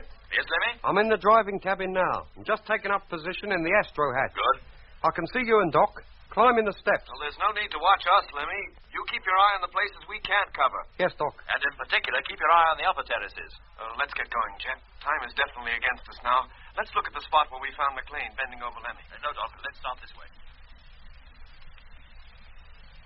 Hello, Jet. Hello, Lemmy.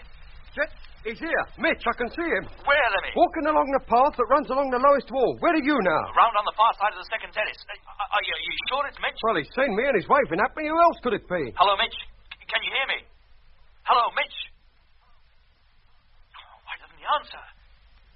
Lemmy, have you spoken to him? No, mate, but if his radio's working, he should have heard me call you. Hello, Mitch. Are you receiving me? Hello? He doesn't seem to hear the ship's radio either. How far away is he? Only about a couple of 100 yards. Hey, wait a minute. What's up, Lemmy? He's waving his hands about. Waving? Like he was a tic-tac man at the dogs. How do you mean? Oh, blimey, and no wonder he's trying to tell me his radio's out of action. No wonder he doesn't answer our calls. Look, I'd better get back into the main cabin, Jet. Get ready to let him in. Very well, Lemmy. Doc and I'll get back as quickly as we can.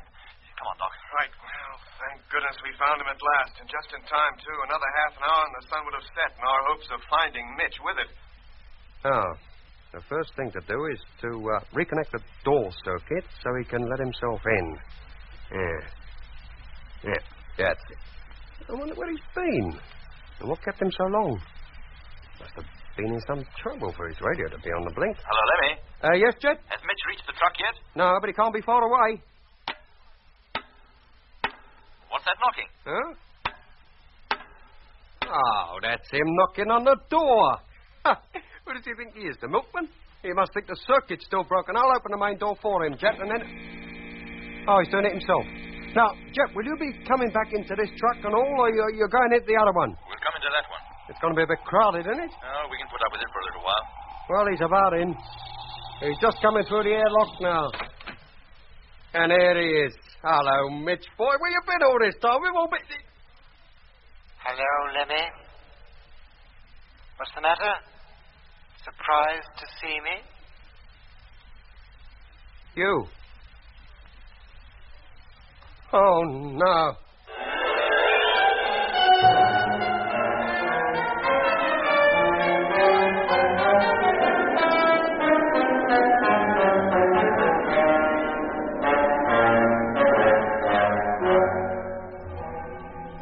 In episode 14 of Journey into Space, you heard Andrew Foles as Jet Morgan, David Kossoff as Lemmy, Guy Kingsley Pointer as Doc, Bruce Beebe as Mitch, and with David Jacobs and John Caspar. The orchestra was conducted by Van Phillips, who also composed the music.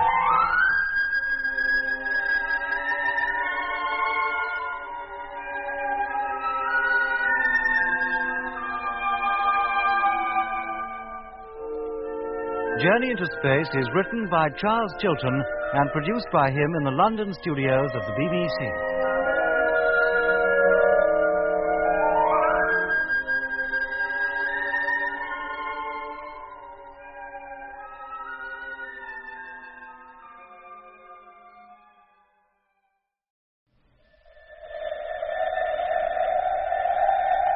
The BBC presents Jet Morgan in Journey into Space.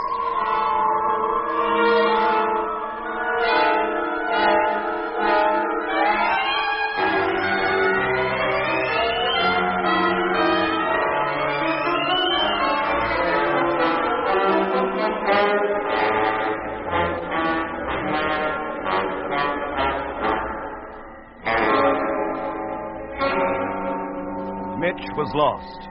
The last we saw of him, he was walking along the lowest terrace of the pyramid-shaped city in search of Lemmy. Lemmy was found by Jet and me, but by the time we got him back into the living quarters of one of the land fleet trucks, Mitch had disappeared. So, leaving Lemmy in the truck to keep a lookout for Mitch from the driving cabin window, Jet and I again returned to search for Mitch. No trace of him was found on the lower terrace. And then, when our search along the next elevation was half completed, Lemmy sighted Mitch on ground level, heading back to the caravan. Hello, Lemmy. Yes, Jet. Has Mitch reached the truck yet? No, but he can't be far away. What's that knocking? I don't know. Ah, that's him knocking on the door. Who does he think he is, the milkman? He must think the circuit's still broken. I'll open the main door for him, Jet. And then... Oh, he's doing it himself. Well, will you be coming back into this truck and all, Jet? Or are you going into the other one? We'll come into that one. Well, it's got to be a bit crowded, isn't it? Oh, we can put up with it for a little while. Well, he's about in. He's just coming through the airlock now. And there he is. Hello, Mitch, boy. Where you been all this time, mate? We've been so... Hello, Lemmy. What's the matter? Surprised to see me? You? Oh, no. Yes, Lemmy. Where's the rest of the crew of number 2? What happened to them? Evans was killed when the ship crashed. And the others? They're quite safe. But where are they? I've come to take you to them. Hey? Put on your suit, Lemmy, and come with me. Oh, no. We'll see what Jet has to say first. He gives the orders around here. Orders must be obeyed without question at all times. Well, of course. What was that? Put on your suit and come with me. You take off your suit and wait until Jet gets here. We must be gone before he gets back. Oh, we must we? Well, I'm not leaving this place with you or anybody else until Jet gets here. Now move away from that radio. I want to talk to him. Put on your suit, Lemmy. Get away from that radio, McLean, if you are McLean, because although you look like him, mate, you certainly don't sound like him. None of us are ourselves anymore. Well, I don't feel like anybody but myself. Now, are you going to move out the way, or do I have to move you? And don't put your helmet down there. There's a proper place for everything in this truck. Do you hear me? Now put your helmet in its stowage. It is not my helmet. Then whose is it? The helmet and the suit both belong to Mitch, and he doesn't need them anymore. Mitch? Then what are you doing with him? And what's happened to Mitch? How can he breathe? How can he live out there without his suit? He must be dead. He is not dead. How do you mean? But he will not be returning neither to you, to the fleet, or to Earth. I shall leave his clothes here. Now put your suit on and come with me. I'm not putting it on, and I'm not coming. It is an order, and orders must be obeyed without question at all times. Yes, but this is one time when they're not going to be. Now, you're here, McLean. You're staying. And nobody's leaving this truck, and this jet says so. Now, get away from that radio. Do you hear me? Get away. And there's no point in looking at me like that. What are you trying to do? Now, keep away from me. Keep away, do you hear? What? Oh, blimey. Your hands. They're cold. They're stone cold. Hello, Lemmy. Jet calling. Let go of me. Hello, Lemmy. This is Jet. Doc and I are outside. What? Close the airlock, will you? We'll only come in. Oh, no, you don't. You take that. And that. That'll teach you. Oh, blimey, he's up again. Lemmy, do you hear me? We want to come in. Oh. Oh. Lemmy. Must get to the control panel. Oh. Oh. You want to play rough, do you? Right. That settled you. Now, the switch. Sounds like the airlock's closing now, Jet. About time, too. Hello. Jet. Lemmy, what's going on in there? McLean. He... Blimey. Oh, you dirty... Lemmy. Lemmy, answer me. What's happening in there?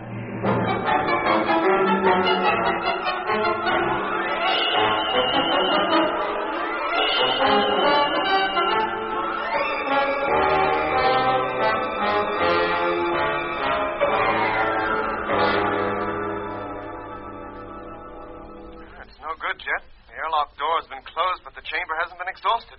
And we can't get in until it has. Hello, Lemmy. Do you hear me? Hey, listen. There it goes.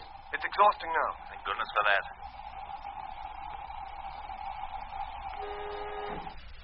All right, Doc. See if it opens now. Yeah, it does.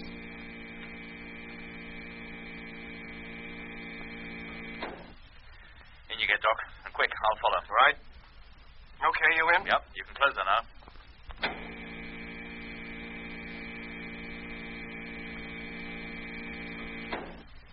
Now, fill her and open her up, Doc. Hello, Lemmy. Lemmy. He still doesn't answer. What's going on in there? Well, we can open the door now and see for ourselves.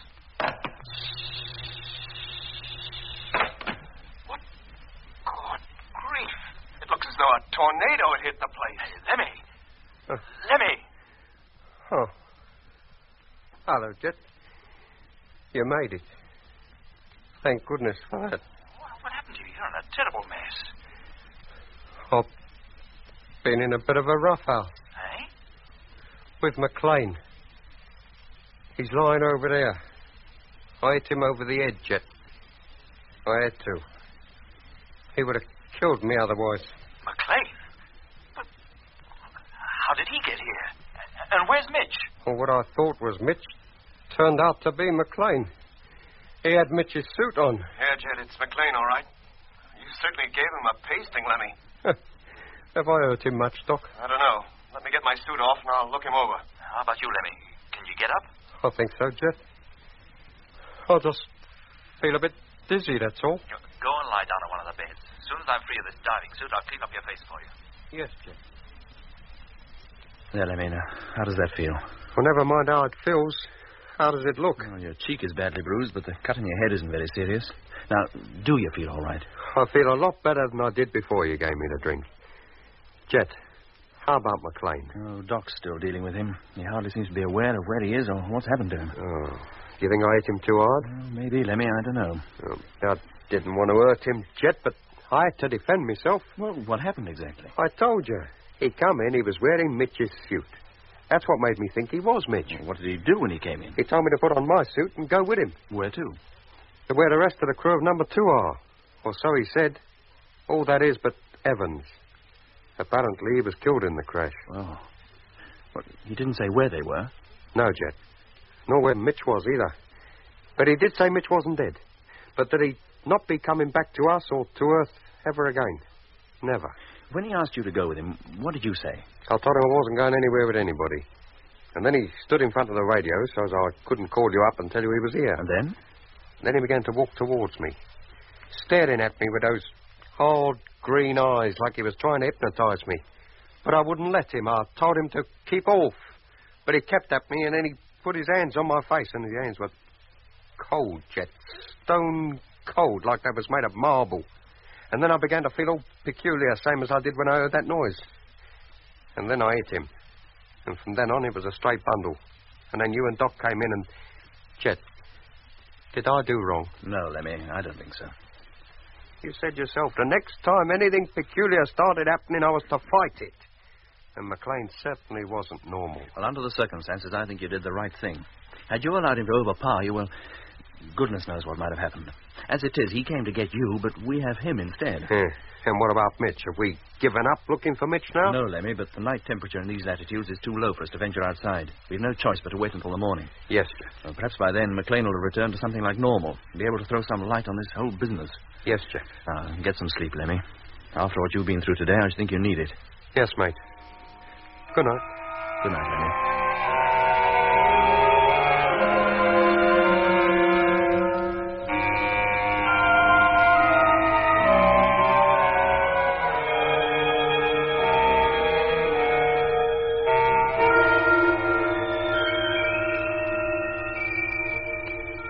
Any change in McLean's condition, Doc? No. He just lies there, his eyes fixed on a point in the ceiling. He's in a deep hypnotic sleep, Jack. What? Yes. Anything he does is because he's told to do it. Now, watch this. Yeah? McLean, sit up. Sit up, McLean. There. God grief. Now, lie down. McLean, do you hear me? Lie down. There, see? But how did he get like this? Who did it? Yeah, who showed you the orange light and put you into the state you and Mitch were in when I picked you up from the ice? Who got at Lemmy and hypnotized him? Made him think he was back home in London, you know. Yeah, whether he was led to believe that, I don't know. All I do know is that when a subject is put into the deepest stage of induced hypnotic sleep, there's a great widening of the memory. Impressions of childhood, of the past, are revived in the mind as though they happened only yesterday. Is that why, when I came under the influence of that light, I took to spouting Shakespeare? Speeches I learned at school years ago. Probably. Well, I suppose it could account for Lemmy imagining he was back on Earth. But it doesn't account for that voice. Talking to him and trying to get him to take his helmet off.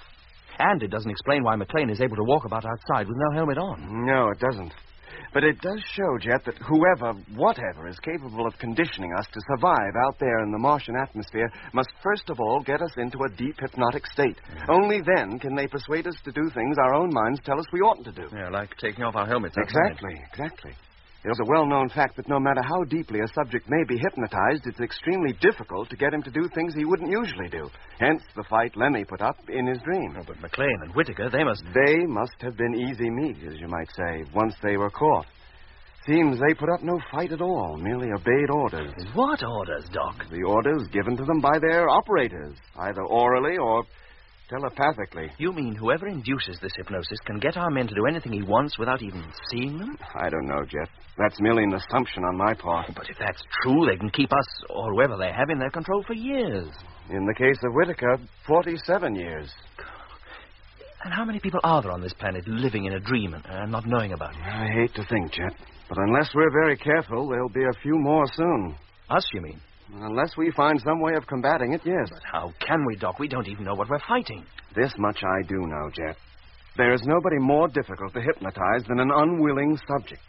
If we're all determined to fight this thing, as Lemmy did a few hours ago, maybe we can render ourselves immune to it. If it were a physical thing, Doc, yes, Jet, up to now, everyone who has come under the influence of this telepathic, hypnotic power has had prior warning. In your case, when you blacked out just before we landed here, there was that strange sleep-inducing sound. Yeah. When there's no sound to be heard, there's the orange light, which McLean said that he'd seen just before number 2 crashed. And now look at him. 3 days ago, he was a normal man, a member of our expedition, working for us and with us. Now he isn't even in control of his mind. Does nothing unless ordered to. But who gives him his orders? Who sent him here to get Lemmy to leave this truck and go with him? And where would he have taken Lemmy? And how on earth did he get hold of Mitch's suit? And where is Mitch? Lying there on the bed, Jet, is the only man who might know. McLean? Of course. Look, what hope of reviving him, Doc, or of bringing him back to normal? I don't know. But even if I did manage to wake him, I doubt very much whether he'd be able to help us, Jet. Well, why not? Because a person as deeply affected, hypnotically as he is, seldom retains any recollection of what has happened to him when he comes back to normal. No. What are we going to do?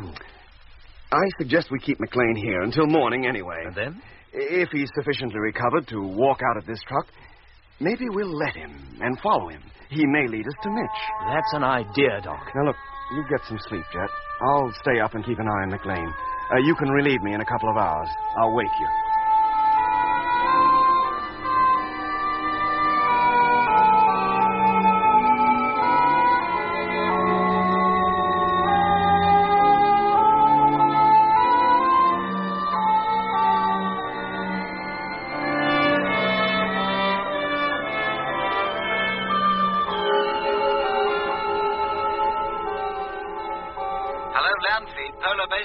Come in, please. Hello, Frank. Morgan here. Hello, Jet. It's about the pictures we took when we passed over the canal you're camped in. You've developed them? Yes, sir. There's nothing but desert on either side of the canal you're in at present. Oh, we didn't expect anything else. But about 50 miles northwest of you, there's a group of what we can only take to be buildings with flat roofs.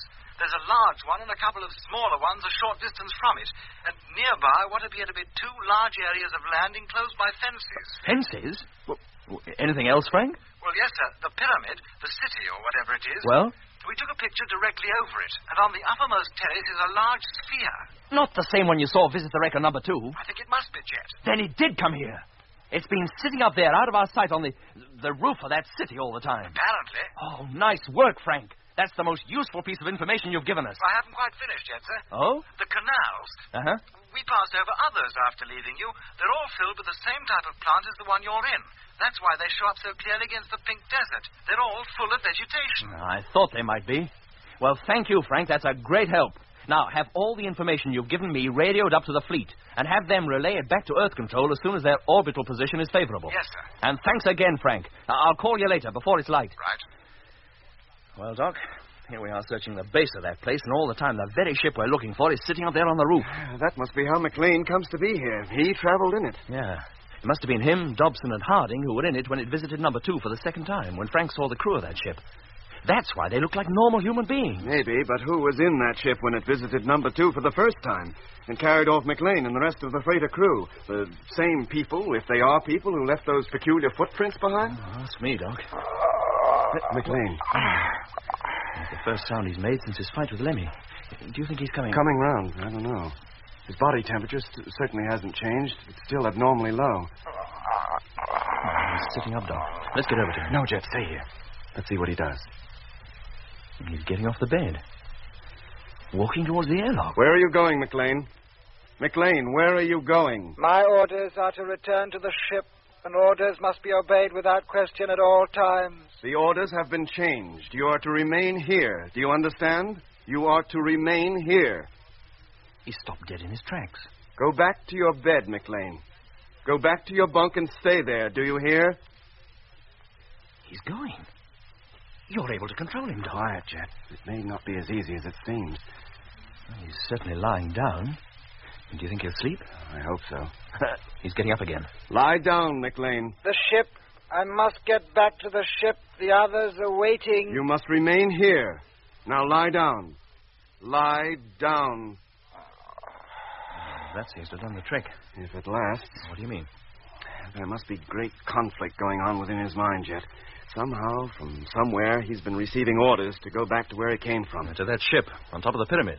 He tries to obey those orders, and yet at the same time, he receives mine. It's a question of which of us, me or the unknown something that put him into this state, is strong enough to hold him. Well, the odds seem to be in your favor at the moment, Doc. I think they'll remain that way. Why? Because, Doc, no matter how strong a hold that other power has over him, he's still a physical being. And so long as that airlock remains closed, he'll stay here, whether he likes it or not. You mean to keep him here, Jet, regardless of what he may try to do? Yes, Doc, we must. He's one of us. Well, he was, but whether he still is, I very much doubt. Well, that remains to be seen. But until we have definite proof of what harm our keeping him here is likely to do to him, here he's going to stay. Well, he may start getting violent again if you try to keep him against his will. Well, that's a risk we'll have to take. But he looks peaceful enough now, and we'll keep a constant watch. Later, when the sun has risen and we can go outside again, perhaps we'll take him with us. And, well, as you say, he may even lead us to Mitch. Maybe. And what if we find Mitch in the same state as McLean is in now? I hate to think, Doc. But whatever state he's in, one thing is certain. I intend to find him, and the rest of McLean's crew as well.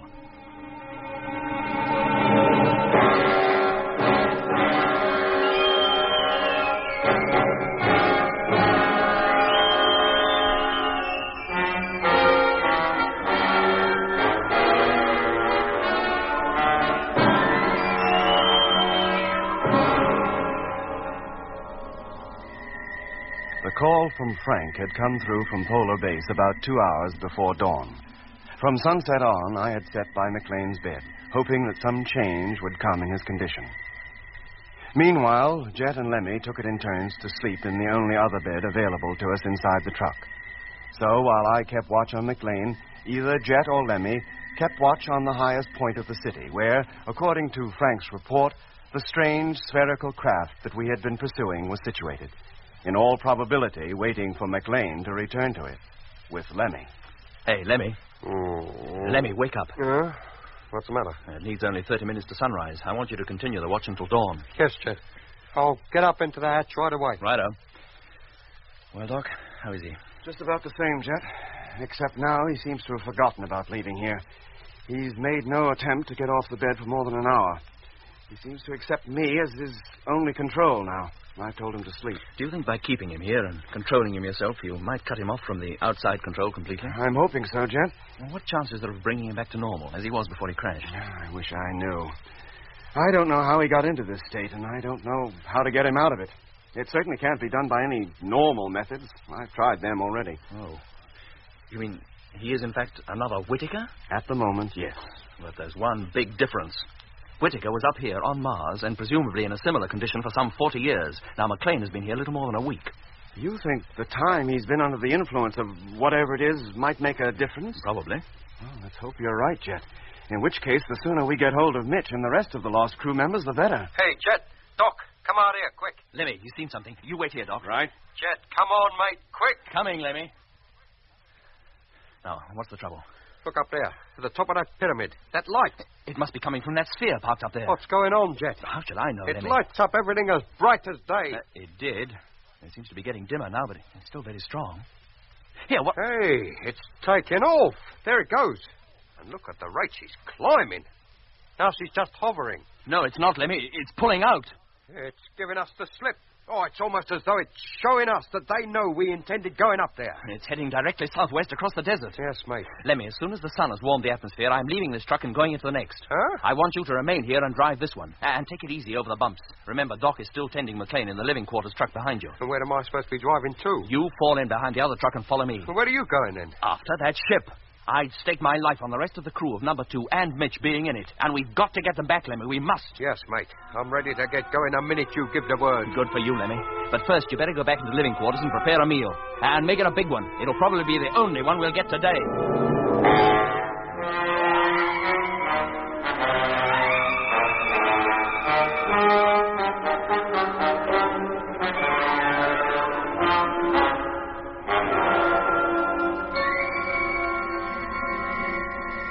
An hour later, we set out, the 2 lines of trucks crashing their way through the jungle of curious plants. Soon we were climbing out of the valley and once again began to make our way across the southwestern half of the Argyre Desert. Once more, the treads of the tractors kicked up the pink miniature dust storms, and very soon the strange pyramid city slipped below the horizon and was lost to our sight, leaving us completely surrounded by the gently undulating sand dunes topped by a huge, mauve, inverted bowl that was the Martian sky. We knew our chances of overtaking the spherical ship was slim, our chances of releasing its captives even slimmer. We couldn't even be sure that any of our men were in it. But where else could McLean have come from? And where else could Mitch have been taken to?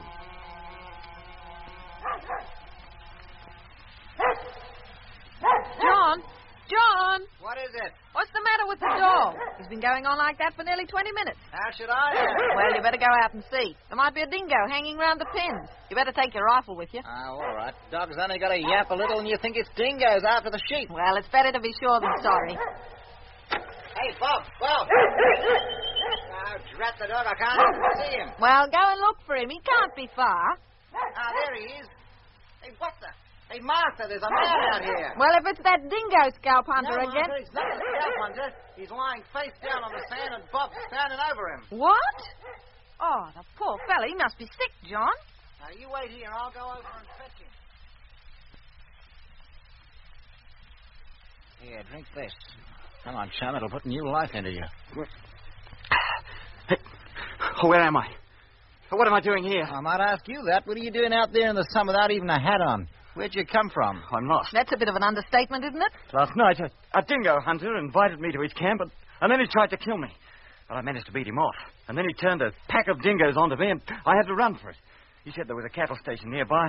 I tried to find it. You did. This is the only station within 100 miles of here. Yeah, but you only just made it. My dog found you outside lying on the ground. You must be all in. I feel it. Then you stay in that bed till you feel better. Oh, but I can't stay long. I must find the others. Well, don't tell me there's somebody else lost out there. No, they're not lost. It's only me that's lost. Well, I must find them. They'll soon be giving me up for dead. Well, who are these people? Jet, Doc, and Lemmy. You see, one of our ships crashed, and we came in this direction searching for its crew. A ship in the middle of the outback? Yeah, a spaceship. We set out from the moon last April. Landed here just over a week ago. You set out from the moon? Well, of course. To have taken off from Earth would have been impracticable. Oh, yes, I expect it would. That's a funny-looking dog, isn't it? Well, he's no thoroughbred, but he's not all that funny. Looks more like an overgrown beagle. A Here, have another drink and try to sleep. Maybe you'll feel better when you wake up. Yeah, thanks. I'll pull the curtain to keep the sun out of the room and leave you alone for a bit. You need to be quiet if you're to sleep. Look, I don't want to sleep. I must find Jet and Doc and... We'll call up Doc for you. Maybe he'll fly over and pick you up. Oh, well, it's very kind of you. Do you know the frequency our ship works on? Oh, sure, we know the frequency. We use it often. Come on, Martha, let the man rest. Yes, John. He's mad, stark raving mad, saying that Bob looked like a beetle. No, Martha, he's got a touch of the sun. He's delirious. Now, look, I'll go out back and start peddling. You call up the flying doctor and ask him to get over here as quickly as possible. Tell him it's urgent. Well, what did he say? He doesn't think he can come until tomorrow. He's got an urgent case 100 miles north of here. I don't like it, John. There's something strange about that man. Something uncanny. Ah, you're letting your imagination run away with you. He's been exposed to the sun. It's bound to affect him. Now, go and get him something to eat, and maybe he'll feel a lot better then.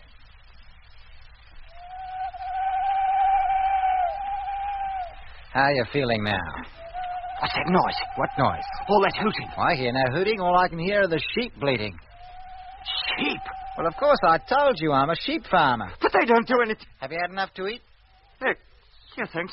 I feel a lot better now. Maybe by the morning you won't need the doc. Doc? Yes, I called him up like I said, but he's busy. He says he'll try to get over tomorrow.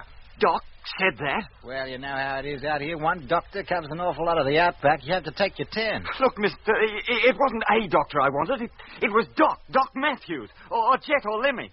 Did you talk to either of them? Well, now, how about a little music? We had a new lot of records not a week ago. Oh, yes, go on, Martha. Put them on. You'd like to hear some of the latest songs, wouldn't you? Wouldn't you? Yeah, I would.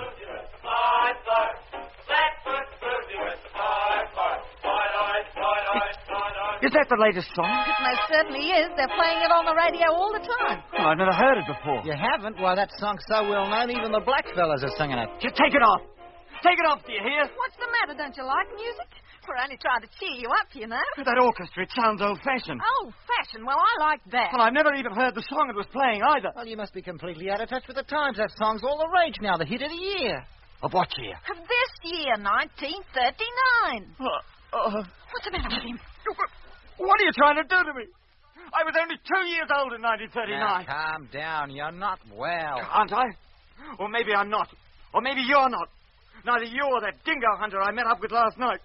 I tell you, it's a conspiracy. There's a plot to send me mad. Lie down on that bed. I won't lie down. Not until I get to the bottom of this. I said lie down. And I said I won't lie down. Martha, hand me that rifle. No, John, be careful. I said give it to me. Now, you keep your distance. Not before you tell me what's going on. What are you doing up here on Mars? What are you...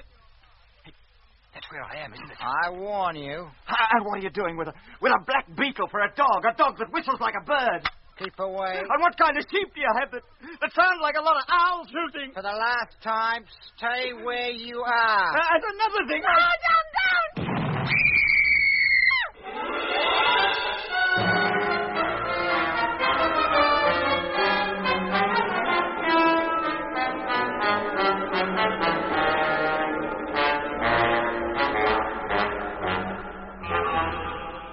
In episode 15 of Journey into Space, you heard Andrew Folds as Jet Morgan, David Kossoff as Lemmy, Guy Kingsley Pointer as Doc, Bruce Beebe as Mitch, and with David Jacobs and Matty Head. The orchestra was conducted by Van Phillips, who also composed the music.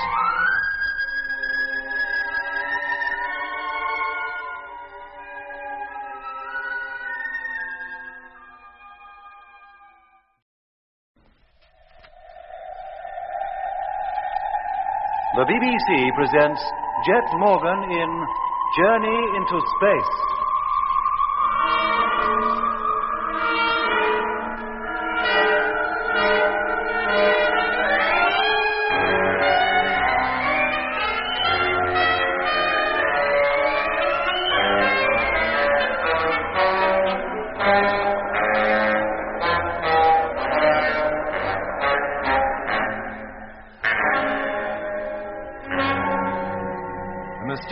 Spherical ship, which we'd pursued across the Argier Desert, had, although we were unaware of it for 2 days, landed on the uppermost terrace of the pyramid-shaped city lying in the wide Martian canal. One of the crew, McLean, who we believed had been carried to the city in the mysterious ship, was now back with us, but in a deep, hypnotic sleep. When the spherical craft took off again, Jet, Lemmy, and I followed in the land trucks in the direction it had taken. We believed that, besides the rest of McLean's crew, this strange craft also contained Mitch, our engineer. But we were wrong. At that time, Mitch was, or imagined he was, back on Earth, in Australia, being cared for by a sheep farmer and his wife, who believed the engineer to be suffering from sunstroke. Now, calm down. You're not well. Aren't I? Or maybe I'm not. Or maybe you're not. Neither you or that dingo hunter I met up with last night. It's a conspiracy. It's a plot to send me mad. Lie down on that bed. I won't lie down. Not until I get to the bottom of this. I said lie down. And I said I won't lie down. Martha, hand me that rifle. Oh, no, John, be careful. I said give it to me now. You keep your distance. Not before you tell me what's going on. What are you doing up here on Mars? What are you... That's where I am, isn't it? I warn you. And what are you doing with a black beetle for a dog? A dog that whistles like a bird. Keep away. And what kind of sheep do you have that sound like a lot of hooting owls? For the last time, stay where you are. And another thing, No, John, don't! get back on that bed. Next time I won't shoot over your head, do you hear me? All right. I'll go back. You're a sick man. We're trying to help you. Yes, yeah, I'm sick. I'm going to lock you in here. What for? Because I can't trust you. How do I know that the minute my back is turned, you won't try to attack me again, me or my wife? I won't. I promise you. I'll make sure you won't. I'll call up the doctor again, see if he can get over today. Very well. Maybe he'll bring the flying ambulance and take you to his place where you can be properly looked after. Martha and I have enough to do without having a raving lunatic on our hands as well. Anything you say. I won't give you any more trouble. Well, I'll leave the tray here. If you want anything more to eat or drink, you can help yourself. Thanks. I shall leave you now. Don't try to break out. Remember, I'll have this gun with me from now on. All right, Martha, we'll call up the doctor again. Yes, John. What's going on? What's happening to me? I'm going crazy, that's it.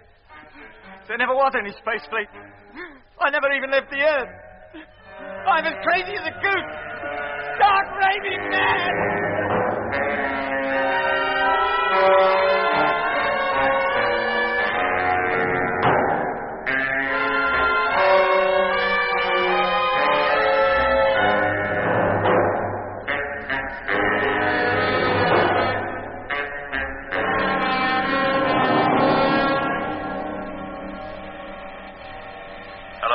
Yes, Jet. We're going to halt. Bring your truck up alongside mine, will you? Yes, mate. And tell Doc to come out into your cabin. I want him to take a look at what lies ahead. Why, have you seen something? Yes, Lemmy, I have. Hello, Doc. Yes, Lemmy? Come on into the driving cabin, will you? Jet's seen something and we're stopping. Be right with you. Hello, Jet. I'm in the driving cabin now. What's up? Oh, hello, Doc. Have you got the glasses there? Yes. Well, you see that rather high dune on the horizon? Yes. Do you see something on it, a box-like object? Yes, just. Well, turn the glasses on it. Now, tell me what you think it is. Well, hang on a minute. If I were on Earth, I'd say that it was a single-storied house of some kind. Do you see two smaller buildings at the side? A little way from the main structure, to the left. Yes, I do. This must be the place Frank told us about. Hey, you can just make out the fences. Hey, let me take a look, will you, Doc? Sure, Lemmy. Well? Yes, it's just like I say. Hey, wait a minute. Jet, are you looking at the moment? Yes, what? I can see somebody or something moving. From one of the little buildings towards the big one. Can you see it? Yes, I can. Now he seems to have disappeared round the far side. That must be a house. And that must be the geezer who lives in it. Well, what do we do now, Jet? We've got to get a closer look at that place, find out exactly what it is. Now, if I went alone and on foot, by using the sand dunes for cover, I might get close enough to get a good look at it. Leave us here in the truck, you mean? Yeah. And supposing you're seen? Yeah, I need to run for cover in a hurry. No, that's a chance I'll have to take. No, Jet, that's too risky. You're right, Doc. Don't let him go. Then what do you suggest? Well, that we stay in the truck. Of course. That we still use the dunes as a cover and get as close to that place as we can. Oh, we're supposing we haven't already been seen. Yes. Then we approach on foot as near as we dare. That's it. The three of us. Eh? There's greater strength in numbers, Lemmy. Yes, Doc, but number 3 is pretty near to zero in my way of thinking. And what about McLean? If all of us leave the trucks, he'll be left back there in the living quarters alone. No, I don't think it'll hurt, Lemmy. Since we left the valley, he's just lain there on the bed. He hasn't said a word or moved a muscle in all that time. Oh, very well, Doc. That's what we'll do. I'll lead, but Lemmy, you keep your truck close behind. We'll stay on the lowest possible level all the way. Yes, Jet. Motor on. And there we go.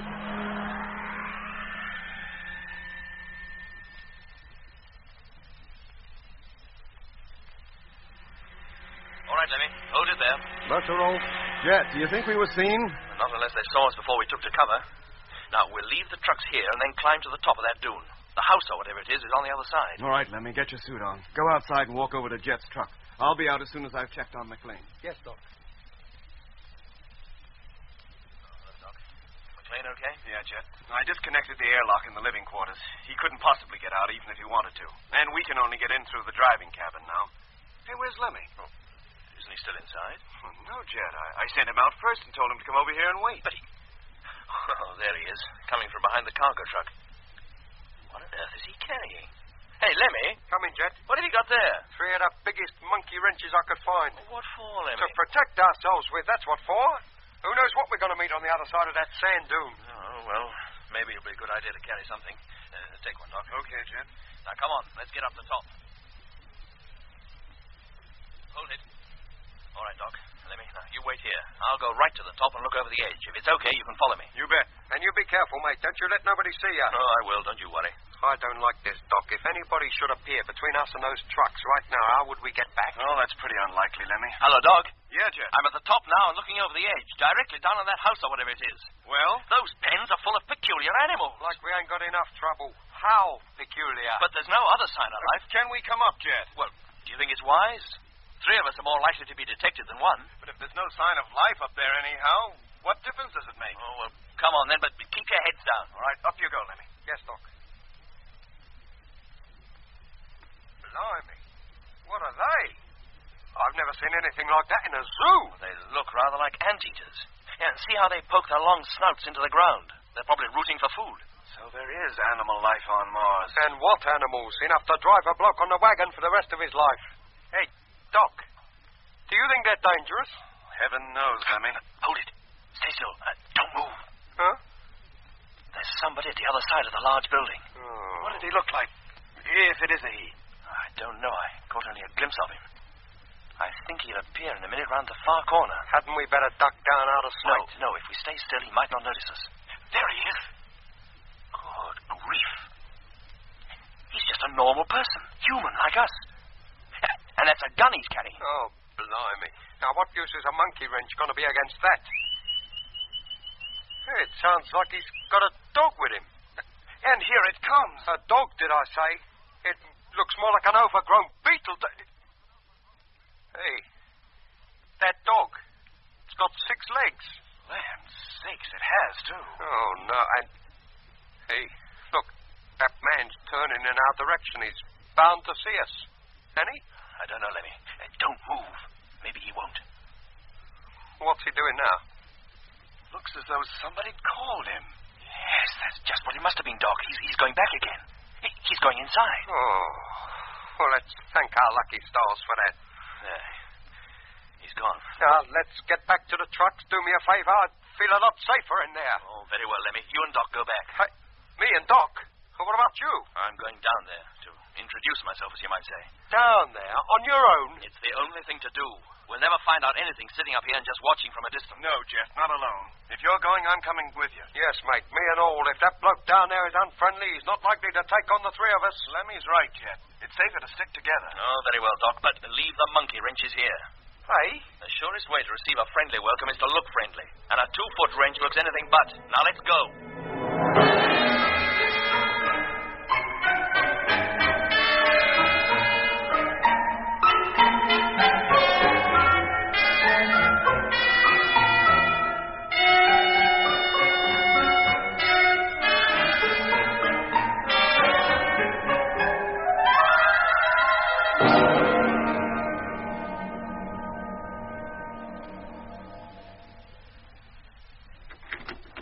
Well, Martha, what's the trouble? You went outside. But only to the sheep pen. Well, you promised not to leave me alone in the house while that man was still here. But there hasn't been a sound out of him for an hour or more. Well, it was a sound out of him just then. Huh? He yelled something at the top of his voice. Well, what was it? I don't know. But so long as he's in the house, I don't want you to leave it. Supposing he should suddenly try to break out of that room. He can't. The door's locked. But he could break it down. He'd have to be pretty strong to do that. Madmen have the strength of 10 men. I tell you, Martha, he's only delirious. He's been out in the sun too long. I think there's more to it than that. Just to talk to him makes me feel all peculiar. As though I was talking to somebody from another world. Ah, you're imagining things again. Maybe I am. But the sooner the doctor gets here, the happier I'll be. Meanwhile, I'll thank you to stay inside. Oh, very well, Martha, if you say so. We sorted ours till they keep the front door. Wait, listen. Must be the other side, Lemmy. Well, what is it? I thought I heard voices. Voices? Yes. Strange-sounding voices. As though they were coming from a great distance. Didn't you hear them? No, I didn't. Well, there's a window, Doc. There they go again. Surely you heard that. No, Martha, I didn't hear anything. Somebody said something about a window. It must be the stranger talking in his sleep. No, John, it was more than one voice. Then why didn't I hear them? Now, look, Martha, you must try to relax. You're getting all worked up over nothing. Now, why don't you make yourself a nice cup of tea? Well, look, can you see anything? No, Jet. There are curtains blocking the view. Jet! Somebody said jet. Jet? What? Jet? Well, let's keep going, Doc. Maybe around the corner we'll find a door. And Doc! Another voice said something to somebody called Doc. Now, look, Martha, if this is a joke, it's gone far enough. It's not a joke. Don't you remember? Jet and Doc are 2 of the names that fella in the next room was raving about. Jet Doc, and one other name I can't remember. I think you'd better lie down, Martha. Do you think I'm delirious, too? That I've got a touch of the sun? Look, as soon as the doctor gets here, I'll tell him he's got to take the stranger away with him. I tell you, I heard someone talking. Then why didn't I? I don't know why you didn't. I only know I did, John. Now, look, if it'll make you feel any better, I'll go outside and see if I can see anybody. No, John, don't leave me. Well, then, pull yourself together. Next thing you'll be saying... Who's that? Somebody at the door. Quiet, boy. Quiet! Must be the flying doctor. Then why didn't we hear him land? Because we were too busy talking about your stupid voices. But he's never knocked before. He's always walked straight in. That's true. I better go and see who it is. No, John. Well, now, why not? There's no sense in sitting here and letting him knock the door down, whoever he is. John, don't go. I'm scared. Well, I'll take the rifle with no, me. John, please don't leave me. Let me come with you.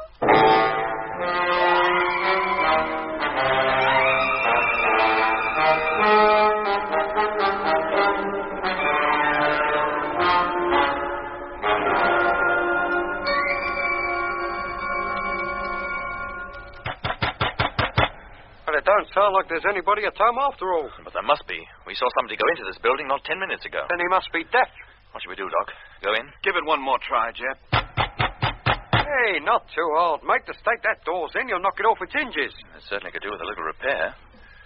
Yeah, the whole place seems to be pretty dilapidated. Oh, open the door, Jet, and let's go in. I don't think anybody intends to answer our knocks. Okay, Doc.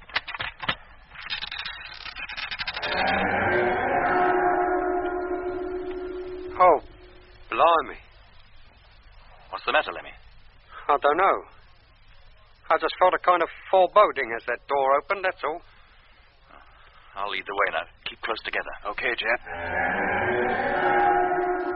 This place feels so cold, like a tomb. What kind of people could possibly live in here? From what we saw up on the sand dunes, ordinary human beings like ourselves. And for ordinary human beings, they seem to have an extraordinary taste in furniture. What's this contraption supposed to be? It looks like a table, but very crudely made. Yeah. Oh, I suppose this is meant to be a chair. I should think so. No, Lemmy, don't touch it. I just wanted to see what it was made of, that's all. Don't touch anything. Just look at the state of these walls. This place is virtually a ruin. And yet it seems so clean and tidy. Hey, Jet, over here on the wall. What is it, Lemmy? Well, a photograph it looks like, but it's so faded you can hardly see the picture. What's it a photograph of? Looks like a man and a woman on a beach in bathing suits. Kind of old-fashioned ones at that. Yeah, kind of costume my old man wears in some of the pictures in the family album back home. Wait a minute. Here's an inscription. What does it say? John and Martha, Bondi Beach, Christmas 1935, on the occasion of our first wedding anniversary. Bondi Beach? Are you sure you're reading right? You can see it for yourself, can't you? Yeah, but who's John and Martha? How should I know, Lemmy? And how did that picture get here? Hey! Here, that wouldn't be a picture of that fellow we saw outside just now, would it? How could it? However that picture got here, it was taken 36 years ago. The man we saw would be far too young for that to be a picture of him. Yeah. Yeah, he would be. Wouldn't he? Well, it certainly don't look as though there's anybody at home. Here. Let's go back to the trucks. No, Lemmy. This is only one room. There must be others. But you can't go walking through people's houses uninvited. How would you like it if you were sitting at home back on Earth and three Martians walked through the kitchen while you was having your dinner? I hope they'd have been well-mannered enough to knock first, in which case I'd have been well-mannered enough to answer them. But, Jet, mate, that fellow we saw, maybe just what he wants is for us to come in here. Maybe that's why he showed himself when we were up on the sand dunes. He was leading us into a trap. He intends to make Whitakers out of us, like they've done to McLean and even Mitch, possibly. Look, Lemmy, if you can't go through with this, you're welcome to go back and wait for us in the truck. I'll stick with you, mate. Then don't let's have any more argument. Oh, just putting a point of view, that's all. Then let that be the end of it. Now, come on. There's obviously nobody here, so let's try the next room. Some people are never satisfied. Hey, listen. They keep a canary. Or is that Martian language for come in? What do you make of it, Doc? I don't know, Jet. Sounds to me like some kind of an insect, a cricket. Or it might, as Lemmy says, be a kind of... Oh, whatever it is, it doesn't seem to like us knocking at the door. It makes no attempt to open it either. Hey, Jet, what are you doing? I'm going to open the door, of course. What, before you know what's behind it? How do you suggest we find that out unless I do open it? Jet, better be on the safe side. Open it just a little way. Oh, I will, Doc. Don't you worry. God grief. What is it, Jet? It's that beetle we saw outside. Oh, don't just stand there with the door off open. Shut it before that thing takes a seat out of our flying suits. Oh, I don't think it will, Lemmy. He seems more scared of us than we are of him. There, you see. Look how he backs away from me. Oh, what a horrible-looking animal. Yeah, to us, Lemmy, maybe, but to whoever owns him, he probably looks extremely handsome. Yeah. Hey, then what must his owner look like? Come on, I don't think it'll give us any trouble. In you go, Lemmy. But me? Yes, and hurry up. Good beetle. Good boy. No, I won't hurt you. Go on, Lemmy. It couldn't be further away from us if it tried. Good boy. Down now. Down. Hey, that thing understands English. It got down, it folded up its back legs and sat down on the floor. Must be a fox terrier beetle. Here, up you get. Up. Come on. Yep. Oh, no, blimey, he's coming in. Oh, Jet, mate, keep him all. Down, boy. There, that stopped him. He seems to be trained just like a dog. He must have excellent hearing, too. Well, the only way we can talk to each other is over our radios, and yet that thing hears what we say as though we were talking to him direct. Well, how does he do it? I tell you, Jet, he either has incredibly sharp hearing or else some kind of telepathic communication is possible between it and us. Telepathy? Yeah. In which case, it wouldn't matter which language we spoke in, or even if we didn't speak to him at all. Well, now that he is sitting down, do you think he'll stay sitting? Well, if he follows us, it's too bad, but I don't think he's likely to do us any harm. Now, come on. Let's see where the door at the end of this passage leads to. I'm beginning to think there's nobody in this place at all. Then what happened to that man we saw outside, Lemmy? Doc. We could have imagined him, couldn't we? Just as I imagined I was back home in London when I got lost in that city back there in the valley. Then why is his dog here? Well, that could be an illusion and all. Well, it looks solid enough to me. I believe that six-legged poodle is real. Well, why don't you go and tickle behind his ears just to make sure? No, thanks. My eyes are good enough proof for me. I think we've drawn a blank again. Still no response to our knocks. Look, give it one more try, Jet. If you still get the same result, we'll just have to walk in again without being asked. Who's there? Hey, Jet, did you hear that? Somebody answered. Hello? Who's there? No, it can't be. Can't be what? What? It sounded like Mitch's voice. What? Yes. Mitch?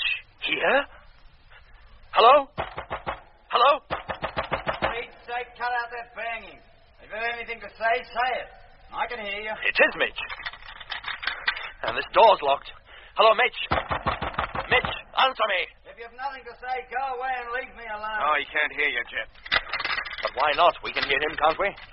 We've got to get in there, Doc, and get him out. If you ask me, it doesn't sound as though he wants to come out. Well, we'll have to break that door down. No, Jet. You might damage your suit. Lemmy. Yes, Jet. Go back into the next room. Bring me that chair we saw in there. Yes, Jet. Hey, now, wait a minute. Rudolph is sitting right in front of the door. Then push him out of the way. What do you mean, push him out of the way? Go on, Lemmy. Hurry up. Yes, mate. Hello, Mitch. Mitch, it's Jet. Mitch, can you hear me? It's Jet.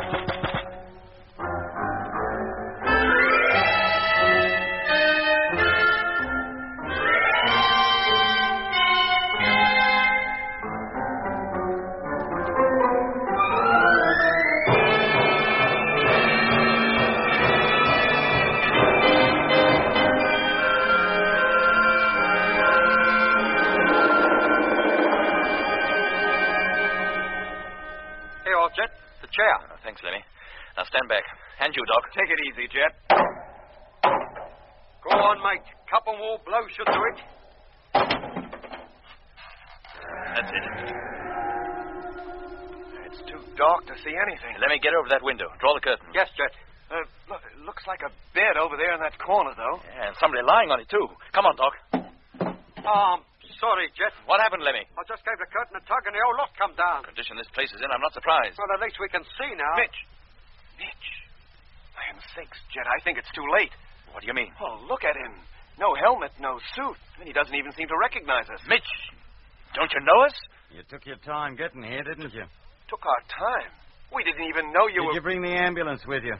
Ambulance? Well, you must have done. Why else would you have two other fellas with you? But don't you know who we are, Mitch? How should I? Now, come on. If we're going, let's go, and I won't be sorry. That sheep farmer and his wife are scared of me. I think a little sunstroke has driven me crazy. Sheep farmer? Mitch, what are you talking about? The couple that took me in. They're certainly sheep they have in the pens outside, aren't they? Mitch, they're not sheep. I don't know why I scared them so much, Doc. They were good enough to me. Made up this bed with nice clean sheets. Sheets, did he say? That bed's nothing but a heap of furs made up on the floor. Yeah, Jet. Furs from those peculiar animals in the pens outside. Oh, why don't you sit down and make yourself at home? I need a couple of minutes to get dressed anyway. And where do we sit? Chairs enough, aren't there? 2 armchairs by the fire and a sofa in the window. Armchairs? I've been wondering what they were supposed to be. I could make better furniture myself out of an old orange box. Let me. Yes, Mitch, we will sit down. Thank you. Over here by the window, though, it's rather warm in here. Hey? Come on, Lemmy. And you, Jet. What on earth has happened to him, Doc? Whatever has happened to him, he thinks he's on a sheep farm somewhere, and that this room is a part of a completely furnished farmhouse. He must be crackers. No, Lemmy. Just changed. Changed to what? I don't know. Hey, Doc. He's not another Whitaker, is he? Well, Lemmy, whatever he is, he sees things quite differently from what they are.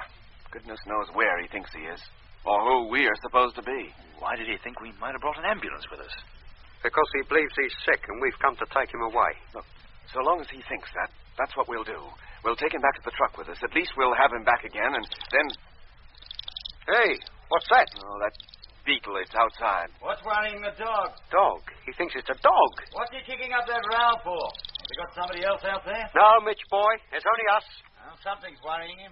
Oh, blimey, I know what. Here, look out there. That ship we've been following, it's just landed outside. Doc, it has, too. Yeah, not 100 yards from the house. Doc!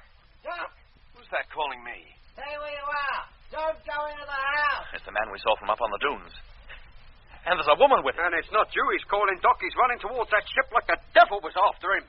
What was that? Did you say a plane just landed? Yes, Mitch. But didn't you just land? No, we came here in the trucks. Trucks?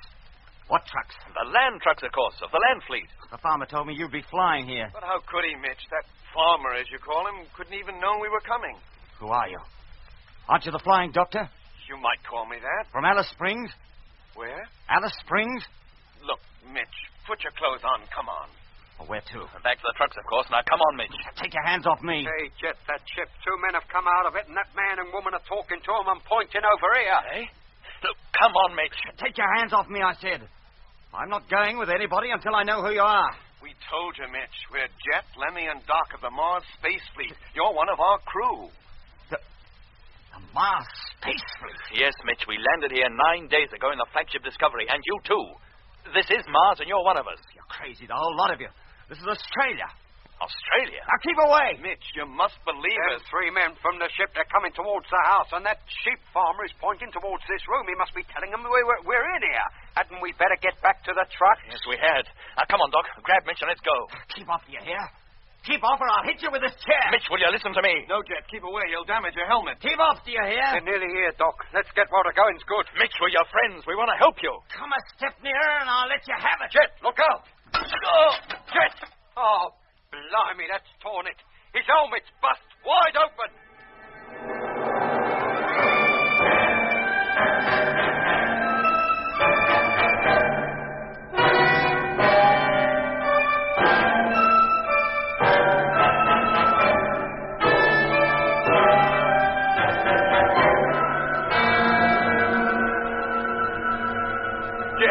Jet, are you hurt? No, Doc.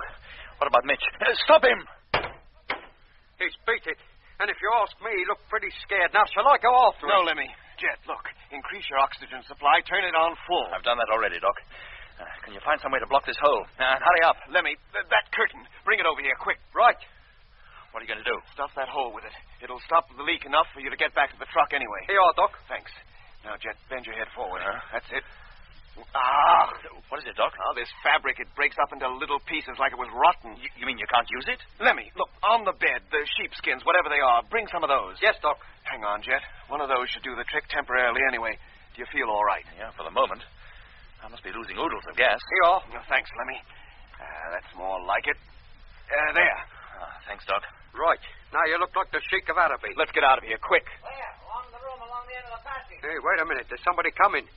It's the geezer what owns that beetle. And the men from out of the ship. The window. We can get out of there. Yes, come on. Hey, there's somebody out there, too. We're trapped. Right. We'll have to fight fight our way out. And risk all our helmets being punctured? So what else can we do? Stay where you are. Oh, well, it's pretty obvious what else we can do. Nothing. They're here.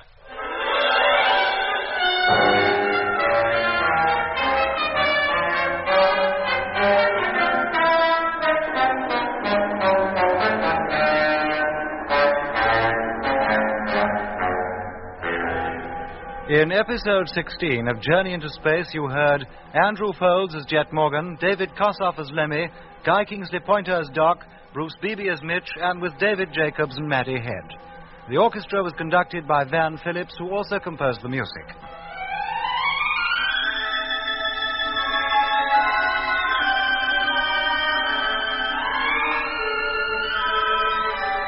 Journey into Space is written by Charles Chilton and produced by him in the London studios of the BBC.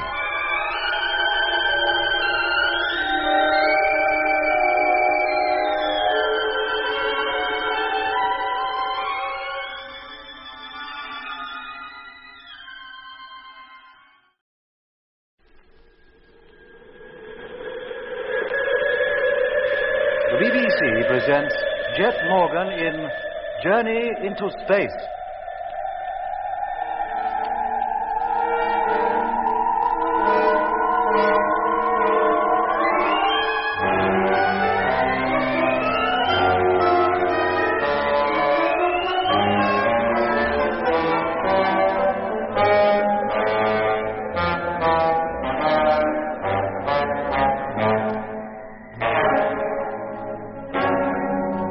Jet, Lemmy, and I had headed across the southwestern half of the great Argier Desert in pursuit of the mysterious ship in which we believed the rest of the crew of number 2 and Mitch, our chief engineer, were held prisoner. Then we came across what appeared to be a derelict sheep farm in the heart of the desert. But the animals in its pens were not sheep. In fact, they were unlike any animals we had ever seen on Earth. We then saw a man disappear into the derelict house. A man who had a beetle-like creature as his companion instead of a dog. We decided to investigate the house.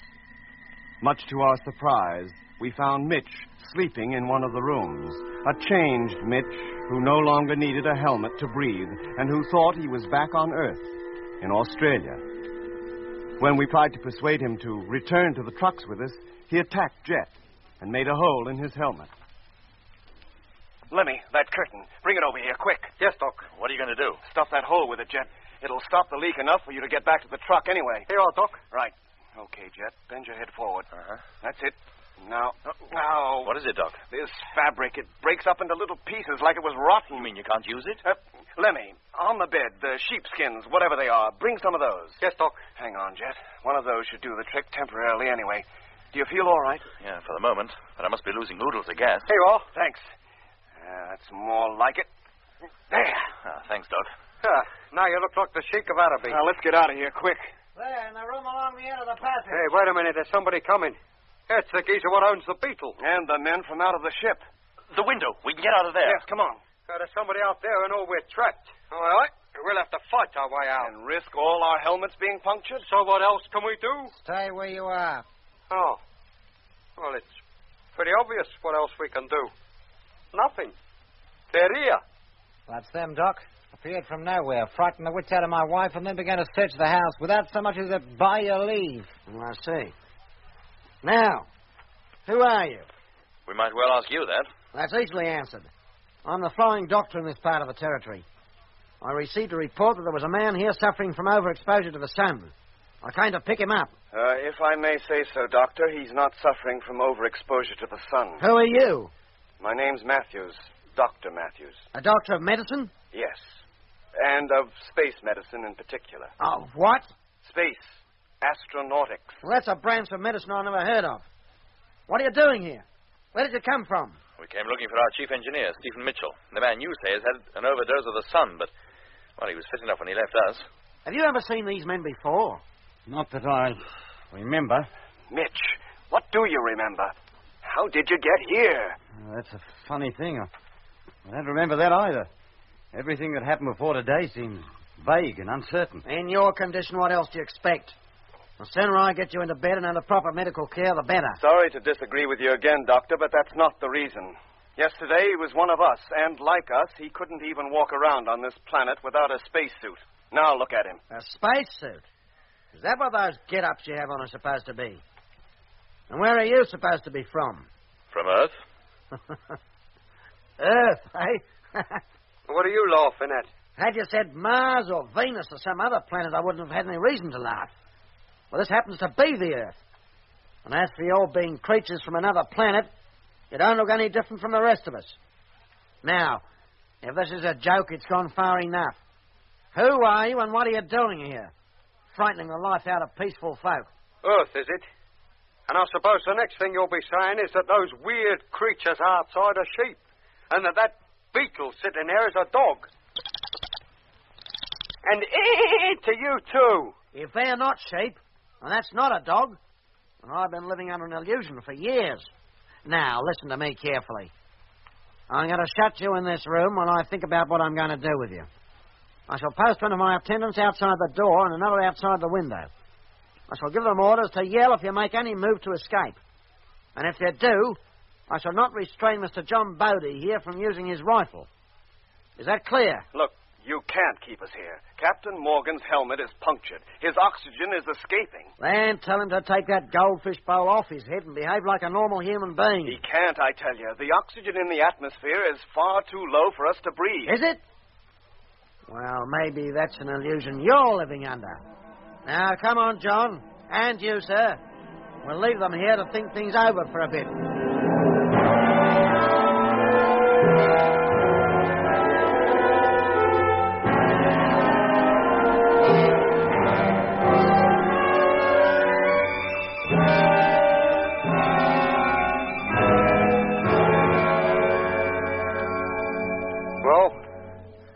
Who's crazy? Us or them? Not us, Lemmy. Not for one moment must you imagine it's us. Well, it's me, then. He said we're on Earth, and he and that sheep farmer and Mitch act exactly as though they was. I can't even be sure that even you and Doc are what you seem anymore. Take it easy, Lemmy. We're all in this together. What is the explanation of it, Doc? What does it all mean? Well, let's begin by assuming that we are mentally stable anyway. All right, let's assume that. Well, in that case, it must be the others who are unbalanced in some way, not us. Now, look at this place. It's ancient, derelict, and in a state of decay, with pieces of some tough, fibrous material knocked together to resemble furniture. And apparently these people and Mitch believe it is furniture. To them, this place is a comfortable home. And those animals outside are sheep, that beetle-like creature a dog. But what does all that add up to? To this, Lemmy. As far as these people are concerned, things are not all that they seem. They think they live normal earthly lives surrounded by normal earthly animals on a cattle station in the Australian bush. Doc, where did they come from in the first place? We can only conclude they came from Earth, Lemmy, as Whitaker did. That having been brought here and made to think they are still back on Earth, they carry on exactly the life that they were leading before they left Earth. And when did they leave it? Goodness knows.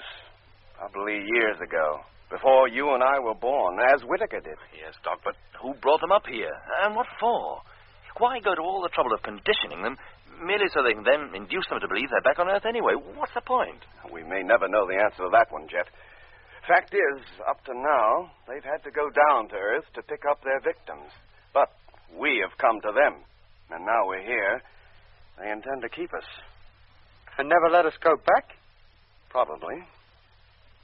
Oh, blimey. They already have Dobson and Harding, and now, apparently, they have Mitch. And we're the next on the list. That's why this so-called flying doctor's come. The next thing we know, he'll be hypnotizing us, and that will be our lot. No, Lemmy, I don't think so. How do you mean? No, he's just as bewildered about us as that farmer is. I honestly think he believes himself to be down on Earth, and that, to him, we are the peculiar ones. Well, he's going to have a hard job figuring out how we got here. Mitch, too, for that matter. Well, you'll probably conclude that Mitch is a dingo hunter or a gold seeker who lost his memory, but what do you make of us? I don't know. It's my guess he'll report it to somebody. Well, who? I'd give a lot to know, Jet. He'll probably be under the impression that he's reporting our case to the police or some other authority. But it'll be only an impression, you mean?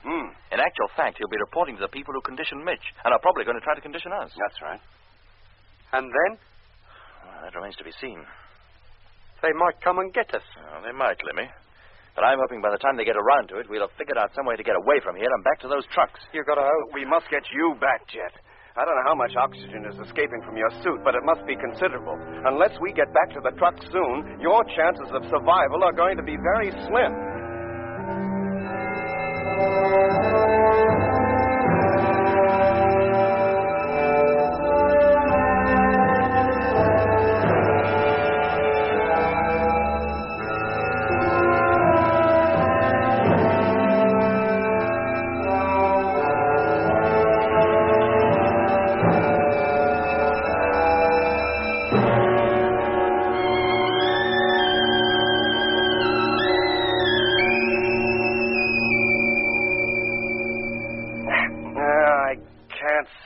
Tighter, Jet. The only hope is to get you back to the trucks. Yes, Jet. Guard or no guards, we've got to get you out of here. If only we knew what they intended to do with us, we might work out some plan of escape. Well, why wait? Let's get to work now. Hey, Lemmy, where are you going? Only to the door. Oh, he's still there. He was so quiet I thought maybe he might have got fed up and scarpered. Hey, you. Hey, I'm talking to you. Orders are that you stay in that room. You are not to leave it until told. Hey, Jet, Doc. What is it? That guard out there, it's Dobson, one of the crew of number 2. Dobson? If it ain't, then I'm a Martian. Are you sure, Lemmy? I tell you, Doc, I'd know that figure anywhere, the way he stands, the way he holds himself. If it is him, he might answer to his name. Well, we're supposing he remembers he ever had a name. Dobson? Dobson, do you hear me? This is Jet. Jet Morgan of the Discovery, captain of the Mars fleet. Don't you know me? Return to the room and close the door. Maybe I was wrong. That might look like Dobson, but it don't sound like him. McLean didn't sound like himself either. In fact, he sounded very much as Dobson does now. Yeah. That same dull, expressionless voice, just like Whitaker had. Orders are that you do not leave that room. Return to it immediately. If you ask me, Jet, he's in much the same condition as McLean was, in a deep, hypnotic sleep. Not even in control of his own actions. And he doesn't want us to be in control of ours either, by the sound of things. Go back into that room and close the door. Dobson, don't you understand? I'm Jet. This is Doc, and this is Lemmy. Unless you return at once, I shall raise the alarm. Close the door, Jet. This isn't getting us anywhere. Well, if that is Dobson, he seems incapable of understanding what I'm talking about. The only things he seems to be conscious of are the last orders he was given by that flying doctor. Here, Doc. You managed to get some sort of control over McLean. Couldn't you do the same with him out there?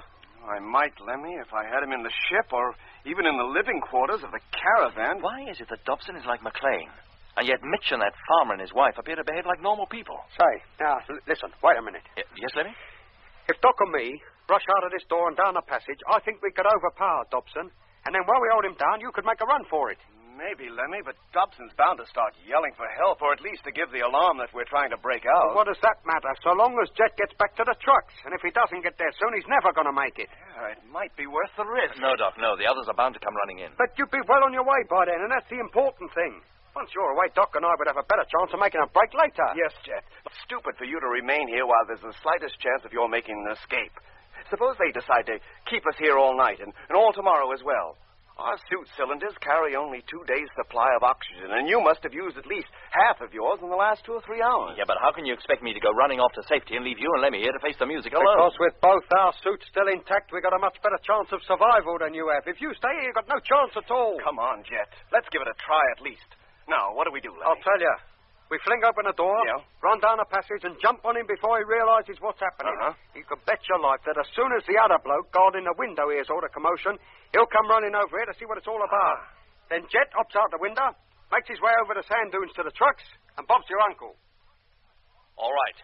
And if I make it, I'll call up Frank and get him to head this way with all the... Never mind what you intend to do when you get there, mate. Get there first. All right, Lemmy, all right. All right, that's settled then. Now get over to the window and watch the other guard, who, I'll lay 10 to 1, is holding. Yeah, more than likely. Okay, let's go. We'll open the door wide, Lemmy, but keep close to the wall and out of sight. Right. With any luck, Dobson will be coming walking down the passage to see what's going on. I gotcha. soon as he gets close enough, I'll signal. Right. Then you go for his legs. If he doesn't begin to yell, then you yell for him. Good idea. Make all the row you can. Okay, Doc. Now, you all set, Jet? Yeah, Lemmy. And let's open the door for the start. No, I'll do that, Lemmy. You get up against the wall, and I'll... Oh. All right, gentlemen. On your feet. You're coming with us. Oh, let's put pay to that little idea, isn't it? Come along. We're taking off almost immediately. Where to? Our orders are to take you with us, and orders must be obeyed without Not question at all times. Blimey, he's at it now. Where's Mitchell? What have you done with him? He's already on his way out to the plane. Plane? That thing out there is the funniest plane I've ever seen. Now, come along. We have no desire to harm you, but if you're troublesome, remember that Mr. Bodie is walking just behind you and that he's carrying his gun. Isn't that so, Mr. Bodie? Yes, Doc. Now, away you go. My two attendants will walk either side of you, and Mr. Bodie and I will walk behind you, as far as the plane anyway. Now, get going.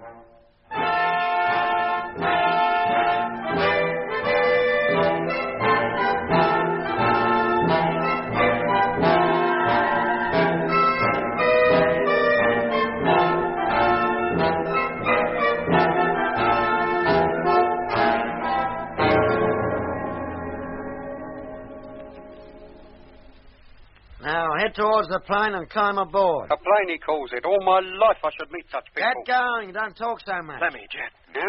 Jet, this is the chance for you to make a break. With two zombies on each side of us and that sheep farmer and his rifle directed behind us, what are you talking Keep your voice down, Lemmy. Yes, Jet. Listen, you two, we haven't much time. In a minute, the house will be directly between us and the trucks. As soon as we get halfway to that stage. Now, come on. Keep going. What are you stopping for? I feel all weak. I think I'm going to faint. Faint, is it? I feel all dizzy. Now, go on. The others are leaving us behind. I can't, I tell you. I can't walk another step. I must sit down and... Oh. He's fallen down. He must have fainted. Okay, Doc. This is it. You ready? Yeah, Jet. Well, what's happening? What's the matter with Lemmy? Keep walking towards the plane. Lemmy, are you ill? Do you hear me? I said keep going. Not before we know what's wrong with Lemmy. John, give me that rifle. Hey. Oh, no, you don't. Hey, what are you doing? Oh, run for it. Run for it, Jet. Go on. Okay, Doc. Here I go. Hey, come back here. Come back. Not so fast, mister. I ain't so ill as I look. Why, you? Hold him, Lemmy. Hold him down. I'm doing my best, Doc. Stop him, John. Stop him. Shoot if you have to. I certainly will. Oh! That's it, Doc. Boy, give it to him. That's so good. Cookies right back. Over the fence and through the sheep. Out of my way. Go on now. Thank goodness they don't attack me. Now, over the sand dune. Down the other side. Hello, Jet. Can you hear me? Yes, Doc. I'm just clear of those peculiar sheep. If you can hold out a bit longer, I'll make it. Yeah, go on, Jet. Now. What is it, Doc? The farmer. He slipped from my grasp. He's picked up the rifle and he's heading after you. Oh, he'd have to be a pretty good shot to hit me now. I've got a flying start. All right, Lemmy. That's it. The fight's over. Yes, Doc. Well, mate, you can get up. And there's no use going on at me like that. Yes. We'll go to the plane, as you call it. No. We won't give you no more trouble. Lemmy, what's he saying? All I can hear is you and Doc. Don't you worry, Jet boy. We'll look after ourselves. Good luck, Jet. Hope you make it. But what about you, Doc? And Lemmy, what am I... Hey, what was that? The farmer. He's shooting at me. Oh, blimey. But from a long distance. In a minute, I'll be over the dune, out of his sight. There. I'm descending the other side now. Oh, the truck's still there, Jet. Yes, Doc. Then go on, boy. Alongside the trucks now. And opening the door. The farmer's on top of the dune. He's shooting at me again. Then get inside, Jet. And quick. Don't you worry. I'm already in. Closing the door again. I made it, Lemmy. Did you hear, Doc? I made it. Good for you, Jet. How about you? We're walking towards the sphere again. In fact, we're almost up to its door.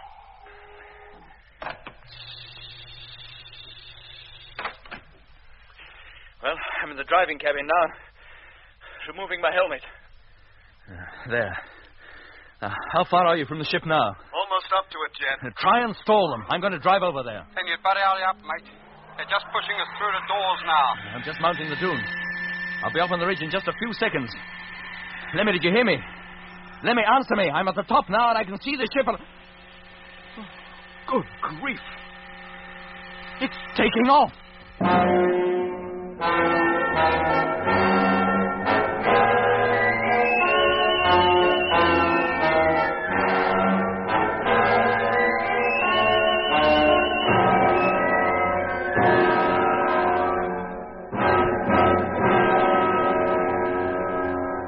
Dobson and Harding once more on either side of us, and the so-called flying doctor backed up by the sheep farmer and his rifle behind us. There was no longer any opportunity for Lemmy and I to escape. But at least Jet, with his punctured helmet, had reached the safety of the caravan, and for the time being, at any rate, his life was saved. Meanwhile, Lemmy and I had no choice but to enter the large sphere as ordered by the flying doctor. Although the craft was spherical in shape outside, it was cylindrically shaped inside, with circular walls and flat roof and ceiling. Joining the center of the floor and ceiling was a large pillar, about 4 feet in diameter. Once the entrance to the ship had been sealed, Dobson and Harding seated themselves at the control table and began to manipulate various levers. Almost immediately, a deep, almost musical vibration started up beneath our feet, and we felt the ship take off. A few moments later, the doctor came over to where Lemmy and I were standing near the pillar in the center of the cabin. Dobson, open the door of the upper cabin, will you?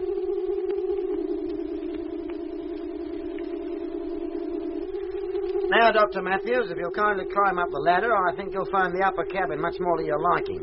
And you, Mr. Barnett. What, me? Go up there? That's what I said, didn't I? But what about Mitch? He's one of us. Where's he going? He's stopping down here with me. Oh, he is he? Well, I expect you'll have something to say about that. About what? Mitch, this bloke is trying to separate us, to get Doc and me to go to another part of the ship while he keeps you down here. What's wrong with that? You think I want to travel in the upper cabin alone with a couple of crazy loons like you? Mitch, boy, I'm Lemmy. This is Doc, your old crewmates of the Discovery, of Lunar. I never clapped eyes on either of you before. You never... Now, listen, Mitch. Doc, Jet, and me risked our lives trying to find you. I tell you, I don't know what you're talking about. Doc, you talk to him. Oh, there's no point, Lemmy. You better go up as the doctor here says. Very well, if you say so. When you get up, you can take your helmets off. There's enough oxygen up there for unconditioned personnel like yourselves to breathe. Unconditioned? And hurry up. I have to close this door before I can open the other. That's it. Thank you.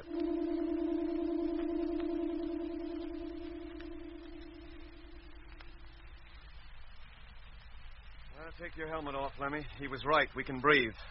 That flying doctor down below knows more about us than he cares to admit. Hey, Lemmy, your helmet. Take it off. Go on. Yes, Doc. And there's no need to make a thing of it. The atmosphere is okay, I tell you. I've been breathing it for the last 5 minutes. Oh. Well, what is going on, Doc? What are those Martians trying to do to us? Send us crackers? And are they Martians, Doc? And are we still on Mars? I'm so confused, I just don't know where I am anymore. Lemmy, come over here. Look out of this porthole. There. Look at that landscape. At the pink desert down there. Did you ever see anything like that down on Earth? No, Doc. Of course you didn't. Because we're not on Earth. This is Mars, all right. But that farmer and his wife, they seem to think they were back on Earth. And so did Mitch. Now, why, Doc? What does it all mean? Somehow, someone has been traveling between here and Earth and picking up human beings from all parts of its surface and bringing them here. And on the way back, they've been conditioned so that it's not only possible for them to live in the Martian atmosphere, but for them to believe they're still living normal lives back on Earth. I see what you mean. There are even animals here for them to raise. Oh, they're not sheep, but they think they are. They even think another type of Martian animal is a dog. Then what about that flying doctor down below? What is he? He seems to know what's going on all right. Why else would he put us in this special oxygenized chamber? Hey, and why does this ship carry a special oxygenized chamber suitable for Earthmen like ourselves to live in? Well, that's a point. Yeah. Do you think this is one of the Martian ships that goes to Earth to pick up victims? Oh, I doubt it, Lemmy. It hardly seems big enough for that. Well, unless it were carried in a bigger ship, which waited above the Earth, while this one and others like it made the descent down to the surface. Hey, Doc, look down there. What? We seem to have left the desert behind. We're flying over greeny-brown country now. Yes. Well, we've been traveling in a northwesterly direction. So this must be the Mare Erythraeum. The what? The dark region south of the Argyre Desert. Ah. Hey, look, there are buildings down there. What? Yes, Doc. Like a couple of square boxes. Yes, Lemmy, and there's another one over there, and another. And the ground, it's cultivated. Cultivated? Yes. And those box-like buildings must be the homes of the people who look after it. Earthmen, you mean? Brought here from Earth and put to work as farmers. If there are thousands of Earthmen and women up here, as I think they are, then they have to have food. Somebody has to grow food for them and probably for their masters, too. Yeah. Oh, they seem to have things pretty well organized up here, don't they? Hey, look. There's another canal down there, directly below us. Yes. We seem to be following its course. Where does it lead to? And when they get us there, what do you think they'll do to us? I can't imagine. Well, they'll never make a farmer out of me. I know that. I don't doubt it, Lemmy. Doc, why haven't they conditioned us? Like they have Mitch. Well, they did try to condition you, Lemmy, twice. Yeah. But why not you? Well, maybe because I'm not a good subject. At the medical college, even the director of the Department of Hypnotic Medicine failed to put me to sleep. I just didn't react. Go on. Yeah. Hey, what would happen if you were back on Earth and you had to have an operation then? Well, they'd have to use anesthetics. I've heard of people like that, Doc, but I didn't realize you were one. Well, yes, I am. And that's probably why, of all of us, I'm the only one that's not been affected by orange lights or sleep-inducing sounds. Then from now on, I'll stick close to you. And then if I start hearing that weird noise, you can help me. Hey, Doc, listen. Huh? Am I imagining things, or do I hear it now? Yes, Lemmy. You do. And so do I. Oh, blimey, Doc. They're at it again. Now, Lemmy, keep calm. Tell yourself that whatever happens, you will not go to sleep. Yes, Doc. Whatever happens, I will not go to sleep. Whatever happens, I will not go to sleep. Whatever happens, I will not go... Lemmy, walk up and down. Stay on your feet and keep moving. Yeah. Yes, Doc. What are you doing? To keep you awake, Lemmy. Now, don't go to sleep. It's all right for you, Doc. It doesn't seem to affect you. And I'm going to see that it doesn't affect you either. Now, come on, start walking.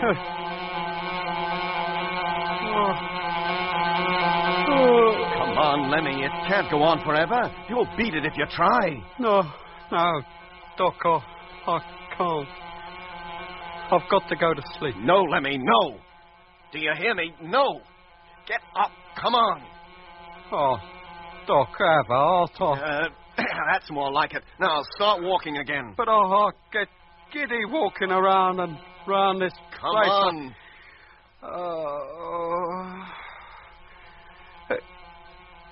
Oh. Feeling better? Yes, Doc. Oh, I think so. That noise seems to be going here. It's dying away. Well, keep moving just the same. Yes, Doc. And I don't feel half so tired now. Good. I think you'll beat it, Lemmy. It didn't work this time, did it? No, Doc. It had no effect on me at all. Well, I wouldn't go that far. Oh, I'm immune, like you. Now, Doc, now what did I tell you? All you need is willpower. Calm down, Lemmy. I'll show him. Lemmy. Try and make a Whitaker out of me, would they? Lemmy. Yes, Doc? I think we're going to land. I'm sure we are. Come on over to the window. There. Now, what did I tell you? Crikey, Doc. The Eye of Mars. Huh? The place where lots of the canals meet at one point. Like the spokes of a wheel. But when we looked at it through the televiewer a couple of weeks before we got here, it looked just like an eye. It's the Lacus Solis, Lemmy. The Lake of the Sun. Why are they bringing us here? How should I know? Hey, wait a minute. Look down there on that oasis. The green patch. Another city, but a huge one. Much bigger than the one you got lost in. And there's no doubt about it, Lemmy. This is where we're landing. And what happens to us now? And what about Jet? Stuck back there by that farmhouse with only a Whitaker McLean for company? I don't know, Lemmy. We can only wait and see.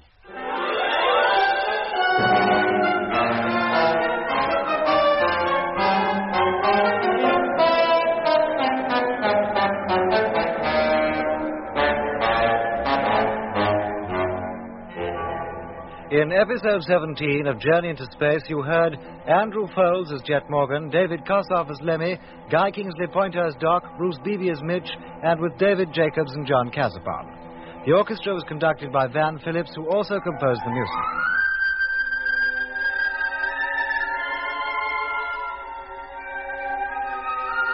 Journey into Space is written by Charles Chilton and produced by him in the London studios of the BBC.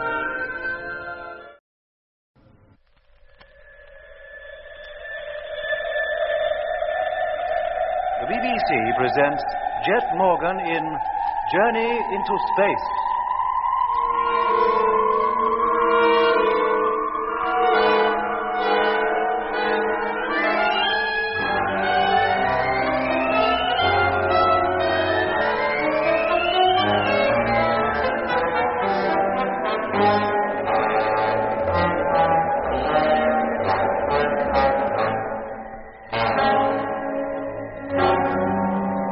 Lemmy and I were prisoners. During the struggle with Mitch at the strange farm we had found on the edge of the Argyre Desert, Jet's helmet had been punctured. It was imperative that he should get back to the land fleet parked on the other side of the high sand dune about 100 yards away. But his return was delayed when the man who called himself the Flying Doctor ordered us to board the sphere-shaped craft in which he had landed. However, on the way to the ship, Lemmy pretended to faint, and in the confusion, while Lemmy and I kept our guards busy, Jet was able to make the break and get back to the trucks. Dressed as we were in our bulky spacesuits, Lemmy and I were no match for the four men with whom we fought, and we were unable to effect an escape ourselves. In fact, we were left with no choice but to enter the spherical ship, which rapidly bore us northwest toward the Martian equator, leaving Jet alone in the trucks with McLean, who still, in a mysterious hypnotic sleep, lay on one of the bunks in the living quarters. Hello, Polar Base. Land Fleet calling. Come in, please. Polar Base to Land Fleet. Rogers speaking. Receiving you loud and clear. Oh, hello, Frank. Thank goodness you can hear me anyway. Have you been calling anybody else then, Skipper? Yes, Lemmy and Doc, but I got no reply from them. Where are they, sir? Outside or in the other truck? Neither. They've been taken prisoner and carried off in that spherical ship you saw on the roof of that city in the canal. What? Yes, Frank. And as soon as they entered the sphere, all radio contact with them was lost. Well, how did they allow themselves to be caught like that? Oh, we all were, Frank. Mitch as well. But who by? Well, that farmhouse you saw. Yes? It was occupied by a man and his wife who seemed to think they were back on Earth. Sheep farming in Australia. Mitch was with them, and he seemed to think the same thing. But how could that be, Skipper? It doesn't make sense. Oh, I know it doesn't, Frank, but I haven't the time to go into it now. You must just believe what I tell you. If you want to help get the three of them back, do what I tell you as well. Yes, sir. Now, listen carefully, Frank. There's nobody in the land fleet now but me. And McLean, lying unconscious in the living quarters in the truck behind this one. Oh? I intend to go after that ship, or at least set out in the direction it took, in the hope of overtaking it. But you'll never do it, sir. It must be hundreds of miles from you by now. I realize that, Frank, but how much fuel have you got in number one? Well, enough to get up into free orbit, sir, that's all. To come down again, I'd have to refuel her from one of the freighters already up there. How far could you travel, close to the planet's surface? I'm not sure, sir. We use up quite a lot of juice getting airborne, but once we're up, we'd be all right. At a rough guess, I'd say about 2,000 miles maximum, but I could get Grimshaw to figure it out more accurately. Oh, you'll have time to do that between now and takeoff. Right, sir. Now, Frank, this is what I want you to do. Get number one ready, then head for here along the course that I'll give you. Very well. Fly along it as far as your fuel will allow, including a return trip back to Polar Base. If you see anything resembling that sphere, or any place where you think it might have landed, report its position to me at once. Yes, sir. Meanwhile, I'll be traveling along the same course at ground level. But you have two trucks there, sir. Who'll drive the other one? McLean. McLean? But I thought you said he was lying unconscious on a bed. At the moment, Frank, he is. But I think he'll get up and go into the other truck if I tell him to. Very well, sir. Now, keep in constant radio contact, Frank, and call me as soon as you've taken off. I'll be heading northwest from here in just a few minutes. That's roughly the course you'll fly to, but I'll give you a more accurate one later. Right, Jet. I'll get a crew together right away, but that'll leave only one man here at base. Well, that can't be helped, Frank. Unless we get back some of the men we've already lost, we'll have nobody left to run anything soon. Yes, sir. I'll call you the moment we leave the ground.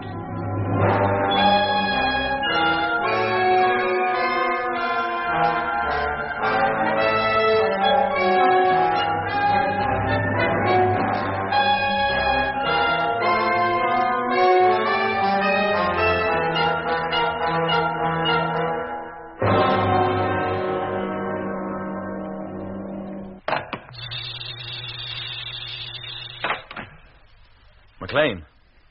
McLean. McLean, can you hear me talking to you?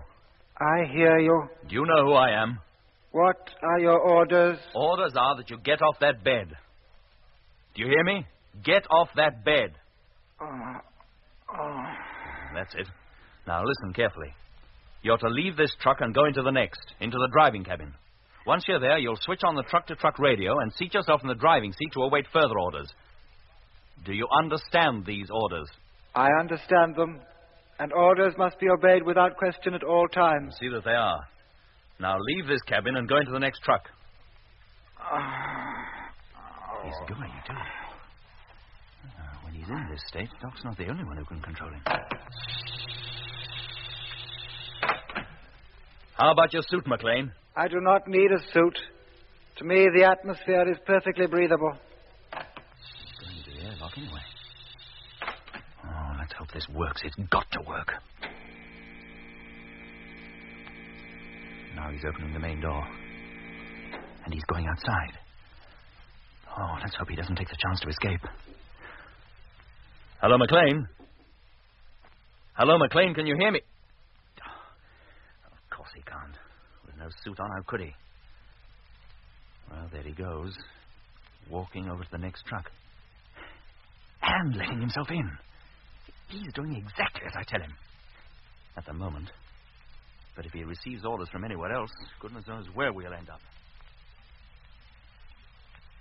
I am now in the driving cabin. Orders have been obeyed. Good. Now switch on the motor. Motor on. In a few moments, I'll be driving this caravan along a course towards the northwest. I want you to follow it until further orders. And keep close behind me. Is that clear? Orders understood. Fine. Now, are you ready? I'm ready. Then let's go. Hello, Polar Base. Land Fleet calling. Come in, please. Hello, Skipper. Grimshaw here. Oh, hello, Grimshaw. Where's Frank? Oh, he's busy getting the ship ready, Skipper. Shall I get him? No, there's no need. Just tell him the two caravans are now underway. I'm in the first and McLean is driving the other. Yes, sir. I shall proceed at maximum rate and expect number one to fly over me on its way out. Yes, sir. That's all, Grimshaw. Thank you. And tell Frank to tolerate no delay in getting that ship ready. Every second counts. Oh, you bet I'll tell him. We'll call you later, Skipper. Good. Thank you.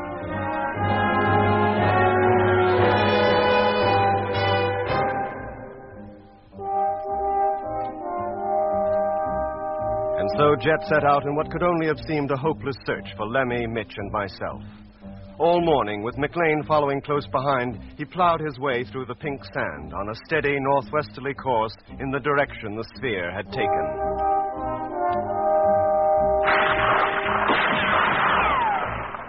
As he passed by the farmhouse, he was greeted with a round of shots from one of the windows. It was the sheep farmer's parting gesture. If he thought he could prevent Jet's departure by this method, he was very much mistaken. For the bullets from his gun were certainly not powerful enough to penetrate the tough, if light, outer skin of the Land Fleet vehicles.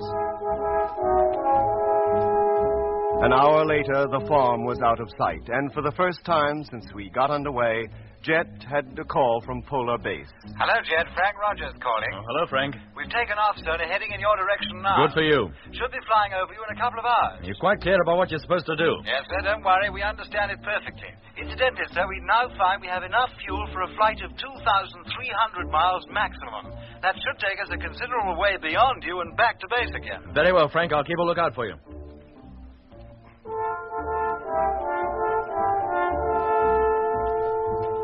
Frank's speed in the freighter was, of course, far in excess of Jet's along the ground, and little more than an hour after Jet had spoken to Frank, the huge freighter passed overhead.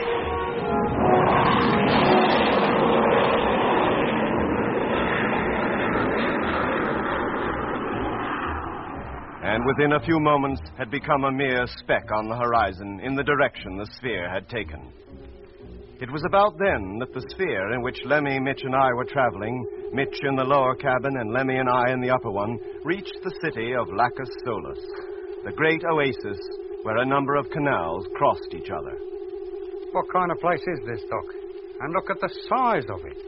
It makes the other city we saw look like a back street. It's composed of a great number of pyramids, Lemmy, with wide streets running between them. And the biggest pyramid of all is in the middle of the lot. Yeah. This must be the Martian capital. Hey, Doc, do you think it's populated with people brought from Earth, or the real Martians live down there? We're much too high to see people of any kind, Lemmy. Oh, we won't be for long. Not at the rate we're descending. Hello up there. Hey, there's that quack doctor calling from downstairs. This ship must have some kind of intercommunication system. Well, if it has, I didn't see any sign of it. Hello up there.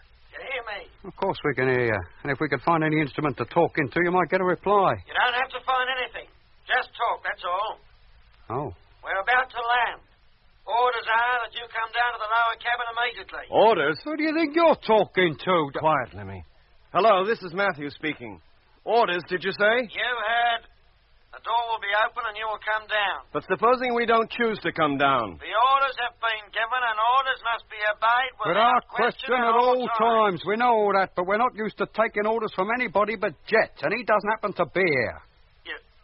You mean you are still able to resist orders? What does he mean by that, Doc? I know exactly what he means. You do? That noise we heard, Lemmy. It was supposed to stupefy us, put us under the control of that flying doctor so that whatever he ordered us to do, we'd do it. Oh, like McLean, you mean? Yeah, but it didn't work. First, because I seemed to be immune to it anyway, and second, because you fought against it and overcame it. Oh, so that was his little game. That was why he sent us up here, apart from the others. Yeah, and that's why he didn't send Mitch up here either, because he's already been treated. You mean Mitch will do whatever that Dr. Bloke tells him? All right, you needn't discuss it any further. You're not the first case we've had of this kind. They won't make any difference. Any difference to what? To your future. When you know a little more about this place, you'll be glad enough to submit to any treatment. We don't intend to submit to anything, from you or anybody else. That remains to be seen. But meanwhile, if you won't take my orders, I suggest you take my advice. Come down here as soon as we land. And don't forget to put your helmets back on, or you won't get very far. Did he think we'd go without them, then? Yeah, Lemmy, he probably did. If we'd been in the condition he expected us to be, I'm sure we wouldn't be needing the helmets. Now, come on, put your headgear on. We must be almost down to ground level anyway. Yes, Doc. But they have us now. And what hope is there for us? Plenty, Lemmy. So long as we can keep control of our own minds. And what about Mitch? By all accounts, he hasn't been in control of his since yesterday. If we could only get him away from here, we could bring him back to normal. Get him away?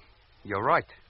But first, we got to figure out how we're going to get ourselves away. And if we do, Mitch goes with us, even if we have to kidnap him. If you ask me, Doc, there ain't a chance, either for you, for me, or for Mitch. They've got us now, and they intend to keep us. Well, that may be their intention, Lemmy, but it doesn't mean they'll succeed. Meanwhile, we have to go along with them. And meanwhile, you might remember that every word you say can be heard. Oh. There, Doc. You see what I mean?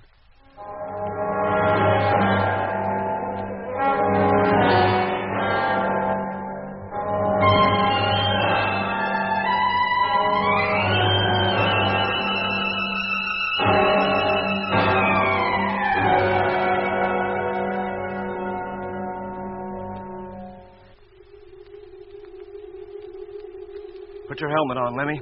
We should touch down any moment now. Yes, Doc. And while we're about it, we'd better test the radios, too. How's that? I can hear you. Seems to be working all right. Yeah, mine, too. Pity we can't call up Jet. Tell him what's happening. He must be hundreds of miles behind us now. He'd never hear us. No, Doc. Hey. Listen. What, Lemmy? What can you hear? Nothing. Nothing? I mean, we must have landed. The noise has stopped. Yeah. Let's get over to the window. Yes, we've landed all right. On the roof of the giant pyramid, as I thought we would. And look down there, Doc. That street, it's got traffic in it. And people. Yes, and peculiar-looking traffic it is, too. Yeah, it looks like a lot of giant ladybirds on wheels. And just about as colorful. Well, the different colors are probably a means of identification. All right. Hold it, Doc. Sounds like his nibs is coming. Very well, gentlemen. If you're all set, let's go. Where to? Down to the other cabin for a start. And we'll all be together again. Not the way I was expecting, but we're all here anyway. What do you mean, not the way you was expecting? I thought we might have had the pleasure of all at least looking like normal human beings. But as you two prefer to remain as you are, you still have to wear those monkey suits. And that's a pity, because new personnel arriving here in an unconditioned state can often upset many of the others. And what about Mitch? He's supposed to be normal, I suppose. On this planet, he is. Doctor, would you mind telling us exactly what is happening and where we're going? Sorry, gentlemen, I wish I could. Merely carrying out my orders to condition you and bring you here. But we're not conditioned, not Doc and me. No, but at least you're here. It hasn't been a bad haul, really. You two, the two gentlemen who are now my assistants, Mr. Mitchell and the one you call McLean. McLean? But he's back in one of the land trucks with Jet. At the moment, yes, but his orders were to bring Mr. Morgan here, and I've no doubt he will. When orders are given, they're always obeyed. And after Mr. Morgan, there aren't many of you left, are there? Aren't there? We know a good deal, Dr. Matthews. We knew when you left the moon and the scheduled time of your arrival here on Mars. Mars? Then this is Mars. You admit it? To you, of course. Well, why to us? And if this is Mars, what are you? Why do you go around telling everyone else you're a flying doctor in Australia? Because, Mr. Barnett, there happen to be a lot of Earth men and women living in the Aguirre Desert who believe they are in Australia. We like them to feel at home, like them to think they're surrounded by the things they're used to, and unlike you and Dr. Matthews, they're all very happy with the arrangement. But here they live under an illusion the whole time. Even on Earth, millions of people live under an illusion, often for the whole of their lives. Well, you haven't illusioned us. No, and more's a pity. You might have been a lot happier if we had. Hey? Now, how about going downstairs? The rest are waiting. One moment. You said you knew our scheduled time of arrival here. How? Full information was passed to us at regular intervals. By Whitaker? That's right. Of course. Pity about him. He was very valuable to us. We could get him to do almost anything. So Whitaker was one of you? Yes, since 1924. Before then, he was on Earth, leading a normal, dull, earthly life. At least we gave him something to live for, something to achieve. And look how he ended up. Yes, we hadn't allowed for Peterson. Well, what do you mean? With the exception of yourself and Peterson, there wasn't a man in the fleet that Whitaker could not have controlled. Could not, given the time, have brought completely under his own influence. So that's why we had all them nightmares whenever he was around. Yes. It's easier to get control of a subject once he's asleep. But if they won't sleep... Now, let's go downstairs. Just a minute. Well? Where did you come from? From Earth. How long ago? 15 years. Until then, I was what I now pretend to be, a flying doctor in the Australian bush. But the way you talk, you might be a Martian. I decided a long time ago that there's no point in fighting the inevitable. I threw in my lot with them. As a trained doctor, I have a way with people. Might be a bit rough and ready, but it serves. I'm a go-between. Between them and the people who've been brought here. I see to it that their illusion, as you call it, is not shattered. Them? Who are them? The Martians. For whom and by whom the rest of us exist up here. But who are they? What do they look like? I wouldn't know. I've never seen them. Oh. Doctor, supposing you had a chance to go back to Earth, would you go? If I were on Earth now, I'd be 15 years older. I was no chicken when I came here. What prospect is there for me if I return? But how much longer do you expect to remain as active as you are now? I don't know. But I do know that in the city of Orpha, there are people who came here from Earth during the opposition of 1879. The opposition? Of what? The opposition of Mars, of course. When it is close to the Earth. That is when our ships leave to pick up new personnel. Approximately every 15 years. Of course. Whitaker in 1924, that sheep farmer and his wife in 1939, and I expect we'd find people on this planet brought here in 1896, 1909, 1956. And 1971. Yeah, and we, the clever lot, we brought ourselves here. And you were the first. The others came by the usual method, as I did. How did it happen? In those days, there were lots of reports of flying saucers being seen, particularly in America. Yeah, that's right. I remember when I was a kid, a fellow in California wrote a book about it. Said he'd not only seen a flying saucer land, but he'd actually spoken to one of the crew. That's right. And a lot of eyewash, or so I thought at the time. And then I saw one myself, actually down on the ground in the Simpson Desert, west of Bandurma. Go on. Well, naturally, I was curious and approached close enough to photograph it. Then the door opened and a man came out. He spoke good English, invited me to look around. 5 minutes later, it took off, with me inside it. And now I'm here. I do as they tell me and make the best of it. Now, if you take my advice, you'll do as I've done and do as you're told. There's no escape. Neither you nor your fleet will ever get back to Earth. Now, is there anything else? No, I think that's enough to be going on with. Thank you. Very well. Let's go down, shall we? All right, Lemmy. Down you go. Thank you, gentlemen.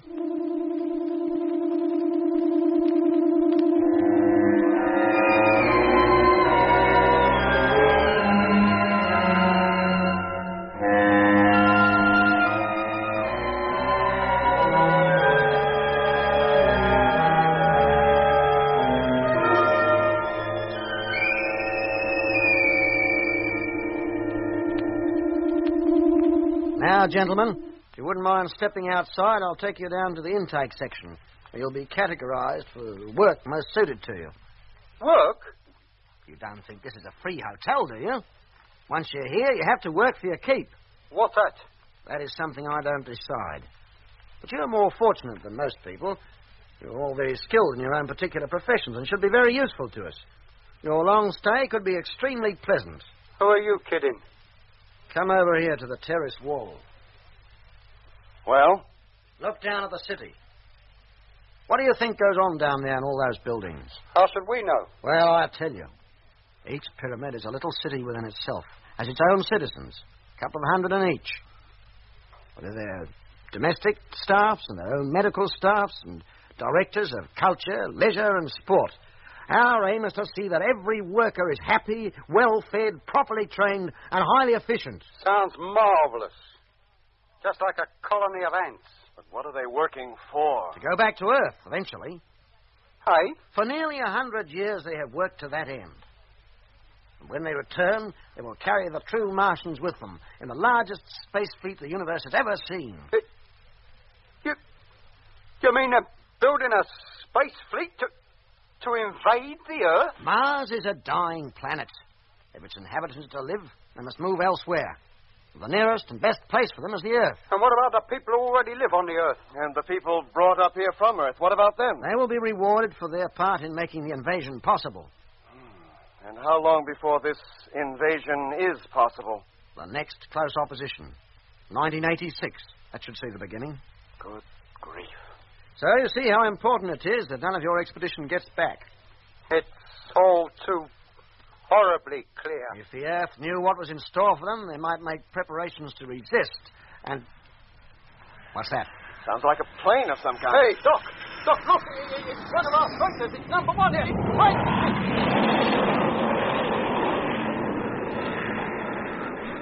I've got to get you down to the intake section right away. What's the hurry, mate? Do you think Frank might see us? Come on, do as you're told. Head down those steps to the next terrace. Not on your life. Are you going voluntarily, or do I have to force you? We're not Whitaker Jet. You know, you lay one hand on me, I'll give you a right-hander. Come on. Oh, blimey, Doc, he went over the wall. Straight down to the next terrace. It was a lucky blow, Lemmy. Come on. Lucky? I might have killed him. Look at him. He just lies there and he don't move. Come on. We haven't got time to worry about him. We've got to get away before someone else comes up here. Hey, what's going on out there? It's Mitch. He's come out of the sphere to see what the ruckus was Keep about. him away from the wall, Lemmy. Don't let him look over. Yes, Doc. What's going on? Where's the doctor? Mitch, boy, he's gone down to the next terrace, Mitch. He says we're to wait in the sphere until he gets back. And what was that flew over just now? It was pretty low, wasn't it? Not as low as we would have liked. What? Hey, it sounds like it's coming back again. Yeah, it seems to be pretty interested in this part of the world, doesn't it? Hey, Doc, Frank must have seen us. And he is low this time. Frank! It's us, mate! It's Lemmy and Doc! Number one. Freighter number one. Hey, Doc, did you hear what he said? Mitch, do you recognize that ship? Does it mean anything to you? I don't know. I never saw a plane of such size, and yet it seems vaguely familiar. Has its picture been in the paper or something? It certainly has, but not on this planet. On this planet? Mitch, go back into the sphere. But the doctor told you to wait there, didn't he? I'm all mixed up. Hey, what place is this? It's not Adelaide, is it? No, Mitch, no. Now get back to the sphere. Yeah, I guess I'd better. All right, Lemmy, come on. Where are we going? We're getting into that sphere, too. This is our chance to escape, to get back to Jet at least. Hello, Jet. Number one calling. Hey, listen, that's Frank, calling Jet up on the radio. And we can hear him. Hello, Frank. Hello? Hello, Jet. Will you repeat that, please? It wasn't Jet, Frank. It was me, Lemmy. Hold it, Jet, will you? I could have sworn I heard Lemmy's voice then, and pretty strong, too. I couldn't hear what you said. Hello, Lemmy. Come in, please. Hello, Frank. It was Lemmy you heard, and this is Doc. We can hear you, but not Jet. Can you hook us up, please? Yes, Doc, you bet I can. Where are you? On the roof of the highest pyramid. You just flew over it. Hello, Doc, I can hear you now. What pyramid? In the Lacus Solis, Jet. A whole city of pyramids. Lemmy, Mitch, Dobson, Harding, and I, and the sphere we came in, are up here on the roof. A whole city, did you say? Yes, mate, and we've got to get out of here and get back home. Quick, the Martians are planning to invade the Earth. What? And they've got some happy little ideas lined up for us and all. It's true, Jet. Stay away from this place, whatever you do. Yes, mate, if they get you, you've had it.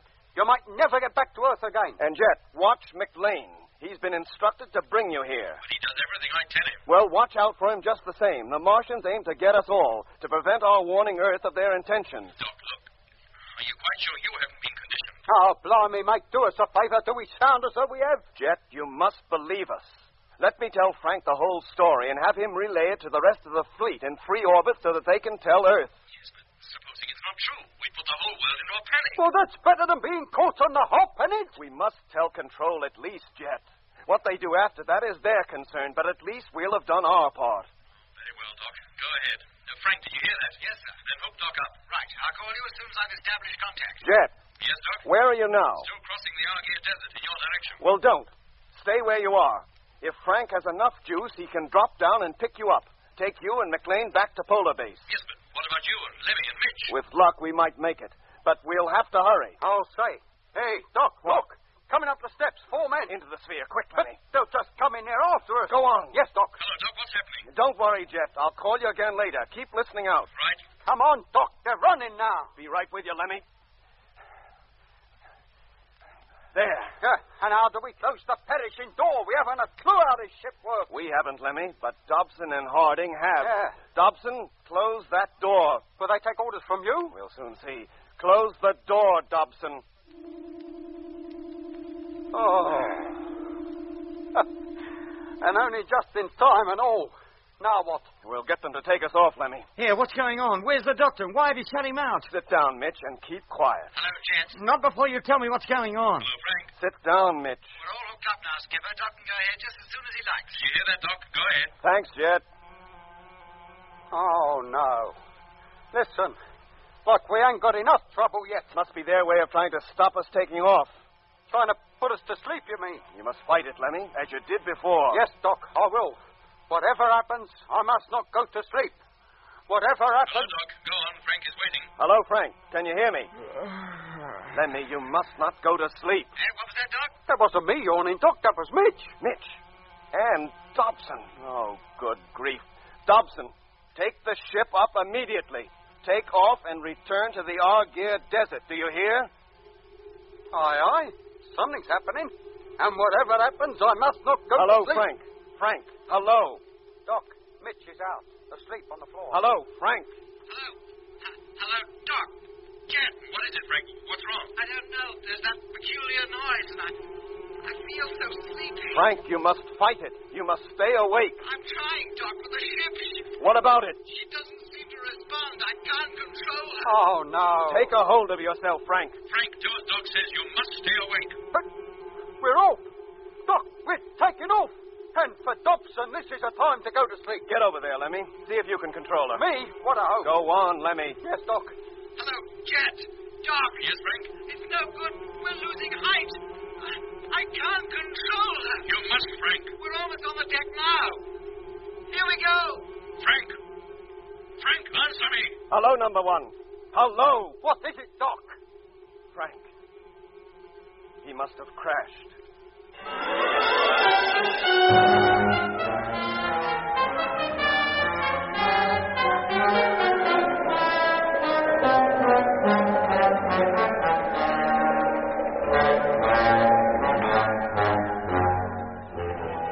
In episode 18 of Journey into Space, you heard Andrew Foulds as Jet Morgan, David Kossoff as Lemmy, Guy Kingsley Pointer as Doc, Bruce Beebe as Mitch, and with David Jacobs and John Casabon. The orchestra was conducted by Van Phillips, who also composed the music.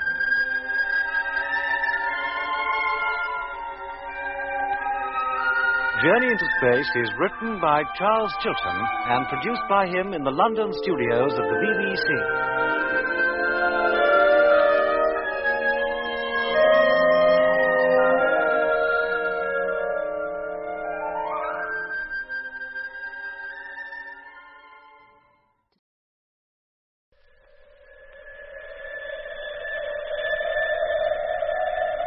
The BBC presents Jet Morgan in Journey into Space.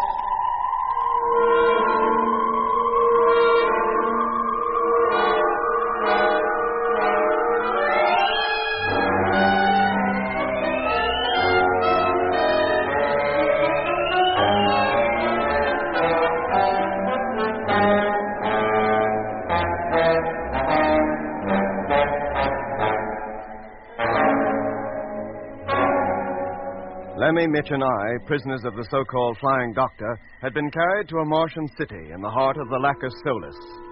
And then suddenly, freighter number 1, piloted by Frank Rogers, who was looking for us, passed overhead. During a struggle which ensued, the Flying Doctor fell over the wall and onto the next terrace, where he lay motionless. Lemmy and I at once returned to the sphere and took off in the hope of getting back to Polar Base. Meanwhile, through freighter number 1, we had re-established contact with Jet. When he learned what the Flying Doctor had told us about the Martians' plans to invade the Earth, he agreed that I should tell the whole story to Frank. He could then relay it to the fleet in free orbit from where it could be passed to control. And then...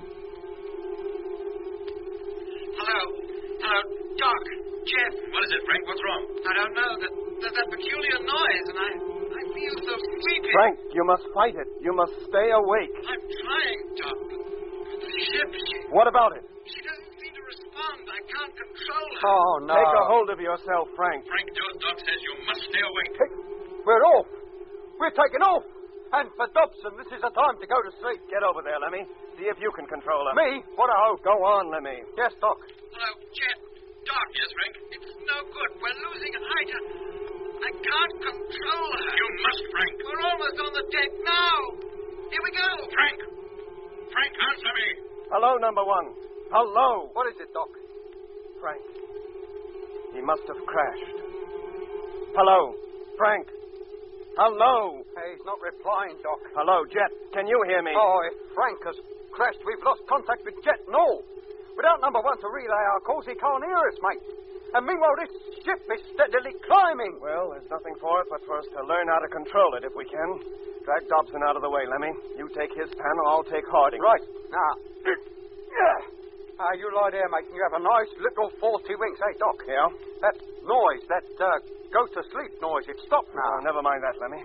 What have you got on your panel? Row of buttons and 3 levers. No indication of what they do? Not that I can see. One of the buttons here is depressed. So is one of these. And one of the levers pulled forward. Now, it was Dobson who closed the door, wasn't it? Yes. Then it must be the button on your panel that did it. Yes, I should think so. Then this panel was the one that started the motor and took us off. All right, Lemmy, hold on. I'm going to do a little experimenting. Right, now, be careful, Doc. Don't go crashing us as well. Get over to the window. Tell me what happens to the ship when I pull the lever. Right.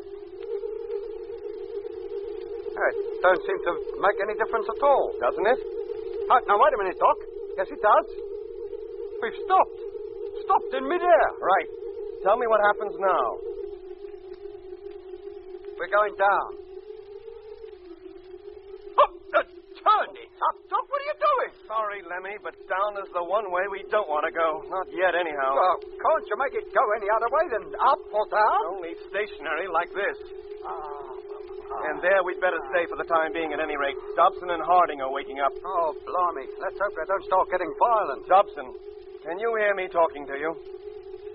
Dobson, do you hear me? What are your orders? Hey, it doesn't seem to be any different from when he went to sleep. My orders are that you get back to the control panel immediately. Doc, he's getting up and going. Just as McLean did back in the truck. Keep your eye on him, Lemmy. He touches none of the controls on the panel until we tell him to. Right, Doc.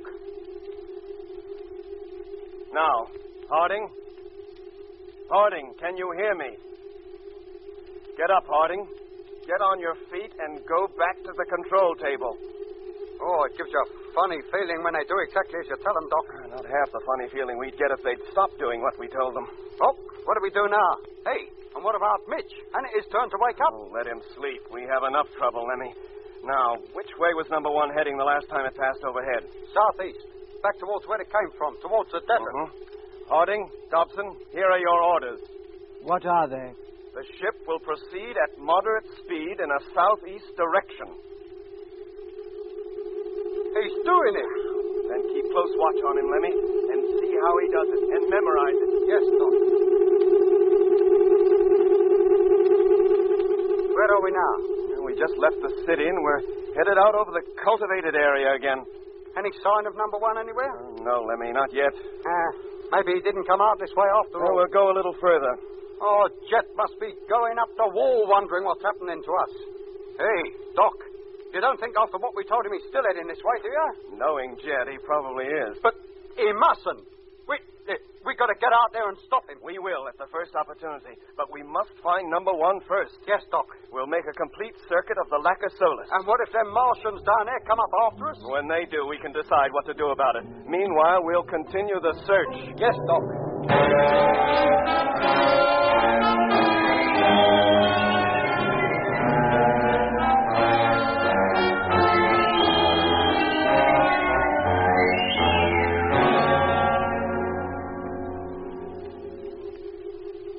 But if you ask me, Doc, we've had it. There's no sign of it in this direction. Then there's only one place it can be, Lemmy. It must have crashed into the city itself. That's just what I was thinking. We'll change course. Head back towards where we came from. Fly back over the city, you mean? Yeah. But if we show ourselves over that place again, they might send somebody up after us. Try and get us to crash and all. They could have done so any time in the last hour. But there's been no sign of any sphere or anything else that's looking for us. No, there ain't, is there? I wonder why there ain't. Maybe they just can't be bothered. Their one aim is to prevent our getting back to Earth. So long as we're flying around up here, there's no chance of that. Besides, they know we have to land sometime, or starve. Oh, yeah. Yeah, I hadn't thought of that. Now get over to the control panels. Have Dobson change course. I'll keep lookout from here. Yes, Doc. Let me stop the ship. I can see it. I can see the freighter. Hey, Dobson, did you hear that? Stop the ship, but keep her at this height. Come over here, Lemmy. Come in, Doc. Where is it, mate? Here. Down there. Crashed into the base of one of the pyramids, see? Oh, blimey, yes, I do. And look at that great mob round it and all those ladybird cars or whatever they are. It looks like they're tearing the ship to pieces, ripping out all the gear and carrying it away. And Frank and his crew as well by now. Doc, are we going down there? If we did, we'd be delivering ourselves right into their hands. But, mate, we just can't leave him down there. We have no choice, Lemmy. The first thing we've got to do is to pick up Jet. If we ever find him. Have Dobson change course. We're heading for the Argyre Desert. Yes, Doc.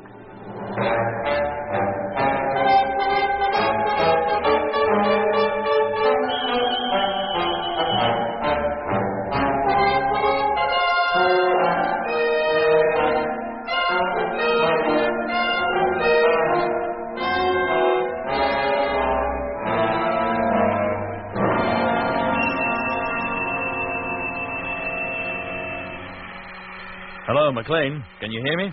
I can hear you. In a moment, I shall halt. When I do, you're to bring your truck alongside this one and stop your motor. Your orders are understood. Fine. We shall stop here for a meal and then go on. You'll fall in behind and follow me as before. I am now alongside you and the motor is switched off. Good. Now go into your living quarters and get yourself something to eat. I shall call you again in half an hour. Orders are understood and will be carried out. Well, that settled him. Now, another try at contacting Doc or Frank. Hello, Doc. This is Jet calling. I've not heard from you since we lost contact 2 hours ago. If you can hear me, come in, please. Hello, freighter number 1. Jet Morgan here. Have lost contact with you. Come in, please. Hello, Polar Base. Land Fleet calling. Come in, please. Hello, Skipper. Polar Base here. Receiving you loud and clear. I've called Doc and Frank yet again, but I still got no reply. I've kept a constant listening watch, sir, but I've heard nothing. How about the fleet? Have you contacted them lately? Yes, sir, not 10 minutes ago. They've heard nothing either. Oh, thank you. Keep the watch open. Be sure that at least one of you is listening all the time. May I make a suggestion, sir? Well? Number 1 crashed. There's no doubt about it. I realize that. If the crew had survived and the radio was still workable, they would have called us by now. If the damage was severe, it could take hours to repair it. At which time those Martians, or whatever they are, would have captured them, just as they did Dobson and Hardin, and now Lemmy, Doc, and Mitch. The last we heard, Doc and Lemmy were hoping to get away from that place. If they had, sir, wouldn't we have heard from them by now? I may say so. I think your plan to proceed to the Lacus Solis in the land truck with only McLean for company is too risky. Well, that's for me to decide. Now, keep the watch open. I'll call you again when I got underway. Yes, sir. I have no intention of returning to base until I'm absolutely sure that all hope for Lemmy, Doc, and Mitch, or even Dobson and Harding for that matter, is gone. Meanwhile, I shall continue to follow them. We'd hate to lose you as well, sir. Well, thank you, but I'll do my best to see that you don't. Yes, sir. Very well. I'll call you again in about half an hour. Good luck, sir. Thank you. Hello, Landfleet. Can you hear me? Hello, yes? What is it? What was that, sir? You called me. Oh, no, sir, not me. Somebody distinctly called the land fleet just then. Hello, Landfleet. Can you hear me? There they were again. Very faint, but definitely there. Did you hear them? No, sir, I did not. The signal must be too weak for me to pick it up. All right, leave it to me. It's probably Doc or Lemmy. If I need you, I'll call you. Yes, sir. Hello, Landfleet here. Is that you, Doc? Receiving your strength, too? No, it isn't, Doc. Is it Frank, then? No, it isn't Frank either, nor is it Lemmy. No, it isn't. I can hear that. In fact, I don't know that voice at all. I've never heard it before. You were in great danger, Mr. Morgan. You don't think you have a chance against them, do you? Just you and a couple of crawling land trucks? Who are you? Come to the point. There's no need to raise your voice. I want to help you. Oh, I'm sorry, but how can you help me? Unless somebody does, you haven't a hope of getting back to Earth. Not even to your polar base. That hardly answers my question. How can you help me? I cannot tell you now, in case I should be overheard. Over the radio, you mean? Yes. I've already brought my transmitter down to its lowest possible power, so it will about reach you and no further. Every word you say is listened to. Do you realize that? That's been made fairly clear to us recently. They are listening to you now. They've heard you calling Doc and Frank. And if they'd answered, their replies would have been picked up too. Then if they can't hear you, they, whoever they are, must be thinking I'm talking to myself. It won't take them long to realize what's happening, and they'll come flying out here, not only to pick you up, but to get me as well. And that wouldn't be difficult. I'm only a couple of 100 yards away from you. Where? Out of sight at the moment. I didn't want to scare you suddenly by appearing from nowhere. Look, how do I know this isn't another of their tricks? A ruse to get me away from the truck or something, as they did to Lemmy and Mitch back there in the canal. You must believe me. My aim is to help you. And for you to help me in return. You? Help you? Well, how? If you do get away, if you are able to leave the planet and get back to Earth, take me with you. Back to Earth? Why not? That's where I come from. I have a right to get back if I can, haven't I? We all have.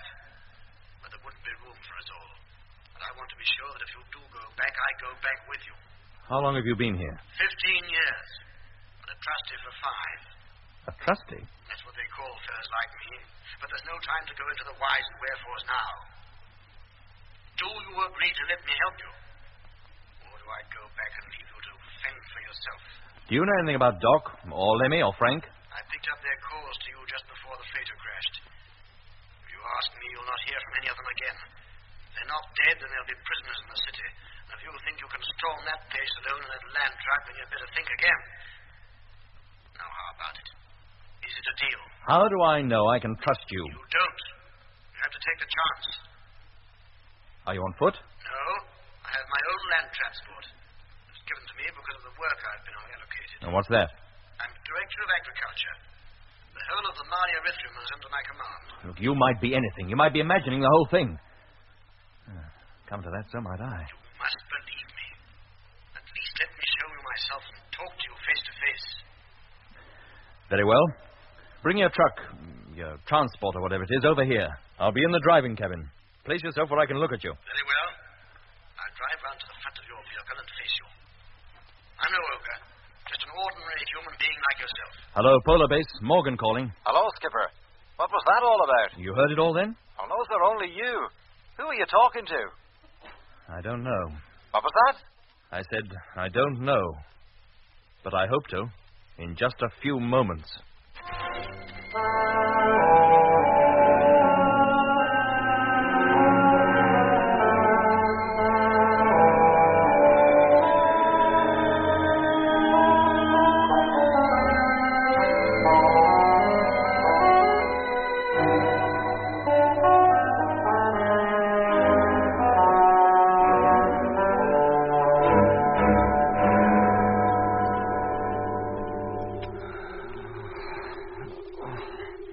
Hey, Doc. Yes, Lemmy? Mitch, he's waking up. Are you sure? Yes, Doc, he's just moaned and moved his head. There he goes again. Get over to the window, Lemmy, and keep lookout. So far as I can calculate, we should be halfway across the Argear now, and you can expect to see the land fleet almost any time. Yes, Doc. Here, are you going to be able to manage him on your own? Sure, why not?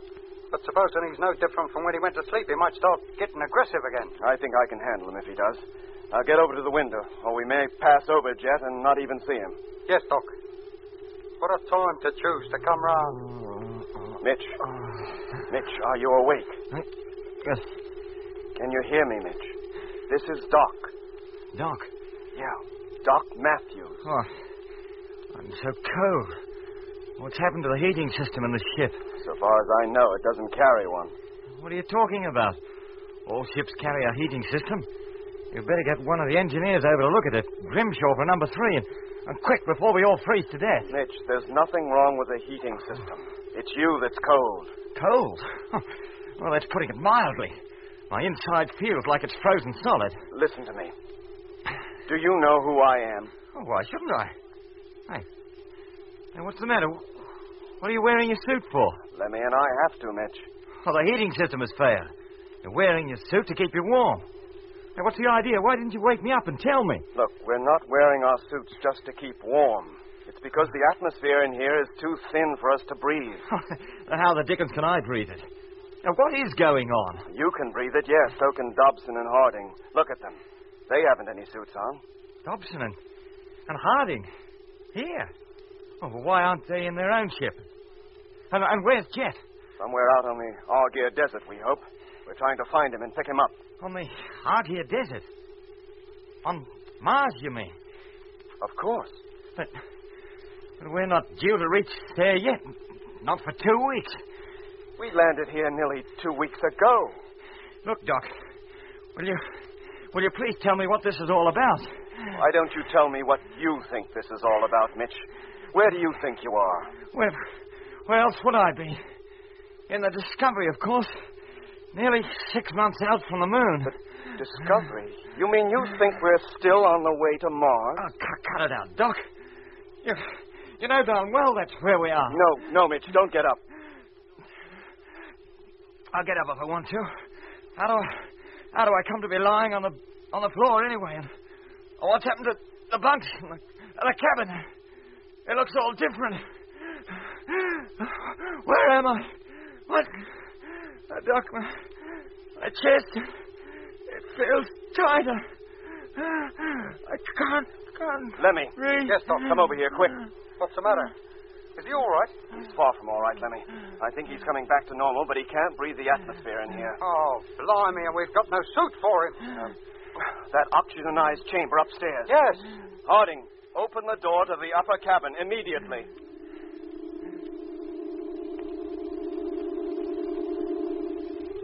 Now, come on, Lemmy. Help me get him up there. And hurry. Yes, Doc. Oh, blimey, he's turning blue. This is no time to discuss his complexion. Now, grab his legs. Right. Now, now come. Up you go. Harding, as soon as we're inside, close the door and open the upper one. All right, Lemmy. Take it easy. I got him. We don't want to drop him. There's not much room on these stairs, is there?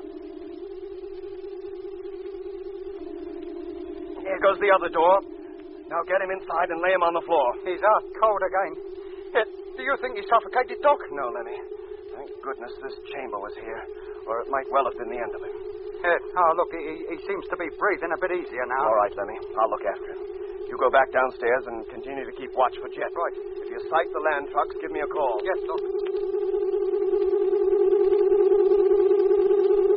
Hello, Doc. Hello? Yes, Lemmy. What is it? One of the caravans, almost directly below us. Only one? That's all I can see. Halt the ship. I'll be right down. Did you hear that, Dobson? Stop the ship, but maintain height. And not so fast. You want to knock us off our feet? That's more like it. Now, a little farther. And slowly. That's it.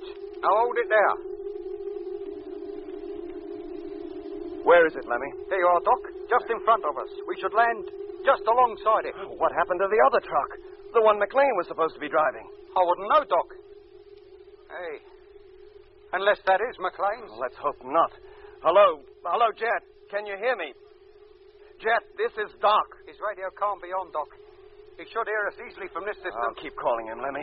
I'll get over to the control table and have Dobson take us down. Well, maybe we just scared him and he's lying low. How do you mean? Well, how can he be sure it's us in this thing? He probably thinks it's that flying doctor come to take him off. Keep calling anyway, Lemmy. Dobson, take us down to ground level. Hello, Jet. Jet, this is Lemmy calling. Lemmy and Doc come to pick you up. All right, Lemmy. Let's get out of here. What about Mitch? I think he's going to be okay. But he'll have to stay upstairs until we can get him a suit. Does he still think he's in the Discovery? Yeah, he does. He's all confused. Now, let's get going. Harding, the door. Open it. Out you go, Lemmy. Right. Go round to the driving cabin. See if there's anybody in there. No, Doc. Whoever's in that truck must be in the living quarters. Well, then we'd better let ourselves in. Open the airlock. Come on. Okay. Okay. Close an exhauster.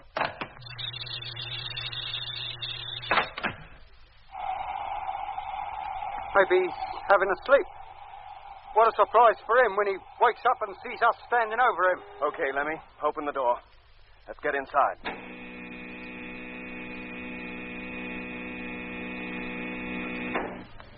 Right. Hey, Jet! Jet boy! It's me!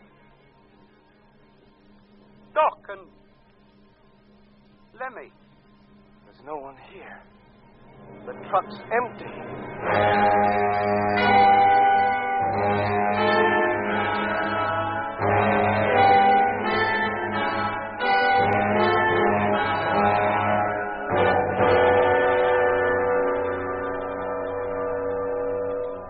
What had happened to Jet? And what had happened to McLean and the other land truck which contained so much of our valuable stores and equipment?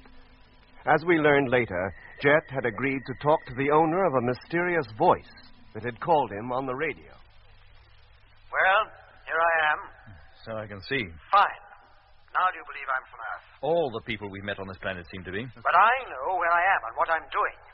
Most of the others don't. They still think they're back on Earth in the year they left it. For them, time has stood still. What year is it on Earth? 1971. That's right. You see, they failed to condition me. I was the wrong type. Well, why did they bother to pick you up at all? They have no way of telling good subjects from bad ones until they've got them. But it makes little difference. Once we're here, they put us to work just the same. But if you're not conditioned, well, how do you breathe? Same way as you. I carry an oxygen supply. A spacesuit? No. A spacesuit is unnecessary. If you have the right kind of equipment. The kind they gave me is ingeniously designed. You'd hardly know I was wearing anything. The conditioned people never even suspect. Oh, they don't even suspect they're on Mars. That's right. Are there any more like you that know the truth? Dozens of us. And where are they? Scattered all over the planet. Some like me with roving commissions. Others working in the factories. What at? All manner of things. But the main objective is the completion of the invasion feat. Good grief, then. Doc was right. They do intend to invade the Earth. Yes, they do. I must get a message back home. Give me full details of how and when the invasion will be made, and I'll pass them on to Polar Base. You'd never do it. The moment you began to give your Polar Base any information of that kind, your transmissions would be jammed. Oh. Your only hope is to get up to the fleet and tell Earth yourself. And what hope is there of that? There's a 50-50 chance, providing you do all I tell you, without question. That very phrase makes me suspicious. Very well, if you doubt my sincerity, I'll get on my way. No, wait. What do you want me to do? Come with me, now. It's fairly certain that your side of the conversation has been heard anyway. We haven't much time. Very well. You lead the way, and I'll follow. That's no good. You have to come into this truck. Your own is too slow. But what about McLean in the other one? What state is he in? He seems to be in a deep state of hypnosis. He does everything I tell him. Does he indulge in any kind of conversation? No. Then leave him. Leave him? Oh, not on your life. If I'm going back to Earth, then he comes with us. You'll be wasting your time. He's too far gone. How do you mean, too far gone? Of all people brought here, his type is the most unfortunate. They have no recollection of anything previous to the time they were hypnotized. They do nothing unless told and have no control over their actions. Yes, but they could be revived, couldn't they, once we got them away from here? No. They may appear to revive, but they don't. Not even when they are sent back to Earth. What? You mean they are sent back? Of course. Some are there now. To all appearances, normal people, except for an odd way of speaking and a few eccentricities that nobody on Earth would regard with any seriousness. Whitaker was one of those. Didn't you find him a little odd? We certainly did. There are plenty of others like him, too, already down on Earth. The Martian fifth column, as you might say. They're in the factories, working on secret governmental projects. How do you think the full details of your journey to this planet were known? Well, why didn't they just wreck the whole project before we set out? That would have proved the presence of an antagonistic power on Mars. Something they are trying to keep secret. But an effort was made to turn you back. But when that failed, I suppose it was thought better to let you land and then make use of you when you got here. I see. Now, time's running out. Do you join me, or do you propose to fight it out alone? If I do, what chance have I? With Doc and Lemmy and Mitch missing. Half the fleet's crew already in the hands of the Martian. Alone? None at all. But if you come with me, there is a chance of your getting Mitch, Doc, and Lemmy back. Even Frank. And what if you are one of them, like the Flying Doctor? That's for you to decide. Very well, I'll take the chance. I'll come. Good. But McLean comes too. All right, if you insist. Hello, McLean. Can you hear me? I can hear you. You are to leave that truck and enter the vehicle in front of this one. Orders were that you and I proceed to the Lacus Solis. I have changed those orders. The orders were not yours to change, and orders must be obeyed without question at all times. Now do you believe me? McLean, I order you to leave that truck and to come over here. McLean, do you hear me? Hey, what's he doing? He's pulling out. But where's he going? Only he knows that. I must get after him. If you do, you go alone. But I can't leave him. You're not leaving him, he's leaving you. There's nothing you can do, Mr. Morgan, believe me. Follow him and your chance of getting back to the fleet is gone. Completely.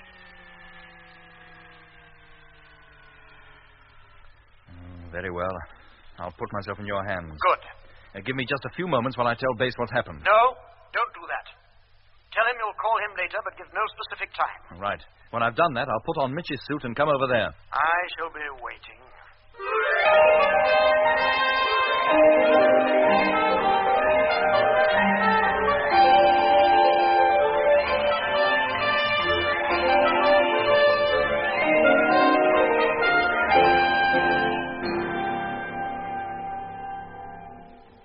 How much further do we have to go? About 3 hours more. Do you think we'll make it? And find Doc and Lemmy and Mitch? It all depends. On what? On whether anybody back in Lacus Solis knows what we're doing. They'll pursue us, you mean? That's right. Nobody's appeared yet. No sphere or anything. They won't be in any hurry. Wouldn't take them above an hour to overtake us. When can you be sure they're not pursuing us? 2 hours from now, maybe. Let's keep our fingers crossed, huh? Well, there she is, on the horizon. If we can make that far, our chances are good. That great glass dome, you mean it? It's colossal. It's not glass. The men working in it are like you and me. They need a good supply of oxygen to breathe. They have plenty of it in there. Who built it? Other Earthmen, under the Martian's direction. I tell you, so long as you play along with them, they treat you well. Oh, what's the matter? What are you stopping for? Here. What? Who? Look. Up there. Hovering above us. A sphere. Good grief. They've found us. It's all over. I'm afraid we'll never make it now.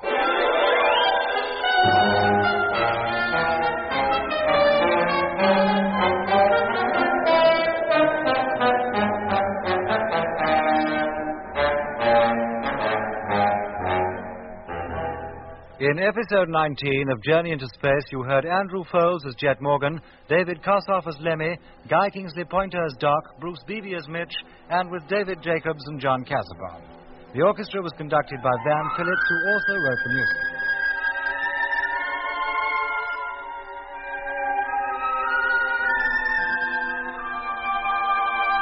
Journey into Space is written by Charles Chilton and produced by him in the London studios of the BBC.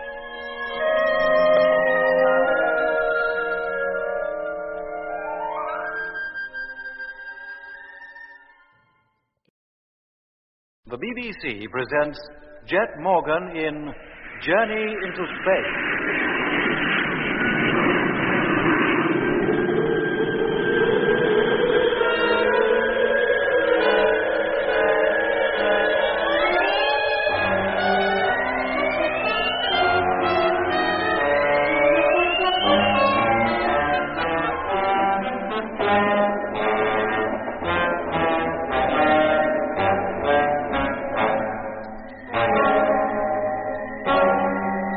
Mitch as an unwilling prisoner and Dobson and Harding operating the sphere, Lemmy and I had managed to escape from the city of Lacus Solis and head out over the Argyre Desert in search of Jet.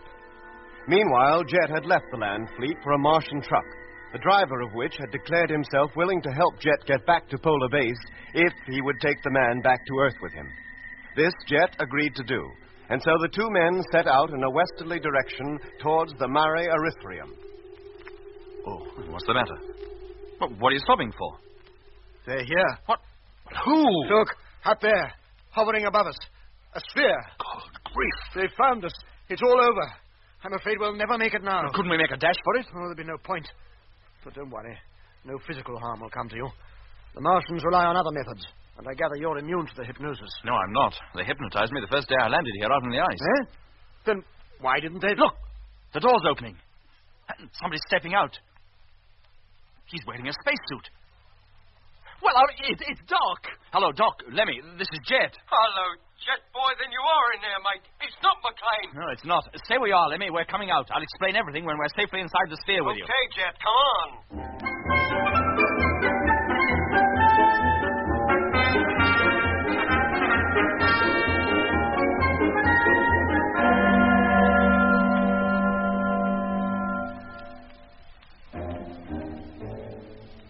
My hunch that Jet must have boarded the truck that had left the strange tracks near the land fleet had been right.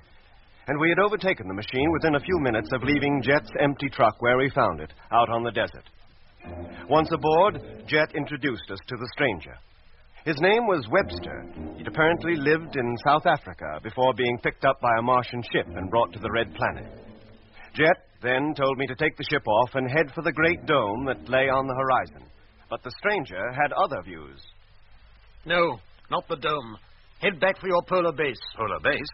But we'll never find Frank or any of the others up there. I tell you, Mr. Morgan, if you want to get back to Earth to warn them of a proposed invasion, you have no time to lose. Look, out there on the desert, we made a deal. Very well. I'll do what I can. Take off and make for the dome. But don't blame me if you all end up as the crew of number one almost certainly have already. Well, that's our lookout. Okay, Lemmy, take her off. And if you must go there, keep at low level. There's less chance of our being detected. Dobson, holding. Take the ship up. Maximum height, 20 feet. Course, due west.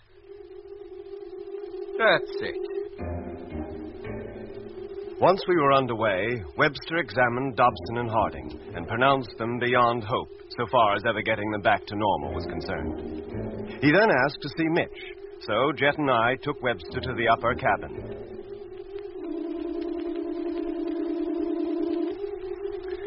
Hello, Mitch. How are you feeling? Oh, will somebody tell me what's going on? Who's this? This is Mr. Webster. He thinks he can help. How do you do? Where did he come from? He wasn't with us when we set out. No, Mitch. He left the Earth 15 years before we did. What are you talking about? Nobody had ever reached the moon then, let alone Mars. So you now think you are on Mars? Oh, what else am I to think?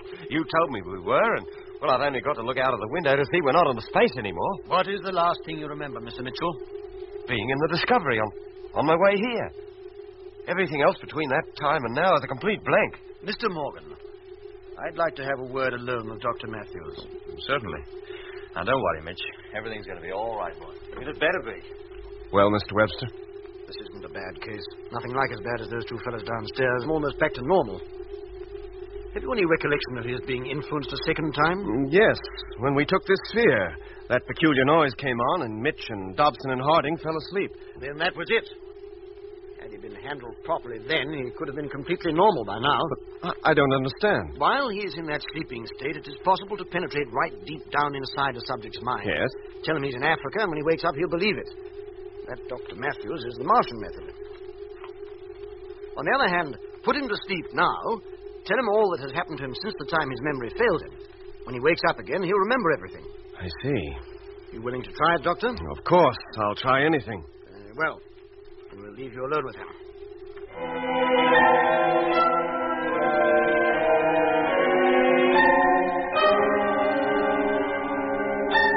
Well, it worked all right.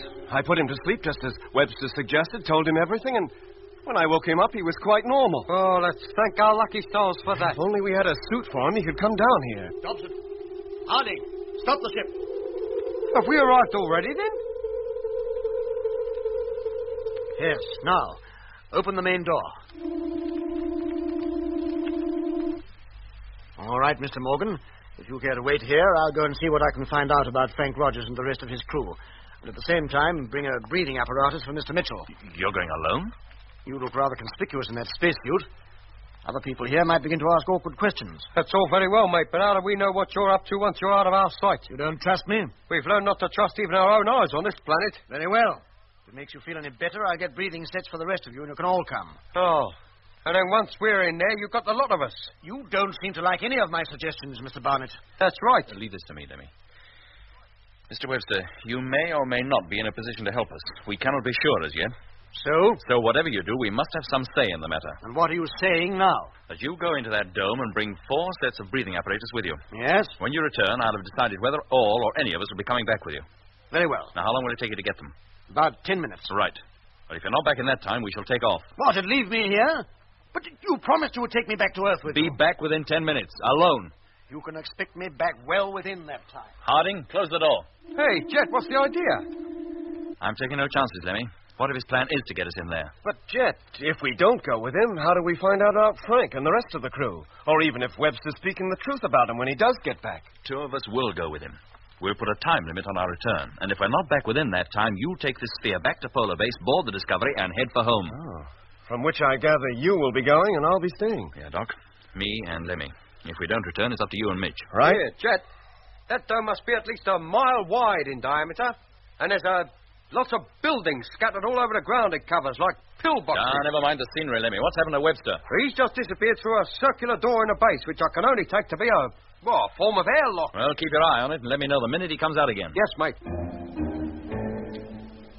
Webster returned in 7 minutes, and, as he had promised, brought 4 sets of breathing apparatus with him. They were so compact that at first I couldn't believe they would be of any use, but a test proved that they were efficient enough. While Lemmy and Jet were taking off their suits prior to going outside, I took one of the breathing apparatuses up to Mitch. A few minutes later, he was down in the cabin with us and breathing its thin atmosphere quite normally. Well, that's it. And thank goodness I don't have to stay upstairs alone anymore. Are you ready, Mr. Morgan? The more time wasted, the less chance we have of getting away. All right, Doc. If we're not back in an hour, you know what to do. Yes, Jet. And good luck. Take care of yourself, Cover. Come along, Lemmy. Yes, Jet. But I'd feel a lot better if I was carrying my spacesuit over my arm. Hey, what happens if this thing gives out on me? It will last you more than 48 hours. In any case, you need wear it only for a few minutes.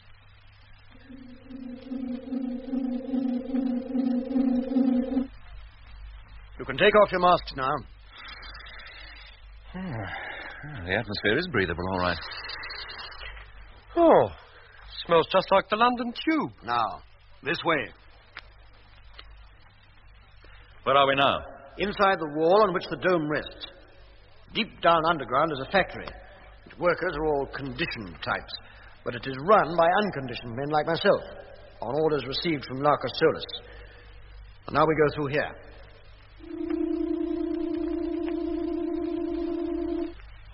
Blimey! What place is this? It's one of the assembly shops. We have to pass through it to get to the main control room.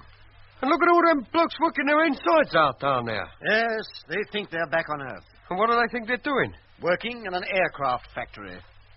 Making bombers. Hey. Now, come on. We go along here and down the stairs.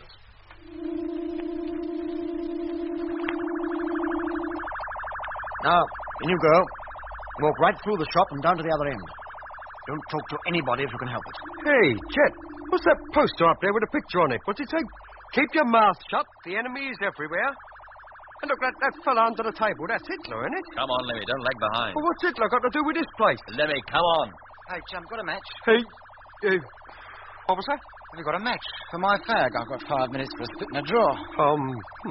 Sorry, mate. Right out of matches. Oh, well, never mind. I'll get one from Tom. You going to work here?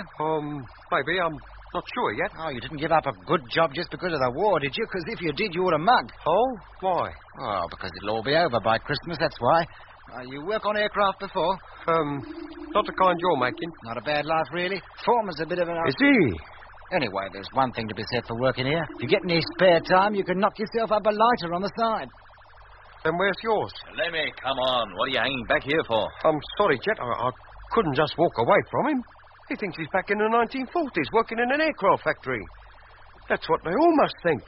And all the time they're making spheres for the perishing Martians.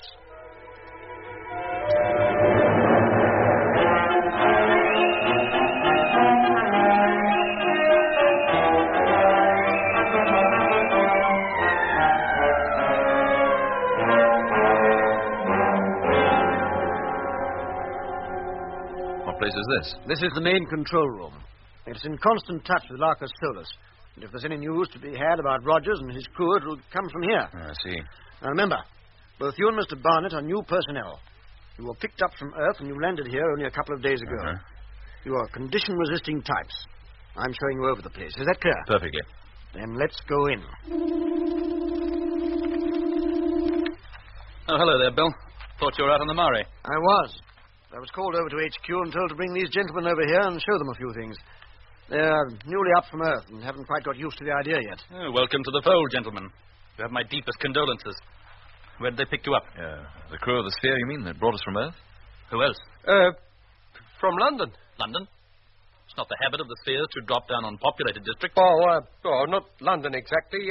Hampstead Heath. I should have thought that even that would have been a little too crowded. Well, it was late at night, and it was foggy. And they weren't the only ones. I know. There were 4 newcomers landed in Lacasolus this morning. I was talking to them a few minutes ago. Talking to them? Were they called Rogers and Grimshaw? That's right. Good subjects, too, by all accounts. 3 of them grade 3 types, capable of being put into the deepest sleep. Oh, no. Would you care to see them? Where can I see them? Now, when the screen warms up, they'll appear on it. They're undergoing their initial training, learning to obey orders by remote control. There they are. That's Frank. In a few days, they'll be coming to work here. By then, they'll be used to my voice and to doing exactly as I tell them. Rogers, stand up. Oh, blimey, Jet, look at him. He's doing it. Can you hear me, Rogers? I can hear you. Are you prepared to take my orders and to act on them? Orders must be obeyed without question at all times. Very good. Sit down, Rogers. Now, Grimshaw. I can hear you. Turn it off. What are your orders? Turn it off, do you hear? I tell you, turn it off! What are you getting so excited about? Do you think it's funny parading Frank and Grimshaw around like that, like there was Whitaker exhibits in a circus? Mr. Barnett. You knew Whitaker? We'd heard of him. Mr. Webster told us about him. Where is Frank? How far away from here is he? Too far for you to get at, Mr. Morgan. You can give up all hope of trying to rescue him. What makes you think I want to? You can't fool me. I know that neither Rogers nor any of the men with him came to this planet in a Martian sphere. What? How do you know? Not 15 minutes before you came in here, a warning that men from Earth had landed on the planet 2 weeks ago was put over the intercommunication system. Apparently, 2 of them took a sphere from Larcus Solus. The other is still out on the Argia Desert somewhere, and a search for him has already begun. Apparently, they know about the proposed invasion of Earth at the next opposition. Don't you, gentlemen? Well, the cat's out the bag now, isn't it? No, Sam. What you say is true. But you are an Earthman yourself, and so am I. I was once. You still are, Sam. In spite of the time you've been up here, you still are. I am a Martian. It is my duty to report the fact that 2 of the Earthmen are here. You mean nobody knows we are here but you? Yes, that Look, is so. Sam, you'd like to go back to Earth, wouldn't you? I came here in 1896. What would be the point? When I left Earth 75 years ago, I was 35 years old. You know what would happen to me the moment I left this planet. I have no wish to die yet. But if we don't get back to Earth, they'll know nothing about the invasion. And how are they going to defend themselves? It is not intended that they should know of the invasion or how to defend themselves. And you cannot be allowed to return to tell them. No, you traitor! Webster, take these men to the living quarters. I'll report their presence here to Larcus Solus immediately. No, Sam, wait. They've promised to take me back to Earth with them. You? What do you want with Earth? You who came here in 1910. I didn't. It was 1956. And I wasn't old. Look at me. Am I old? I could still spend a few more years on Earth, couldn't I? Couldn't I? Don't make me laugh. You'd fate to nothing the moment you put foot on the place. You're not conditioned for Earth, you know. You're not a Whitaker. You've got to believe me, Mr. Morgan. I did come here in 1956. Oh, shut up and get out. And take these Earthmen with you. I have a report to make. Lemmy. Yes, Jet. No, Sam. Don't tell them. Okay, Lemmy, now. Right, now. All right, Lemmy, now. Go on, yes, mate. Go on. Captain. Oh! What have you done? Give me the tickets to pay. Never mind. Now, go on, get back to Earth. Help us get out of here. Yeah. All right, Lemmy, that's enough. Hey? If anybody could get that gear to work now, it'd be a genius. Right, mate. Now what? Now, back to the sphere. I'm right with you, boy. Come on, Mr. Webster. If you want to get back to Earth, this is your last chance.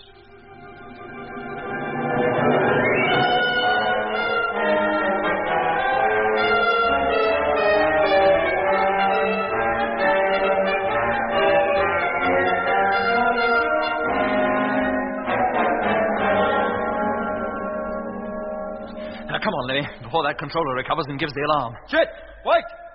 Whip! What about him? He's fainted or something, Eh? mate. Hold on, I'll be right with you. Now, what's wrong? Oh, look at him. Go on. Leave me and go on. What happened to you, Webster? I got hurt in the fight. Why didn't you say so? I didn't want to hold you up. Now, do as I say.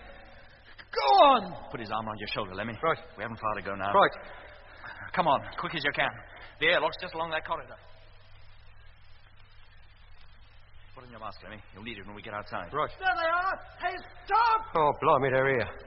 Wait. Stay where you are. Come on, Lemmy, inside. Quick! And carefully. That's it. Wait, Mr. Morgan. Wait. I'm sorry, chum. We got a train to catch.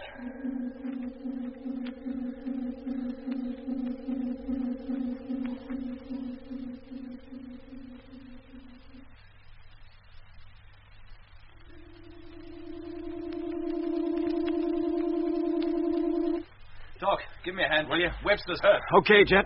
Mitch. Right with you, Doc. Okay, Lemmy. Yeah, we got him. Right. Now, take it easy, Mitch. All right. Lay him on the floor. We've got to get out of here, Doc, and quick. They've already got a search party out after us. What about Frank and Grimshaw? I'm afraid there's nothing we can do about them now, Doc. I see.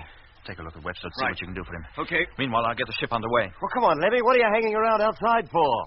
Them blokes who was following us, they're coming through the airlock. Then come on before they get over here and grab you. They don't want to grab us, Mitch. They want to come with us. What? Did you hear that, Jet? Yes, I heard it. Harding, take the ship up. Raise it 12 feet and hold it there. 12 feet? And what about the door? Don't you intend to close the door? No, Lemmy. I want to talk to those men down there. All right, Harding, that'll do. Take us with you, Captain. Take us back to Earth. How many of you? Just the 4 of us, that's all. How long have you been on this planet? 15 years, since 1956. You as well? Isn't there anybody on this part of Mars who came here any other year? You must believe us. We want to go home. We're young, all of us. We've a long life ahead of us, even down on Earth. Don't do it, Jet. It's a trick to get us to return to ground level. All right, I'll take you, but one at a time. Now, 3 of you go back 100 yards. You'll climb aboard in order, as I tell you. Now, take it easy, Jet. 4 of them could be too much for us. I can't leave them, Mitch. Harding. What are your orders? No, Jet. Wait. What is it, Doc? Come over here. Look at Webster. What's the matter? Come over here and see. Good grief. Yeah. He's dead.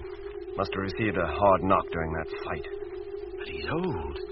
So very old. From looking at him, I'd say nearly 100. But he swore he was young. Said he'd been up here only since 1956. He wanted to get back to Earth so desperately he lied. But he knew that if he did, his age would catch up on him. Well, maybe he thought he'd have just one more glimpse of Earth before he died. Well, Jet, how about those men out there? Are they the same? Harding. What are your orders? Close that door. Head for polar base at maximum speed. No! No! No, Captain Morgan! Don't leave us! Take us back! Take us back to Earth!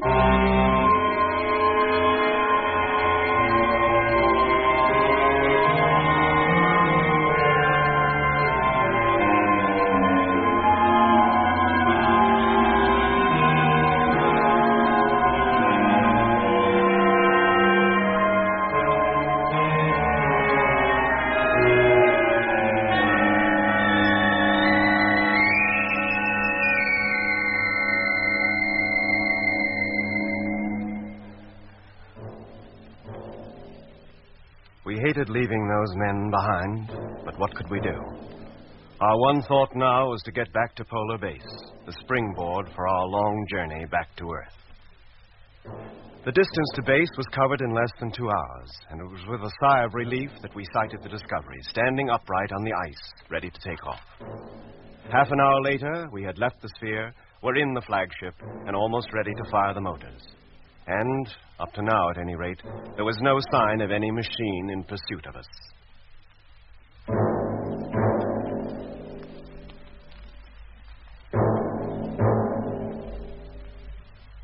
Televiewer, stern view on. Now listen carefully, all of you. I've ordered Dobson and Harding to take the sphere into free orbit and join the fleet. I'll then have Davis take over 2 suits from number 4 and tell Dobson and Harding to transfer to number 5. You mean you intend to take them back to Earth? Well, why not? The firing of the freighter motors is automatically controlled from here. Once we're underway, they'll have no choice but to come along with us. Now, let's get off. You all right down there, Paddy? Yes, sir. I'm quite comfortable, thank you. All right. Stand by for firing. In 5 seconds. 4, 3, 2, 1. Contact!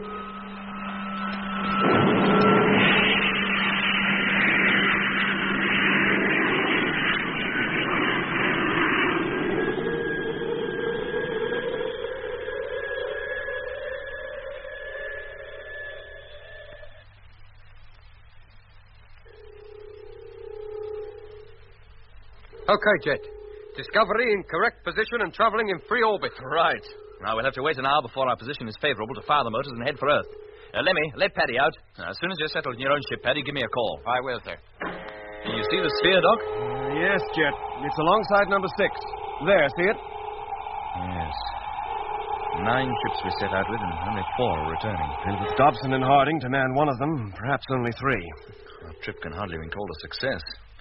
13 men lost, 2 ships wrecked, and 3 abandoned for want of crews to man them. Jet, for Pete's sake, look! Martian spheres, a whole fleet. What? Yes. Where, Doc? Almost directly below us. Dozens of them. Paddy now drifting across to number 3. Hey, listen. There's that music. They're here. They aim to stop us, Jet. Put us all to sleep. How far and fast can those spheres travel? According to that flying Dr. Jet, not very far. Then we'll try to outpace them. Lemmy, let me know as soon as Paddy's entered his ship. He's just reached the airlock now. Call up the ships, Mitch. Have them stand by for takeoff. Right. So it will be only 3 ships after all. Hello, Space Fleet. Discovery calling. Stand by for takeoff. Repeat, stand by for takeoff. Number 3 to flagship, standing by. Number 4 to flagship, standing by. Oh, blimey, they're giving out with a vengeance this time. Whatever you do, don't go to sleep. Fight it. Photo, Mitch. Okay. And stand by. Position. 3 degrees. 2 degrees. Firing imminent. 1 degree. Contact!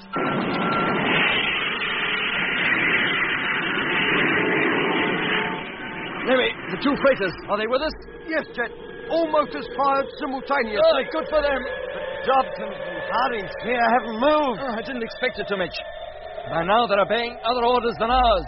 And the spheres are making no attempt to pursue us. We're going to make it. We're going home.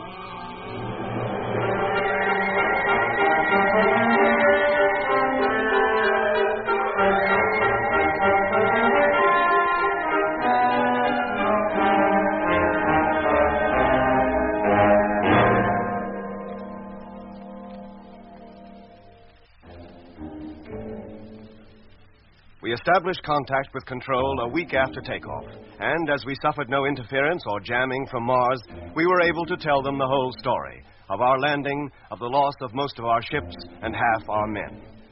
The main object of our trip, the exploration of Mars, was virtually unaccomplished. Our only achievement, a few measly specimens of Martian soil picked up in the area around Polar Base when we first landed. But the reason for our premature return had been achieved: to warn the Earth of the proposed Martian invasion during the next close opposition. At first, our story was not believed, but as we passed more and more details of our incredible adventures back to Earth, the truth slowly began to sink in. Hello, Space Fleet Control calling. Come in, please. Hello, Control. Barnett here. It's requested that full details of the construction of the Martian spheres be passed to Control, together with all known methods of operating same as soon as possible. Oh, blimey, mate. We only flew in them things. We didn't take them apart. Sorry, Lemmy, I don't write these orders, only pass them on. You don't know the commotion your news has caused down here.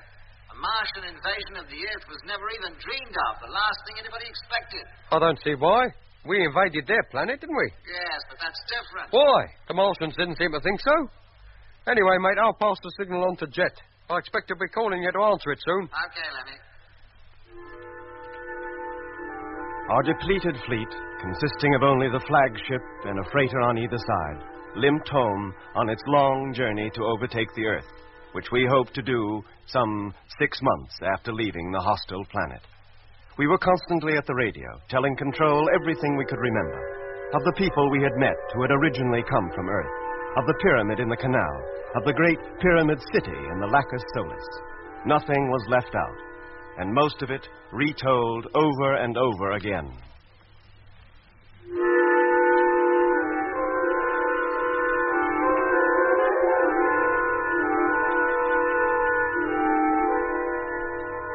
then, at last, after 6 months and 2 weeks' flight through space, the ships were turned over, and we prepared to make the moon landing. Hello, Space Fleet. Your call received. Course X723, track E. Platform is now cleared and ready for touchdown. And good luck. Thank you, Control. Landing imminent. Doc, gyro. Contact. Motor, Mitch. Okay. And stand by for firing. Height, 10,000. Position, Lemmy. Hang on. 9,000. Well, we made it. That's something. I only wish it was good news we was bringing home. 8,000. And when we do land, I expect we'll go straight into the interrogation room and stay there. We'll be lucky to get home in a month of Saturdays. 7,000. Stand by, Doc. Okay. Lemmy? Yes, mate. All right at my end. Freighter's turned over an information. 6,000. 5,000. Contact!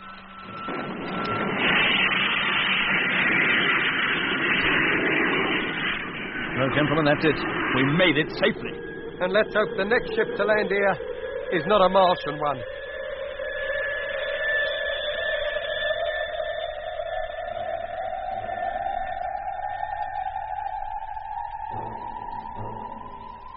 And so man's first trip to Mars was over.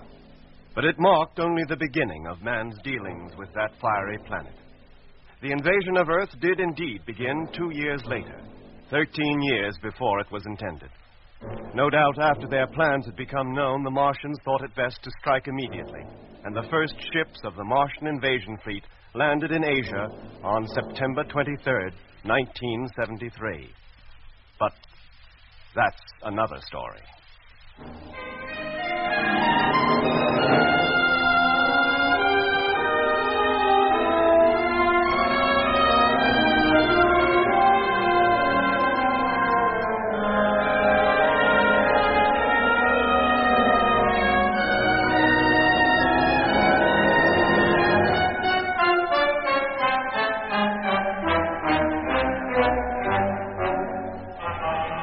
In episode 20 of Journey into Space, the last of the present series, you heard Andrew Folds as Jet Morgan, David Kossoff as Lemmy, Guy Kingsley Pointer as Doc, Bruce Beebe as Mitch, and with David Jacobs and John Cassapon.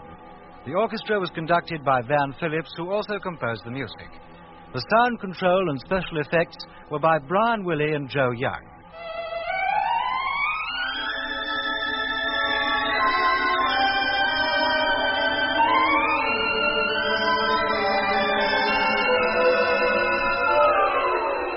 Journey into Space is written by Charles Chilton and produced by him in the London studios of the BBC.